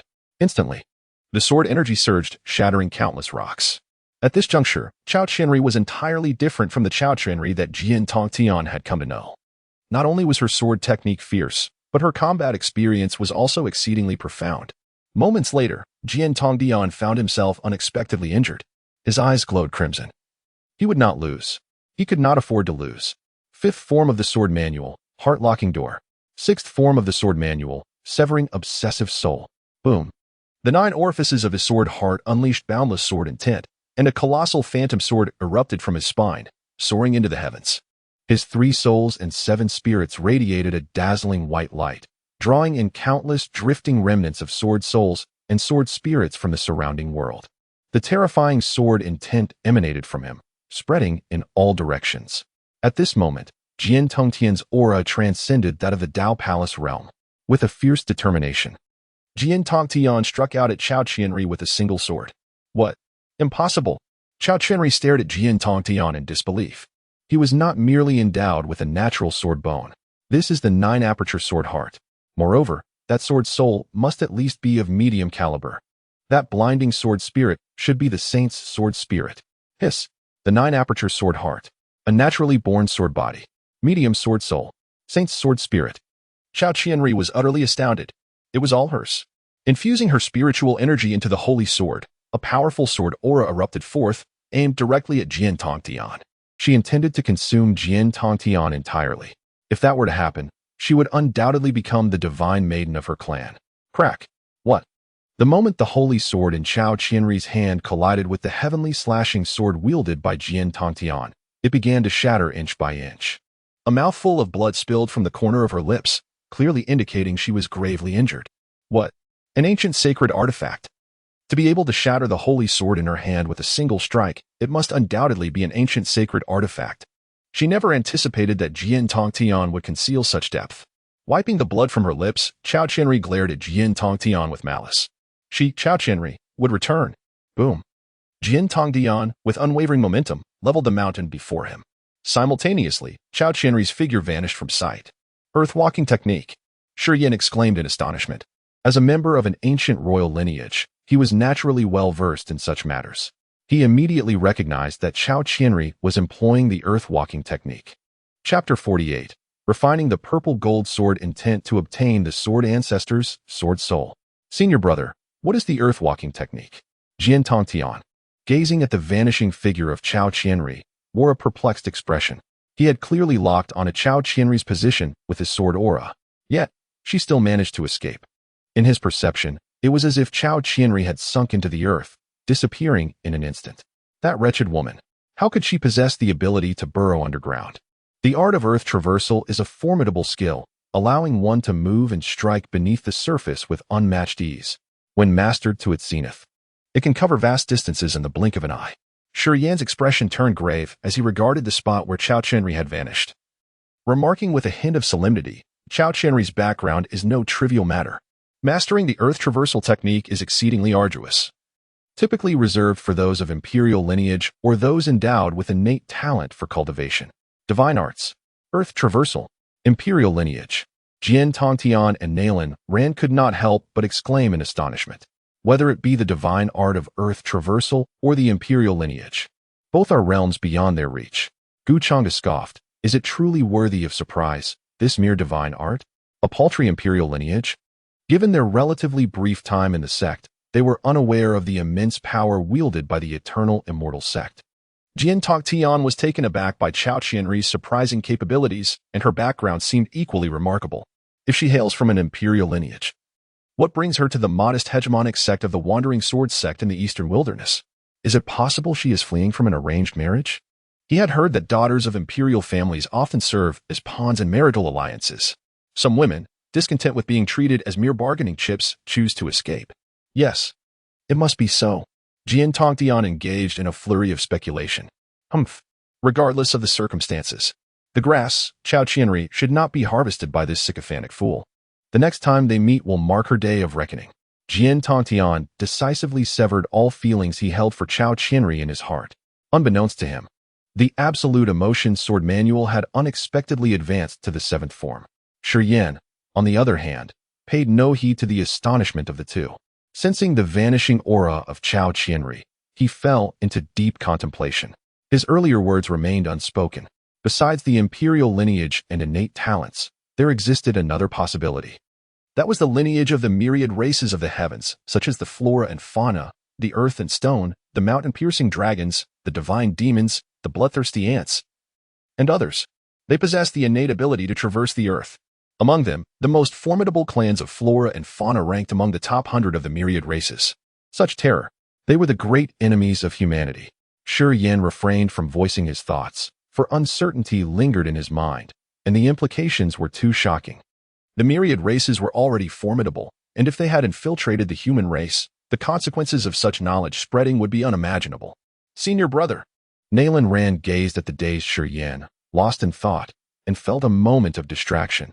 Even in his stupor, he looked remarkably handsome. She couldn't help but softly call out. Is someone chasing us again? We must hurry. Just as Shi Yan was about to spring into action once more. Still ensnared in his reverie, Nalan Ran stopped him. Senior brother, no one is pursuing us. I was referring to that purple golden sword intent fruit. Following Nalan Ran's, Shi Yan's gaze fell upon the purple golden sword intent fruit. He reached out and effortlessly drew it into his hand. The beast guarding this fruit had already been slain by the combined efforts of the Qianni sect, making its acquisition quite simple. As Shi Yan gazed at the fruit shimmering with a purple golden luster, he couldn't help but swallow. Yet, in the end, he restrained himself. After all, as their senior brother, upholding respect for the elders and caring for the younger ones was his foremost principle. This sword intent fruit shall be divided between you two. I cultivate my eyes, not swords. Junior brother, you should take it. Senior sister, I'm not adept at swordsmanship either. I wield a sword merely to appear impressive. Nalan Ran directly handed the sword intent fruit to Jian Tongtian. Senior brother, senior sister, you should eat it. I have no preference. Jian Tongtian initially intended to decline as well. However, he suddenly realized that everything about him was related to swords. To claim disinterest in sword practice would be a lie even to himself. Very well, it is settled. I noted earlier that junior brother possesses a natural sword body, sword soul, and sword heart. This purple golden sword intent fruit is most suitable for you, Shi Yan decisively declared. Indeed, who else but junior brother is deserving? Senior brother, senior sister, I. Tears shimmered in Jian Tongtian's eyes, rendering him speechless. He felt a genuine warmth, a true concern enveloping him. Such warmth and care are utterly absent in the 10,000 Swords sect. What one encounters in the sect is merely deceit, treachery, and chaos. To have such a senior brother and sister is more than enough for this lifetime. I shall undoubtedly dedicate my life to safeguarding my esteemed brother and sister in the days to come. Such a senior sister, do you find her appealing? Should anyone dare to show disrespect towards the senior brothers and sisters, his sword would cleave their heads asunder. If the entire world were to disregard the senior brothers and sisters, then his sword would eradicate all in existence. Little did anyone know from this moment forth. A formidable protector of brothers and sisters has emerged across the myriad realms. Enough. Quickly refine it, junior brother. This place is quite secluded. No one will pursue us. The senior brothers and sisters will safeguard you. With that, Shi Yan strode towards a stone, seated himself cross-legged, and vigilantly surveyed his surroundings. Junior brother, Keep up the good work. I have faith in you. Nalanran offered her encouragement before heading in another direction, her beautiful eyes also scanning the vicinity. Observing the unwavering support from his senior siblings, Jian Tongtian silently vowed, I, Jian Tongtian, shall become the singularity within the realm of swordsmanship. Were it not for my existence, the sword path would remain in eternal darkness. Emboldened by this indomitable belief, Jian Tongtian swallowed the purple gold sword intent fruit in his hand. Boom. As soon as the fruit entered his mouth, it transformed into pure sword energy, surging towards his limbs and bones. Jian Tongtian's chaotic sword body began to fervently absorb this immense sword energy. Even his bones incessantly absorbed it, as if being forged into sword bones, emitting a clanging sound. Simultaneously, at the core of Jian Tongtian's heart, the 9 orifices of the 9 orifices sword heart opened entirely, vying with the flesh to harness the pure sword energy flooding into his body. With the influx of sword energy, a small protrusion appeared atop the 9 orifices sword heart, as if it were on the verge of growing another orifice. The contest between the chaotic sword body and the 9 orifices sword heart seemed to trigger a chain reaction. With a humming sound, the supreme sword soul and the unparalleled sword spirit in Jian Tongtian's mind emitted a blinding white light, voraciously absorbing the fragmented sword spirits and souls from the sword tomb. Whoosh, whoosh. Like a tempest, fragmented sword spirits and souls were drawn into Jian Tongtian. His aura began to surge uncontrollably, reaching the pinnacle of the transformation realm's first level. Boom. In an instant, he broke through to the second level of the transformation realm. He continued until he reached the pinnacle of the second level. Boom. The spine along Jian Tongtian's back unleashed a tremendous sword intent, casting the illusion of a colossal sword within the sword tomb. Like a celestial sword, it radiated a terrifying sword intent. Countless humanoid sword spirits in the sword tomb paused, then collectively bowed towards Jian Tongtian, as if venerating the progenitor of swords. Suddenly, from the depths of the sword tomb, an even more astonishing sword intent erupted. A dazzling white light pierced through the entire sword tomb, hurtling towards Jian Tongtian. Watch out. Junior brother, be cautious. By the time Shiyan made his discovery, it was already too late. Just as he was about to take action, he noticed a beam of white light hovering 3 inches above Jian Tongtian's forehead. At that moment, both Shiyan and Nalanran clearly discerned that the white light was, in fact, a transparent divine sword. This ethereal sword appeared to possess a spirit of its own, swirling around Jian Tongtian. Suddenly, with a swift motion, it plunged directly into Jian Tongtian's forehead. What the hell? Shiyan exclaimed, swiftly moving to Jian Tongtian's side. Junior brother, are you all right? This transparent divine sword exhibits a lack of martial ethics. How dare it penetrate the bodies of others? Who? The sword of heaven opened its eyes wide. Startled, Shiyan leaped back 3 zhang, fixating his gaze upon the sword of heaven. In a cold tone, he inquired, Who are you? Who am I? And who is she? Should the sword of heaven's response contain even a hint of deception, he would strike immediately. Senior brother, I am unharmed. I am the sword of heaven. You are senior brother Shiyan, and she is senior sister Nalanran. To assuage Shiyan's doubts, the sword of heaven added, Our master is Gu Changge. What transpired just now?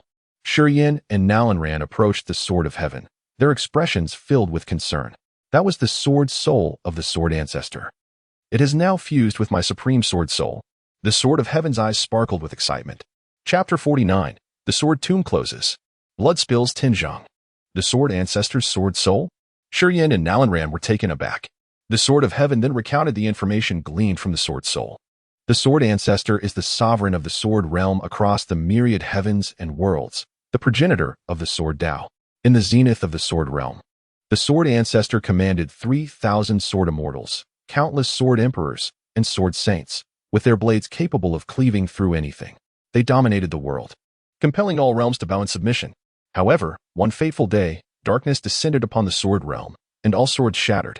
The 3,000 sword immortals could not withstand it, and the myriad sword emperors and sword saints were powerless to stop it, all perishing in body and spirit. The sword ancestor, possessing sword courage, sword soul, sword spirit, sword heart, sword scripture, sword bone, sword source, and the 8 ultimate mysteries of the sword Tao, was a peerless being in the universe. He aspired to confront the darkness and determine life or death, yet feared that should he perish, the sword Tao would wither. Thus, he chose to bear the infamy. Retreat from battle, and resolutely leave the 8 ultimate mysteries of the Sword Tao to those fated among the human race across the heavens. He hoped that when darkness reigned once more, the Sword Tao would stand at the forefront, tearing apart the shroud of darkness for the beings of the universe. Seeking the ultimate chance for survival, the Sword Ancestor, truly a paragon of righteousness. Upon hearing the Sword of Heaven's account, an endless fervor surged within Shiyin. Junior brother, you must uphold the will of the Sword Ancestor. Wield your sword to quell chaos, extinguish the forbidden zones, and suppress all foes in this world. Rest assured, senior brother, I shall not tarnish the esteemed name of the Sword Ancestor. Should darkness descend, I will ensure it tests the sharpness of my sword.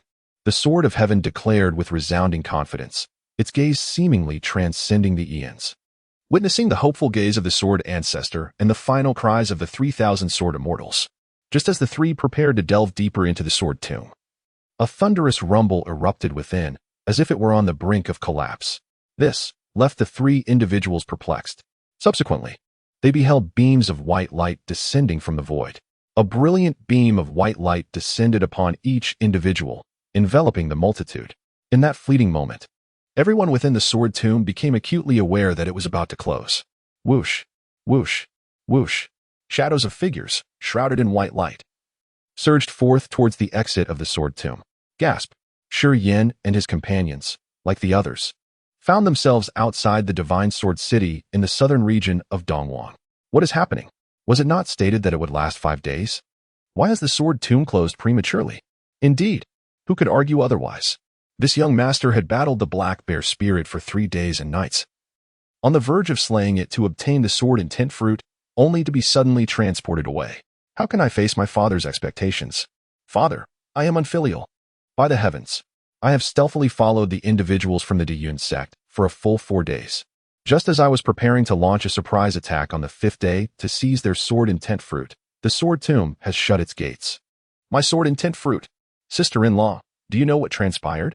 We merely took a nap, and upon awakening, it is all concluded? Do not speak nonsense. We were simply practicing the ancestral technique of the Beidou divine art. If you continue like this, others may think we were involved in something untoward. Ah, yes. What my sister-in-law said is indeed correct. Such a sister-in-law, do esteemed viewers take a liking to her? Ha! Truly, heaven has favored me, Wu Daoed. I once believed I was doomed, yet unexpectedly, the Sword Tomb has suddenly closed. Today, having narrowly escaped calamity, there must be future blessings. In that moment, everyone was somewhat bewildered. Some rejoiced while others despaired. The fortunate ones celebrated their survival against all odds, while the sorrowful lamented over the many unfinished affairs they had. Why had the Sword Tomb closed so abruptly? Upon the towering sword monument, the master of the Sword Pavilion, Changge, along with the elders of the Changge sect and other sects, bore expressions that contrasted sharply with the confusion of the crowd. Their faces shifted from astonishment to elation. After exchanging glances, it was the elder of the Changge sect who first broke the silence. His expression animated as he turned to Changge and quietly inquired, Master, with the Sword Tomb's early closure, could it be that the divine artifact has been found? There is a significant possibility. Even if it is not that particular divine artifact, it must certainly be an extraordinary treasure of heaven and earth. Changge also brimmed with excitement. After waiting for so many years, they finally glimpsed hope. And what of us? He continued. Anyone departing must have their storage bags, storage bracelets, storage belts, rings, and so forth thoroughly inspected. Even their sea of consciousness shall be scrutinized. Changge declared coldly, though probing into the sea of consciousness might hinder a cultivator's future practice. They could no longer afford to be concerned about such matters. They had waited too long for this moment. They would rather mistakenly execute 1,000 than let one escape. Alas, they departed. This year's visit to the Sword Tomb has been in vain. It can truly be said that they came empty-handed and departed just the same, without gain or loss. The ballad of fleeting love has been sung 1,000,000 times, while the drifting boat has sailed for eons, and the lovers have agreed to meet in a century. Xiao Chui, I am coming out now. The wealthy young master, who battled the Black Bear Spirit for 3 days and nights, hummed a tune as he prepared to leave. Stop. Everyone, open your storage bags and release your consciousness. Submit to inspection. The disciples of the Changge sect, the Beidou sect, and the Jiogong sect received their elders' orders and began inspecting the departing cultivators. Though they too were uncertain why the elders demanded this, it mattered little to them. Instead, they saw it as an opportunity to seize something for themselves. Huh. Having a powerful backer is truly advantageous. What right do you have to stop me? I will leave. The wealthy young master looked disdainfully at the disciples surrounding him and then proclaimed loudly, "My father is Changge Heo." Clang. The sound of a sword being drawn resonated through the air. Everyone turned to see a massive head soaring high above, leaving behind a headless corpse. A Tinjong high column of blood erupted, as if expressing the unwillingness within. The youth lack martial ethics, he lamented, to strike without warning. The severed head, with its eyes wide open, stubbornly refused to close. Unexpectedly, the seemingly invincible Zhang encountered defeat. Bah, what Zhang? You are merely Wang Lu or Li None of it holds any weight before the Qixing sect. A disciple of the Qixing sect, while polishing his longsword, spat disdainfully. Oh, my child. Hundreds of miles away from the sword monument, a middle-aged man with a face full of flesh let out a mournful cry, exuding an aura of a sage. Qixing sect. You go too far. I, Zhang shall fight you to the bitter end. Old Zhang, think twice, think twice. That is the Qixing sect. A son can be reborn. But if you perish, your lineage will end. Consider your beautiful wife at home. Think of your dozens of enchanting concubines. A companion beside him urged Zhang forcefully. Ah, my child, do not blame your father for failing to avenge you. It is simply that your ants are too numerous. I, your father, cannot bear to lose you. Once I arrange matters for your ants, I shall take revenge. After venting his emotions, Zhang departed without a backward glance. Senior brother, they intend to search our storage bags and inspect our consciousness. Jian Tongtian's expression changed as he quietly spoke to Shi Yin. For the sword ancestor's essence lay quietly within his sea of consciousness, tranquil and undisturbed. Humph. As a member of the Wangusian sect, do they truly believe they are worthy of such inspections? Shi Yin regarded the disciples of the Qixing sect with contempt, well aware that even the gatekeepers of their sect numbered 14 great sages among the outer elders. Accompanying them was Lu Xuehua, an inner elder, whom Shi Yin suspected might be a quasi-emperor level powerhouse. Thus, he harbored no fear of anyone. Chapter 50. 4 great sages barricade the path, reduced to ashes in an instant. Junior sister, junior brother, we must depart. With that, the 3 of them soared into the air. There are still those who dare to risk their lives. Truly unaware of their impending doom. Observing yet another person attempting to leave, the disciples of the Qixing sect scoffed disdainfully. Oh look, there is also a stunningly beautiful woman. Can this be considered a beauty? Yet, what of it? We, practitioners of the sword, maintain a heart as tranquil as still water. A woman will only hinder the swiftness with which we draw our blades. Come down at once. Whoosh, whoosh, whoosh. Figures soared into the sky. Rushing towards the trio of Shi Yin. Attack. 6 paths of reincarnation fist. Instant sword technique. Heavenly Dao sword technique. An invincible strike. In an instant, the sword energy surged, and spiritual essence roiled. Figures darted forth swiftly, only to retreat just as quickly, all being repelled. Poof, poof, blood spurted forth. This is dire. The pressure is unbearable. Quickly, summon the Elder Steward. Boom. A formidable aura of a sage descended, instantly suppressing Shi Yin and his companions. The arrival was none other than the sage-level Elder Steward of the 7 Stars sect. Under this terrifying pressure, Shi Yin and his companions felt as though they bore the weight of a towering mountain upon their shoulders. Their spines gradually bent under the immense force, rendering them powerless. Even though they are all epic-level prodigies capable of battling across 2 or 3 realms, the chasm between them and the sage remains insurmountable. After all, upon achieving sagehood, one enters an entirely different plane of existence. Beneath the sage, all are but ants. This is no mere platitude. At this moment, Shi Yin and his companions found themselves utterly powerless, both physically and mentally, against this overwhelming force. Just as they were on the brink of succumbing and preparing to utilize the slivers of strength left to them by Gu Changge, a cold scoff echoed through the air. Humph! How dare you, mere rabble, think you can bully the disciples of my Eternal Immortal Sect? Instantly, the oppressive aura that had enveloped the 3 dissipated, leaving them feeling lighter. Their faces brightened with joy, realizing that an elder had arrived. We pay our respects to the elder. With a whoosh, the inner sect elder, Lu Xuehua, appeared before Shi Yin and his companions in an instant. With a gentle wave of her right hand, she lifted them to their feet. No need for excessive formalities. She then fixed her icy gaze upon the elder enforcer of the 7 Stars sect. Damn it, I merely stepped away for a moment. and nearly allowed harm to befall the disciples of our sect. A single hair from any disciple of the Eternal Immortal Sect is worth more than all present. Should they suffer even the slightest injury, all of you shall pay the price. The elder enforcer of the Seven-Star Sect felt an immense pressure as a voice devoid of emotion penetrated his ears. What? You want him to take his own life? What does your Eternal Immortal Sect think it is?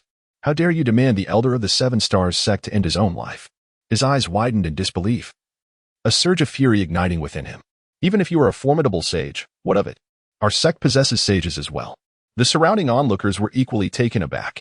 The Eternal Celestial Sect has already annihilated the Grand Elder and numerous disciples of the 10,000 Sword Sect, thus forging a bitter enmity with them. Do they now wish to provoke the Seven-Star Sect as well? It is said that the leader of the 10,000 Sword Sect, wielding a formidable 40-meter-long quasi-imperial weapon, is already en route. Does the Eternal Celestial Sect consider itself a supreme hegemonic force? Why do they hesitate to act? If this continues, I shall have no choice but to play the role of Tang's son. Observing that the elder in charge of the Seven-Star Sect has yet to make a move, with a snap of her fingers, Ru Xuehua unleashed a spectacular display. Boom, boom, boom. Countless dazzling blood mist fireworks erupted at the scene. Even the elder of the Saint Realm met a similar fate. Hiss, what exactly is this ancient immortal sect? Such ferocity. To speak of murder so casually. The Wanjian sect has been vanquished. The Qixing sect has met the same fate. Will the Bagua sect and the Jiogong sect also face annihilation? Lu Xuehua's audacious move has left countless individuals in a state of shock, prompting those around to indulge in flights of fancy. How bold! Boom, boom. The elders from the Qixing, Bagua, and Jiogong sects, accompanied by the esteemed head of the Sword Pavilion, for formidable saints in total, confronted Lu Xuehua, obstructing their path. You dare to slay the elders and disciples of the Qixing sect. Even if the Heavenly King himself arrived, he could not save you. For terrifying pressures emanating from the saints bore down upon Lu Xuehua and her companions with relentless force. Yet, as they approached, their might seemed to vanish without a trace, leaving not a ripple in its wake. The four from the Qixing sect exchanged glances, their expressions shifting slightly. What could this mean? Could it be that this individual possesses some extraordinary artifact capable of withstanding such divine pressure? In an instant, their eyes sparkled with fervor. Meanwhile, Lu Xuehua, gazing at the four saints before her, found herself momentarily hesitant. It was not that she perceived them as particularly formidable. To her, they were akin to mere ants. However, saints belong to the pinnacle of power, constituting the backbone of the sacred lands. If she were to slay them, it might incite trouble for the Wan Guxian sect, particularly the Sword Nine, who hails from the Tai Chi sacred land. The sacred lands, after all, are home to ancient beings of immeasurable might. Such entities possess abilities far beyond the reach of mere mortals. Thus, her resolve wavered. At that moment, a flash of white appeared before Lu Xuehua and her companions. Salutations. Sectmaster. The newcomer was Gu Changge, who had sensed the threat posed to Shi Yin and the others and rushed to their aid. Gu Changge's cold gaze was fixed on Lu Xuehua. Under the chilling scrutiny of Gu Changge, Lu Xuehua trembled, feeling as though she were a wayward child caught in wrongdoing. The oppressive aura of the terrifying Immortal Emperor pressed down on her spine, threatening to bend it at a right angle. Yet, the others remained oblivious to this pressure. Although he was a peerless emperor, in the presence of Gu Changge, he felt like a mere child. Just as Lu Xuehua was on the verge of succumbing to Gu Changge's overwhelming presence, Gu Changge's icy voice resonated. In the Wan Guxian sect, even a mere servant disciple is far more precious than the individual before me. No one shall infringe upon them. Considering this is your first offense, I shall impose a punishment of relegation to Outer Sect Elder, tasked with guarding the mountain gate. Should there be a next time, you will be expelled from the sect. Upon hearing this, Lu Xuehua immediately bowed in deference, daring not to resist. Hiss. Are you suggesting that a saintly powerhouse be assigned to guard the mountain gate? Surely. You jest. You cannot be serious. They must not be engaging in some farcical performance, treating us as mere entertainers? Do you think you are in the sacred lands? Laughter erupted among the crowd at Gu Changge's words. Even the four great saints of Sword Nine were momentarily taken aback, forgetting to take action. However, Shi Yin and Nalan Ran regarded the situation with indifference, dismissing it in their hearts. If they were to learn that there were still 15 great elders guarding the mountain gate of their sect, one wonders what their sentiments towards the sacred land would be. Yet, that was not the case. Gu Changge's calm voice resonated. Just as the audience believed that the Eternal Immortal Sect possessed a modicum of self-awareness, Changge unleashed even more astonishing declarations. The sacred land is unworthy to serve as a mere shoehorn for the Eternal Immortal Sect. What? The sacred land is unfit to be a mere shoehorn for the Eternal Immortal Sect? The crowd was utterly astonished. What kind of sect was the Eternal Immortal Sect? Did they possess genuine confidence, or were they merely posturing? However, Changge paid no heed to the astonishment around him.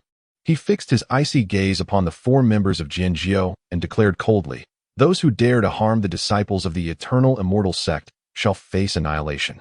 With a mere flick of his finger, 4 formidable waves of energy surged forth, emanating from his fingertips. What? Impossible. The 4 members of Changge were filled with terror. The 4 streams of formidable energy appeared to the quartet as if they were beams of world-shattering power. Wherever they traversed, the heavens crumbled, and all living things withered. As the very laws of existence were subdued, the 4 individuals felt their profound mastery of the great sage realm suppressed within them, rendering them unable to exert even the slightest fraction of their strength. They could only watch in helpless horror as the energy beams obliterated them. No. Boom, boom, boom, boom. In the void, 4 resplendent crimson clouds of smoke emerged once more. Subsequently, with a sweeping gesture, Changge led Shi Yin and the others away, casting not a glance at the remaining disciples of the 3 sections. Incredible. In the blink of an eye, 4 great sages were annihilated. Even a 9th-tier great sage could hardly achieve such a feat. Could it be that he is a quasi-emperor? Or perhaps this is merely an illusion? Shock reverberated through the crowd. Snap! Snap! Snap! Who struck me? Oh, it seems this is not an illusion after all. A middle-aged man gently rubbed his temples and muttered softly. Chapter 51. The 3 defeated. Is the Jin clan involved? Our elder has perished. A disciple of the 7-star sect shouted. Our elder has also met his demise. The disciples of the 8 trigram sect soon realized the same. Our elder has likewise fallen. The disciples of the 9 palaces sect echoed the lament. The elders of our 3 sects, along with the leader of the sword pavilion from the eastern wasteland as southern domain, are all dead. Quickly, report this matter to the sect master at once. Panic ensued among the disciples of the 3 sects. The death of a great sage elder was a catastrophic event for them. There was no telling what punishments awaited them upon their return. Senior brother, what about the inspection here? Inspection? What inspection? With the elders gone, how can we possibly withstand the onslaught of hundreds of thousands? Did you not see their sinister smiles directed at us? Quickly return what we have taken and flee. Do not linger. In a matter of moments, the disciples of the 3 sects had departed, leaving behind a plethora of celestial treasures scattered across the ground. The 3 sects have retreated. We should hasten our own departure. The 3 sects have suffered the loss of great sage elders and will undoubtedly seek vengeance. Mark my words. No, it is 4 sects. Let us not forget the myriad sword sect. You seem to have overlooked the most formidable existence. The sword pavilion is backed by the Taiji holy land of central continent. Indeed. Let us return and prepare. Perhaps we can pick up the spoils by following in their wake. Hehe. Your insight is commendable, brother. Then we shall meet before the gates of the Eternal Ancient Immortal Sect. Excellent. We shall meet before the gates of the Eternal Ancient Immortal Sect. Countless cultivators, sharing a common sentiment, revealed a furtive smile that only they could comprehend. In their haste, they departed without even packing their belongings, as if the trivialities were mere sesame seeds while they rushed to collect watermelons. In a fleeting moment, outside the Grand Sword City, aside from the towering sword monument, not a single soul remained. Only wisps of blood mist lingered in the air, seemingly narrating an unspoken tale.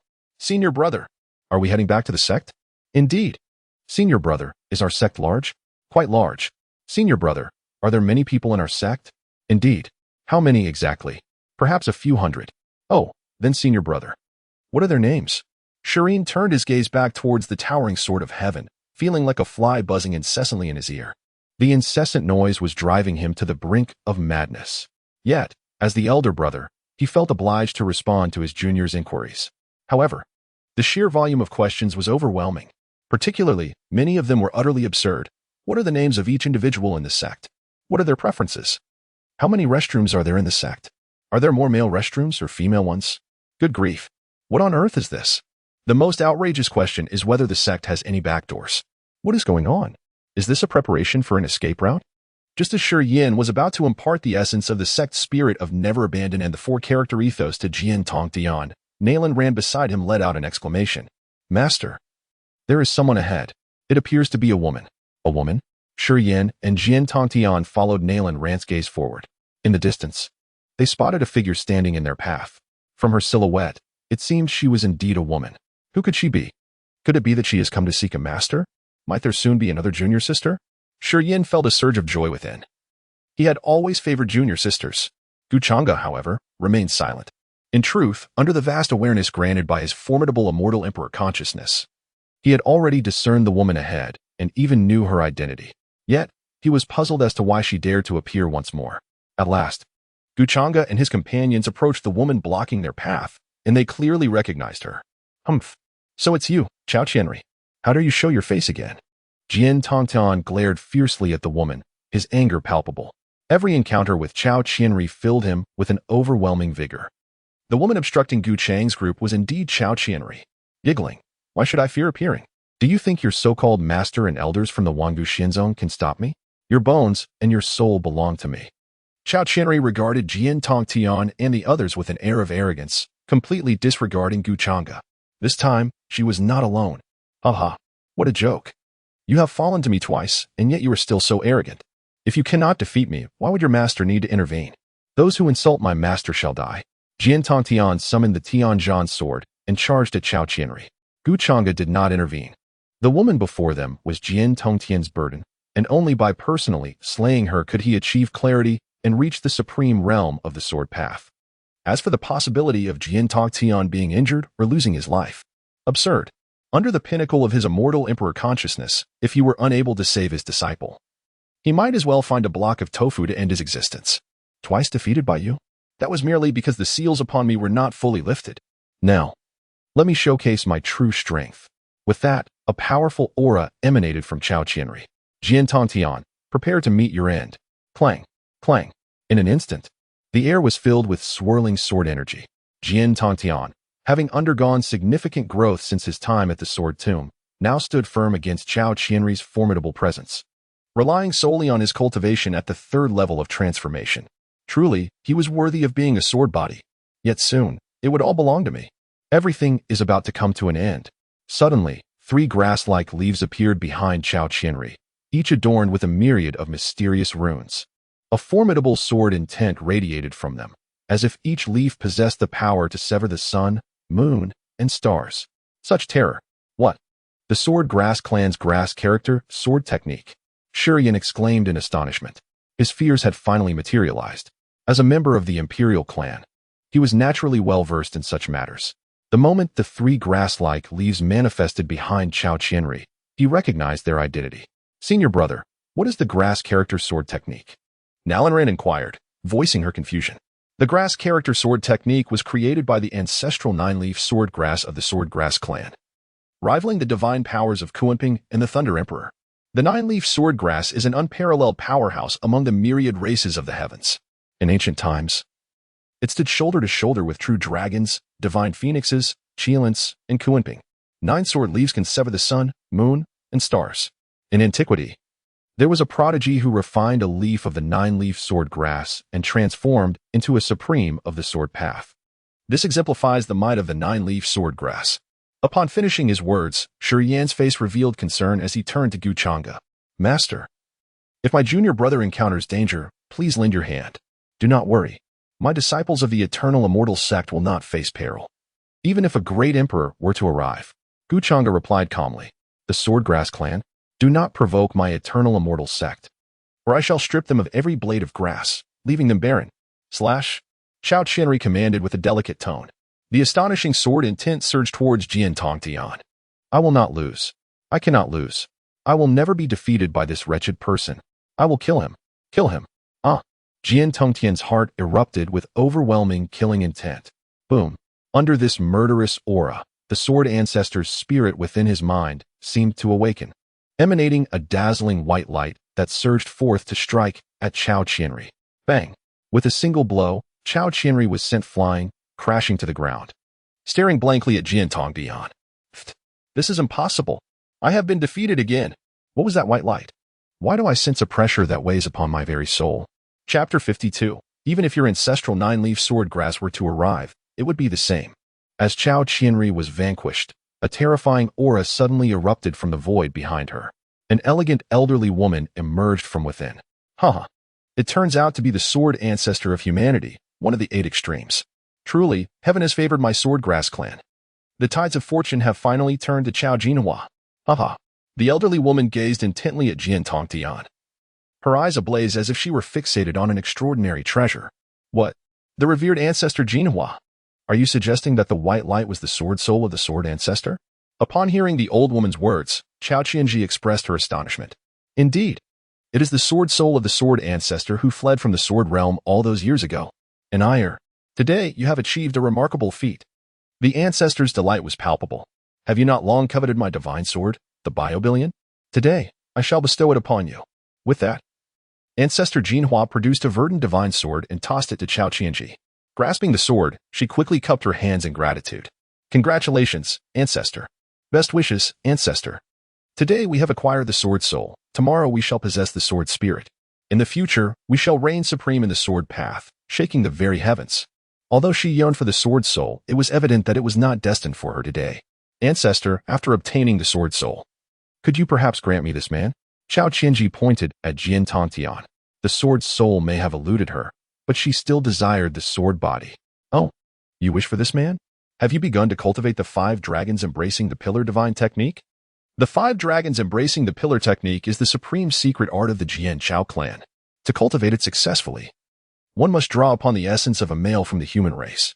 Once mastered, its power would be earth-shattering, capable of stirring the heavens and weeping the spirits. No matter. The ancestor is in high spirits today. Do not say just this man. I shall grant you all 4 men and 1 woman. Ancestor Jinhua, in her jovial mood, naturally did not refuse such a trivial request from Chao Qianji. Initially, she had feared the ancestor might interrogate her further. However, seeing that the ancestor did not pursue the matter and directly granted her wish, she could not help but feel a sense of triumph. After all, should the ancestor discover the truth about the sword body, it would surely be out of her reach. At that moment, Gu Changge's calm voice broke through. Have you all finished speaking? If so, let us be on our way. Presumptuous. The ancestor is present. How dare you speak? Chao Qianji reprimanded, casting a scornful glance at Gu Changge and his companions. What if you possess the strength of a great sage? The ancestor is a pinnacle great sage. Renowned as a half-step quasi-emperor, even the most powerful factions must bow their heads in submission before her. Qianer, why bother getting angry with a few dead souls? If they are eager to embark on their journey to the afterlife, we shall accommodate them. In her exuberance, Ancestor Jinhua chose not to hold a grudge against Gu Changge and his group. Under normal circumstances, anyone who spoke to her in such a manner would have been reduced to a mist of blood. Truly, the ignorant are fearless. What I meant was to send you on your way. Observing that the 2 before him remained self-righteous, Gu Changge decided not to engage them further. He was preparing to return to his sect with his disciples. Did I hear correctly? He said what? He wishes to send the ancestor on her journey? The venerable ancestor, Jinhua, regarded them with disdain, exuding an overwhelming aura. The formidable presence of a half-step quasi-emperor bore down upon Gu Changge and the others, causing the very mountains around them to tremble and collapse under the weight of his might. Countless ancient trees were reduced to mere powder, while the heavens and earth shifted in hue, and the winds howled ominously. My esteemed ancestor stands as a half-step grand quasi-emperor. You insignificant great saints dare to challenge him? Chao Qianri also cast a frosty glance at Gu Changge. The clamor was unbearable. Without hesitation, Gu Changge conjured a colossal, ethereal hand that stretched across the sky. Hiss! This is truly a celestial hand seal. It resembles the hand of the heavens, an overwhelming pressure saturating the atmosphere, a chilling aura that strikes terror into the heart. How is this possible? The venerable ancestor Jinhua widened her eyes, completely terrified. She felt as though she might lose control of her bladder. In disbelief, she gazed at Gu Changge. The imperial might. This is a true sovereign. By the heavens, the human race actually has an emperor walking among them. Alas, today is not her day of fortune. It is her day of sacrifice. Curse it. Even the venerable ancestor of the golden flower cannot refrain from uttering a curse. Qianer, you shall be the death of me. Quickly, hand me the divine sword of Biobillion. I can no longer endure this. The ancestor of the golden flower inhaled deeply towards the divine sword in Chao Qian's hand, and in an instant, the sword was drawn into her grasp. The sword art of the grass character. Buzz. 6 ethereal, Silver-hued sword grasses materialized behind the ancestor of the golden flower, each radiating a formidable sword intent. With the divine sword in hand, she lunged towards the colossal handprint descending from the void. However, all of this is in vain. Even the awe-inspiring sword energy of the revered Jinhua Elder is utterly extinguished beneath this formidable hand seal. He himself is suppressed to the point of reverting to his true form, a six-leaf sword grass. Humph. Indeed, a member of the sword grass lineage. An alien race? Deserving of eradication. Huff. The six-leaf sword grass, now in its true form, attempts to flee. Bang. Changge's colossal hand seal descends with overwhelming force. No, no, no. Jinhua Elder emits a chilling wail, disintegrating into fine ash, dissipating into the void. You actually killed Jinhua Elder. My sword grass lineage will not let you go unpunished. Chao Qianri is utterly petrified. The formidable Jinhua Elder, akin to a half-step quasi-emperor, has perished in an instant. And so effortlessly at that. What manner of strength does this master of the Eternal Celestial Sect possess? Is he truly a great emperor of the human race? With no choice left, she invokes the sword grass lineage. After all, the sword grass lineage is among the top 100 supreme clans across the myriad realms. Which human faction would dare to disregard the sword grass lineage? To show disrespect is to lose face. The sword grass lineage? Humph.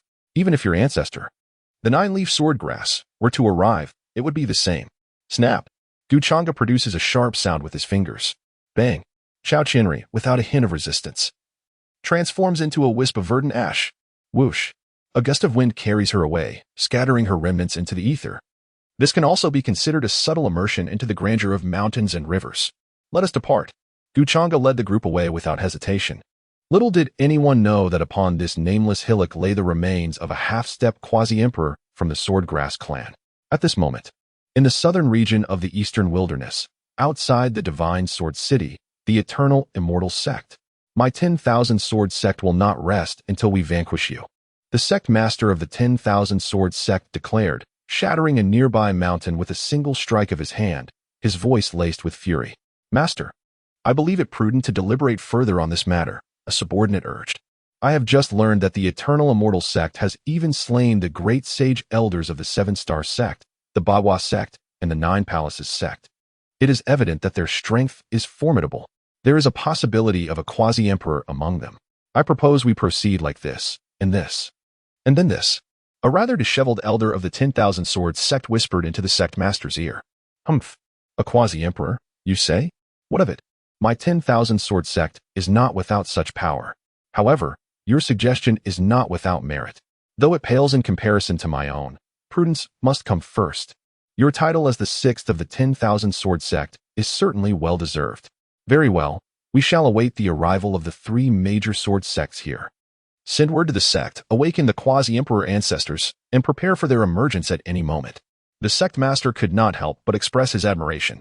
Chapter 53. The four major sword sects conspire against the Eternal Immortal Sect. Half a day later, an overwhelming force descended upon Divine Sword City. Ancient warships sailed in from the distance, their terrifying aura spreading like a tempest. Hiss!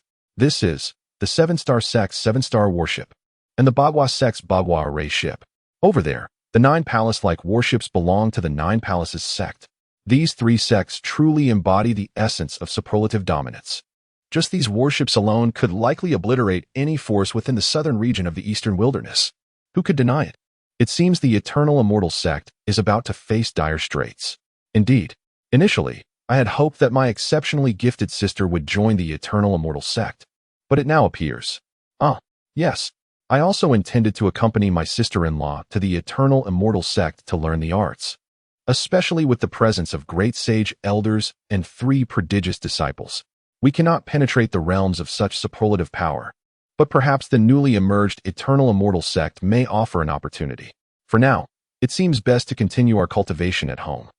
The events unfolding in Divine Sword City captivated the hearts and minds of countless individuals. At this moment, within the highest tower of Divine Sword City, the sect masters of the 10,000 Sword Sect, Seven-Star Sect, Beidou Sect, and Nine Palaces Sect sat in solemn anticipation. Is it true what the three sect masters have said? Is Lord Jianba truly coming? The head of the Wanjian sect, Nialan, looked astonished as he turned to the three sect leaders beside him. Jianba, like Jianxiu, was the leader of a branch of the East Wilderness Sword Pavilion. However, Jianba's talent in swordsmanship far surpassed that of Jianjiao. It was rumored that he had even been accepted as a nominal disciple by Tai, one of the three revered sword masters of the Taiji Sacred Land. One should not underestimate Jianba merely because he was a nominal disciple. The three sword masters of the Taiji Sacred Land are supreme beings in the realm of swordsmanship, and it would not be an exaggeration to refer to them as sword emperors. To be able to have one of them as a teacher is a remarkable honor. Even a mere attendant serving them will grow into a formidable figure in the future. Jianba had only attracted the attention of Tai after cultivating the wordless sword manual to the 4th sword level. Thus, Jianba wielded considerable influence within the Taiji Sacred Land. If he were to come this time, the annihilation of the Wangu Xianzong would be virtually assured. The most crucial aspect was that Jianba and Jianjiao were brothers. At this moment, Jianba should already be on his way. The leader of the 7-star sect, Beidou, spoke respectfully. Upon receiving the news from the Divine Sword City, they immediately relayed the information to Jianba. Surely, he was already en route. But, as soon as Beidou finished speaking, the void before them trembled slightly. A towering figure emerged from the ether, directly taking a seat at the head of the hall. Turning to face the four, an invisible pressure enveloped the chamber. To the four, it felt as if they were not confronting a mere individual, but rather an entire world, an immensely terrifying existence. Hiss. The imperial aura. The four were taken aback. Just a trace of this presence was enough to render them immobile. Could it be that Jianba had already stepped into the quasi-emperor realm? The figure was indeed Jianba. We pay our respects to you, Lord Jianba. The four hastily bowed. Has Lord Jianba truly crossed that threshold? Beidou inquired cautiously. The threshold he referred to was, of course, the quasi-emperor realm. Hiki, the quasi-emperor realm is not so easily attained. I have merely just brushed against the imperial path under the guidance of my master. To fully cross over will still require some time. Jianba replied with a humble smile. It was evident to all that Jianba's humility was anything but sincere. This is evidently a display of arrogance. The four promptly bowed once more. Congratulations, Lord Jianba. We celebrate your greatness, Lord Jianba. Having attained enlightenment of the imperial realm, you reign supreme in the eastern wilderness. Who would dare to contest your authority, despite being the leaders of a dominant force? The four possessed only the cultivation of the 7th or 8th layer of the Great Sage. Meanwhile, the youthful Jianba before them has astonishingly reached the threshold of an emperor. How infuriating it is to witness the disparity among people. In the eastern wilderness, who dares to defy the esteemed? Yet, there are indeed those who challenge this authority. Having even slain my esteemed brother. Sword 8's expression darkened as he spoke ominously. Lord Sword 8, we are fully prepared. We await your command to follow you in obliterating the Eternal Celestial Sect. The four were acutely aware of whom Sword 8 referred to and promptly expressed their loyalty.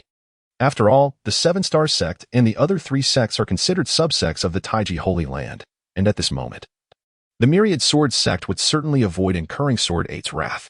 Their words carried significant implications. They spoke of following Sword 8 without asserting their individual initiative. Upon hearing their declarations, Sword 8 could not help but harbor disdain for these 4 sect leaders, who were indeed cunning foxes. He understood their intentions all too well. However, he still required their assistance and resolved to reassure them. Rest assured, I have already ascertained that the Eternal Celestial Sect has no affiliations with the 10 Holy Lands of Zhongzhou. They must have acquired some ancient secret treasure to possess such power. You may proceed without hesitation. Sword 8's words not only alleviated their concerns, but also sparked a flicker of excitement. An ancient secret treasure? They feared that this suddenly emerging Eternal Celestial Sect might be the plaything of some young master or saint from a holy land, having appeared without notice. After all, how could such a sect, boasting a grand saint elder, suddenly materialize in the southern region of the eastern wilderness, without any prior knowledge? If that were the case, they would find themselves in a precarious situation. With the death of an elder, they would merely have to accept their fate. For even if they were to exhaust the resources of their sect, they would still be mere ants before the Holy Lands. The Eternal Celestial Sect's indiscriminate slaughter of innocents is utterly inhumane. It is our duty, as the dominant power in the southern region, to eradicate this scourge. Let us gather the formidable forces of our sects and converge upon the Divine Sword City to eliminate this malignant tumor from the southern region. Annihilate the Eternal Celestial Sect and seize the ancient secret treasure. The Lord of the Myriad Sword Sect, Nielon, inadvertently revealed his thoughts, eliciting curious glances from the others. A slip of the tongue. A slip of the tongue. Annihilate the Eternal Celestial Sect and restore peace to the southern region. Thereafter, the leaders of the four sects began sending out communication talismans in front of Sword 8. Meanwhile, as the four sword sects conspired, a disheveled middle-aged man with unkempt hair was hastily riding towards the Eternal Celestial Sect. Upon gazing at the nearby Eternal Mountain Range, the middle-aged man let out a sigh of relief.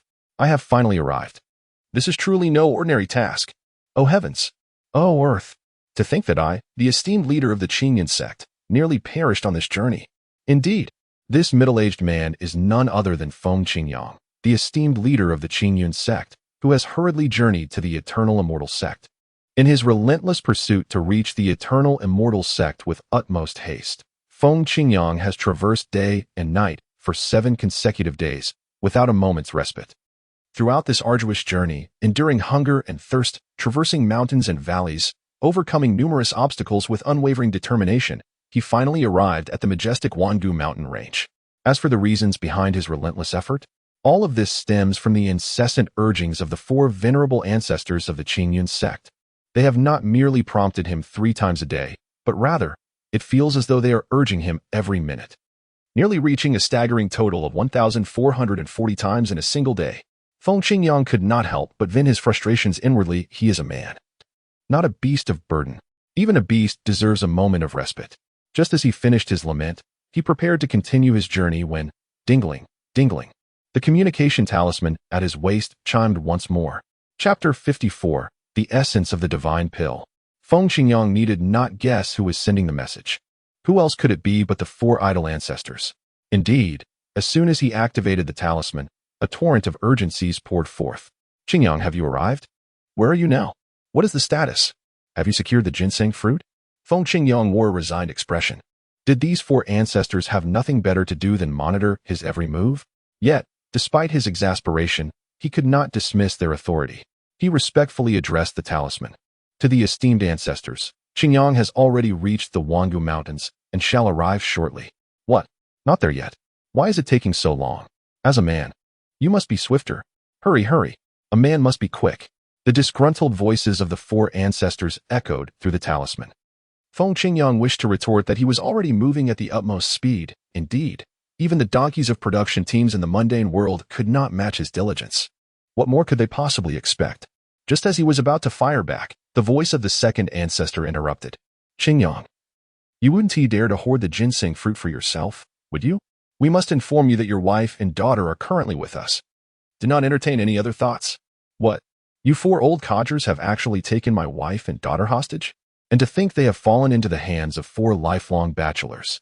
Feng Qingyang's heart jolted. He recalled his enchanting wife and his daughter, as beautiful as a flower, and felt a pang of anguish. The bitterness of a husband wronged is a grievance that cannot be left unavenged. Just as he prepared to rush back and confront the 4 ancestors, the voice of the second ancestor continued.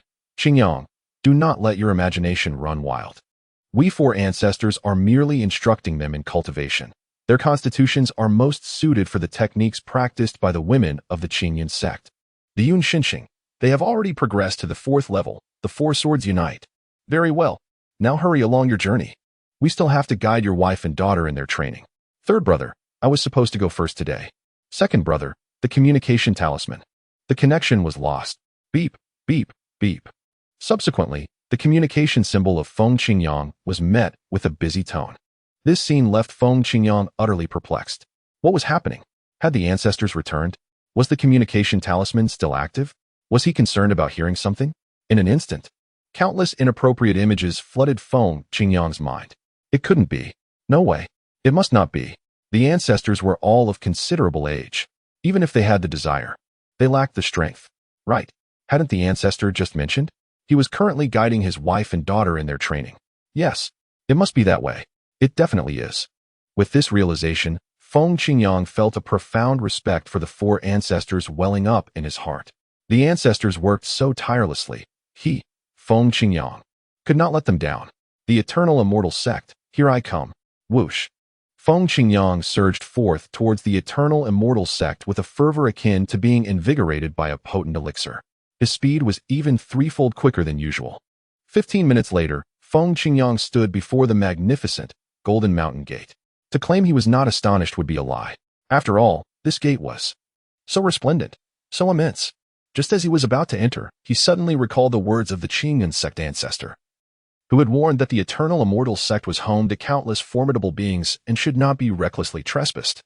The consequences could range from losing limbs to the gravest peril of losing one's life. After some contemplation, Feng Qingyang retrieved the communication talisman. "Hello, ancestor? Are you there? Ancestor? Ancestor?" No response? Feng Qingyang called out several times, yet there was no reply from the ancestor. This inevitably caused him a surge of anxiety. What shall I do? The four esteemed ancestors at home are eagerly waiting. It won't be long before they begin to urge me again. Alas, let it be. I shall press on regardless. If I am to be missing an arm or a leg, so be it. After all, my wife and daughter remain in the hands of those four ancestors, who have devoted themselves tirelessly for their sake. What does it matter if I am somewhat impaired? With a resolute heart, Feng Qingyang set forth towards the gate of the Eternal Immortal Sect. Thud! The once empty gate, upon his approach, suddenly revealed an invisible barrier. Feng Qingyang collided with it, stars dancing before his eyes. Goodness! I wondered why such a grand entrance was unguarded. It turns out there exists a concealed protective array. How careless of me! Despite the ancestors' words about the myriad powerful figures within the Eternal Immortal Sect, he had naively regarded it as a mere insignificant sect. Naturally, he had not considered the possibility of a protective formation. However, this collision served to awaken him, and upon sensing the strength of the array, he realized it was several times more formidable than that of his own Changge sect. Indeed, it is a major sect. At this moment, an overwhelming sense of reverence surged within him. Subsequently, Feng Qingyang gently rapped 3 times on the protective array. Knock, knock, knock. Is anyone there? This is Changge sect come to pay respects. Who dares to intrude upon the Eternal Immortal Sect? With a whoosh, 2 figures appeared before Feng Qingyang. Upon recognizing them, he exclaimed with excitement, "Ancestors, it is I, Qingyang." Simultaneously, he could not help but feel an immense astonishment. The instant the array had opened, an incredibly rich aura of spiritual energy surged forth, stirring within him a long-dormant sense of vitality. Is this the esteemed master of the Changge sect? Oh, Qingyang? Bai Zhantong scrutinized the ragged, disheveled man before him, recognizing him as Feng Qingyang, the sect leader. How have you come to be in such a state?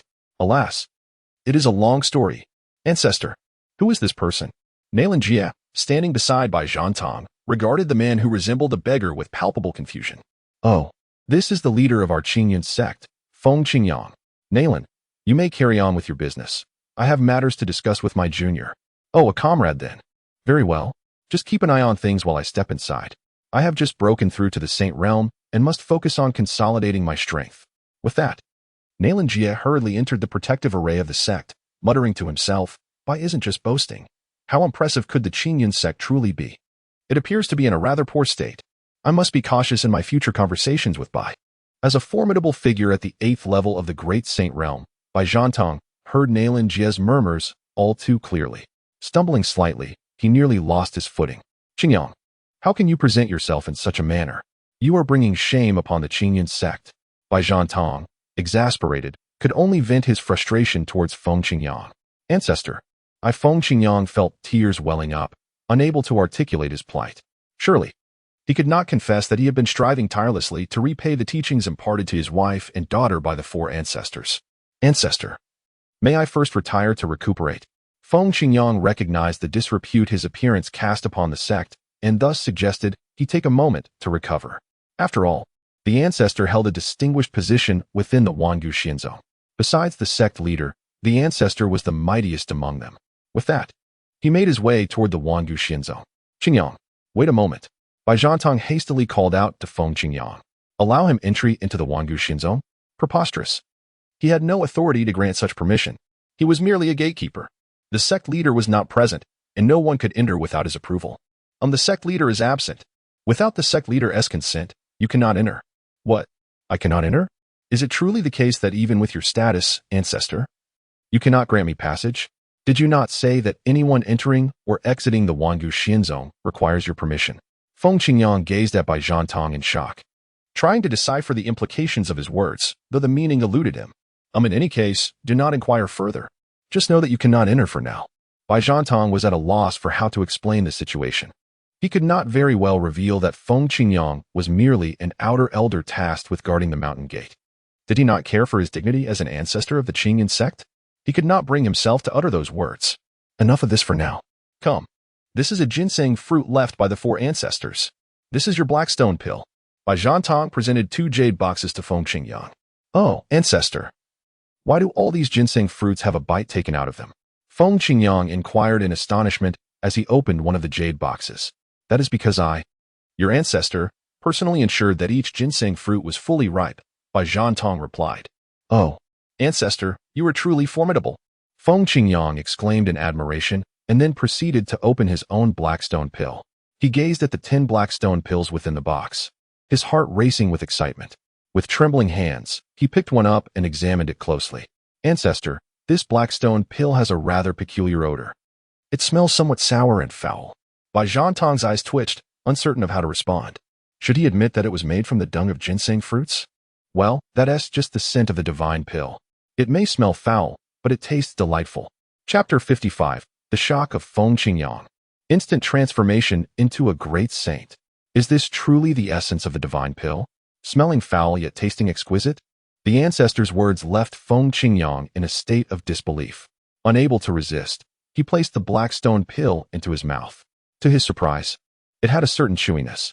Suddenly, he was overwhelmed, nearly regurgitating the meal he had eaten 5 days prior. The flavor. It is utterly remarkable. This is certainly not something that smells foul yet tastes delightful.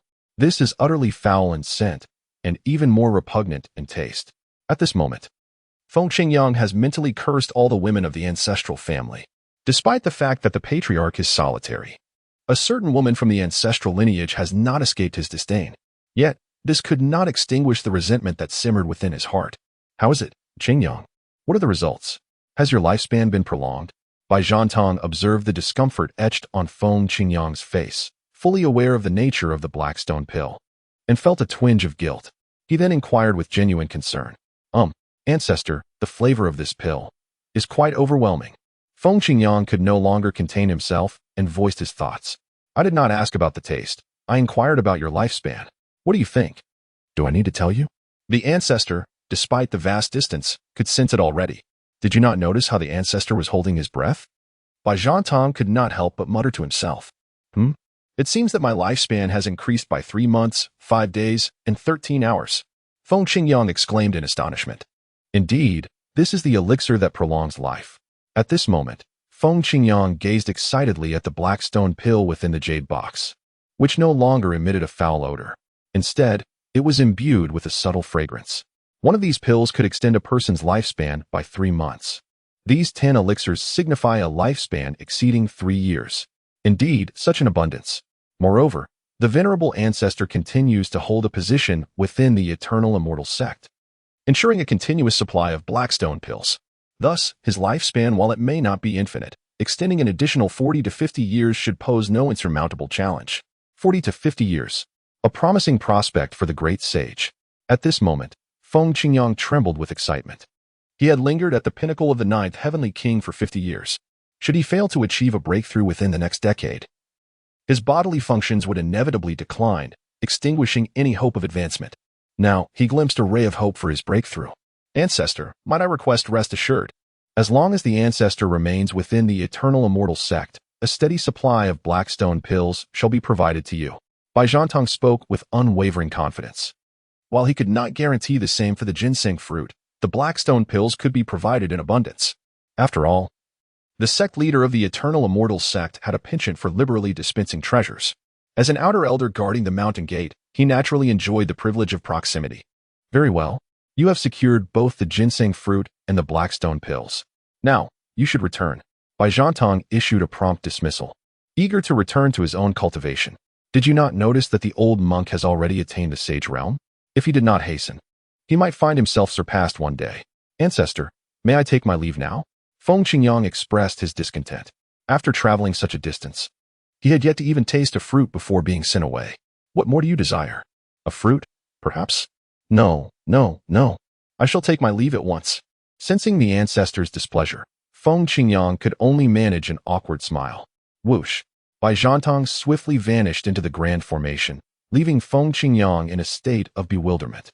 What is the meaning of this? What compels one to rush thousands of miles without even sipping a cup of tea? To meet only briefly before departing? Truly, the comings and goings are hasty. I shall take my leave. Just as Feng Qingyang prepared to depart, a flurry of 5 figures, 4 men and 1 woman, suddenly soared towards the grand formation of the Wangusian sect. That woman seems remarkably familiar. Could it be Rana? Ranner! It is the master! Feng Qingyang called out loudly into the air. At that moment, he inexplicably forgot that he too had the ability to fly. Junior sister, it appears there is a beggar calling for you. After the manifestation of his double pupils, Shiyan's spiritual perception was extraordinarily keen. That person looks quite familiar. But Ranner seems to have no acquaintances among beggars. Na Lanran gazed down at Feng Qingyang, puzzled. A Saint King? Feng Qingyang's shout naturally caught Gu Changge's attention. With a casual glance, he discerned Feng Qingyang's cultivation level. Sect Master, should I handle this? Lu Xuehua quickly stepped forward, eager to make an impression. After all, this gathering of the sword discussion had somewhat tarnished the reputation of the Wangusian sect. A Saint King? Wait, Na Lanran exclaimed in surprise. She finally recalled who this person was. He was her master, the sect master Feng Qingyang of the Qingyan sect. In a flash, Na Lanran appeared right before Feng Qingyang. Master, is it truly you? Yes, it is I. Ranner. Feng Qingyang tousled his fluffy hair, revealing a kind smile. Oh, Master, what is that smell emanating from you? Na Lanran covered her nose with one hand, while pointing at Feng Qingyang with the other. Whoosh! Gu Changge and the others also approached. Ranner, who is this person? Gu Changge inquired casually, regarding the figure before him. Responding to Master, this is my master from the Qingyan sect, Sect Master Feng Qingyang. Master, this is the Sect Master of the Wangusian sect, and also my master at the Wangusian sect. Na Lanran introduced Gu Changge and Feng Qingyang to each other. So, it is the master of the upper sect. The master of the Qingyun sect, Feng Qingyang, pays his respects to the sect master. Upon hearing that he was the sect master of the Wangusian sect, Feng Qingyang hurriedly bowed in salute. After all, he was in existence to whom even the ancestors would bow, undoubtedly immensely powerful. Moreover, he sensed no trace of cultivation aura emanating from Gu Changge. There are but 2 possibilities. The person before him is either a mere mortal or possesses an extraordinary level of cultivation far surpassing his own. Clearly, one who can soar through the skies is not of the former kind. So it is the master of the wind sect. Having traveled from afar, come. Step inside for a cup of tea and some fruit. Gu Changge gazed at the figure of Feng Qingyang before him, unable to suppress a feeling of admiration within his heart. Is the Qingyun sect truly in such a state of decline? To accept the Qingyun sect as a subordinate sect seems rather hasty. Alas, since the decision has already been made, one should exhibit the grandeur befitting a superior sect. Perhaps we should prepare some ginseng fruits for him to take along. Feng Qingyang remains blissfully unaware that, despite his travel-worn appearance, he is destined to receive the very ginseng fruits he has long coveted. Had he known, he would have made his predicament even more dire. Is this favorable? Feng Qingyang expressed some uncertainty, especially after having just experienced the rich and abundant spiritual energy within the ancient Immortal Sect. This is undoubtedly a true grand sect. How could an ordinary person be permitted entry? Master, since the sect leader has spoken, you are certainly allowed to enter. Subsequently, Feng Qingyang followed Gu Changge towards the Eternal Immortal Sect. Buzz, the grand array of the Eternal Immortal Sect opened a portal. Bai Zhantong and Nalan Patian emerged. Greetings. Sect leader. Oh, Qingyang, why have you returned? Bai Zhantong looked at Feng Qingyang with confusion. Was he not instructed to leave? Should he offend the sect leader? His position as a temporary elder would undoubtedly come to an abrupt end. He certainly does not wish to depart from the Eternal Immortal Sect, this sacred sanctuary of cultivation. Ancestor, it was the sect leader who permitted my master's entry. Nalan Ran hastily clarified. Oh, Ancestor, have you ascended to the sage realm?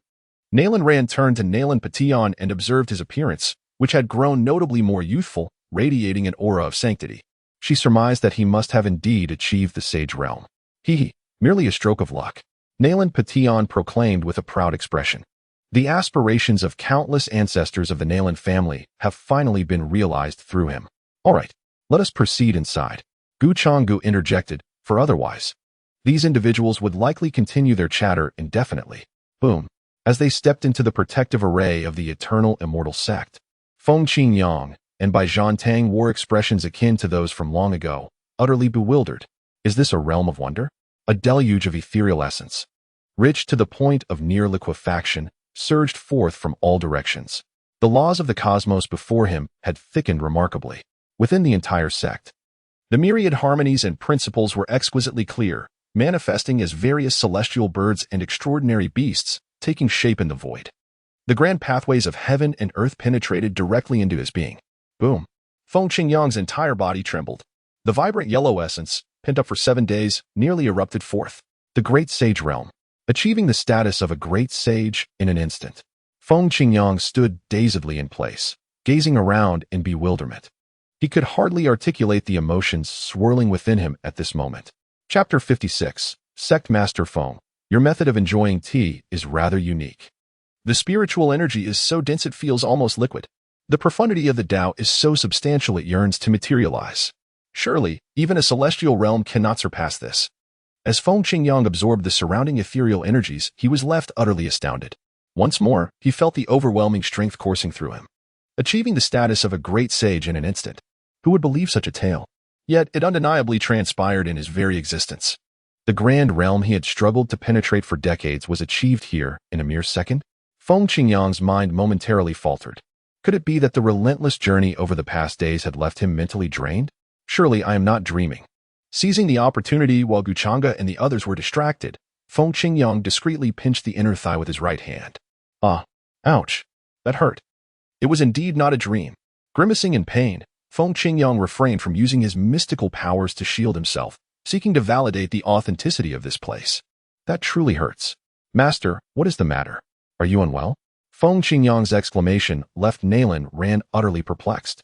Observing Feng Qingyang clutching the upper part of his thigh, he inquired with curiosity, "Oh, why are you holding that spot? Is there a bug there? Would you like me to help you catch it?" No. I'm fine. I simply stumbled while walking. Let us hurry along. Feng Qingyang hastily clarified. He could not allow Nalan Ran to see that area. It would be a loss of decorum. Moreover, it was likely already reddened, a situation he could not easily explain. Meanwhile, Changge, who walked ahead, felt somewhat puzzled. Under his formidable spiritual sense, Feng Qingyang's small actions had not escaped his notice. It seemed the head of the Changge sect was experiencing some issues. Amusingly, he was amusing himself by pinching himself. Quite interesting. It appeared he would need to procure some Bodhi seeds for him shortly, to bolster his mind. Otherwise, if this were to get out, it would tarnish the reputation of the Immortal Sect, being associated with such triviality. Subsequently, Changge conveyed a message to the 9-dragon maid to gather some fruit and, while at it, to procure some Bodhi seeds. After all, during the time of accepting disciples, the system had rewarded him with 10,000 Bodhi seeds, which he had already manifested within the Immortal Sect. By now, they should have matured. A quarter of an hour later, in the grand hall of the Immortal Sect, Changge sat regally at the head seat. Master Feng, you have endured much on your journey. On the way to the grand hall, Changge had also learned that Feng Qingyang had come to visit his ancestor, Bai Zhantang. Not at all. It was no trouble. You may simply call me Qingyang, Master. Feng Qingyang quickly rose and bowed respectfully. As a subordinate sect, he still understood the necessary etiquette. Just as Feng Qingyang settled into his seat, 2 stunningly beautiful women with alluring figures entered the hall. Each smile and frown radiated an irresistible charm. The 2 individuals were none other than Long Ba and Long Jiao. Approaching them, one held a fruit platter while the other bore a cup of tea. As they drew nearer, Feng Qingyang's eyes widened in astonishment, as if witnessing an extraordinary phenomenon. In his gaze, the figures advancing towards him were not mere maidservants, but rather ancient celestial dragons, radiating an imposing and formidable aura. An overwhelming pressure enveloped him, causing the pent-up yellow liquid within him, which had been restrained for 7 days and nights, to surge forth, threatening to break through. Ultimately, it was his formidable willpower that subdued it. What was happening? Could these 2 be quasi-emperors? At that moment, Feng Qingyang's soul felt as though it had scattered into oblivion. Was the Wangu Xinzong truly so powerful that even the maidservants were quasi-emperors? Just as his astonishment reached its peak, the enchanting voice of Long Ba reached his ears. Feng Zongzhu, please enjoy the tea. I wouldn't dare. Thank you, fairy. Feng Qingyang hastily rose to his feet. After all, he stood before a potential quasi-emperor. He was merely a great sage, and a newly ascended one at that. How could he presume to accept tea from her? Feng Zhongzhu. This humble tea and simple fruit are but tokens of respect. Gu Changge's voice interrupted Feng Qingyang's reverie, directing his attention to the modest tea and fruit laid before him. Is that a ginseng fruit? Is this what the Zhongzhu refers to as simple fruit? What in the world? Are you treating ginseng fruits as mere trifles? Has the Wanggu Xuanzong attained such wealth? Feng Qingyang gazed incredulously at the neatly arranged 10 ginseng fruits on the table, overwhelmed by astonishment. He found himself at a loss. Unsure of what to do, whether to eat or not to eat. Feng Zhongzhu did not fancy fruits. Then perhaps he should settle for a cup of humble tea. Feng Qingyang felt a surge of exasperation within. It wasn't that he disliked them. Rather, he couldn't bear to partake. This is incredibly precious. He promptly lifted the teacup, preparing to sip the coarse tea to calm his astonishment. What kind of tea is this? It seems to embody a profound essence. Within the cup, there are also 3 seeds. As Feng Qingyang scrutinized the seeds closely, a shiver coursed through his entire being. Unable to restrain himself, he exclaimed, "These are Bodhi seeds. 3 Bodhi seeds." Indeed, the tea in his hand was the Bodhi seed tea that Gu Changge had instructed Long Ba to brew for Feng Qingyang. My goodness, what kind of sect is this Eternal Celestial Sect? With Bodhi seeds steeped for tea and ginseng fruits served as delicacies. Is this what one would call bland tea and simple fruit? If this is to be deemed as meager fare, then the spiritual fruits and teas within the Qingyun sect must surely be likened to swine's feed. It is no wonder that the venerable ancestor has chosen not to return to the Qingyun sect. Even the sect leader himself is reluctant to return. Compared to the Eternal Immortal Sect, the Qingyun sect is nothing but detritus. Instantly, Feng Qingyang hastily adjusted his stance, reverently cradling the teacup with both hands. As if he were not holding mere tea, but the most sacred of waters. With a deep breath, Feng Qingyang drank it all in one go, not even sparing the 3 Bodhi seeds, which he eagerly consumed. In that fleeting moment, an infinite resonance of Tao emerged within Feng Qingyang's being. The recently achieved great sage realm instantly solidified, and even the previously obscure aspects of his cultivation became lucid. Indeed, the Bodhi seeds possess the remarkable ability to enhance wisdom, enlighten the mind, and awaken the spirit. How peculiar is the way the sect leader enjoys his tea. Gu Changge couldn't help but jest. I hope I have not caused you embarrassment, esteemed leader. Feng Qingyang quickly rose, offering a sheepish smile. What harm is there in jesting? If I could savor this Bodhi seed tea daily, I would gladly perform a dog's bark on the spot. Subsequently, Feng Qingyang proceeded to provide Gu Changge with an overview of the Qingyun sect's current situation. After listening, Gu Changge gained a general understanding of the sect and turned to the side, addressing Nalan Ran. Ranner, it is no small feat for your master to visit. Why not take it upon yourself to show him around the sect on my behalf? Thank you, sect leader. Feng Qingyang promptly stood again in gratitude, his curiosity about the Eternal Immortal Sect having long since peaked. Sect leader, I wonder about those few ginseng fruits. Feng Qingyang gazed longingly at the platter of ginseng fruits on the table, nearly salivating. Master, Nalan Ran exclaimed, suddenly realizing how embarrassing her master from the Qingyun sect truly was. Not only was his tea-drinking manner peculiar, but he was also fixated on the fruits. How will she raise her head and walk with dignity in the sect after this? Fruits? Oh, it matters not. The Wind sect primarily delights in indulgence. Take them all away, Gu Changge nonchalantly remarked. It appears that the Qingyun sect is not as splendid as Feng Qingyang had previously claimed. As a leader of a sect, to place such great importance on plain tea and simple fruits is rather telling. Perhaps he is reluctant to disclose the harsh realities, fearing loss of face before someone of his status. This further solidified Gu Changge's intention to procure some ginseng fruits for Qingyun sect. Thank you, sect master. Feng Qingyang hastily clasped his fists, securing the ginseng fruits before following Nalan Ran out of the grand hall. Ranner, this place is truly remarkable. Come, follow your master. Feng Qingyang, resembling by Zhantong, led Nalan Ran to a secluded spot. He extracted 3 Bodhi seeds from his mouth, offering 2 of them to Nalan Ran. Ranner, I have a treasure for you. Take it quickly. Why are you being so bashful, my child? Seeing Nalan Ran stubbornly clenching her fist, refusing to release it, Feng Qingyang's frustration began to mount. Nalan Ran remarked, why does master resemble the ancestor? Both seem to enjoy extracting things from their mouths. Is this some extraordinary secret technique of the Qingyun sect? Gazing at the drool-soaked Bodhi seeds in Feng Qingyang's hand, Nalan Rand felt her meal from 5 days prior threatening to resurface. She clutched her fist tightly, unwilling to relent. Chapter 57. I am your ancestor. Ranner. Although this item has passed through your master's mouth, I assure you it is utterly clean. Not dirty at all. You can eat it with confidence. It is a wonderful aid for enlightenment. Quickly take it. Feng Qingyang was now genuinely angry. How has this disciple grown so estranged from him? Witnessing Feng Qingyang's anger, Nalan Rand felt a surge of emotion. After all, out of the total of 3, Feng Qingyang had bestowed upon him 2. Yet, despite her sentiments, she simply could not bring herself to consume such a thing. Master, please, you keep it. At the Eternal Immortal Sect, there is an abundance of such items. Nalan Rand firmly believed that Changge would never shortchange the few of them, just based on the generous distribution of ginseng fruits and the plentiful offering of enlightenment pills. It was evident. The Bodhi seeds might very well be distributed by weight. Very well. Since you do not wish to accept these Bodhi seeds, you must certainly accept this splendid item. With that, Feng Qingyang proudly revealed half of a ginseng fruit, a total of 5 pieces.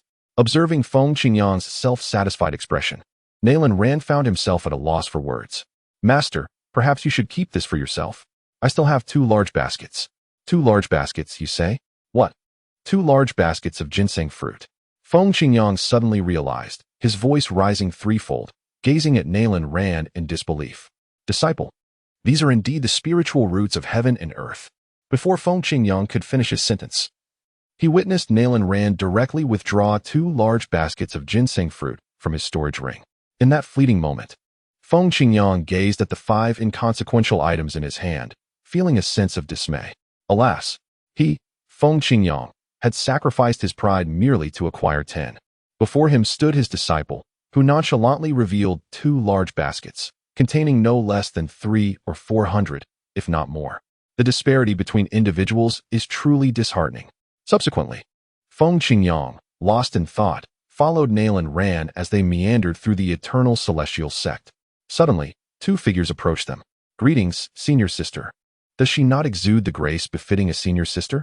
The servant disciples, He Sanlang and Beidou, promptly bowed as Nalan Rand passed by. Greetings, brother He and brother Bao. Nalan Rand reciprocated the gesture. Despite her superior status, she acknowledged them as brothers due to her lower cultivation level. Once the 2 had distanced themselves, Feng Qingyang softly inquired, Ranner, why did those 2 formidable disciples of the Eternal Celestial Sect address you as senior sister? As a being of the great sage realm, Feng Qingyang could easily discern the cultivation levels of He Sanlang and his companion. They were disciples of the great power realm. Yet, Nalan Rand was merely at the divine transformation realm. Logically, they should have referred to her as junior sister. After posing the question, he couldn't help but reflect on the matter. The caliber of disciples from the Eternal Celestial Sect surpasses that of the Azure Cloud Sect. In the Changge sect, such a status would at least equate to that of an outer sect steward, yet here, it is merely that of a disciple. This is the disparity. I am the direct disciple of the sect leader, while they are merely peripheral disciples. Hence, addressing me as senior sister is entirely natural. Nalan Rand remarked with an air of nonchalance, as if discussing something utterly commonplace. However, these words struck Feng Qingyang like a thunderclap. What? A mere servant disciple? A being of great power is merely a servant disciple? A servant disciple? Feng Qingyang sought confirmation once more. Indeed, they are servant disciples. There are over 100 more like them, Nalan Rand remarked casually, oblivious to Feng Qingyang's astonished expression. A powerful being as a servant disciple. Over 100 of them? Good heavens. Is this the profound heritage of the Eternal Celestial Sect? Feng Qingyang felt numb. He followed Nalan Rand with a bewildered expression, his heart nearly shattering at this moment. The Eternal Immortal Sect is truly magnificent. Meanwhile, as Feng Qingyang explored the depths of the Eternal Immortal Sect, a somewhat disheveled figure hurriedly approached the entrance of the sect. The figure did not linger, proceeding directly beyond the gates of the Eternal Immortal Sect. Upon reaching the protective formation surrounding the sect, it gently rapped upon it. Knock, knock. Ancestor, are you there? It is Nalan Jia. At that moment, within the protective formation, an elderly man and a young one were engaged in a competitive breathing exercise, each striving to outperform the other. Suddenly, the sound of knocking startled them from their focused practice. The elder glanced at the youthful figure, expressing his impatience. Old Na, what on earth is happening today? Why are visitors arriving so frequently? Are we not aware of the auspiciousness of the day during our shift? The two individuals in question are by Zhantong and Nalan Patian, currently on duty at the Eternal Celestial Sect. With that whoosh, whoosh, by Zhantong and Nalan Patian, one elderly and one youthful, emerged from within the protective formation of the sect. Their expressions were frigid as they regarded Nalan Ju, who stood outside the formation. Interrupting one's cultivation time is akin to slaying one's parents, a grievance that cannot be overlooked. Huh, Nalan Ju, what brings you here? Nalan Patian inquired, his brow furrowed in confusion. Nalan Ju, too, wore a perplexed expression. How did this young man come to know him? Could it be that the esteemed ancestor mentioned himself? It must be so. Young man, I seek my ancestor from the Nalan family, Nalan Patian, who resides within the Eternal Immortal Sect. I kindly request you to summon him, for I, Nalan Jie, have matters of utmost urgency. Young man? Ha! Upon hearing Nalan Jie's address, Bai Zhantong erupted into uncontrollable laughter, nearly doubling over in mirth. At last, the tables had turned. Just moments ago, the ragged Feng Qingyang had been the subject of ridicule from Nalan Patian, and now it was his turn to mock the latter. Nalan Patian glared coldly at Nalan Jie and spoke in a grave tone, I am indeed your ancestor. How audacious. Which rogue dares to impersonate the ancestor of the Nalan family? Nalan Jie retorted, his face flushed with anger. You, so young, presume to claim the title of my ancestor. Even if you are a member of the Eternal Immortal Sect, such insolence is intolerable. Though the Nalan family is but a subordinate clan of the Eternal Immortal Sect, we shall not endure such humiliation. A gentleman may be slain, but never shamed. Moreover, my daughter is a direct disciple of the sect's master, wherever this matter may lead. We hold the moral high ground. Young man, you have brought disgrace upon the Nalan family, and I shall not let this pass without a confrontation. With that, Nalan Jie rolled up his sleeves, prepared to engage in combat with Nalan Patian. He felt justified. What did he have to fear, even if he fought this man? The Eternal Immortal Sect would not dare to reprimand him. Haha, allow me a moment to catch my breath. At this point, Bai Zhantong was laughing even more heartily. Nearly collapsing to the ground, the descendants are about to strike their ancestor. Nalan Jie is truly formidable.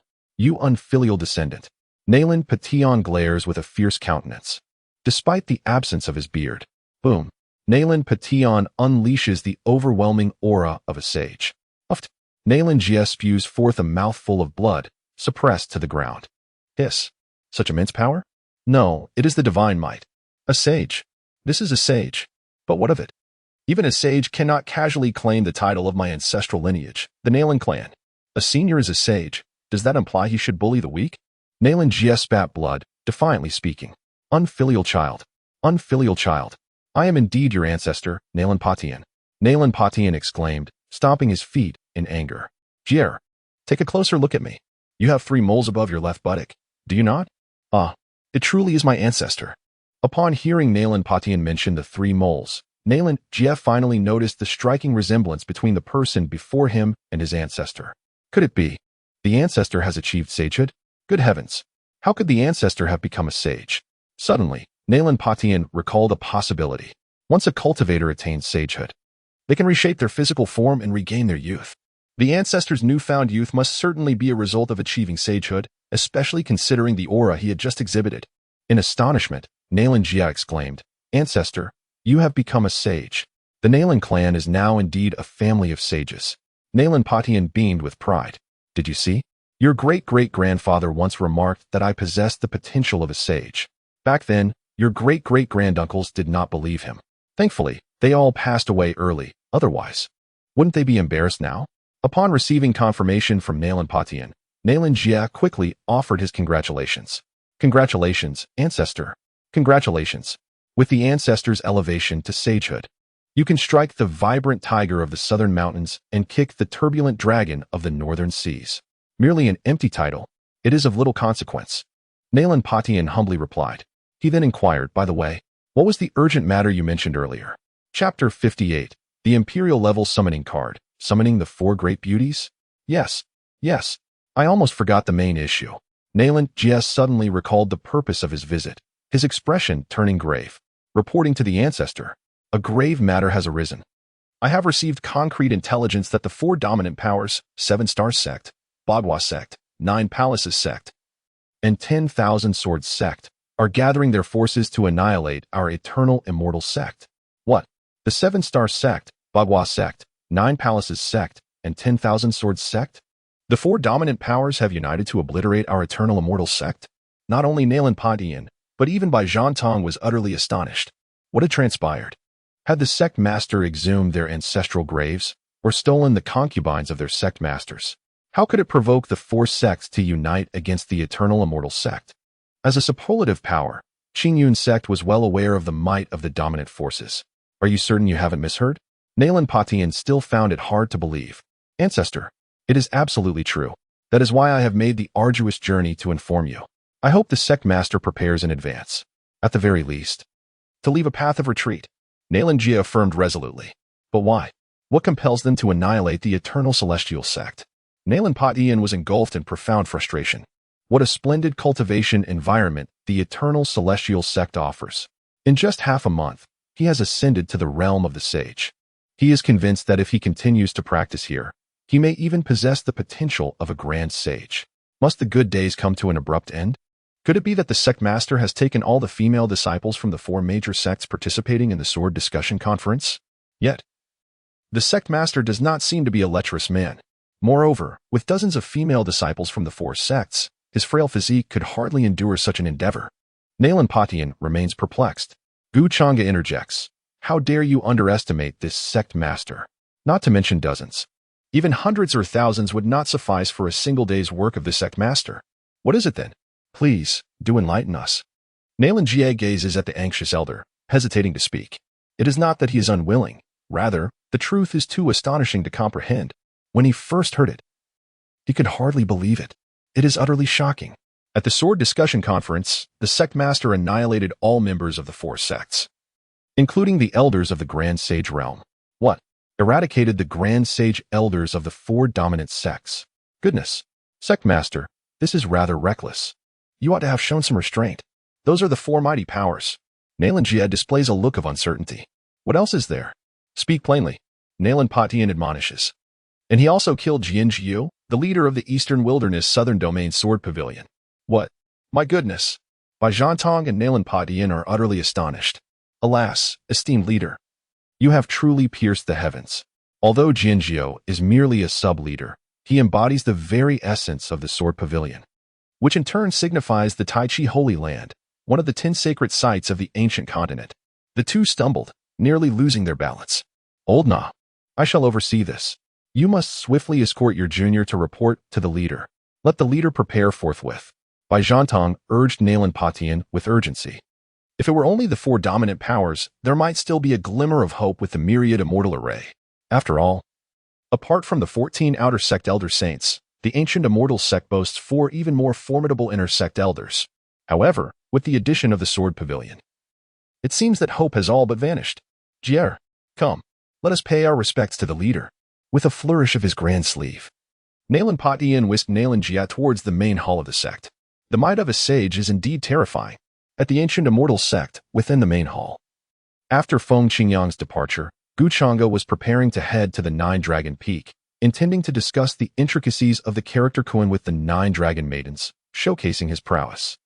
Suddenly, outside the hall, the voice of Nailan Padian requesting an audience echoed. The outer sect elder Nailan Padian, accompanied by the head of the affiliated Nailan family, Nailan Jie, sought an urgent audience with the leader. Urgent? Could it be that there has been another disturbance in the Forbidden Zones? Changge pondered, a frown crossing his face. A disturbance in the Forbidden Zones? Humph. It seems I must find time to take the primordial Qi Cauldron to explore the various Forbidden Zones. It has been yearning for quite some time. Meanwhile, the leaders of the various Forbidden Zones across the ancient continent shivered, as if being scrutinized by some terrifying entity. They exchanged spiritual messages, inquiring whether the human race had achieved victory on the starry battlefield. Yet, in the end, no information surfaced. Changge's calm voice reached Nailan Potion's ears. Enter. Nailan Padian escorted Nailan Jie into the hall. Subsequently, Nailan Jie recounted the alliance of the 4 dominant powers, intent on annihilating the ancient immortal sect. The 7-Star Sect, the Beidou Sect, the 9 Palace Sect, and the Myriad Sword Sect? Is this what you deem urgent? Changge felt exasperated. Goodness. He had anticipated a disturbance in the Forbidden Zones, only to find it was merely 4 obscure sections. Indeed, In Gu Change's eyes, the four dominant powers were nothing but inconsequential sects. Well then, esteemed leader, what shall we do? Nalan Patian inquired. Enough. I am aware. Gu Changge replied nonchalantly. Leader, these are the four dominant powers, not to mention the sword pavilion. Observing Gu Change's nonchalance, Nalan Patian anxiously remarked, Elder Nalan, there is no need to be concerned.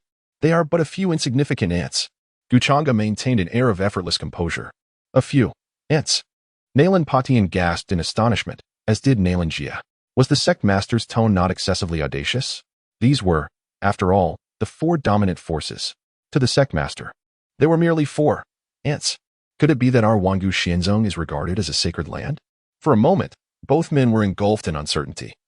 At a loss for words, Gu Changge discerned their thoughts and assured them, rest assured, our Wangu Xianzong fears no one. He then addressed Long Ba and Long Jiao. The head of the Nalan family has traveled a great distance to deliver news. He has endured much hardship. Please gather some of our Wangu Xianzong's specialty fruits to present to the head of the Nalan family, so that his kin may also savor them. And do remember to collect some for Sect Master Feng as well. It seems their Qingyun sect is rather in need of such provisions. Gu Changge could not help but recall Feng Qingyang's woeful condition. We take our leave. Nalan Patian promptly bowed in respect. Since the sect master had spoken thus, they had little cause for concern and exited the grand hall, accompanying Long Ba and Long Jiao to procure the specialty fruits of Wangu Xianzong. Once everyone had departed, Gu Changge produced a collection of summoning cards. These are the rewards bestowed by the system during the time of accepting disciples. A total of 3 Emperor-level summoning cards, 5 Sage-level summoning cards, and 100 Mighty-level summoning cards. Although the Eternal Celestial Sect now boasts 13 unparalleled emperors, together with this Immortal Emperor, it is renowned for having 14 emperors in total. This is more than sufficient to contend with the 4 dominant powers.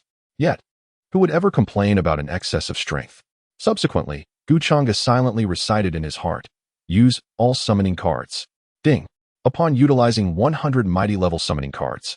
Congratulations to the host for summoning 99 mighty-level experts of the 9 heavens. Gu Changge, without a doubt, understood there must be one defective product that the system had eliminated, which would be directly assigned as a servant disciple, materializing throughout the sect. Inhale. Inhale. Within the Eternal Celestial Sect, the presence of 99 servant disciples emerged once more. Ding. Using 5 sage-level summoning cards, congratulations to the host for summoning 7 sage kings of the 9 heavens. Whoosh. Whoosh. Whoosh. In an instant, 7 figures appeared in the grand hall. Subordinately Bai. Subordinately Baylor. Subordinately Bai San. Subordinately Bai Si. Subordinately Bai Wu. Subordinately Bai Liu. Subordinately Beitian. We pay our respects to the sect master. You 7 shall serve as outer disciples. Off you go. Gu Changge regarded the 7 sage kings before him and spoke indifferently. Ding. The successful use of 3 Emperor-level summoning cards resulted in the host summoning 4 unparalleled beauties. The realm of the 4 beauties. Pinnacle of the Immortal Emperor. My goodness. Gu Changge was taken aback. Could it be the legendary 4 beauties? Shishir, Wang Zhaojun, Diao Chan, and Yang Yuan? One of the 4 beauties. For copyright issues, please contact for removal. System, you truly understand me. Hehe. Gu Changge unconsciously wiped the drool from his lips, momentarily forgetting that the 4 beauties were at the pinnacle of the Immortal Emperor realm. Ding. The 4 Immortal Emperors have been successfully inscribed and are en route. Please do not be anxious, host. Hurry. Hurry. Hurry. How could he not be anxious? They are the 4 unparalleled beauties. What man could resist? Gu Changge was already filled with anticipation. Chapter 59. Why are you not wearing clothes? As the system's voice faded, deep within the Eternal Celestial Sect, in a secluded corner, 4 figures gradually materialized. They exchanged knowing glances, each revealing a meaningful smile. At last, they were reunited. They then soared together towards the sect master's grand hall. Whoosh, whoosh, whoosh, whoosh. In an instant, 4 figures manifested before Gu Changge. Upon seeing him, they knelt on one knee without hesitation, paying their respects. Subordinate Ji Dade. Subordinate Long Dayu. Subordinate Gu Dahai. Subordinate Dong Dahu. We pay homage to the sect master. What on earth is happening? Gu Changge gazed incredulously at the 4 individuals before him. Wasn't it said that they were the 4 great beauties? What in the world were these 4? They could hardly be called humans, let alone beauties. The first one was somewhat passable. yet exuded a sense of thick-skinned cunning and deceptive shrewdness, reminiscent of an individual who relished striking from the shadows. The second one presented a rather unsavory demeanor, with sidelong glances and a mouth that dripped with drool, resembling nothing short of a wretched toad. The third was even more absurd, appearing almost inhuman, emanating a chilling aura akin to a spirit from the netherworld. The fourth was truly extraordinary, adorned with yellow and white stripes, topped with a tiger's head emblazoned with a royal insignia, truly embodying the name Dong Dahu. Four great beauties indeed. The system must have erred. Yes, it was undoubtedly a mistake on the system's part. System, where are my four great beauties? Changge roared in his mind at the system. Ding. The four great beauties have materialized before the host. What the hell? With the system's confirmation, Changge was utterly speechless, gazing at the four before him. He felt their allure dissipate entirely. Are you truly the four great beauties? Changge asked in disbelief. Responding to the sect master, our moniker is indeed the four great beauties. Jade replied respectfully. Are you kidding me? You four dare to call yourselves the four great beauties? I would sooner call you the four great villains. Changge felt a wave of exasperation. System, can I return them? Ding. Once the summoning card is used, returns are not permitted. Damn it. There's no getting out of this. Fine. Changge resigned himself to the situation. After all, he had summoned them himself, and their cultivation was that of an immortal emperor. He might as well keep them as inner sect elders. You four shall serve as inner sect elders for the time being. Go and find a mountain peak to designate as your elder peak. Off you go. Changge instructed the four. He desired a moment of peace. We take our leave. The four bowed and exited the grand hall. Once outside, Dong Dahu turned to Jade and said, Brother, the sect master instructed us to select a mountain peak, but did not specify a name.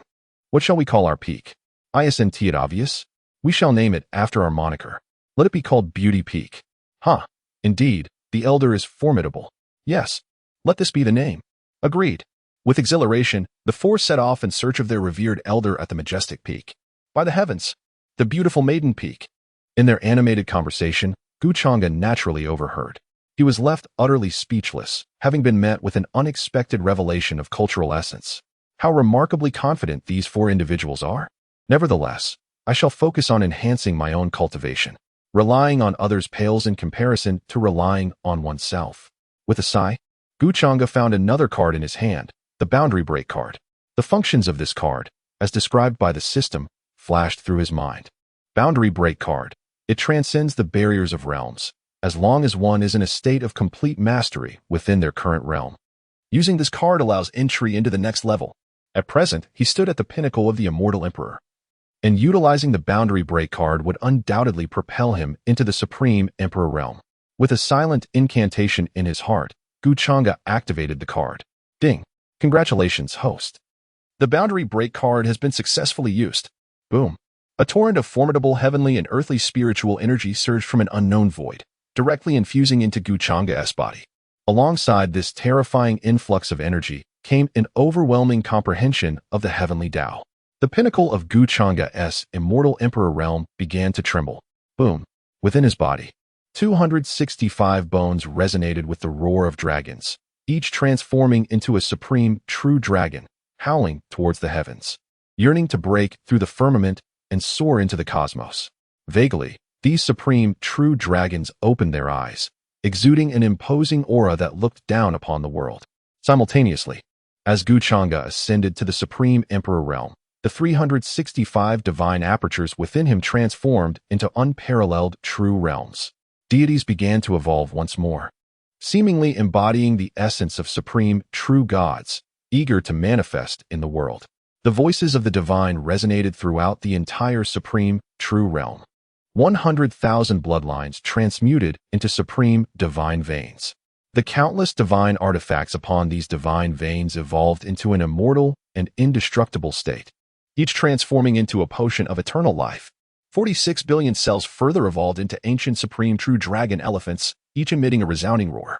The golden scales upon every dragon elephant became increasingly formidable, and with a gentle tremor, the entire cosmos seemed to shudder. This is the power of the Supreme Emperor. The Supreme Emperor signifies the pinnacle of emperors, the highest of the high, unmatched and renowned as supreme. One can live for 10 lifetimes, spanning over 1,000,000 years, The Supreme Emperor is the sovereign among emperors. At this moment, Changge felt as though he could vanquish 100 of his former selves with ease, truly terrifying. It is worth noting that in his previous peak as an immortal emperor, he could easily annihilate forbidden zones. Now, he felt that merely a breath could obliterate an entire forbidden zone. A true tumult of darkness? If you dare to come, then prepare to witness the might of this sect leader's breath technique. Changge mused silently.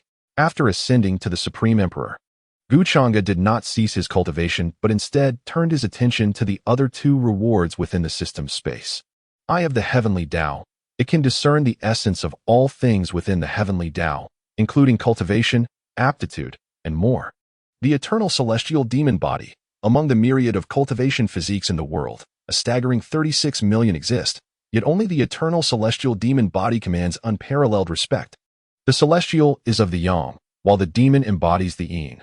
The fusion of Yin and Yang can lead to the attainment of the Supreme Path. Merging with the Eye of Heavenly Tao. Boom. An overwhelming aura descends. A pair of golden divine eyes, radiating boundless heavenly essence, penetrate directly into Changge's own eyes. In that instant, the world within Changge's gaze transforms into a kaleidoscope of colors. The paths of the universe become crystal clear. Each particle of time shines with clarity. The intricate patterns of heaven and earth unfold before him, within reach. At this moment, Changge seems to embody the Heavenly Tao, with all entities existing within it rendered utterly visible. The fusion with the Eternal Celestial Demon Body. Boom. A divine form emanating both celestial and demonic energies melds seamlessly into Changge's being from the system's space. Changge closes his eyes. The black and golden radiances of his body intertwine magnificently. The strength of his corporeal form intensifies progressively as he merges with the Eternal Celestial Demon Body. When the fusion is complete, boom, a series of thunderous roars reverberate through the void. Subsequently, towering phantoms of immense stature materialize above the Eternal Celestial Sect. Celestial sovereigns, suffused with celestial energy. Demonic deities, shrouded in demonic aura.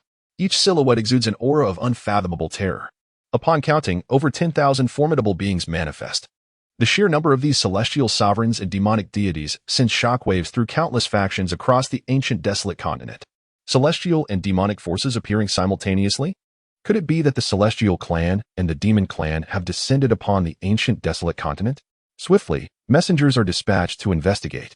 In an instant, the leaders of numerous powerful factions are filled with trepidation.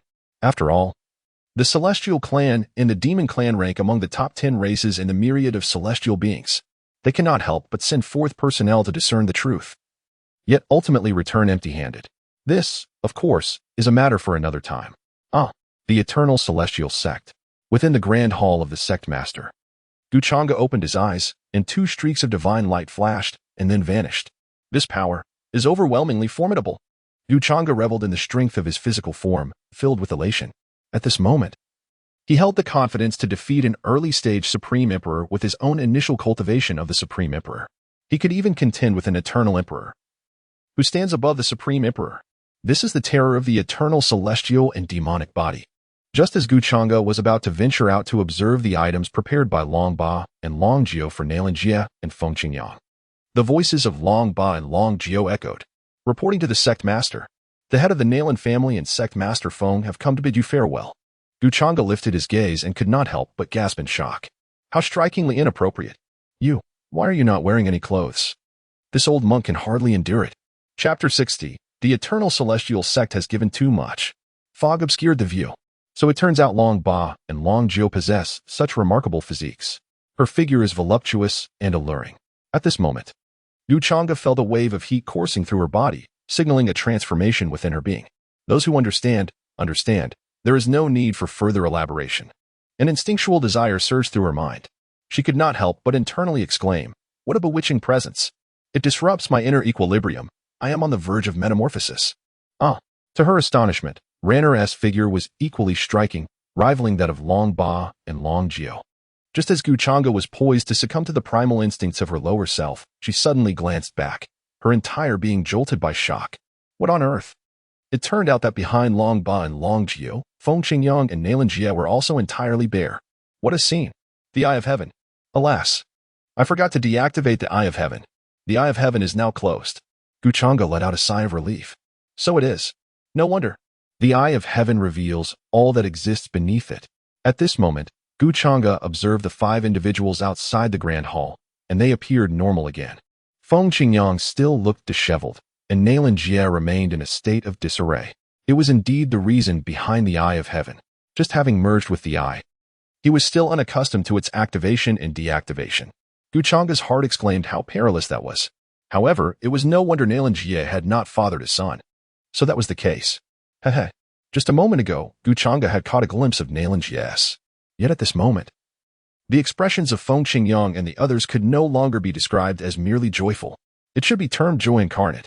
It was akin to the spring pavilion summoning 10 beautiful maidens. Master, what did you just say about not wearing clothes? Long Ba inquired curiously, gazing at Changge. Ah, you misheard. I remarked that your attire today is quite exquisite. Changge stated earnestly, without a hint of embarrassment. Long Ba, Long Jiu, Nailan ran. The 3 women exchanged glances, their eyes sparkling with amusement. So the master also knows how to offer compliments. Master Feng, head of the Nailan family, why do you not linger a few more days? Are you preparing to depart already? Changge shifted the topic. If the 3 women continued to dwell on this matter, he truly did not know how to steer the conversation back. After all, a single lie requires countless others to conceal it. Most importantly, these 3 women were a dramatic ensemble. Returning to the master. Currently, the Eternal Immortal Sect is in dire straits. As vassals of the Eternal Immortal Sect, we naturally cannot stand idly by. We are preparing to return and summon our respective forces to assist the Eternal Immortal Sect. Feng Qingyang stated earnestly. The 4 great hegemonic sects are but trifles. Not to be feared, Changge remarked with an air of nonchalance. Indeed, for him, it was as effortless as blowing a breath. Nailan Jie, standing behind Feng Qingyang, was equally resolute and voiced his agreement. Though our forces may be as insignificant as ants compared to the colossal dragons of the 4 great hegemonic sects, there is a saying, as long as the heart is alive and the will unyielding, even an ant can slay a dragon. Since we have acknowledged the Eternal Immortal Sect as our superior, we shall not be the kind who fears for our lives. We will stand shoulder to shoulder with the Eternal Immortal Sect through thick and thin. Excellent. Changge could not help but exclaim in approval. Truly, they were vassals of the Eternal Immortal Sect.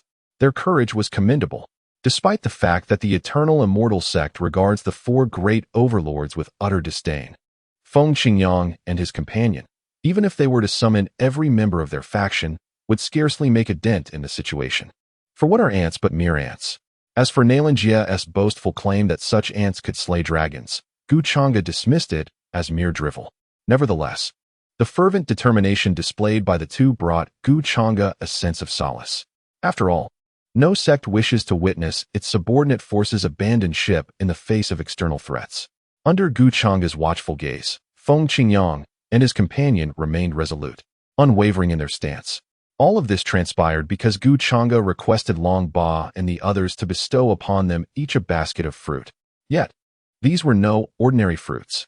They were the heavenly roots of ginseng. They had little choice but to be so magnanimous. After all, the rewards bestowed by the Eternal Immortal Sect were excessively generous. As the adage goes, one cannot bite the hand that feeds them. Having received such a bounty of ginseng fruits, it was only reasonable to share some with their comrades. Even if they were to perish in battle, it would be worth it. Upon arriving in the netherworld, they could boast, I died feasting on ginseng fruits. What of it? Dare you contest that? Subsequently, Feng Qingyang and his companion hurriedly departed to summon their so-called experts. After bidding farewell to her master and father, Nailan Ran informed Shering and Jian Tong Tian of the impending assault by the 4 dominant forces. Their anger surged instantaneously. Jian Tong Tian emanated a terrifying sword aura. The Eternal Immortal Sect was their home, their very essence. Who dared to annihilate the Eternal Immortal Sect would have to tread over their corpses. Junior sister, junior brother, we must intensify our cultivation, they declared, aiming to elevate their prowess before the arrival of the 4 great powers.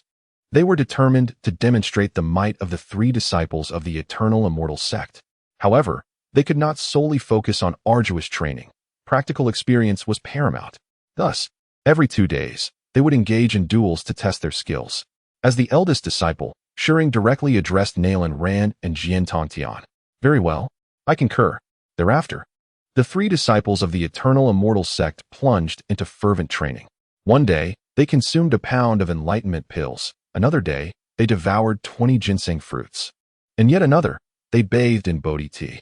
Their cultivation advanced rapidly, akin to sesame seeds blossoming. Their progress was swifter than a rocket. As the sun rose and set, each day brought new vistas, and the tides ebbed and flowed with purpose. In the blink of an eye, 2 days had elapsed. At the trial grounds of the Eternal Immortal Sect, senior sister, the eldest brother has an upset stomach. So today, it shall be a match between you and me.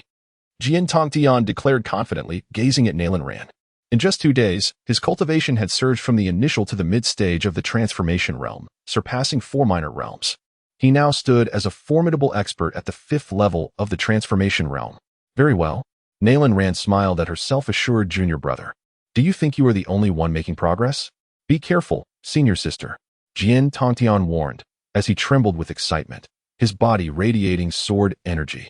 He had come to realize that his physique was an unparalleled chaotic sword body.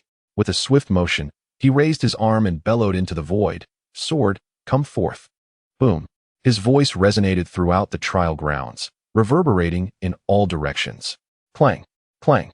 Wherever its voice traversed, between the peaks and beneath the soil, a cacophony of sword-like sounds erupted. In an instant, countless broken blades and rusted swords soared forth from the mountains, emerged from the earth, and leapt out from the pools of water, all hastening towards the trial square. Among them, even a sword devoid of its blade, a mere hilt, shot forth from a latrine, startling the unfortunate Shi Yan who was attending to nature's call.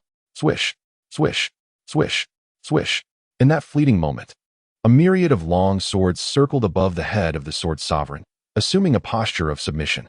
This is the terror of the chaotic sword body, born with the innate ability to command myriad swords. Jian Tongtian gazed at the multitude of swords suspended in the void, casting a glance toward Nalan Ran, a slight smile gracing his lips. It seemed to convey the message, "Senior sister, I have summoned the myriad swords. How will you respond?" Chapter 61, The Frustration of Jian Tongtian. In the trial square, Nalan Ran observed the countless longswords in the void and the confident visage of Jian Tongtian, a faint smile appearing on her face. Gradually, she raised her right hand. Snap! With a sharp sound, she softly uttered, "Rewind time." Buzz! Countless temporal imprints manifested in the void, saturating the entire training square. In an instant, all that transpired in the trial square began to reverse. Swish, swish, swish. The myriad longswords hovering above Jian Tongtian's head retraced their paths, returning whence they came. In the blink of an eye, not a single sword remained. At the side of the trial square, Shi Yan, who had just stood up and remarked on his comfort, suddenly found himself caught in the reversal of time. He crouched down once more, with his expelled waist journeying back along its original path. Plop! The sword hilt that had previously soared from the toilet also re-entered it, returning Shi Yan to the moment he had just relieved himself. Oh dear, eating too many ginseng fruits is truly unwise. It's causing quite the stomach upset. Sigh, I should hurry and relieve myself. Meanwhile, in the trial square, Jian Tongtian reverted to his initial confident stance, exuding an aura of countless sword energies. He raised his right hand toward the void, commanding, "Swords, come forth." Clang, clang.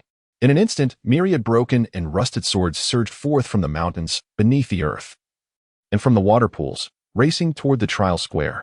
The discarded sword, now merely a hilt, once again leapt from the latrine, startling Shi Yan, who was still in the midst of his business. "Senior sister, be cautious."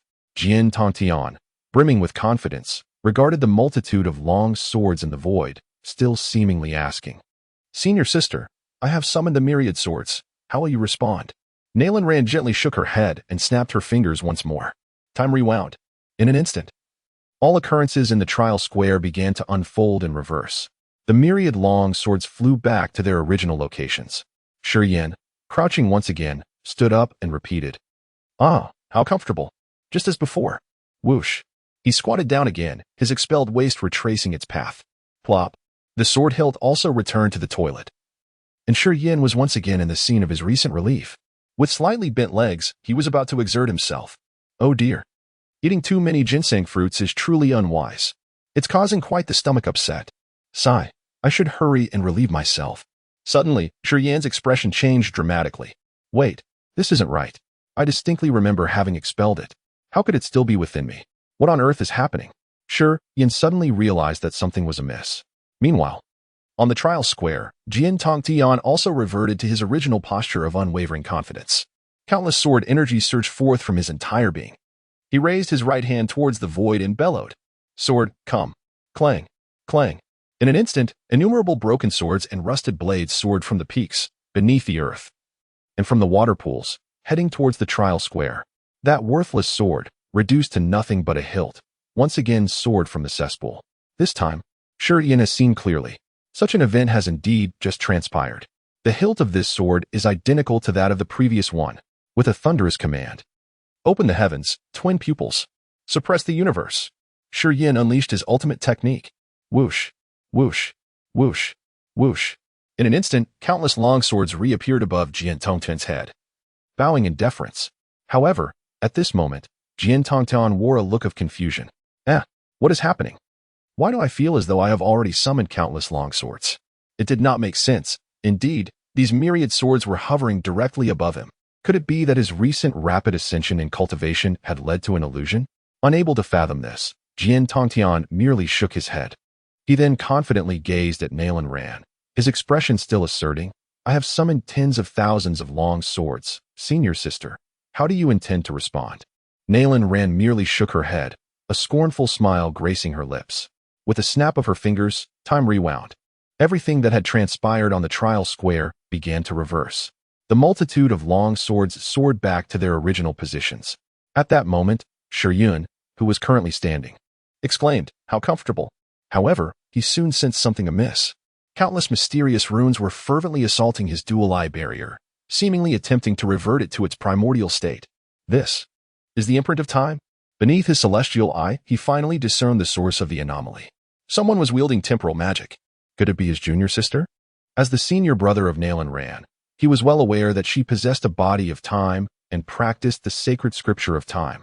Alas, upon realizing this, Shi Yin's face turned ashen, akin to the feeling one experiences when their pet defecates on their face. It dawned on him that he had made 3 trips to the restroom during this ordeal. The entity within him had also traversed in and out 3 times. By the heavens! With a swift motion, Shi Yin soared into the air, heading towards the trial square. Meanwhile, at the trial square, Jian Tongtian continued to emanate an aura of sword energy. Raising his right hand, he bellowed, "Sword, come forth." Whoosh, whoosh, whoosh. Countless long swords once again surged forth from the mountains and the earth, hovering above his head. This is not right. This is not right. I distinctly summoned tens of thousands of long swords. Why are there more arriving? At last, Jian Tongtian discerned that something was amiss. He cast a terrified glance at the opposite Nalan Ran. Indeed, something was amiss. The grim-faced Shi Yin descended from the heavens. Your senior sister is a master of temporal manipulation. She has been invoking the divine art of time reversal. Junior sister, what a remarkable stratagem. Even the senior brother has fallen prey to your cunning. Shi Yin glowered at Nalan Ran, his indignation palpable. The mere thought of that entity entering and exiting his body thrice filled him with ire. Senior brother is jesting. Such trivial skills of junior sister cannot possibly compare to those of senior brother. You see, was it not senior brother who uncovered the ruse? Suddenly, Nalan Ran recalled that her senior brother seemed to have been in the restroom. If that were the case, then the recent time reversal, that image, she dared not contemplate. She could only stifle her laughter. In her heart, she silently uttered, "Senior brother, forgive me. I did not intend for it to be this way." What? Time reversal? Jian Tongtian wore a gloomy expression. No wonder he felt as though he had been summoning the long sword endlessly without success. It turned out to be due to the time reversal. How can one possibly engage in battle under such circumstances? It is akin to drawing a sword only to have the opponent reverse time instantaneously. Whoosh! The long blade has inexplicably returned to its sheath. There is no way to contend. Senior sister, your buff is simply too formidable. This renders any sparring futile. Jian Tongtian wears a face full of grievance. Do not take it to heart, junior brother. Your chaotic sword body is equally invincible. It is merely due to my cultivation being one realm higher than yours that you are unable to withstand the temporal reversal technique. Were we to stand on equal ground, the impact on you would be significantly diminished, just like your senior brother. After 2 days of cultivation, Nalan Ran has astonishingly broken through to the fusion realm. This is the terror of the temporal body. Shi Yin, why must you bring him up? Senior sister, might we refrain from employing the powers of time? Junior brother wishes to engage in a genuine spar with you. Jian Tongdian expressed his request. After all, relentless training alone does little to enhance one's strength. A combination of cultivation and practical combat is essential. Very well. Junior brother, come forth. Clang. Nalan Ran unsheathed a white longsword. Be cautious, senior sister. All swords returned to one. Jian Tongtian formed a sword technique with his hands, and countless long swords above him instantaneously coalesced into a colossal sword dozens of yards in length, aimed directly at Nalan Ran. Yet, before this immense blade, Nalan Ran remained undaunted. A series of temporal seals materialized around her, merging with the long sword in her grasp. Temporal sword technique. Instantaneous imprint. Whoosh. In an instant, Nalan Ran appeared before Jian Tongtian, her long sword poised at his throat, just as his massive sword was about to be unleashed.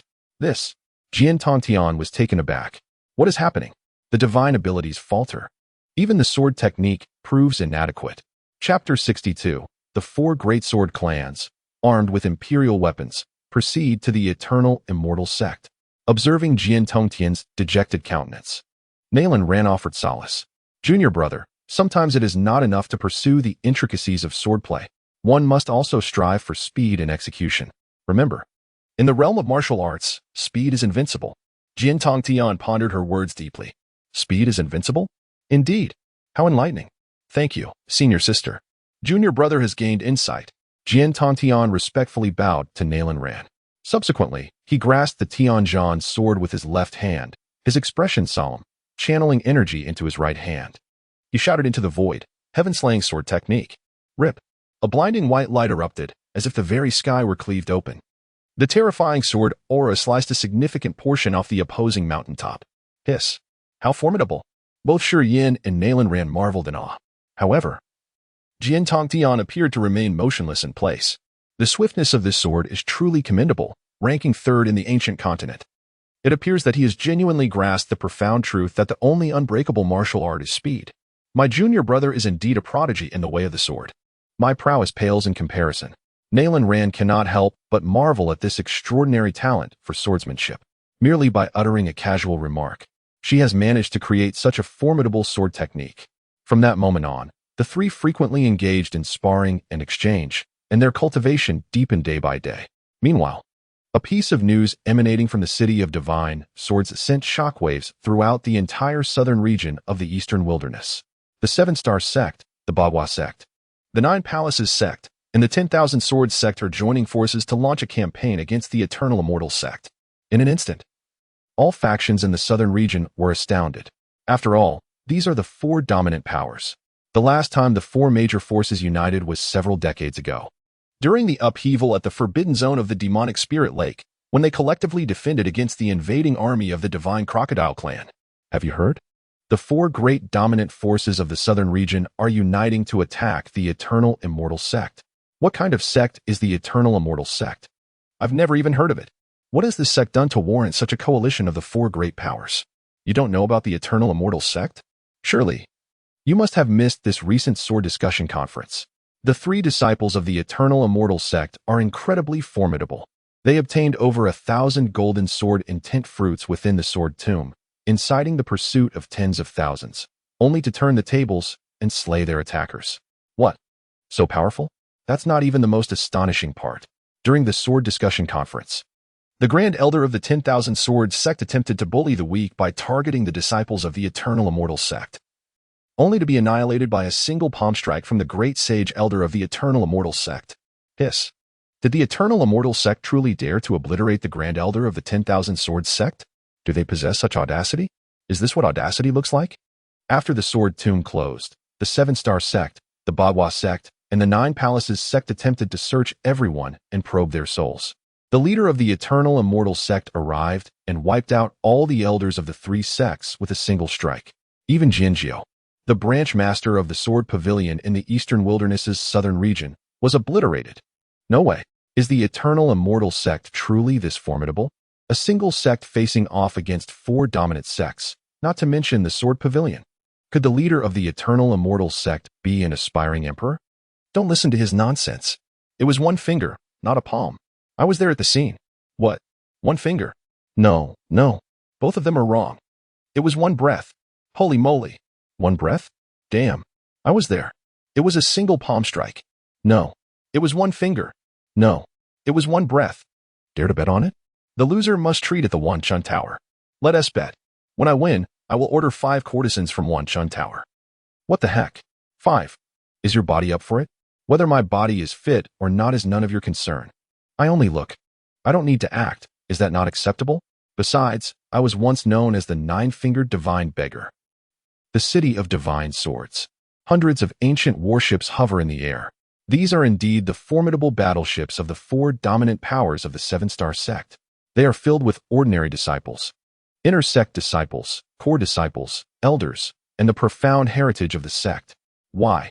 In the expedition against the Eternal Immortal Sect, are even the ordinary disciples included? All of this is orchestrated for the sake of the secret realm controlled by the Eternal Immortal Sect.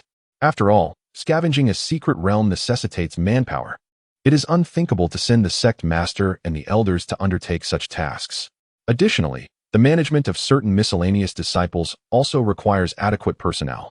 They have resolved to implement a policy of annihilation, plunder, and eradication against the Eternal Immortal Sect. This is also intended to showcase their formidable power to the outside world. One should not assume that possessing a quasi-emperor strength grants them the liberty to act with impunity. The world is vast indeed. At this moment, at the forefront of hundreds of warships, 4 of the largest vessels stand as the chariots of their respective sovereigns. Lord Jinba, we are fully prepared and ready to set sail at any moment. The leader of the 7-star sect, Master Beidou, respectfully addressed a pavilion within the Sword City. With a swift motion, Jinba, clad in a black robe, appeared before the assembly. His gaze swept across the multitude of warships, and he was acutely aware that the 4 great sects rightfully commanded their status as dominant powers, still possessing a wealth of heritage. Have the 4 sovereigns brought their imperial artifacts? Jinba inquired nonchalantly. This was a premeditated arrangement. The 4 great sects arrived with their imperial artifacts, prepared to counter any potential acquisition of such treasures by the Eternal Immortal Sect within the secret realm. After all, if the Eternal Immortal Sect were to possess imperial artifacts, it could inflict considerable losses upon the 4 great sects. Our sect's 7-star spoon is already in our possession. The 8 trigrams disc is likewise at hand. The 9 palaces pavilion is also present. Our sect's returning sect divine sword is equally in our grasp. The leaders of the 4 sects declared with great pride. The imperial artifacts represent a crucial foundation for their dominance as a supreme sect. Excellent. Indeed, esteemed leaders, you exhibit great grandeur. Let us depart. With a commanding shout from Jinba, an immense rumble echoed. Hundreds of warships, bearing the hopes of countless individuals from the 4 great sects, surged towards the Eternal Mountain Range. Their speed increased exponentially, vanishing from sight in the blink of an eye. Little did anyone know, this separation would herald a transformation of epochs. As the hundreds of warships traversed the skies, myriad factions watched in astonishment. Hurry, follow them. Those are the warships of the 4 great sects. It has been centuries since such a splendid spectacle has been witnessed. If we keep pace, perhaps we might see some benefits. Is it finally commencing? Today marks the time for our scavenger sect to showcase our prowess. The entire sect mobilizes for a scavenging expedition in the Eternal Mountain Range. This is bad. We must hasten our departure. We cannot allow the scavenger sect to gain an advantage. Otherwise, our bargain sect will undoubtedly be overshadowed once again. Quickly, all sect disciples, bring your families and follow closely. Sister-in-law, let us hurry as well. If we can observe the battle between supreme forces, it will undoubtedly be of immense benefit to our cultivation. Uncle, wait a moment. I must fetch a cushion. As time passed, the entire southern region of Dongwang began to mobilize towards the Eternal Mountain Range. Among them were sect forces, familial factions, as well as wandering cultivators. Some aimed to seize opportunities, while others sought to learn and observe. The most absurd were those who brought along sunflower seeds and folding stools. In an instant, the entire southern region erupted with fervor, beneath which currents of intrigue flowed. Everyone eagerly anticipated an epic confrontation. However, this anticipated epic battle was indeed quite the farce. But that is a tale for another time. Chapter 63. Let the strong assert their strength, and the arrogant be arrogant. Meanwhile, in the southern region of Lanzhou, the Nalan family, Nalan Jia was making the final mobilization. Noble sons of the Nalan family. Though we may not belong to any imperial or royal lineage, every one of us from the Nalan family is undeniably resolute. A word spoken is like a nail hammered in. Having recognized the Eternal Immortal Sect as our primary sect, it shall forever remain our primary sect. Now that our primary sect faces peril, what shall we do? Nayland Jia concluded, his gaze fixed intently on the hundreds of clansmen below. All of these individuals have transcended to the realm beyond the nascent soul, while those beneath this level shall remain as embers. It is not the fear of 100,000 possibilities that troubles us, but the dread of a single unforeseen circumstance. What if they do not return from this endeavor? We shall bravely tread through fire and water without hesitation. The members of the Nayland family are filled with fervor, their small hands clenched tightly. Even as their veins throb with intensity, none falter. Though they may appear feeble compared to the four dominant powers, akin to mere ants, they are determined to make it known to outsiders that loyalty transcends strength. You may mock the ant for drawing its sword against you, but you cannot deride its loyalty nor its courage, the courage that knows it faces certain death. Nayland Jia gazes upon the fervent expressions of the crowd below, filled with profound satisfaction. This is the essence of the Nayland family. They would rather stand and face death than kneel and live. The path they have chosen must be traversed, even if it means doing so on their knees. Indeed, they are truly sons of the Nayland family. No matter how formidable the enemy may be, they shall not tremble in fear. The ginseng fruit was not consumed in vain. Upon his return, Nayland Jia distributed the ginseng fruit among the members of the Nayland family. Although some shared a single fruit among 2, 3, or even 4 or 5 individuals, the largest share was divided among 50. Nevertheless, it ensured that every member of the Nayland family had the opportunity to savor the taste of the ginseng fruit. This is the Nayland family, united in fortune. In times of adversity, we share the burden together. Let us once again recite the ancestral teachings of our Nayland lineage. Though he may be strong, I will remain steadfast. Nayland Jia proclaimed loudly. Though he may be powerful, courage shall accompany me. Though he may be arrogant, loyalty shall illuminate my heart. The scene of hundreds reciting their ancestral teachings stirred the hearts of those who remained, filled with fervor, lamenting their inadequate cultivation that prevented them from joining the fray. Let us depart. With a grand gesture, Nayland Jia signaled, and hundreds soared into the skies on their swords, heading towards the Eternal Celestial Sect. Behind them, a talented poet from the Nayland family composed a verse. The head of the family bears the sword, aiding our ancestral sect. Blades weep blood, yet find no respite. Blood stains the heavens with eternal rain. New sprouts arise, questioning the vast sky. As the members of the Nayland family departed, countless forces in Lanzhou were left astounded, particularly those families that were at odds with the Nayland clan. What is happening with the Nayland family? Why are their members constantly flying in and out? This time, the entire clan is mobilizing. Could it be they are fleeing in advance due to the assault on the Eternal Celestial Sect by the four dominant forces? Indeed, the Nayland family are cowards. What cowards? They are as bold as brave chicks. I have just learned that the Nayland family is going to support the Eternal Celestial Sect. What? Support the Eternal Celestial Sect? They must be courting death. That is one of the four dominant forces. The Nayland family, so wise yet foolish in this moment. This time, the Nayland family is doomed. Immediately send someone to monitor their movements. Once the Nayland family falls, we shall attack and plunder their fertile lands for cultivation, and their women. It is said that the women of the Nayland family are exceptionally alluring. At this moment, within the Qingyun sect, the sect leader, Feng Qingyang, was also rallying his disciples for the final mobilization. Disciples of Qingyun sect. Among the myriad of words in this world, only loyalty and righteousness are truly lethal. Since the day you stepped into the Qingyun sect, you must have seen the words inscribed on either side of our sect, to ascend the path of Qingyun. Loyalty and righteousness are paramount. This is the very soul of our Qingyun sect. What are the four dominant forces? Can we afford to lose our lofty aspirations? What is there to fear in the vastness of the sky and sea? As long as our hearts remain unyielding and our ambitions undying, even ants can slay dragons. Now, our sect faces peril. The soul of Qingyun watches over us. Can we falter? Absolutely not. No, we shall not. Thousands of disciples of Qingyun sect, stirred by Feng Qingyang's words, erupted in a thunderous roar of loyalty. Excellent. Indeed, they are the disciples of Qingyun sect, unyielding in ambition and ever loyal in heart. As the great battle looms ahead, let all immediately refine the share of ginseng fruits they have acquired. I am aware that some among you wish to treasure these fruits as heirlooms for future generations. However, I must impart this crucial knowledge. The ginseng fruit, a heavenly root of the earth, is merely commonplace in our esteemed sect. Victory in this battle will ensure that each individual possesses at least one ginseng fruit, if not more. The words of Feng Qingyang incited a wave of astonishment among the disciples. What? The ginseng fruit is merely common? If we win, everyone will have one.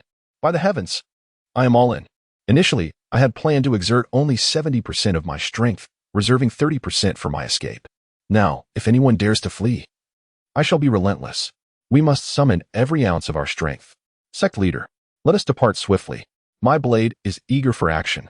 What of the 4 great overlords? They are nothing but trash. Indeed.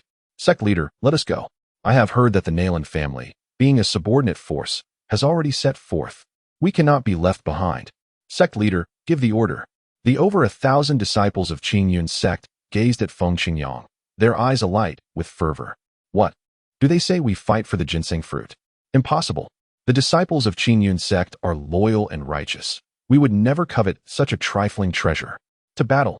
Thunderous roars echoed as dozens of Qingyun sect warships surged towards the direction of the Wangu Xianzong. With such a leader, Qingyun is fortunate. Sect leader, you must return safely. Qingyun's sect can exist without ancestors, elders, or true disciples, but it cannot be without its leader. The leader embodies the future of Qingyun's sect. As long as the leader stands, Qingyun's sect stands. If the leader falls, Qingyun's sect crumbles. Those remaining behind clasped their hands in silent prayer. In the Wangu mountain range, ancient warships blotted out the sky, charging forth and instilling fear in the hearts of countless cultivators who had arrived early.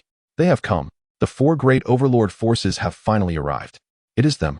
The warship engraved with the 7 stars is from the 7 Stars sect. The one marked with the Bagua is from the Bagua sect. The vessel inscribed with the 9 palaces is from the 9 palaces sect. The unmarked one must be from the Wanjian sect.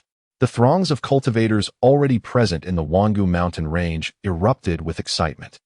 Aside from the upheaval in the forbidden zone of Demon Spirit Lake, it has been ages since the 4 great overlord forces united.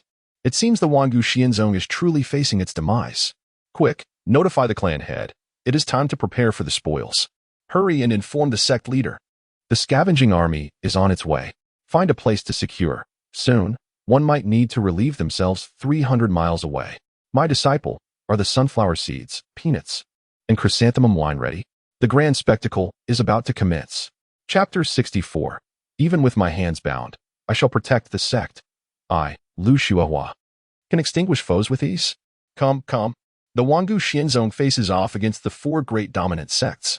Let the betting commence. I am the people's betting house, honest and fair. What are the odds? If Wangu Xianzong is defeated instantly, the payout is 1-to-1. If they withstand for an hour, the odds are 1-to-1.1. If they endure for 2 hours, 1-to-1.5. If they achieve a stalemate, 1-to-50. If they win, 1-to-1,000. Place your bets. Place your bets. The crowd at the betting house clamored incessantly. I wager on Wangu Xianzong's instant defeat. 5,000 spirit stones. I bet on Wangu Xianzong holding out for an hour, 10,000 spirit stones. With a great saint among them, how could they not last an hour?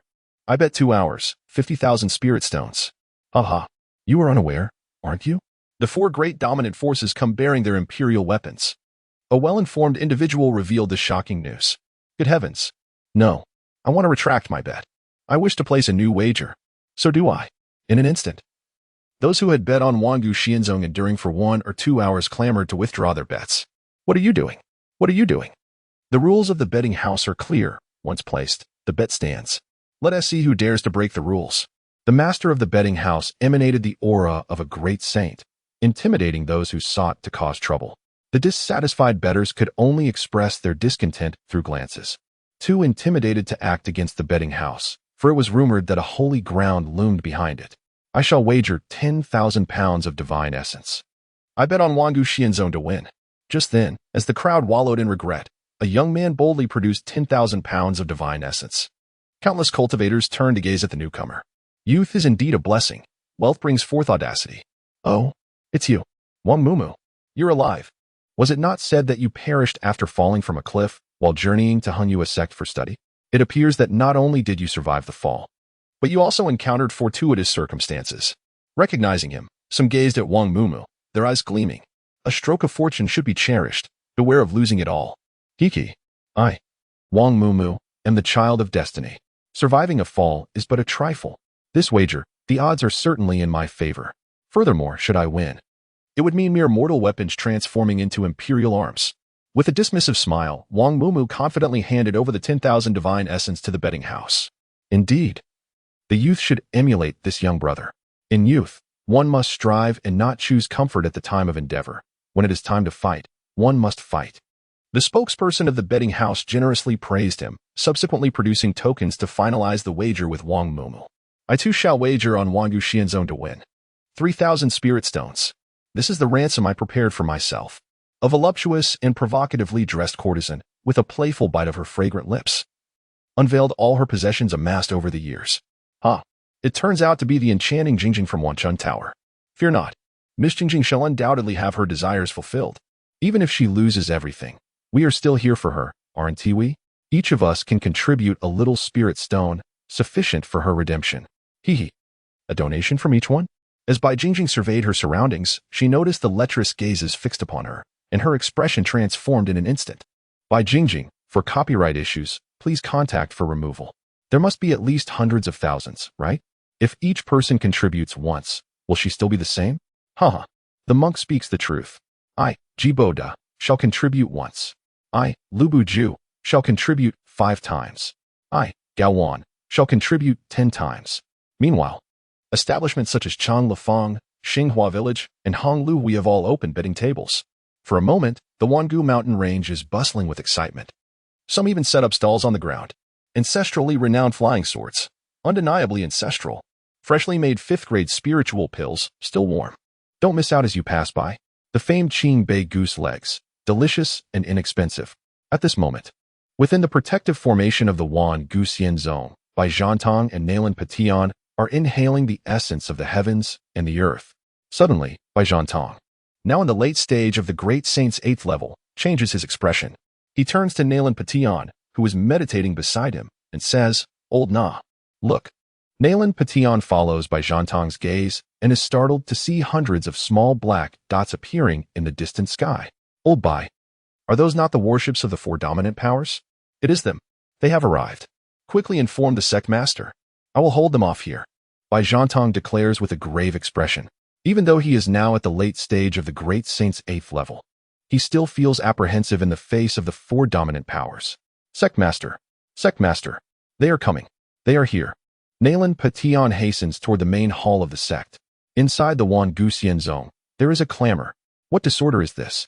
A loud shout resonates in Nalan Patian's ears, reverberating like a great bell, leaving his ears buzzing. It is the 4 elders, Lu Xuehua and her companions, summoned by Gu Changge. We pay our respects to the 4 elders. Nalan Patian quickly bows in greeting. These are the 4 esteemed inner elders, unparalleled powerhouses above the great sage. The 4 elders, the 4 dominant factions have arrived. Let us proceed. The sect master is already aware. We come at the behest of the sect master. As Lu Xuehua spoke, the 4 began to make their way toward the sect's exit. Esteemed elders, you are heading the wrong way. The direction leads outside the sect. We should be going to the sect master's hall to seek the master's audience. Nalan Patian quickly exclaimed. The 4 dominant factions are about to strike. Should we seek peace, flee, or surrender? This matter requires the decision of the sect leader. After all, they are the 4 dominant powers.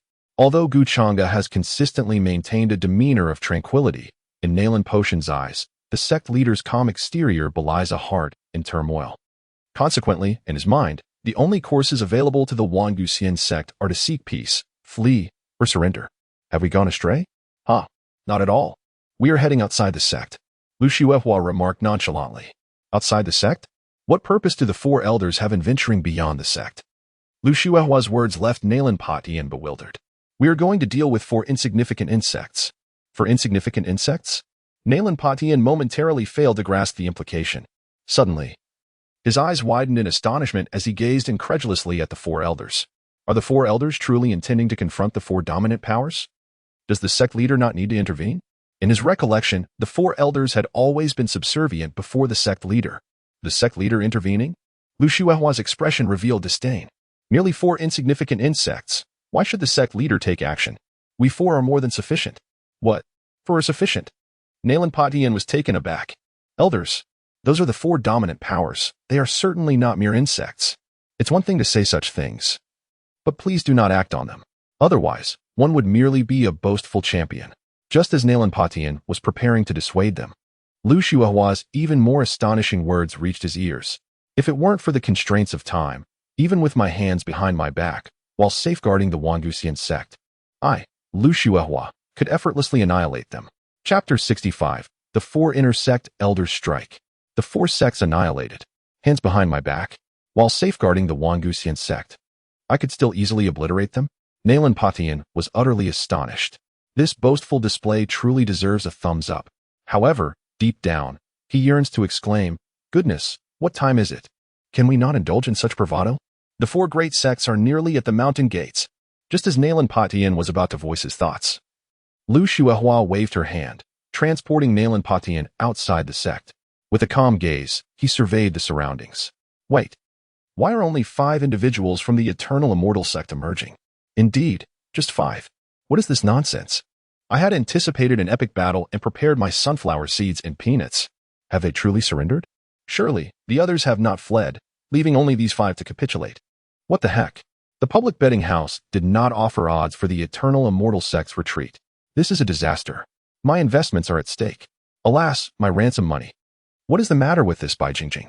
In an instant, countless onlooking cultivators were filled with sorrow. Indeed, the ancients do not deceive us. A small gamble brings joy, but a large gamble can lead to ruin. At this moment, Lu Shuihua gazed at Lu Yongchuan and the others, suddenly proposing, elder brother, second brother, third brother. How about I take the lead alone later? He now bears the weight of his previous sins. He does not wish to endure the same fate as during the sword discussion conference. Should he be punished by the sect leader again, he would face immediate expulsion from the Eternal Immortal Sect. Hence, this time he plans to single-handedly annihilate the 4 major sects to atone for his misdeeds. He certainly does not wish to be relegated to guarding the mountain gate.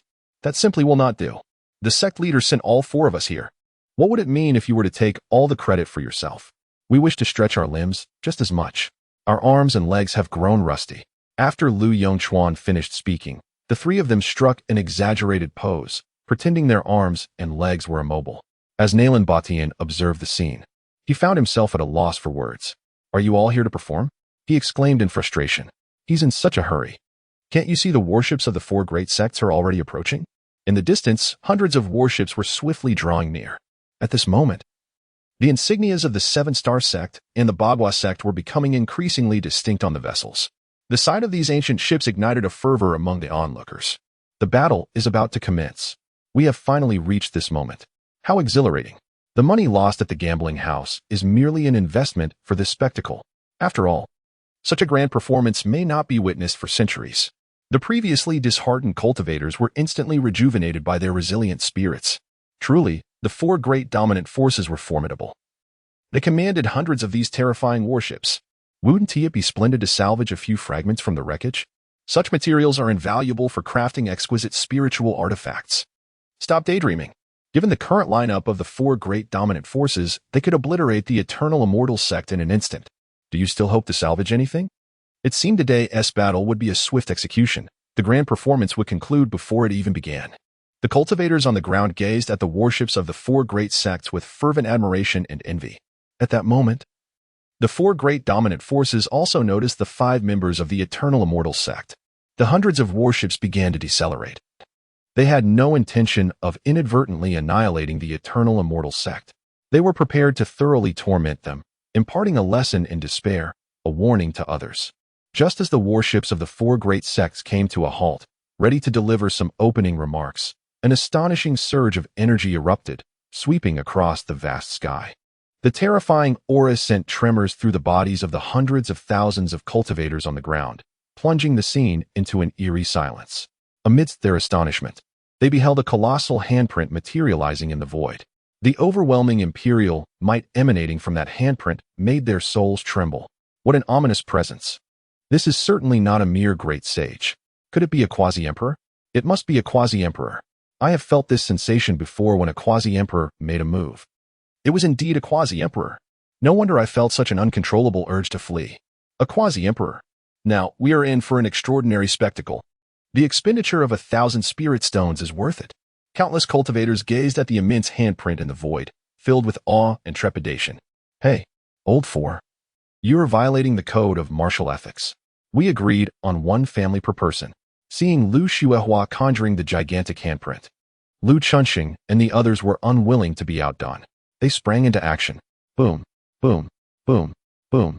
In an instant, for colossal handprints, imbued with a terrifying imperial might, descended upon the hundreds of warships belonging to the four major sections. The expressions of the cultivators aboard these vessels turned ashen, their faces betraying their profound fear. Why is it so terrifying? From the immense handprints, they sensed the very essence of death itself. Even the leaders of the four sects felt their souls quiver in trepidation. Quick, summon the imperial weapons, cried the leader of the seven-star sect, Beidou, urgently. Witnessing this, the other three sect leaders echoed his plea, summon the imperial weapons. Summon the imperial weapons. Boom, boom, boom, boom. A terrifying imperial aura enveloped the scene, emanating from the four imperial weapons of the dominant sects, the seven-star spoon, the Bagua plate, the nine palaces pavilion, and the return to clan divine sword. All present directed their spiritual energy towards the imperial weapons, striving to fully activate their formidable power. For imperial weapons, this wave is certain to succeed. This reflects the thoughts of all individuals in the outside world. Yet, the slap of reality arrives with astonishing swiftness. The truth is undeniably harsh. Boom, boom, boom, boom. Beneath the colossal handprint that obscures the heavens, the four imperial artifacts are reduced to mere fragments, as fragile as paper. In an instant, the four venerable ancestors, concealed within the warships of the four major sects, abruptly rose from their coffins, their expressions filled with terror as they gazed into the void. This is the Supreme Emperor. The four ancestors began to unleash their quasi-emperor powers. The immense handprint continued its relentless descent toward the hundreds of warships belonging to the four sections. Under the weight of the four celestial handprints, the protective formations of the warships were shattered in an instant, and soon after, hundreds of warships began to disintegrate. The members of the four sects aboard the warships, regardless of their cultivation level, were instantaneously vaporized, without even a sound. Even though the four quasi-emperor ancestors unleashed their full powers in an attempt to withstand the celestial handprint, all efforts proved futile in a fleeting moment. Their forms began to fade. The venerable Jiogong, having sealed his divine source for 30,000 years, never anticipated that before he could emerge, he would perish in this place. I am unwilling. The sect has betrayed me. Is this the arrival of a grand era? Suddenly, four supreme emperors have emerged. Alas, such is fate. Boom. The last vestiges of the four sects dissipated into oblivion. Hundreds of warships simultaneously vaporized in an instant. The once darkened sky transformed into a pristine expanse. What a clear sky it is. Hiss, hiss. On the ground, hundreds of thousands of cultivators inhaled sharply, all rendered speechless. Their eyes widened in astonishment, as large as watermelons. In their mouths agape as if they could fit four sausages. The four sections annihilated, along with the destruction of the four imperial artifacts. Boom.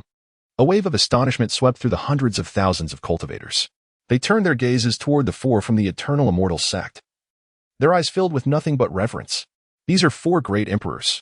A wave of astonishment swept through the hearts of hundreds of thousands. Only an emperor possesses the power to shatter imperial weapons with such ease. Huh? Is there still a fish that has slipped through the net? Lu Xuehua's divine sense swept across, revealing that another person was concealed within the void. It was none other than Jianba, who had intended to show off by hiding away. At this moment, Jianba was utterly terrified. This is truly a matter of the four great emperors. Beneath the emperors, all are but ants. What kind of existence has his brother provoked? A betrayal of kin. Realizing that they had been discovered, Jianba revealed himself and boldly spoke. Esteemed ones, I hail from the Tai Chi sacred land and am a disciple of the venerable Tai Yi. Might we let today's events pass without further conflict? Chapter 66. Crossing millions of miles, one man destroys a sect. My ears are not a receptacle for all words. Do not throw everything here. Bang. Lu Xuehua unleashed a surge of spiritual energy, striking forth. Thus, Jianba was reunited with Jianjiu. What? The disciples of the venerable Tai Yi from the Tai Chi sacred land have perished. Good heavens. The Eternal Celestial Sect is astonishingly powerful. They do not even regard the sacred lands. Everyone was utterly dumbfounded. Isn't that obvious? If your sect had four great emperor elders, you wouldn't disregard the sacred lands. Haha. With Brother Chao's auspicious words, perhaps one day my sect will give rise to 4 great emperors. Pa, you from the Dayun view are truly shameless. The 2 familiar sect leaders began to jest. Wait, this battle, the Eternal Celestial Sect actually won. Does that mean we have all lost our bets at the public gambling house? The public gambling house is ruthless. If you hadn't mentioned it, I wouldn't have realized, but indeed, it seems the public gambling house was aware of the Eternal Celestial Sect's strength and intentionally set a trap for us. What a grand scheme. It ensnared us all. No, I must confront the public gambling house for a refund. I wagered my father's coffin fund. What does that matter? I wagered my wife. Let us go. I'll accompany you to demand our money back from the public gambling house. In that moment, countless cultivators were stirred with fervor, all preparing to confront the public gambling house for their refunds. At this time, 2 voices filled with excitement rang out. We won. We won. I, Wang Mumu, must truly be the child of fortune. I've struck upon this one in a billion chance. Hop ha ha, 10,000 pounds of divine source. 1,000-fold. It's truly a transformation from mortal arms to imperial weapons. Woo woo. I am so exhilarated. The Eternal Celestial Sect has triumphed. 3,000 spirit stones. 1,000-fold. I am free. Humph. You filthy men. I shall no longer serve. From now on, it shall be your turn to serve me. The crowd could not help but turn towards the source of the voice, and they were instantly taken aback. By the heavens! Are these not the 2 individuals known as fools, Wang Mumu and Bai Jingjing, who have secured victory for the Eternal Immortal Sect? By heavens! It turns out the fools are indeed themselves. Should we still seek a refund from the public gambling house? What is there to seek?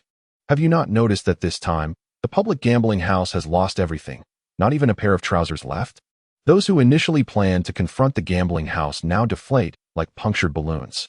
Brother Wang, may I inquire if you are betrothed? My younger sister, at the tender age of 20, possesses exquisite beauty and has yet to marry. Might you be interested? Rest assured, no bride price will be demanded. Additionally, I shall bestow upon you 30,000 spirit stones, a magnificent mansion, and a number of beautiful maidens. Brother Wang, do not heed his words. His sister is stout and unappealing. Allow me to introduce my daughter to you, a paragon of beauty, well-educated and refined, and most importantly, ample in figure. Should you wed, you would become the lord of our village. Brother Wang, my junior sister is exceptionally beautiful, unparalleled in grace, and possesses an extraordinary talent for playing the flute. Brother Wang, although my sister-in-law is 3 years your senior, she still retains her charm. Would you consider her? After all, as the saying goes, a woman 3 years older brings fortune. Brother Wang, what do you think of my sisters? It's a 2-for-1 deal. In an instant, Wang Mumu was surrounded by suitors, all eager to propose. Similarly, Bai Jingjing found herself encircled, but her admirers were demonstrating their physical prowess instead. Just as the crowd was fervently vying for Wang Mumu and Bai Jingjing's attention, a commanding voice resonated from within the Eternal Immortal Sect. All 4 elders, heed my command. Swiftly, Lu Tianya and the others turned to face the Eternal Immortal Sect and bowed respectfully.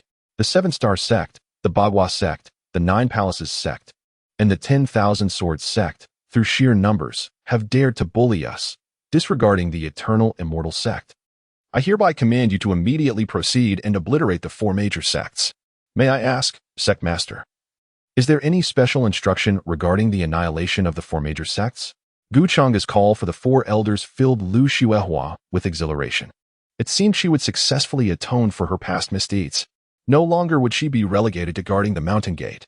She then respectfully inquired towards the main hall of the sect. Remember these points. First, all renowned geniuses and useless individuals from the 4 major sects must be slain. Those who have been jilted or orphaned should not be spared. Second, annihilate all affiliated forces bearing the surname Shao, Lin, Yi, and Chu within their families. Even the worms must be cleaved in 2. Scramble the eggs until the yolks are scattered. Third, those who dare to do not bully the youth for their poverty and retreat behind the crowd must not be spared. Otherwise, they shall regret it infinitely. What? The Eternal Immortal Sect intends to eradicate the 4 major sects. Although the 4 great sects that arrived this time faced total annihilation, their strongholds still harbor far more formidable entities. It is feared that even a mid-stage Supreme Emperor would find himself in despair. Could it be that the 4 revered emperors of the Eternal Celestial Sect are not merely at the mid-stage of the Supreme Emperor realm, but rather at its later stage? Countless cultivators on the ground were left in a state of shock. The disparity between each minor realm within the Emperor stage is indeed monumental. They never anticipated the sheer power possessed by the four revered emperors of the Eternal Celestial Sect. Though the four elders were perplexed by the sect leader's declaration, they nonetheless responded with utmost respect, pledging to adhere to the leader's command. Upon uttering these words, their bodies straightened instantly. The four turned their gazes towards four distinct directions, each corresponding to one of the great sections. Suddenly, they raised their hands and tore through the void. With a resounding rip, a spatial rift was instantaneously created before them, leading directly to the four great sects. The four elders stepped through, traversing millions of miles, and in the blink of an eye, they appeared above the four dominant sections. Each of them struck out a palm towards their respective sections. In an instant, a terrifying imperial might envelop the skies above the four dominant sects. Enemy attack. Quickly activate the protective formation of the sect, the 7 stars Big Dipper array. Activate the Bagua array. Activate the 9 palace array. The 10,000 swords returning to the sect array. Hurry. In that moment, the four dominant sects found themselves facing a grave threat, hastily engaging their protective formations. However, under the might of the four elders of the Ru family, everything crumbled as effortlessly as a mere sheet of paper, obliterated in an instant. The entire sect was reduced to mere dust. Subsequently, the four elders, adhering to the 3 stipulations set forth by Changge, proceeded to cleanse the affiliated powers of the four dominant factions. In but a fleeting moment, while the gathered cultivators remained in awe of the immense strength of the Wangu Xianzong, the very fabric of the void was once again rent asunder. The four elders emerged from within, bowing respectfully towards the grand hall of the Wangu Xianzong, proclaiming, "We are fortunate to have fulfilled our mission." So swiftly? Have the four dominant powers vanished? I barely made a sound. The four great powers seem rather feeble. The words of the four elders once again astonished countless cultivators. Alas, it is not that the four dominant powers are too weak, but rather that the Wangu Xianzong is overwhelmingly strong. An elder, his eyes radiating wisdom, lamented, "The Wangu Xianzong is truly formidable." The crowd couldn't help but murmur. I wonder if the Wangu Xianzong is accepting disciples. Even as a mere servant disciple, I would gladly join. Indeed, with such formidable strength among the four elders, how much more powerful must the sect leader be? Such a sect is truly a sight to behold. It is akin to a sacred land. The cultivators gazed longingly in the direction of the Wangu Xianzong. Lu Xuehua, observing the expressions of the crowd, couldn't help but furrow her brow. With the four dominant powers annihilated, do you still dare to harbor intentions towards the Wangu Xianzong? She then exuded an aura of imperial might. Looking at the crowd, she coldly declared, "From now on, the eastern wilderness and southern domain shall revere the Wangu Xianzong." Who is in favor and who is against? Chapter 67. The assistance of 2 subordinate powers, though delayed, arrives. Outside the gates of the Wangu Xianzong, hundreds of thousands of cultivators gazed at Lu Xuehua and the others in the void. Silence reigned. They clasped their fists, indicating their submission. Upon witnessing the crowd's reaction, Lu Xuehua and the others stepped directly into the sect's great formation, disappearing from sight. Once they departed, the multitude erupted in astonishment. The four dominant sects have truly ceased to exist? It seems they have. Indeed, countless individuals stood in shock, unable to believe their own eyes. Though hearing may deceive, seeing is believing. Yet this feels like a dream, as though sight itself may not be reliable. The four dominant powers, reigning over the eastern wilderness and southern domain for millennia, were so effortlessly obliterated. Hundreds of thousands of cultivators felt a dizzying heat in their minds, more intense than during the dual suns. After the initial shock, many cultivators could not help but exclaim, "Holy moly! Is this the power of the Wangu Xianzong?" With a single palm, they shattered the four imperial weapons and annihilated the four dominant sects. They crossed millions of miles, single-handedly extinguishing a sect. This is simply outrageous, beyond comprehension. My goodness. The gaze of that elder from the Wangu Xianzong was terrifying. I nearly lost control of myself. Could it be that the Wangu Xianzong is an ancient hidden sect that has just emerged? It must be. This is undoubtedly the emergence of an ancient holy land. It could even be that legendary Immortal Sect. Otherwise, why would it be called the Wangu Xianzong? I share the same sentiment. Everyone nodded in agreement, acknowledging that the ancient Immortal Sect had emerged as a sacred ground from antiquity. Alas, with the four great overlords of the southern region now vanquished, how shall my young son participate in the 7 Star Sect's recruitment conference? A lamenting patriarch from a modest family sighed heavily, his face etched with worry. Why the long face, Patriarch Wang? The seven-star sect may be no more, but is there not a more formidable sect before us? A more formidable sect? You mean the ancient Immortal Sect? Aside from the ancient Immortal Sect, is there any other sect? Yet, I have not heard that the ancient Immortal Sect is recruiting disciples. Fear not. I speculate that it will not be long before the ancient Immortal Sect opens its doors to disciples. Another patriarch declared emphatically, however, we must prepare in advance. Such a powerful ancient Immortal Sect will surely attract thousands of applicants when it begins recruiting. Our descendants must be ready to stand out. Indeed, you are right. Patriarch Lu, I shall return home and bring out my treasured possessions to aid my son in his cultivation, ensuring that when the ancient Immortal Sect recruits, he at least secures a spot as an inner disciple. Patriarch Zhang exclaimed excitedly. Patriarch Wang, you are being modest. Who does not know that your son possesses the potential of an emperor? He will pass the ancient Immortal Sect's test with ease.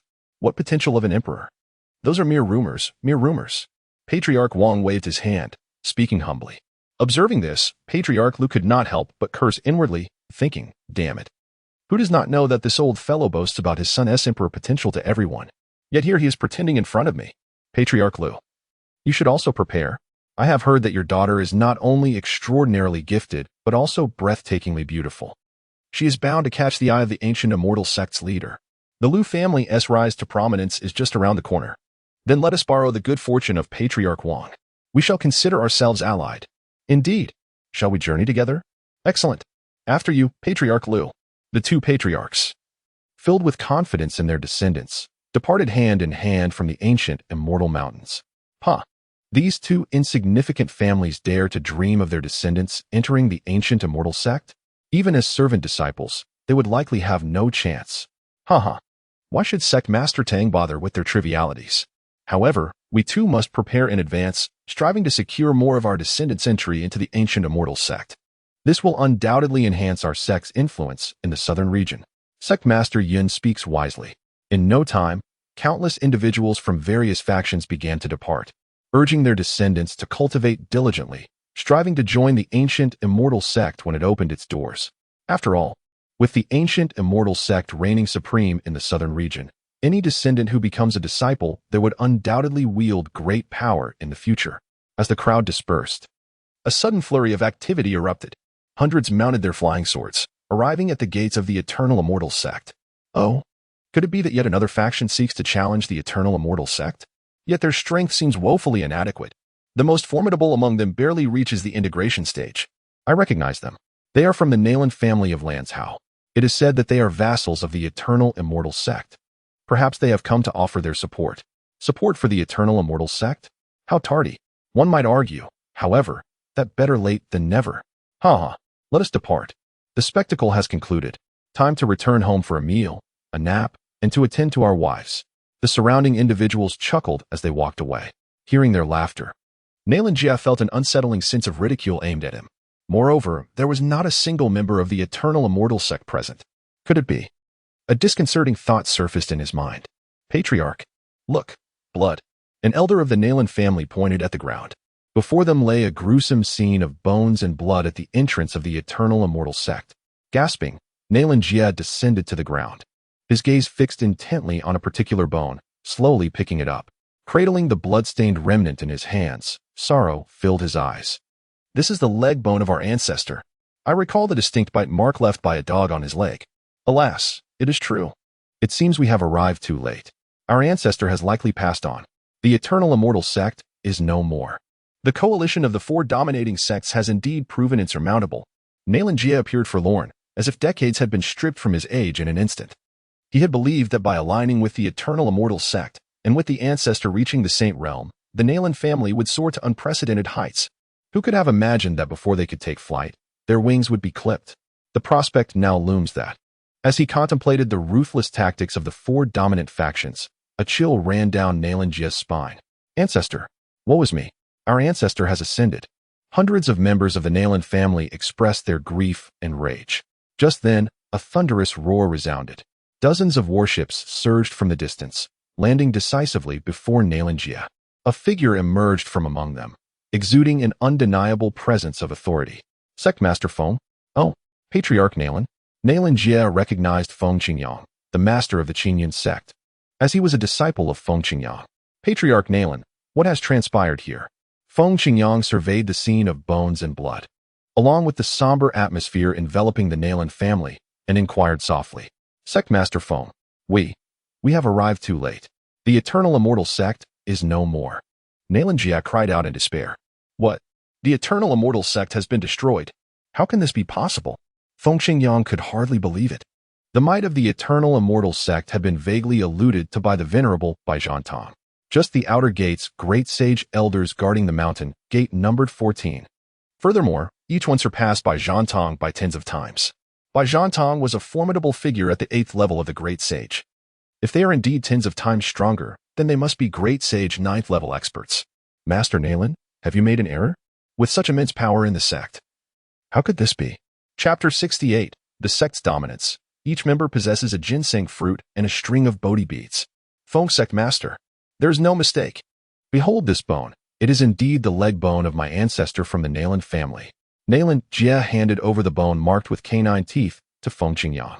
The thought of his newly ascended ancestor's demise filled Nalen Jia with sorrow, and he couldn't help but weep. Oh, ancestor, if you have any spirit in the heavens, reveal yourself. Inform your descendants if our Nalen family possesses any treasures or ancestral divine skills, or if there are any living emperors among our ancestors. You must convey this in a dream to your descendants. Once they obtain the treasures and cultivate the divine skills, they shall surely avenge you. Ancestor, your death was so tragic, not even leaving a complete body behind. Witnessing Nalen Jia's profound grief, Feng Qingyang felt somewhat disoriented. Could it be that the sect truly? Feng Qingyang scrutinized the leg bone in his hand, seemingly uncovering something. Master Nalen, I recall your ancestor was indeed a person, correct? What do you mean? Feng Sect Master? The ancestor has already passed. Do you intend to insult him further? Nalen Jia's face was etched with fury. Even if your Qingyun sect is powerful, you must not insult the Nalen family. Master Nalen, please do not misunderstand. What I mean is that this bone should not belong to your ancestor, for it is a pig's leg bone, and the teeth marks are still fresh. It must have been bitten after death. A pig's leg bone.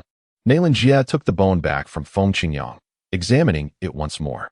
It does appear to be somewhat slimmer than the ancestor's leg. Could it be that the ancestor is not dead?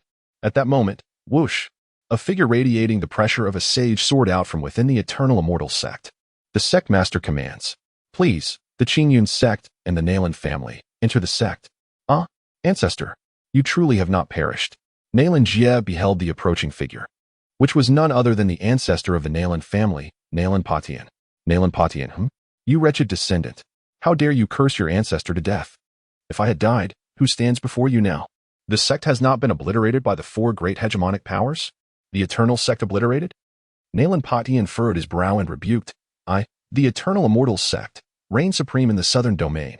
Who dares to claim the extinction of my sect? Those mere 4 inconsequential forces have already been effortlessly vanquished by the 4 grand elders of our sect. What? The esteemed one Gu Xianzong in the southern region? A mere 4 insignificant factions, effortlessly obliterated by the 4 esteemed elders? The entire Nanlong clan and the Qingyun sect were left astounded, utterly dumbfounded. These are the 4 dominant sects, reigning over the southern domain for countless millennia, and now they have been extinguished? How could the upper sect possibly thrive? Simultaneously, a tremor coursed through their bodies. This is their upper sect. With the 4 great dominators of the southern domain now obliterated, what awaits them? The assemblage dared not entertain further thoughts. Nalen Patian observed the expressions of those around him and could not help but offer a sheepish grin. Are you all frightened? Little did they know, his previous demeanor was not far superior to that of the current assembly. In the void, he could hardly maintain his composure. May I inquire, esteemed ancestor Nalen, has the 7-star sect truly met its demise along with the 4 great sects? Feng Qingyang, unable to fully grasp the reality, harbored disbelief. As the leader of the formidable Qingyun sect, he was acutely aware of the terror wielded by dominant forces, not to mention their profound heritage, quasi-emperor ancestors, imperial weaponry. If sect master Feng harbors any doubts, perhaps you should consult your ancestors. I dare not. I certainly do not intend to question. Although Feng Qingyang's cultivation far surpassed that of Nalen Patian, at this moment, he adopted a markedly humble demeanor. After all, Nalen Patian holds a position within the upper sect. As the saying goes, a 7th-rank official stands at the gates of a prime minister. Even the menial tasks of a holy land are extraordinarily significant. Do not linger. Follow me into the sect. Who? One by one. The crowd followed Nalan Pation into the Eternal Immortal Sect. Inside the Eternal Immortal Sect. This is a realm of immortals. Upon nearing the Eternal Immortal Sect, the members of the Nalan family and Qingyun sect were struck by the astonishing scene before them. Their expressions mirrored those of Baijian Tong, Feng Qingyang, Nalan Pation, and others, utter disbelief. This is even more astonishing than the annihilation of the four great dominant sects. In an instant, the fatigue and resentment accumulated during the frantic journey vanished completely. In this world, there truly exists a realm of enchantment. The spiritual essence is so rich it seems to have liquefied. The profound aura of the Tao is so thick it appears ready to manifest. Aside from this celestial paradise, they cannot conceive of any other place so wondrous. I feel I might transcend. Brothers, have you broken through? Boom, boom, boom. Countless individuals, merely by inhaling a breath of spiritual essence, have swiftly surpassed their current realms, each displaying expressions of astonishment. This truly transcends boundaries, as effortless as breathing. The head of the family and the sect master have made a commendable decision in this step. The head of the family is wise. The sect master is formidable. Nalan Jie and Feng Qingyang, do you believe our sect master and head of the family are foolish, leading you to your demise? In that moment, the members of the Nalan family and Qingyun sect expressed profound respect for their leaders. From now on, who dares to claim that the head of the family and the sect master are unworthy of their positions? I shall unearth their ancestors for 18 generations. Subsequently, Nalan Jie and Feng Qingyang were escorted to the sect master's grand hall. We pay our respects to the sect master. Upon entering the hall, under the guidance of Feng Qingyang and Nalan Jie, everyone bowed reverently to Gu Changge, their heads lowered, nearly touching their waists. At that moment, the two were entirely convinced that the four major dominating sects had been annihilated. Those were indeed the four great ruling sects. Even the ancient ancestors and imperial weapons could not withstand a single intersect elder of the Eternal Immortal Sect. How powerful must the sect master be? Gu Changge fixed his gaze upon the crowd below, asking, "Are you not afraid of death? Where loyalty resides, there also lies righteousness. Even if faced with millions, I shall proceed." Feng Qingyang and Nalan Jie spoke in unison. Excellent. Wonderful. Gu Changge felt a swell of satisfaction. Despite the destruction of the four major sects, the two before him had contributed nothing in this instance. Yet, this loyalty and righteousness must be cherished by the Eternal Immortal Sect. After all, when the main sect encounters a calamity, not everyone has the courage to step forward without hesitation. You two have traveled from afar and endured hardships. Your fearless dedication in bringing your disciples to provide support is deeply appreciated by the Eternal Immortal Sect. As long as the Eternal Immortal Sect stands, we shall ensure your enduring legacy. Come, partake in this modest offering of simple tea and fruit as a token of respect. Gu Changge nodded, gesturing for them to partake. Thank you, sect master. The two gazed at the table before them, which was already adorned with a plate of fruit and a cup of tea. Simple tea and fruit? Even after having experienced this once, Feng Qingyang and Nalan Jie couldn't help but have their eyes widen at Gu Changge's words.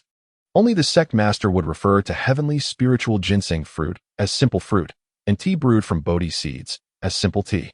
Gulp, gulp. The two drank as if they were whales consuming water, finishing it in a single breath. Afterward, they closed their eyes in contemplation, as if savoring an endless aftertaste. The disciples and clan members behind him were utterly astonished at the scene unfolding before their eyes. Goodness!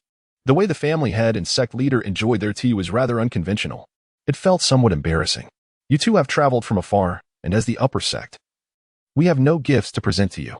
Thus, we shall offer each of you a piece of fruit to quench your thirst, and a bracelet as a keepsake. Whoosh, whoosh, whoosh. With a wave of his hand, Gu Changge conjured fragrant fruits that appeared precisely in each person's grasp, accompanied by a bracelet engraved with the words Eternal Celestial Sect. Hiss! This is the ginseng fruit. Goodness! It is indeed the ginseng fruit. The fragrance. Indeed, it is the ginseng fruit. Those from both factions have tasted the ginseng fruit and are naturally well acquainted with its flavor. Each person possesses a ginseng fruit. The sect is truly magnificent. Although they have previously indulged in the ginseng fruit, each individual only savored a mere sliver. Even the seeds were shared among 4 or 5 people. Yet now, astonishingly, each person has a ginseng fruit in hand. Everyone is utterly astonished.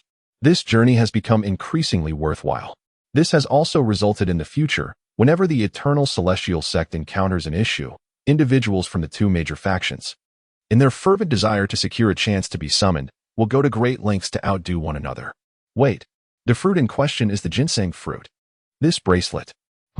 Wearing this bracelet evokes a profound sense of enlightenment. This bracelet is adorned with Bodhi seeds. I am utterly astonished. A bracelet strung with 4 Bodhi seeds. The grandeur of this sect has transcended mere opulence. It is now nothing short of magnificence. At this moment, all present gazed at the esteemed Changge on the main seat with faces brimming with excitement. We express our heartfelt gratitude to the sect leader. This time, all heads bowed even lower. With such a prestigious lineage, what is there to fear about prosperity? Chapter 69. The ancient Immortal Sect astonishes the Southern Domain. System rewards have arrived. The following day, the members of the Nalan clan and Changge sect turned back every 3 steps, reluctant to part from the ancient Immortal Sect. Their eyes shimmered with emotion, filled with profound sentiment, as if they were leaving a home they had long inhabited. Their reluctance was palpable. Not to mention the exceptional cultivation environment of the ancient Immortal Sect. Even the simple fare was delightfully delectable. Furthermore, the late-night snacks were crafted from the flesh of sacred beasts, and the portions were ample enough to satisfy even the most ravenous appetite.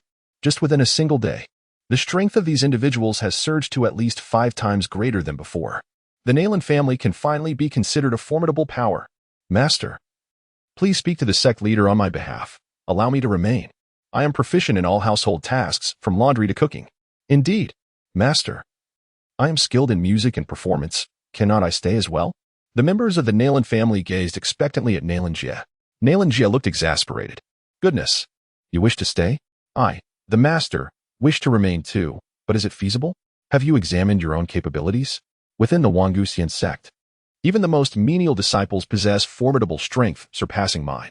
Do you truly believe you can stay? Return and diligently cultivate. Perhaps one day, an opportunity will arise. Changge admonished the younger generation of the Nalan family. Sect leader, please convey to the ancestor that I, the disciple, I agree with what was previously mentioned, and I only hope to remain within the Wangguxian sect. A young female disciple of the Changge sect, shyly clutching her garment, spoke to Feng Qingyang. The disciples of the Nalan family lack the requisite strength to stay. However, the disciples of the Changge sect possess considerable prowess. Alas, little on. The ancestor is presently wholly devoted to cultivation and has no physical desires.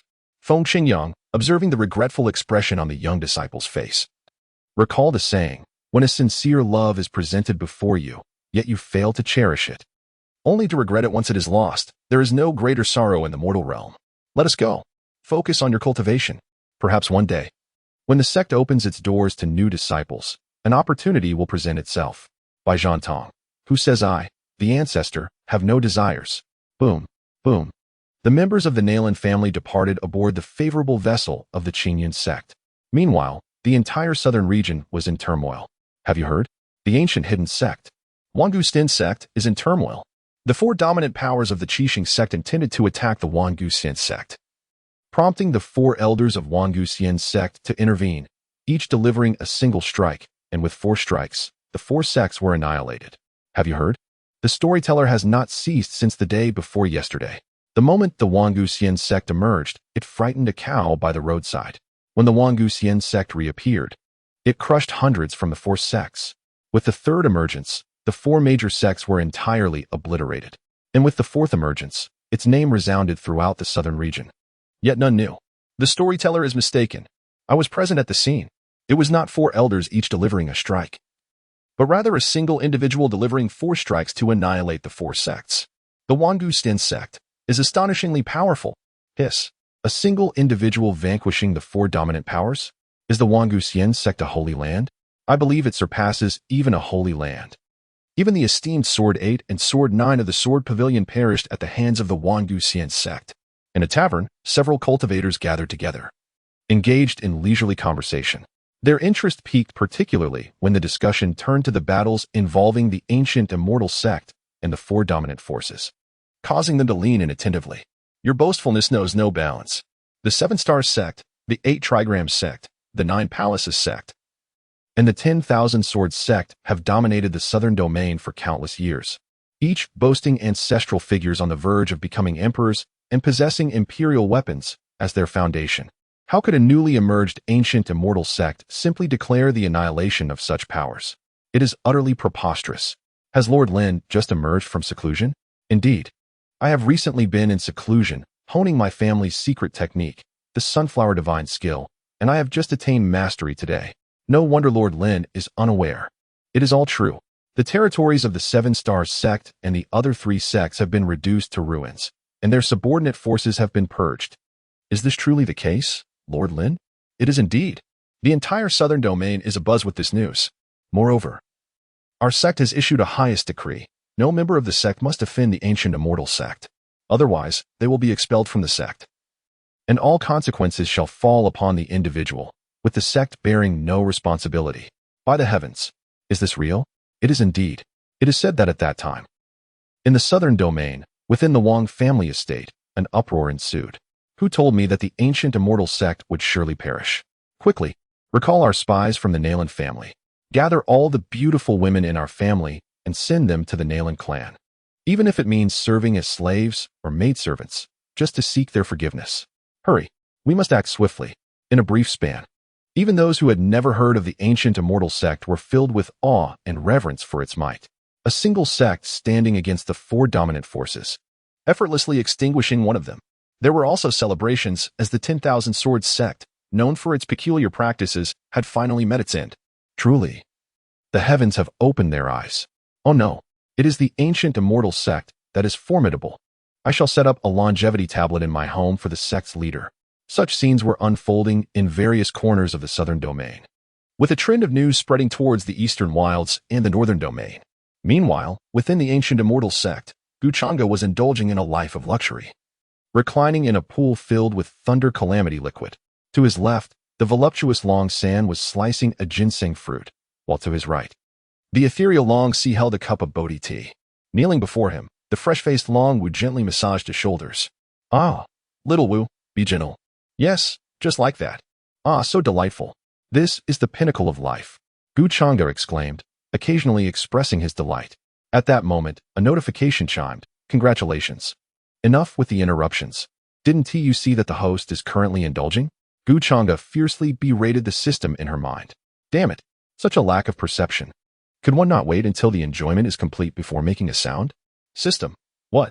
Approximately 30 seconds later, Changge sat cross-legged in the cultivation chamber of the Eternal Immortal Sect. Ding, ding. Congratulations to the host for completing the system's hidden task, shocking the southern region. Rewards are now being dispensed. The host is awarded a Heavenly Dao Hall. Heavenly Dao Hall contains every possible technique, secret manual, formation, and alchemical method beneath the Heavenly Dao. The host is awarded a 9-turn reincarnation tower. 9-turn reincarnation tower. Entering the tower is akin to entering a cycle of reincarnation, experiencing diverse lives. Through this reincarnation, one can gain profound insights, truly experiencing reality. Note, the time flow within the 9-turn reincarnation tower is 100 times faster than that of the outside world. 100 days spent within the tower equates to a single day outside. The host is awarded the Ancient Secret Realm. Ancient Secret Realm, a place for sect disciples to undergo trials, consisting of beginner, intermediate, and advanced zones. The host is awarded 90,000 peach trees. Peach trees, the first 30,000 bear fruit every 3,000 years, granting mortals immortality upon consumption. The next 30,000 bear fruit every 6,000 years, allowing mortals to ascend to the heavens and achieve eternal life. The final 30,000 bear fruit every 90,000 years, granting those who consume them a lifespan equal to that of heaven and earth, and the sun and moon. This system is truly considerate. I have grown weary of consuming ginseng fruits. Now, I can enjoy a change. However, how does the system know that I, the host, favor peaches? Changge displayed a perplexed expression. The host is awarded 100 trillion Supreme Spirit Stones. 100 trillion. Just barely enough to spend. The host gains a divine skill, Overlord's Divine Fist. The host receives 100 exclusive battleships for the Eternal Immortal Sect, capable of traversing millions of miles in an instant. Note, the battleships are equipped with currency-powered cannons that can fire currency energy beams charged by spirit stones, capable of withstanding a strike from an emperor. Need spirit stones for charging? Does this sect leader lack such paltry stones? The host is awarded 100,000 sets of sect disciple attire. The sect attire is named the garb of supreme sovereignty above and below heaven, capable of withstanding a strike from a great sage. Chapter 70. The Eternal Immortal Sect opens its doors to apprentices, shocking the southern region. The garb of supreme sovereignty above and below heaven. Changge expressed mild surprise. Such a name exudes power. With a swift motion, he retrieved a set from the system's space. Even with his experiences across 2 lifetimes, he could not help but marvel at the exquisite design of the attire. It truly lives up to its name, a masterpiece of craftsmanship. In his hands, the garment showcased a resplendent azure dragon soaring through the heavens on the left. While on the right, a majestic white tiger roared towards the sky. In the center, the bold characters "Only I Hold Supremacy" were elegantly embroidered. The azure dragon aspired to the skies, while the white tiger commanded the earth below. This encapsulates the meaning of "I alone am exalted above all in heaven and earth." With the presence of the azure dragon and the white tiger, the vermilion bird and the black tortoise are still missing. Could it be that they will soon unveil attire representing the frost and fire 9 heavens? Changge could not help but feel a thrill within. Suddenly, a thought struck Changge. Wait, 100,000 sets of disciple attire? What is the situation with this system? There are only 3 true disciples in the sect. Yet you provide clothing for 100,000 disciples. Is it intended for him to establish a mountain and recruit more disciples? Just as Changge pondered this, the mechanical voice of the system resonated in his mind. Ding! As the future powerhouse of the myriad realms, it is unacceptable for the sect to have so few disciples. Please, host, establish a mountain and recruit disciples. Completing this task will yield system rewards. Oh my, the system is indeed timely. Just after bestowing garments for 100,000 disciples, it now urges to recruit more? The transition is seamless. Changge couldn't help but express his thoughts internally. System, nicknamed the thoughtful little treasure. After arranging the rewards from the system, Changge projected an intention that summoned all members of the ancient Immortal Sect. Seated at the head, Changge commanded the attention of the assembly. Long E and the others, as maidservants, naturally stood behind Changge at all times. Though Changge wished to have them stand in front, they consistently declined, citing their roles as maidservants. Present were the 8 esteemed inner sect elders, including Dade and 3 others, as well as disciples personally taught by the sect master, Shi Yin, Nalan Ran, and Jian Tong Dian. The outer sect elders, Xiaoxi and 14 others, along with Bai Zhantong and Nalan Jie, were also in attendance. Finally, 7 outer sect stewards, led by Li Beitian, rounded out the gathering. At this moment, all eyes were respectfully fixed upon Changge, seated in the principal seat. This marks the inaugural assembly of the Eternal Celestial Sect since its establishment, undoubtedly signifying the presence of momentous matters. Consequently, each individual stands upright, exuding an overwhelming aura. Esteemed guests, the opportune moment has now arrived. Our Eternal Celestial Sect is exceptionally well equipped, with numerous elders, and commands great respect throughout the southern region. One could assert that our influence is formidable. Across the entire southern region, we stand unrivaled. However, for a force to achieve enduring prosperity, it must possess substantial backing. Thus, I, the sect master, hereby declare that our Eternal Celestial Sect shall officially embark upon the world, initiating the recruitment of disciples in 1 month's time. This recruitment will not be contingent upon age or cultivation level, but rather will focus on one's temperament, aptitude, and potential. While our Eternal Celestial Sect has already established dominance in the southern region of the eastern wilderness, we must not confine ourselves to a mere corner. In this venture, we shall set our sights on the entirety of the eastern wilderness.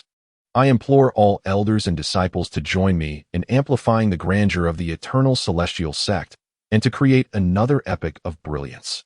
Upon concluding his address, all present promptly bowed in reverence. We shall dutifully heed the sect master's command. Bai Zhantong and Nalan Patian trembled with excitement. At long last, the day they had awaited had arrived. The younger generation finally had the opportunity to join the esteemed sect. This splendid news must be conveyed back swiftly. In the southern region, a message from the Eternal Celestial Sect sent shockwaves once more. The sect is entering the world and will open its doors to disciples in a month. As the news spread, the entire southern region erupted in fervor. Tungo, your Uncle Lu's predictions were indeed accurate. The Eternal Celestial Sect is truly opening its doors to disciples. We must join this sect. Even if it means starting as a mere servant disciple, it matters not. If we can enter the Eternal Celestial Sect, our Wang family will undoubtedly ascend to greatness. Father, rest assured, I shall certainly enter the Eternal Celestial Sect. Did you not often say that I possess the potential of an emperor? Yes, my child possesses the potential of an emperor. Where have you been? Father was right. The ancient sect, the Eternal Celestial Sect, has indeed entered the world. They will open their doors to disciples in a month. Hurry and prepare yourself. Have you not always dreamt of becoming a willow tree?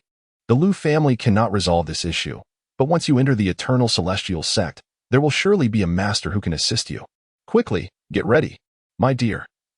The weather has turned a bit chilly as you embark on your journey to the Eternal Celestial Sect. Allow me to gift you a hat of forgiveness to keep you warm along the way. Do I look beautiful, sister-in-law? Our cultivation of the uneven divine skill has reached great heights. Joining the Eternal Celestial Sect will undoubtedly pose no problem. Come with me. Let us join the Eternal Celestial Sect together, and then, who would dare to bully elder brother again? Brothers Zhou, Wu, Zhang, and Wang.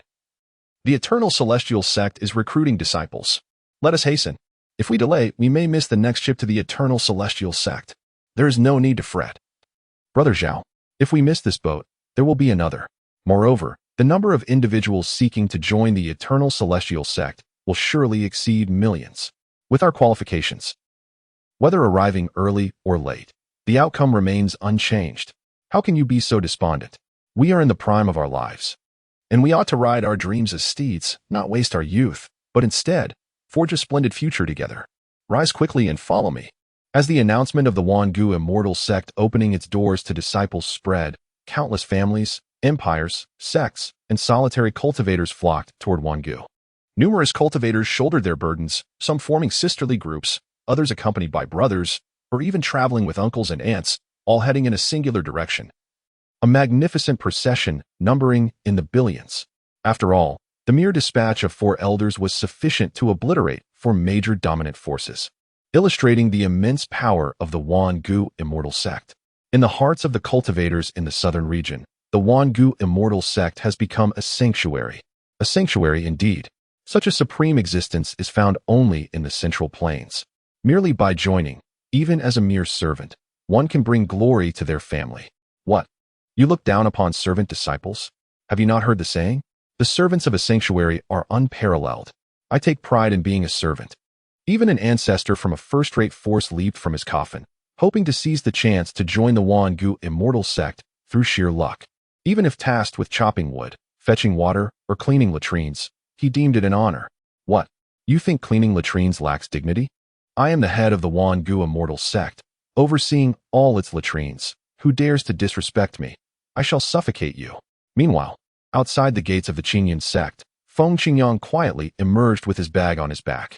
Upon stepping out, he encountered Lu Feng and his 3 companions, who shared a look of confusion. For esteemed ancestors, what brings you here? Cough cough Qingyang. The sect is opening its doors to disciples, and we 4 have come to see if assistance is needed, even if it's just to maintain order. Qingyang, you too carry a bag. What is your intention? Cough cough, I share the same sentiment as the 4 esteemed ancestors. The sect's kindness towards us is as heavy as a mountain, and I, too, wish to help maintain order. Excellent. In that case, let us proceed together. As Feng Qingyang and the 5 were about to take flight, a chorus of shouts arose behind them. Sectmaster, ancestors, wait for us. We wish to help maintain order too. Turning around, Feng Qingyang and the others beheld countless disciples of the Qingyan sect approaching with their own bags. Feng Qingyang? Chapter 71. Millions of cultivators gather at Wangu Immortal Sect, a shock to the southern region at this moment. The Wangu Mountain Range, Wangu Immortal Sect. Just 3 days have passed since the Wangu Immortal Sect announced its recruitment of disciples, and already, over 10 million people have gathered outside its gates. The entire entrance to the Wangu Immortal Sect is now surrounded. Some individuals arrived independently, while others were accompanied by family members who provided protection, and even more brought their entire households along. In just 3 days, such a multitude of cultivators has gathered. If the day of recruitment truly arrives, the number will undoubtedly exceed 100 million. What are you staring at? What are you going to do about it? Yes, I am looking at you. Dare to gaze back? Go ahead, I challenge you. 2 cultivators attending the Wangu Xian Zone recruitment conference glared at each other fiercely, their imposing auras radiating outward, signaling that a fierce battle was imminent. Outside Wanguxian Zone, millions have congregated, including those with long-standing grudges, adversaries, and troublemakers, all of whom exhibit an unruly demeanor. The two monks were at odds with one another, and just as they were preparing to engage in a contest of skill, an authoritative voice rang out. Esteemed guests, please maintain order and find your designated positions in an orderly manner.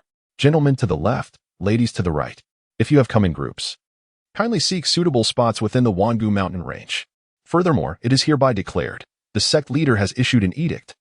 Those attending the Wanguxian Sect's recruitment conference are strictly forbidden from engaging in private duels. Any violation will result in immediate expulsion from the Wangu mountain range and a permanent ban from the Wanguxian Sect's recruitment conference. Everyone, please adhere to the rules. The sect leader's decree. A disciple dressed in the garb emblazoned with supreme in heaven and earth navigated through the crowd, vociferously proclaiming the recruitment regulations of the Wanguxian sect.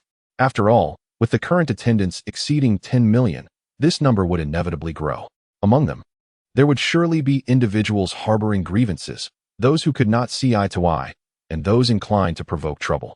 If such individuals were allowed to wreak havoc, the entire recruitment conference would descend into chaos.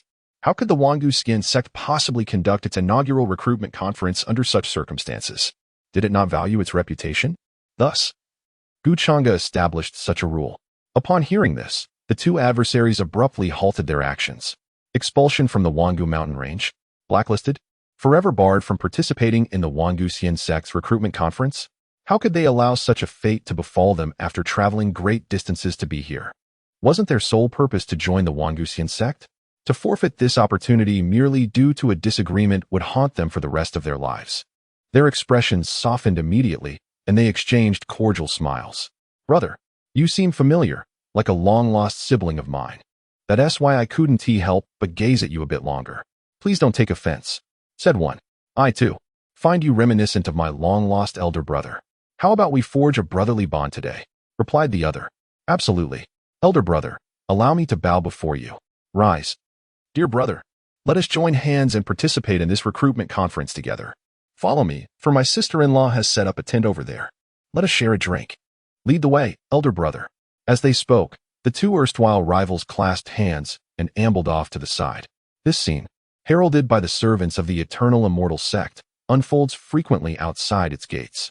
Countless cultivators, engaged in battle or locked in gaze, extend olive branches to one another, creating a spectacle reminiscent of a grand reunion. Simultaneously, a throng of onlookers gazes enviously at the disciples of the Eternal Immortal Sect, marveling at their presence. Behold, these are the disciples of the Eternal Immortal Sect. What an overwhelming aura they possess. And look at their attire. Adorned with the azure dragon on the left and the white tiger on the right. The phrase supreme above all emblazoned in the center. How imposing. I am utterly captivated. I must become a disciple of the Eternal Immortal Sect. Even if I am merely a servant, I would have no regrets. Me too. Me too as well. As time progresses and the moment for the Eternal Immortal Sect to commence its recruitment draws nearer, the throngs outside continue to swell, reaching numbers that defy counting. Daily, the count swells by millions. At this moment, not only is the area before the gates of the Eternal Immortal Sect filled to capacity, but the entire expanse of the Eternal Mountain Range is teeming with people. The crowd is dense and seemingly endless, especially near the gates. Individuals are packed so closely that one might say the tall ones can see only the tops of heads while the shorter ones can see only the backsides of others. It is no exaggeration to say that some, fearing they might lose their place, endure over 20 days without a visit to the restroom. The vast scene astonished countless cultivators who had gathered. They had never witnessed such a grand assembly. My goodness, so many people. Is this an exaggeration? Look, another wave is arriving. There must be at least hundreds of thousands. Brother, could you please keep an eye on my spot? I need to use the restroom. I've been holding it for over 20 days. Good grief. Brother, you're amazing. However, at this moment, due to the crowd filling the Ningyun mountain range, one must travel to the outskirts, a distance of 3,000 miles, requiring 10 days for a round trip. Are you sure you want to go? Wow, so many people? The Ningyun mountain range is completely packed. Just hold on a little longer, brother. Small patience can prevent lifelong regret. Time passed quietly as everyone endured their discomfort. Finally, the long-awaited day of the Wangu Immortal Sect's recruitment arrived. All eyes were focused, and everyone awaited in silence, aware that the moment determining their fates was at hand. Today would reveal who was worthy. Among the crowd stood a figure shrouded in a black robe, indistinguishable in gender, with hands dangling in front of their chest, swaying slightly. Yet their gaze remained steadfastly fixed on the direction of the Wangu Immortal Sect. I have traveled tirelessly, crossing oceans and climbing mountains, enduring hardships, and have finally arrived here. I am determined to join the Wangu Immortal Sect to seek the elixir of life for my children. Once, the four great overlords united to challenge the Wangu Immortal Sect. Among them was a youth named Wang Mumu, who now brimmed with excitement. I, Wang Mumu, the destined child of fortune, shall undoubtedly join the Wangu Immortal Sect. Pengyue Sect. You shall all wait and see. I will make you regret your decisions. And you, Tung Huayuan from the Tung clan, just wait. Within the Wangu mountain range, atop a peak, stood a man and two women, surrounded by hundreds of guards, their expressions equally filled with anticipation as they gazed toward the Wangu Immortal Sect. The man was handsome and dashing, while the women were as beautiful as celestial beings. The three shared striking similarities. Should anyone from the southern domain Lingzhou be present, they would surely be astonished. This is a member of the Yi family. The male and two females are indeed the progeny of the head of the Yi family, and they are triplets. The brother, named Yi Jinlin, is accompanied by his sisters, Yi Qingcheng and Yi Qinghua. It is said that the Yi family once belonged to the imperial lineage of the Central Plains. For reasons unknown, they fell into decline and subsequently relocated to the southern region of the eastern wilderness. A gentle breeze swept by, carrying a solitary white cloud across the sky. Yi Jinlin gazed at the drifting cloud, momentarily lost in thought. Brother, what are you daydreaming about? We must hurry. The disciple recruitment event of the Eternal Immortal Sect is about to commence. Urged Yu Qi. Look at the wind. Observe the cloud. What is it about the wind and the cloud? He inquired. Don't you think they signify something? What could they possibly signify? Have you not realized? They herald the arrival of your brother's good fortune. What reasoning is behind this? Oh, I often tell you to read more, but you never listen. Have you not heard the saying regarding wind and cloud? What saying? Yi Jinlin is no ordinary being. When he encounters wind and cloud, he shall transform into a dragon. Yu Qi? Yu Qiwei? You family guardian? Chapter 72, Mountain Opening and Disciple Recruitment. The heart-searching heavenly ladder today is the second day of the second month, a day when the dragon raises its head. It is an auspicious day, suitable for accepting disciples. Within the Eternal Immortal Sect, all congregated in the grand hall of the sect, the disciples donned attire proclaiming I alone am supreme in heaven and earth, adorned with badges representing their ranks as miscellaneous disciples, true disciples, and the like. These signs were crafted by Elder Gu Changge at his behest. Simultaneously, the elders' attire was also meticulously fashioned. One could observe the assembly of elders adorned in garments embellished with an embroidered phoenix, symbolizing rebirth through fire, on their chests. While the back featured an intricate depiction of a Xuanwu soaring through the northern sea, all presented in a striking red and black ensemble. This is the elder attire designed by Gu Changge, inspired by the disciples of I alone am supreme in heaven and earth, featuring the ice and fire nine heavens theme. Observing the elegantly dressed crowd below, Gu Changge surveyed his own Grandmaster robes with satisfaction. His attire remarkably amalgamated the distinctive elements of both disciple and elder garments. On the left, a majestic azure dragon. On the right, a formidable white tiger. In the center, a resplendent vermilion bird. And behind him, a stalwart black tortoise. Adorning his chest was a plaque enshrined with the title Grand Master, exuding an air of undeniable authority. Today marks a significant occasion for the Eternal Immortal Sect, receiving utmost attention even from the 9 disciples of Long Yi, who specially crafted a series of matching qipao gowns that subtly revealed their alluring long legs, all donned in shades of purple, symbolizing the auspicious arrival of the Eternal Immortal Sect as prosperity and the multitude of disciples to come. Is purple truly a splendid color? For copyright concerns, please contact for removal. Are you all prepared? Gu Changge inquired.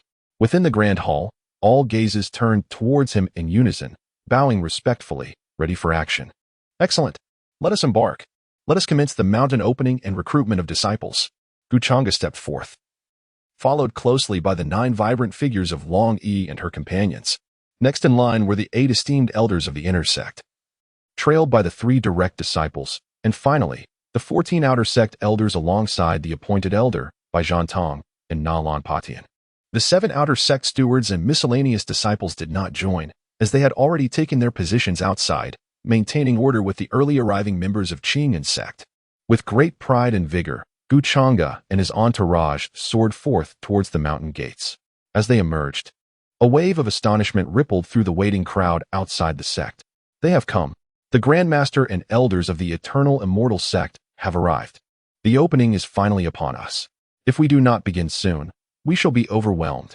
My father claims I possess the potential of an emperor. I can do this. I can do this. I can do this. Go for it, Long Tongue. You are the best. Believe in yourself. Luyu, Luyu, do not be afraid. Your ailment, joining the Eternal Immortal Sect, will surely heal you. Uncle, rise quickly. Do not weigh down your sister-in-law any longer. It appears the Eternal Immortal Sect is about to recruit disciples. Let us tidy our attire, lest we become the subject of ridicule. By the way, sister-in-law still needs to refresh her makeup with my blue cream. Countless cultivators gazed at the figures soaring from the Eternal Immortal Sect. Stand tall, those who can. Straighten your garments. Arrange your hair. Touch up your makeup. It was as if they were preparing for a grand inspection, all aimed at leaving a favorable impression on the members of the Eternal Immortal Sect, thus enhancing their own chances of being accepted into the sect. As the entourage of the Everlasting Immortal Sect approached, countless cultivators stirred to attention, directing their gaze towards Changge and his companions. They scrutinized the badges adorning their chests, seeking to discern their identities. After all, during the assault on the Everlasting Immortal Sect by the 4 dominant powers, only the 4 elders had made an appearance. While some may have caught a glimpse of Shi Haotian and his 2 companions at the sword conference, the attendees were far too few compared to the billions gathered now, rendering those encounters insignificant. The others among them remained unfamiliar to the crowd. Notably, the sect leader Changge, along with his 3 direct disciples, were described as ethereal, akin to celestial beings, their beauty unparalleled. However, the true spectacle was undoubtedly the 9 figures clad in purple. The second of these purple figures elicited gasps of admiration from countless male spectators. Such an extraordinary and otherworldly beauty existed in the world, and there were 9 of them. This was simply unfathomable. I must join the Everlasting Immortal Sect. Oh, how my heart races. Among the myriad women in the world, these 9 are the most enchanting. I can scarcely contain myself. Indeed, the Everlasting Immortal Sect truly understands our hearts. But you all should abandon your delusions. Did you not notice their positions? Let me let you in on a secret. These 9 are the sect leaders' cherished ones. Oh heavens! Why? Why must I come to the Everlasting Immortal Sect? If I cannot possess them, why must I behold their beauty? Changge exclaimed, what the? When did these 9 become my cherished ones? How was I unaware? Despite his inner turmoil, he secretly wished for it. Meanwhile, some female cultivators were equally enthralled. The sect leader is so handsome, so youthful. I must join the Everlasting Immortal Sect. With my beauty, the sect leader will undoubtedly fall for me, hopelessly enamored. In the future, I shall bear him a multitude of little ones. Oh, how embarrassing. The direct disciples of the Everlasting Immortal Sect were simply too striking and cool.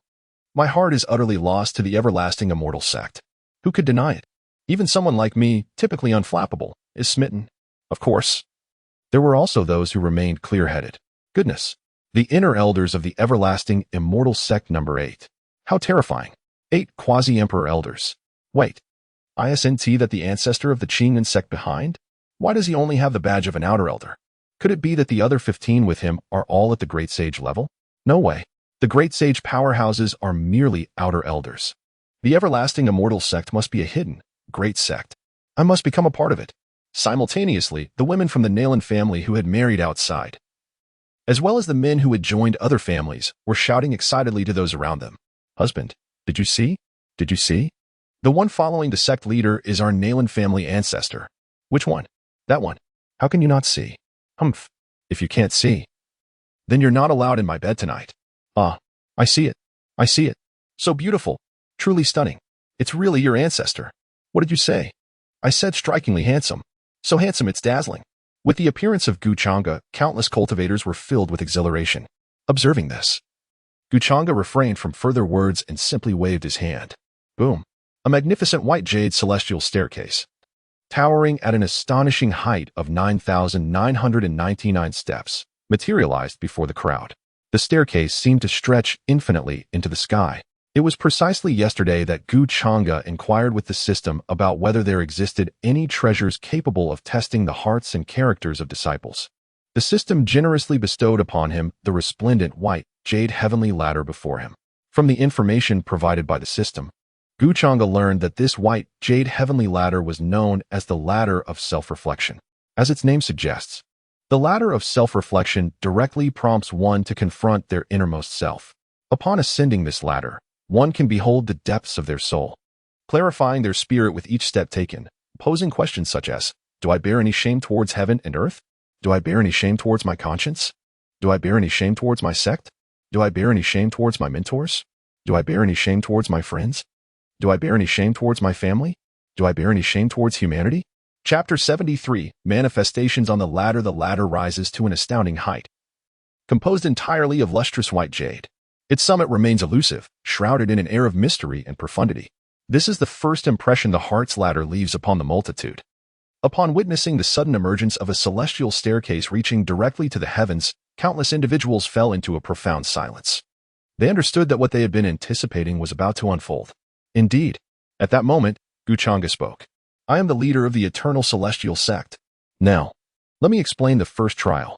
He then gestured towards the heart's reflection ladder. This is the heart's reflection ladder, comprising a total of 9,999 steps. It serves as the first trial, designed to assess one's character and disposition. The test is straightforward. One must ascend 5,000 steps from the first tier to pass. Should one reach the summit, even if they fail the second trial, they may remain in the sect as a servant disciple. The ladder is ever-changing and profound, directly probing one's true heart, questioning with each step. Even employing secret techniques to shield oneself will prove futile. To conquer this ladder, one must possess an elevated spirit and exemplary character.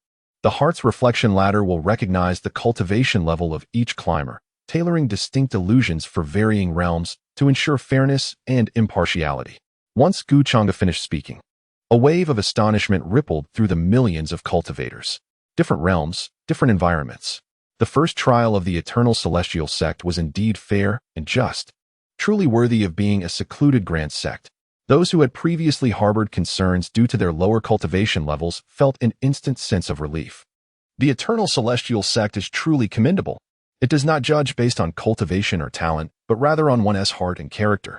The celestial ladder appears exceedingly simplistic, despite the nearly 10,000 steps before them. For these cultivators, even those at the innate stage, their robust physiques render the ascent a mere trifle.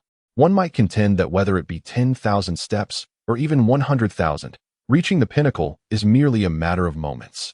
As for the notions of temperament and character espoused by the sect leader of the Eternal Immortal Sect, do they not demonstrate sufficient virtue? Considering they occasionally extend their aid to fallen women, the disciples of the Eternal Immortal Sect, particularly the miscellaneous ones, are surely destined for success. In an instant, the crowd erupted with fervent discussions regarding the heart-seeking ladder, each harboring their own ulterior motives. Observing this, Changge declared, enough. I hereby announce that the first round of the assessment officially commences. I wish all of you the best of luck.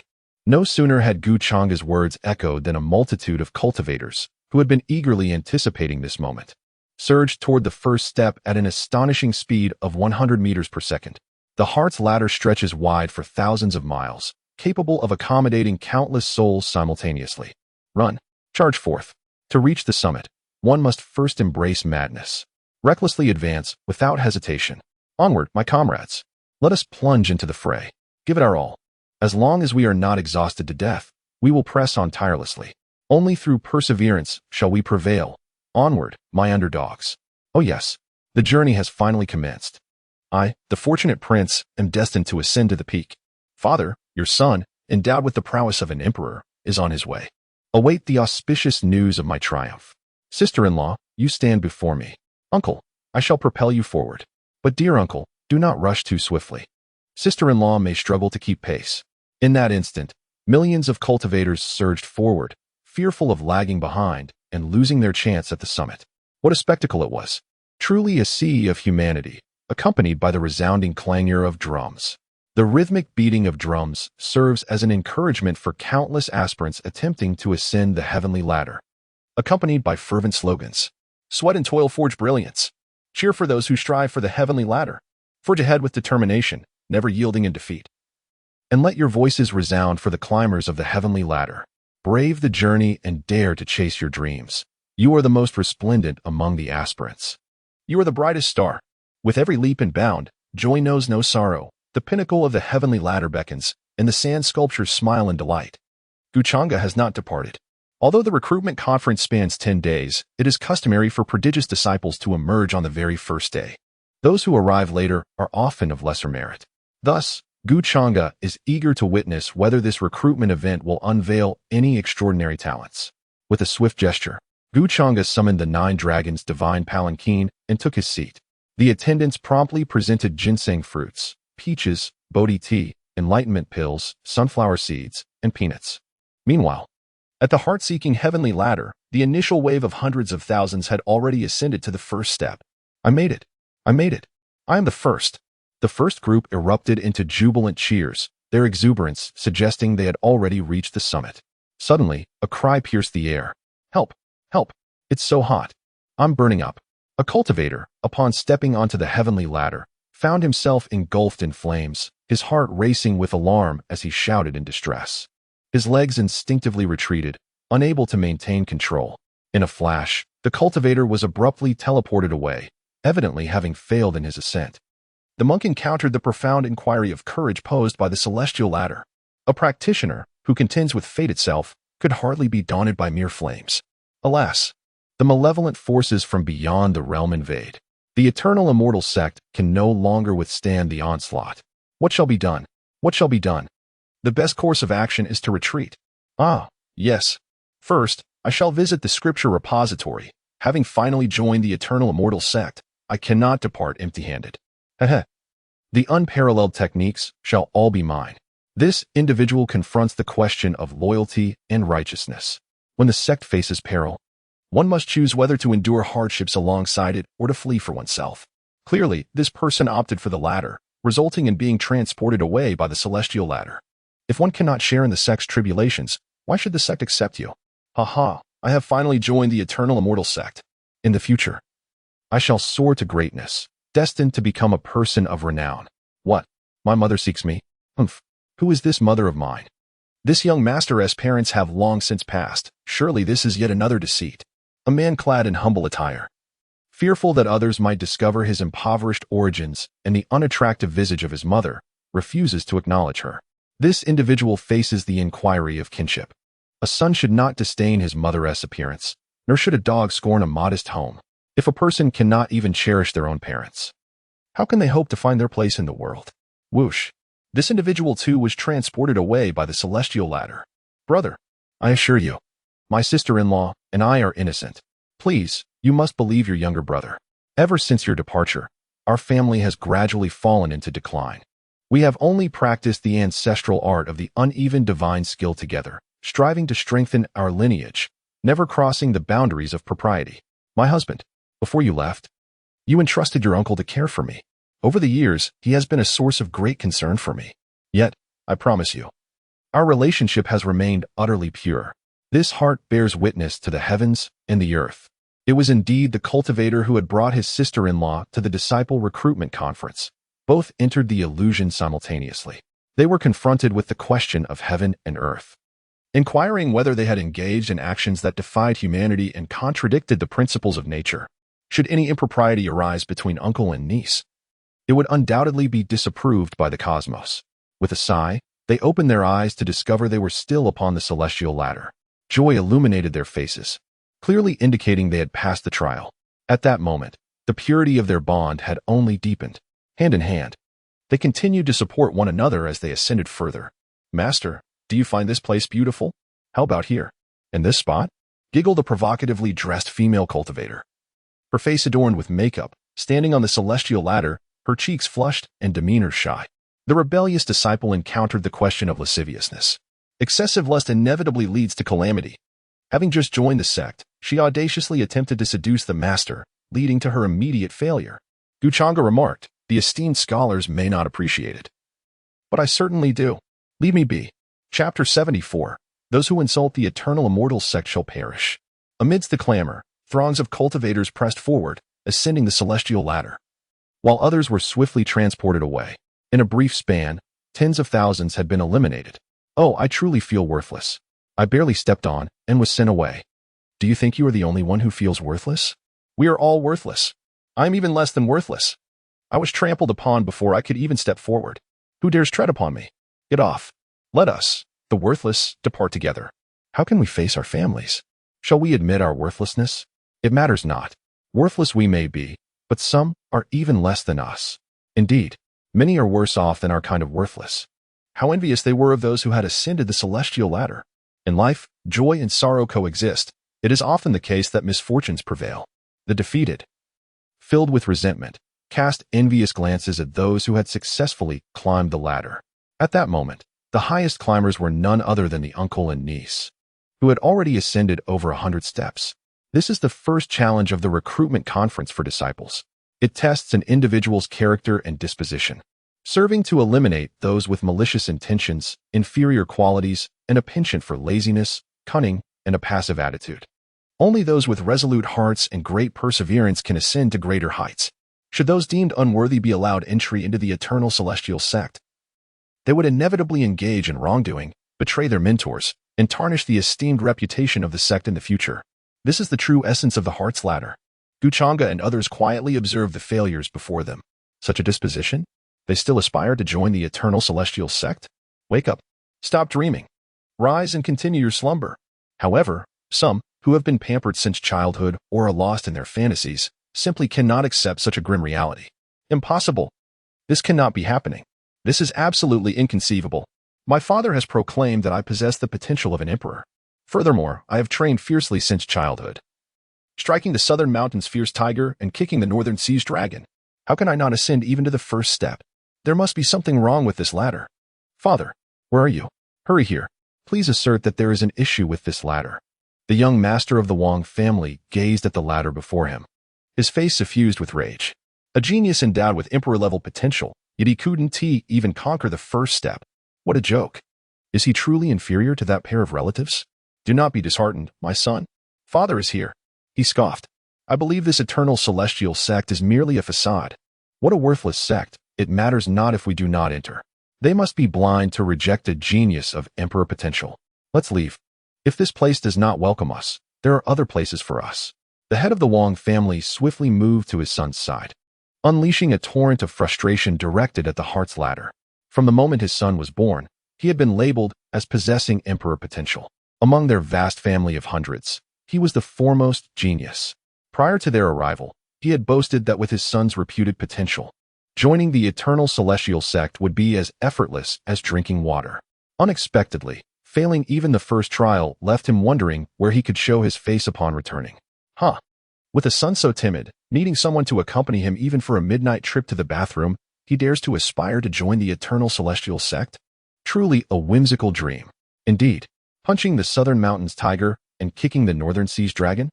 Who does not know that the tiger is merely a servant of the Wang family donning a tiger's skin? And that dragon is nothing but a dilapidated boat that falls apart at the slightest touch. Those familiar with the Wang father and son pointed and whispered about them. At this moment, a voice rang out. Those who dare to insult my Eternal Celestial Sect shall perish. No need for Changge to speak.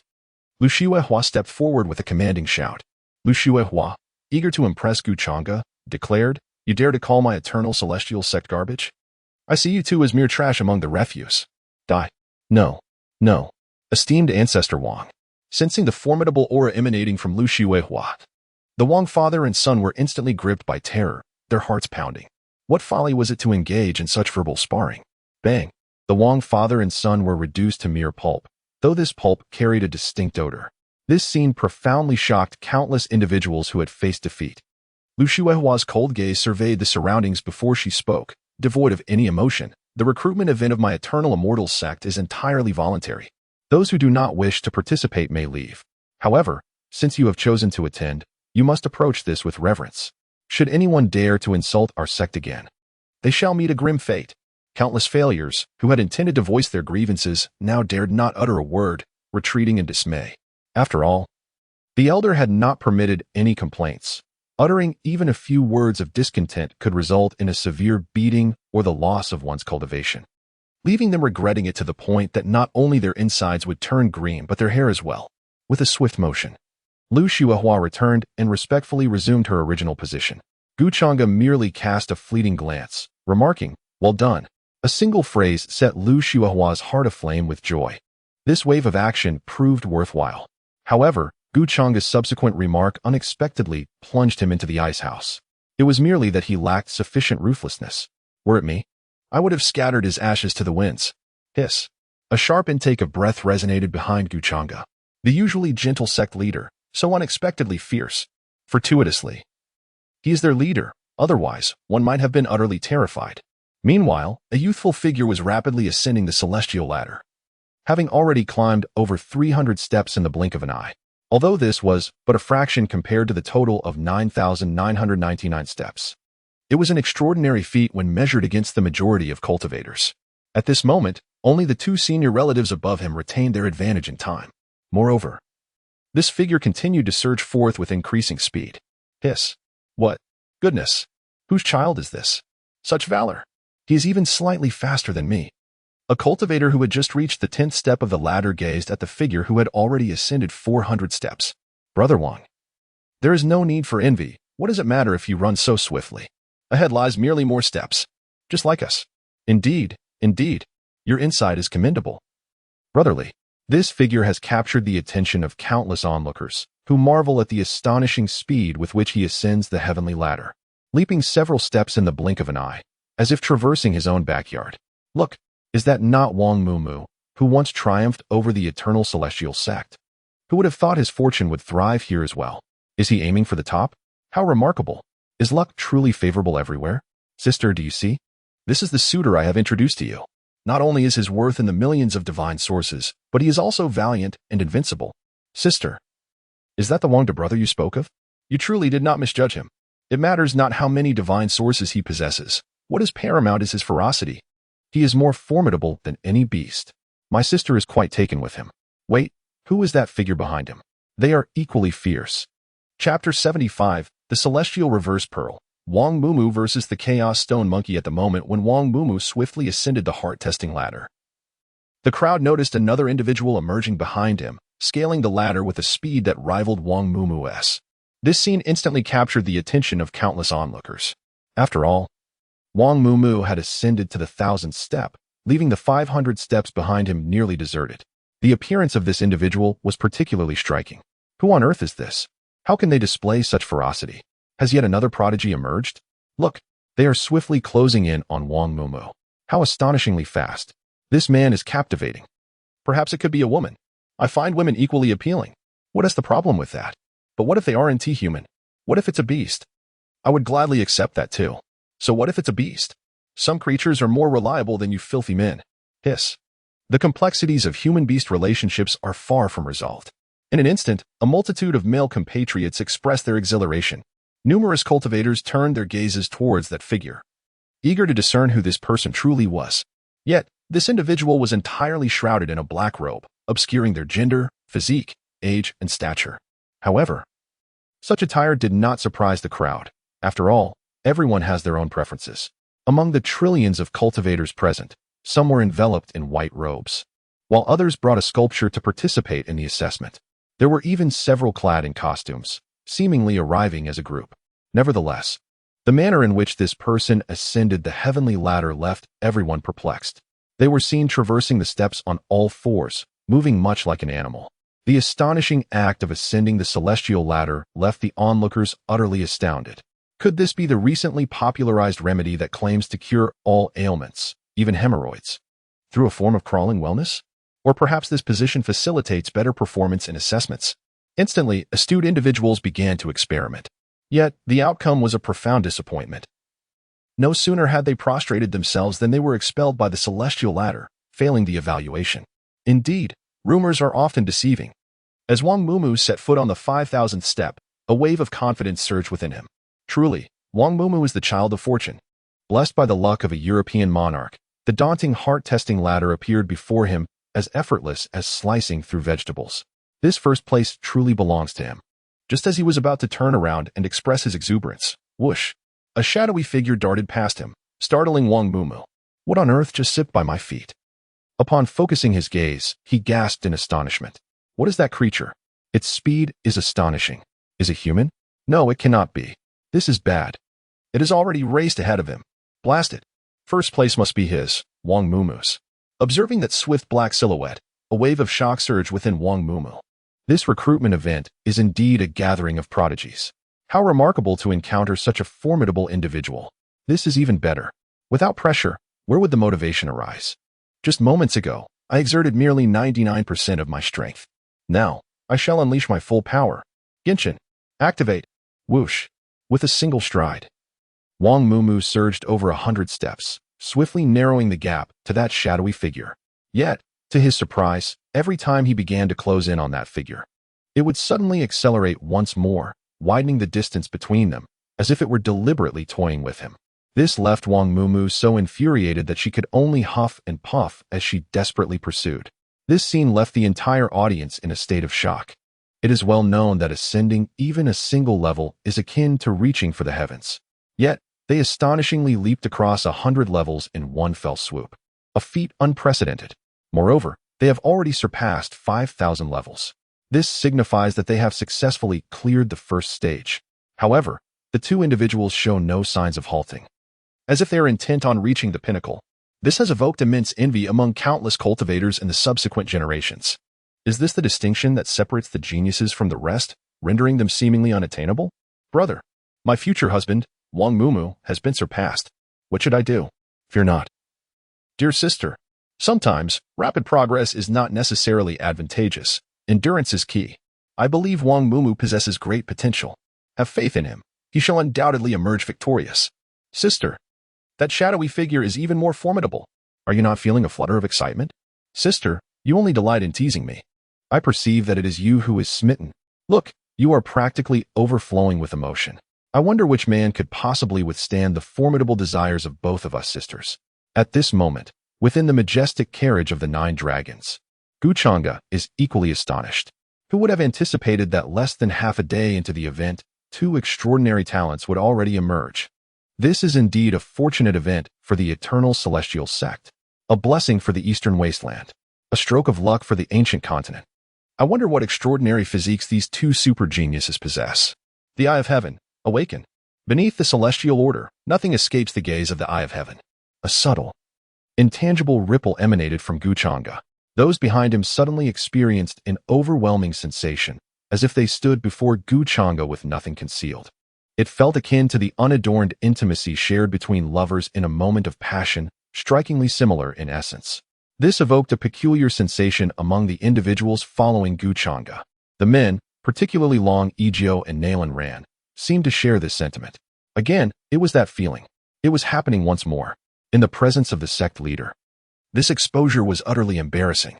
At that moment, Wang Mumu, who was ascending the heavenly ladder, along with the shadow that moved with all 4 limbs, felt an involuntary shiver run through them, a sensation akin to being thoroughly scrutinized. Could it be that their performance had inadvertently attracted the attention of the sect's formidable experts? A flicker of surprise surged within them. However, such scrutiny seemed rather inappropriate. Yet, a sudden thought crossed their minds. Being male, what did it matter if they were observed? If it were men watching, it was inconsequential. If it were women, then they would be at an advantage. With a sigh, Changge closed the Eye of Heaven. Meanwhile, the information of the 2 individuals on the heavenly ladder had already manifested in his mind. Wang Mumu's information. Name, Wang Mumu. Race, human. Cultivation level, 9th layer of the nascent soul. Techniques, Yellow Spring Ascension Technique, Ancient Divine Art. Divine abilities, Gravitational Arts, Spirit Binding Seal, Annihilation Finger, Demonic Transformation Finger. Yellow Spring Finger. Background. Hailing from Wang family village, he became a disciple of the Hengyue sect. After failing an assessment and being rejected, he unexpectedly fell off a cliff and became the master of the Heavenly Reversal Pearl, one of the 3 supreme treasures of the vast domain of the immortal realm. Defying fate, not only did his cultivation soar to unprecedented heights, but his fortune also flourished. It was said that he would stumble upon divine sources and holy artifacts while merely walking, and even in the most mundane moments, he would encounter spirit stone mines. Most remarkably, at the gambling tables, whatever he wagered, he won, never once faltering. What a remarkable individual! Upon witnessing this, Changge could not help but exclaim in astonishment. Even he, the protagonist endowed with a system, felt a twinge of inferiority. This heightened Changge's anticipation for the enigmatic dark figure. Wang Mumu was already so extraordinary. As for the other, the information on the dark figure is as follows. Name, none. Race, none. Cultivation, none. Techniques, none. Divine abilities, none. Personal history, hailing from the Eastern Sea's ally kingdom. Goodness, all is void. Indeed, this individual is truly remarkable. Changge gazed in bewilderment. What is this? It can only trace its origins? Beyond that, even the eye of heavenly Tao cannot discern anything. No matter. We still have the system. System elucidate. Ding. This is the Chaos Stone Monkey. Originally a Chaos Immortal Stone drifting in the outer heavens at the dawn of creation, for reasons unknown. It descended upon the ancient continent millions of years ago, absorbing the essence of the sun and moon for countless eons atop a mountain known as Huahua Mountain in the Eastern Sea. This process birthed a spirit, ultimately giving rise to a stone monkey. A Chaos Stone Monkey? Chapter 76. The terrifying nature of Yi Jinlin. The Chaos Immortal Stone from the outer heavens? No wonder the eye of heavenly Tao cannot probe it. After perusing the account of the Chaos Stone Monkey, Changge instantly comprehended its significance.